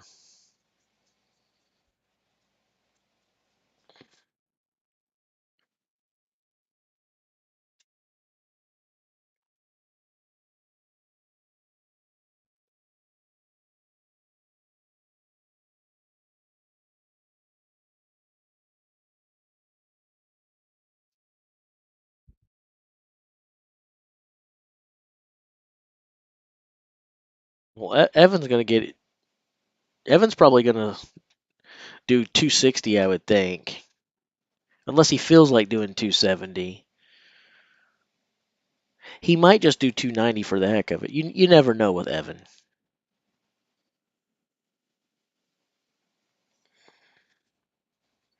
Well, I can't do that now, Mia.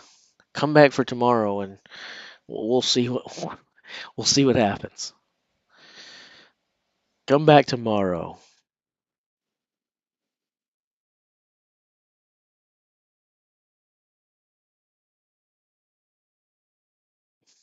Good idea, Eric. If someone does more than 235, I'll do it. I'll do the entire stream in the push-up position. No breaks, but I'm not doing push-ups the entire time. I'll only do push-ups every 10 seconds because we got to be realistic, guys. You can't be, being unfair here and expect me to do push-ups for like 6-7 hours. That's not realistic. So I'm not going to commit to that. You guys are being unfair. But I'll stay in the push-up position for 6 or 7 hours, and I'll do a push-up like every 10 seconds. That sounds fair. That sounds doable. Can we make an agreement on that? Can we make an agreement there?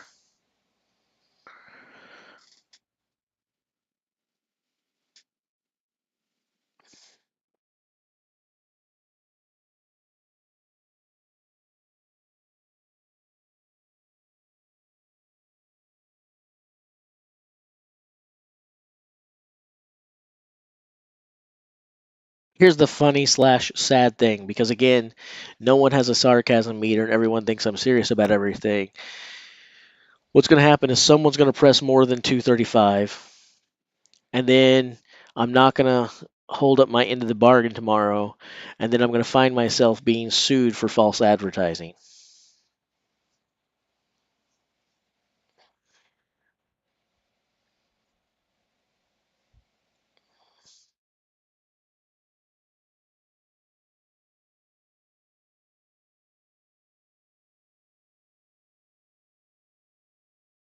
I resent that toxic tag. You don't think I could hold myself in the push-up position for 5 or 6 hours while doing approximately 6 times 60, 360 times 5, 18. So you don't think I could hold myself in the push-up position for 5 hours and do 1,800 push-ups tomorrow? It's nice to know how small of an opinion you have of me. Honestly, that hurts, man. That hurts my feelings. You really hurt my feelings. I thought you thought higher of me than that. And I thought we were buds, but now I know where I stand. Jeez.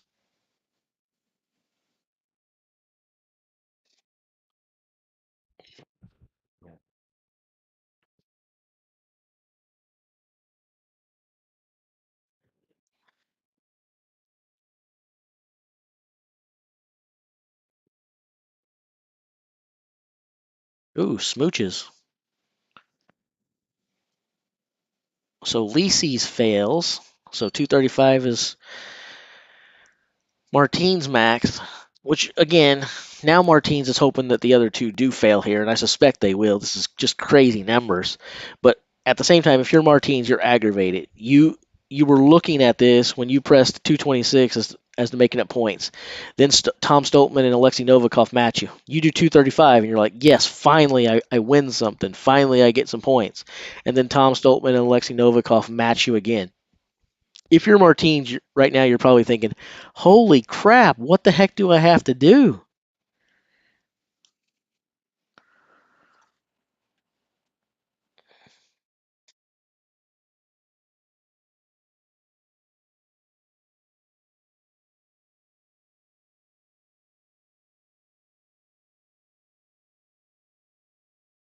Holy cow.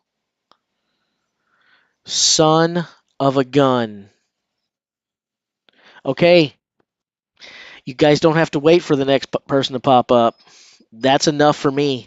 I mean, I don't know if Tom is saving enough in the tank or not. Maybe he's hurting himself here. I don't know. But that sways me.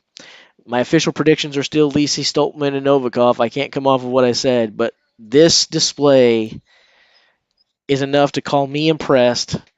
I'm wowed by Tom Stoltman. He does repeat as the world's strongest man this year again, and he is a two-time back-to-back winner. I'm blown away. There's no way I can see that and root against him, especially not with the bus pull coming up. Power stairs all helping him. Tall man, Alexei's going to be lighter, is not going to help with the bus pull. Power stairs are going to work against him. Though he actually does power stairs pretty well if you've seen Alexei do them. He shouldn't be able to do them because of his size, but he does all right. But he's not going to do as well as Tom. And then, of course, boom, you've got the stones. So Tom Stoltman repeats as champion.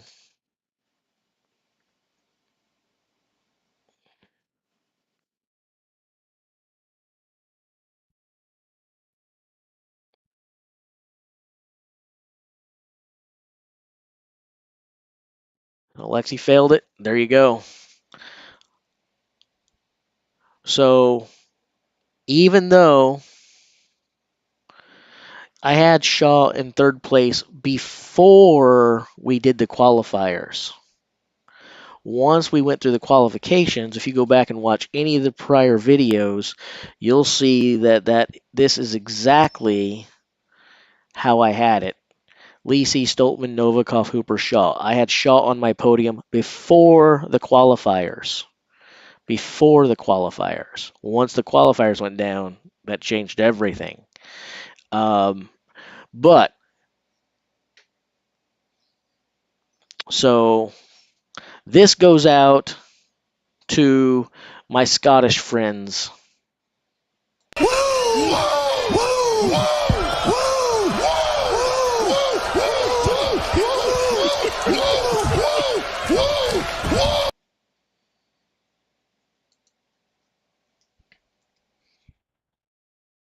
Wow.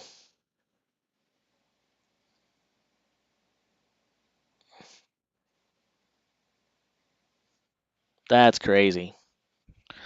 That is crazy.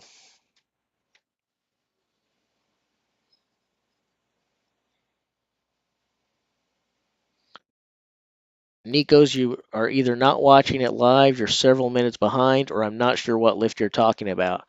Because what? I thought they just gave what?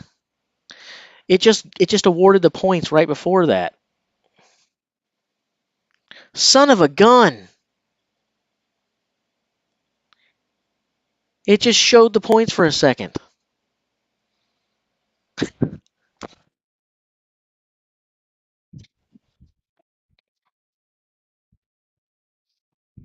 What on earth?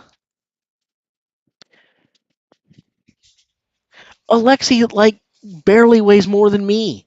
He weighs about as much as 2 Pringles chips cans. What the hell is he doing pressing 240 kilograms overhead?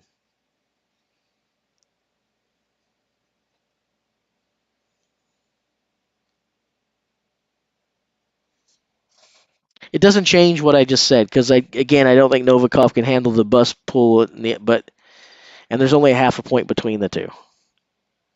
And even if Novikov pads his lead here because he outlives Tom, I don't see how either of these guys can still be going. I see Tom making up more than enough to come. I still stand by what I just said a minute ago. Tom is going to repeat at this point, but holy heck.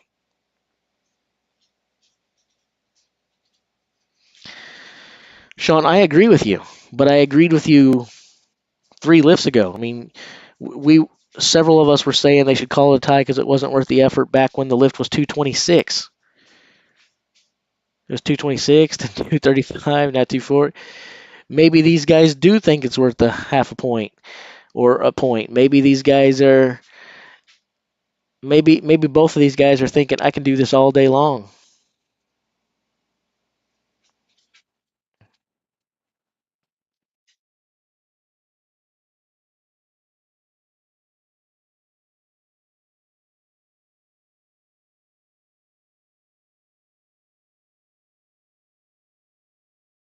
This is crazy.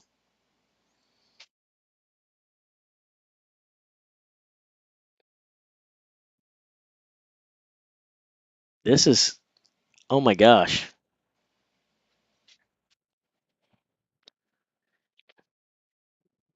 Holy crap. So since 2 of them did it, does that mean that I have to stay in the push-up position the entire time and do a push-up every 5 seconds instead of every 10?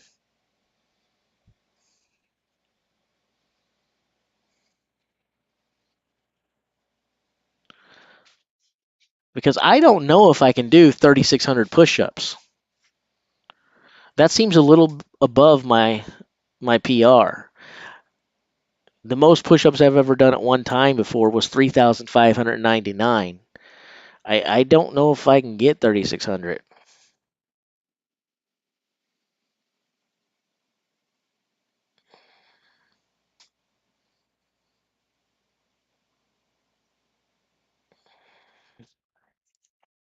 Gosh dang, guys, this is impressive stuff. This is impressive stuff. And by fingertips, you mean one hand and one finger, right? Not tips. The S was actually a typo. You meant on fingertip.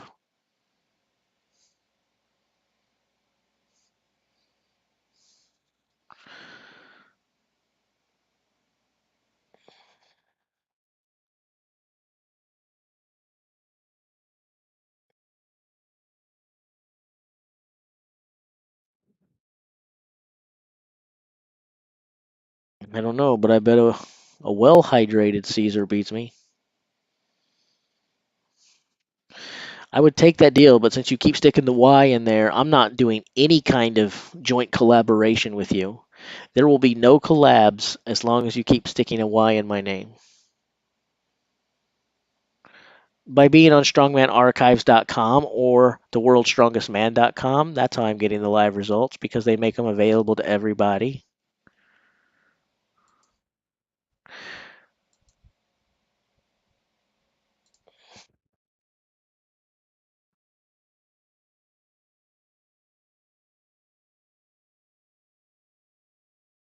Man.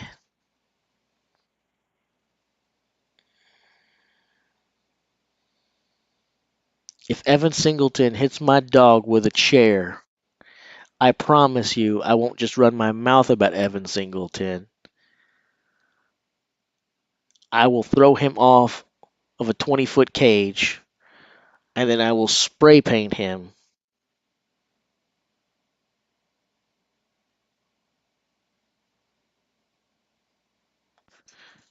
Because it's Jace and Caesar for life.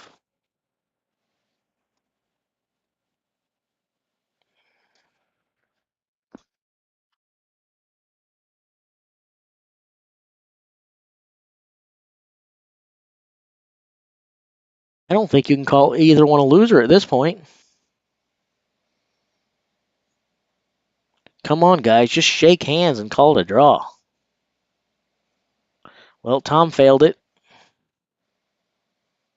What a sissy, Tom. You couldn't do more than 240? You should be ashamed of yourself.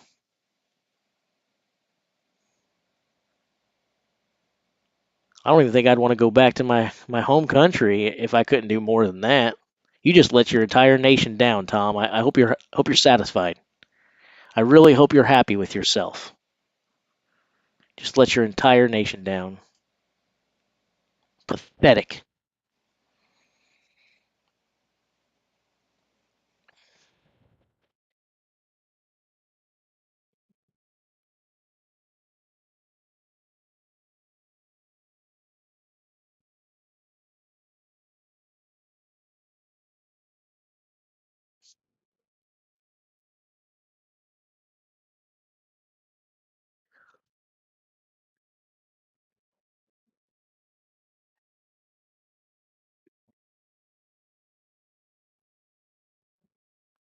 This is crazy, man. This is crazy.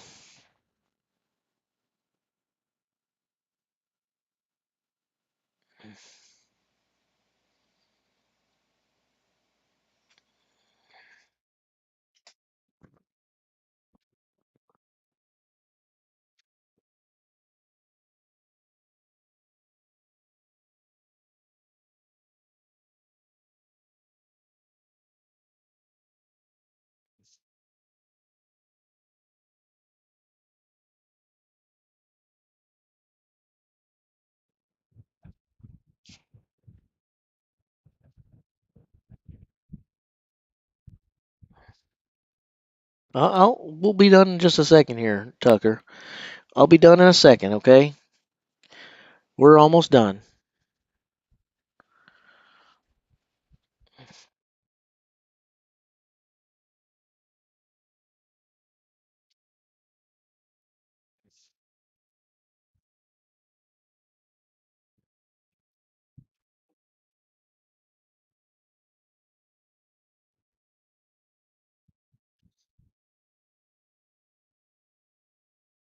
I said in a second, sir. You have to wait.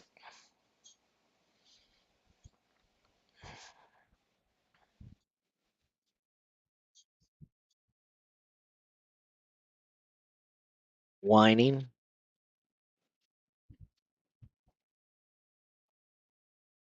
No, you don't growl at me.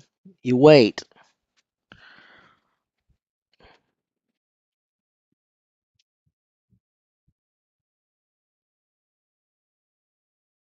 They should be able to go up any amount they want. And if I'm him, I say, oh, 240? Okay. Well, wrap a zip tie around that thing, and that's enough for me.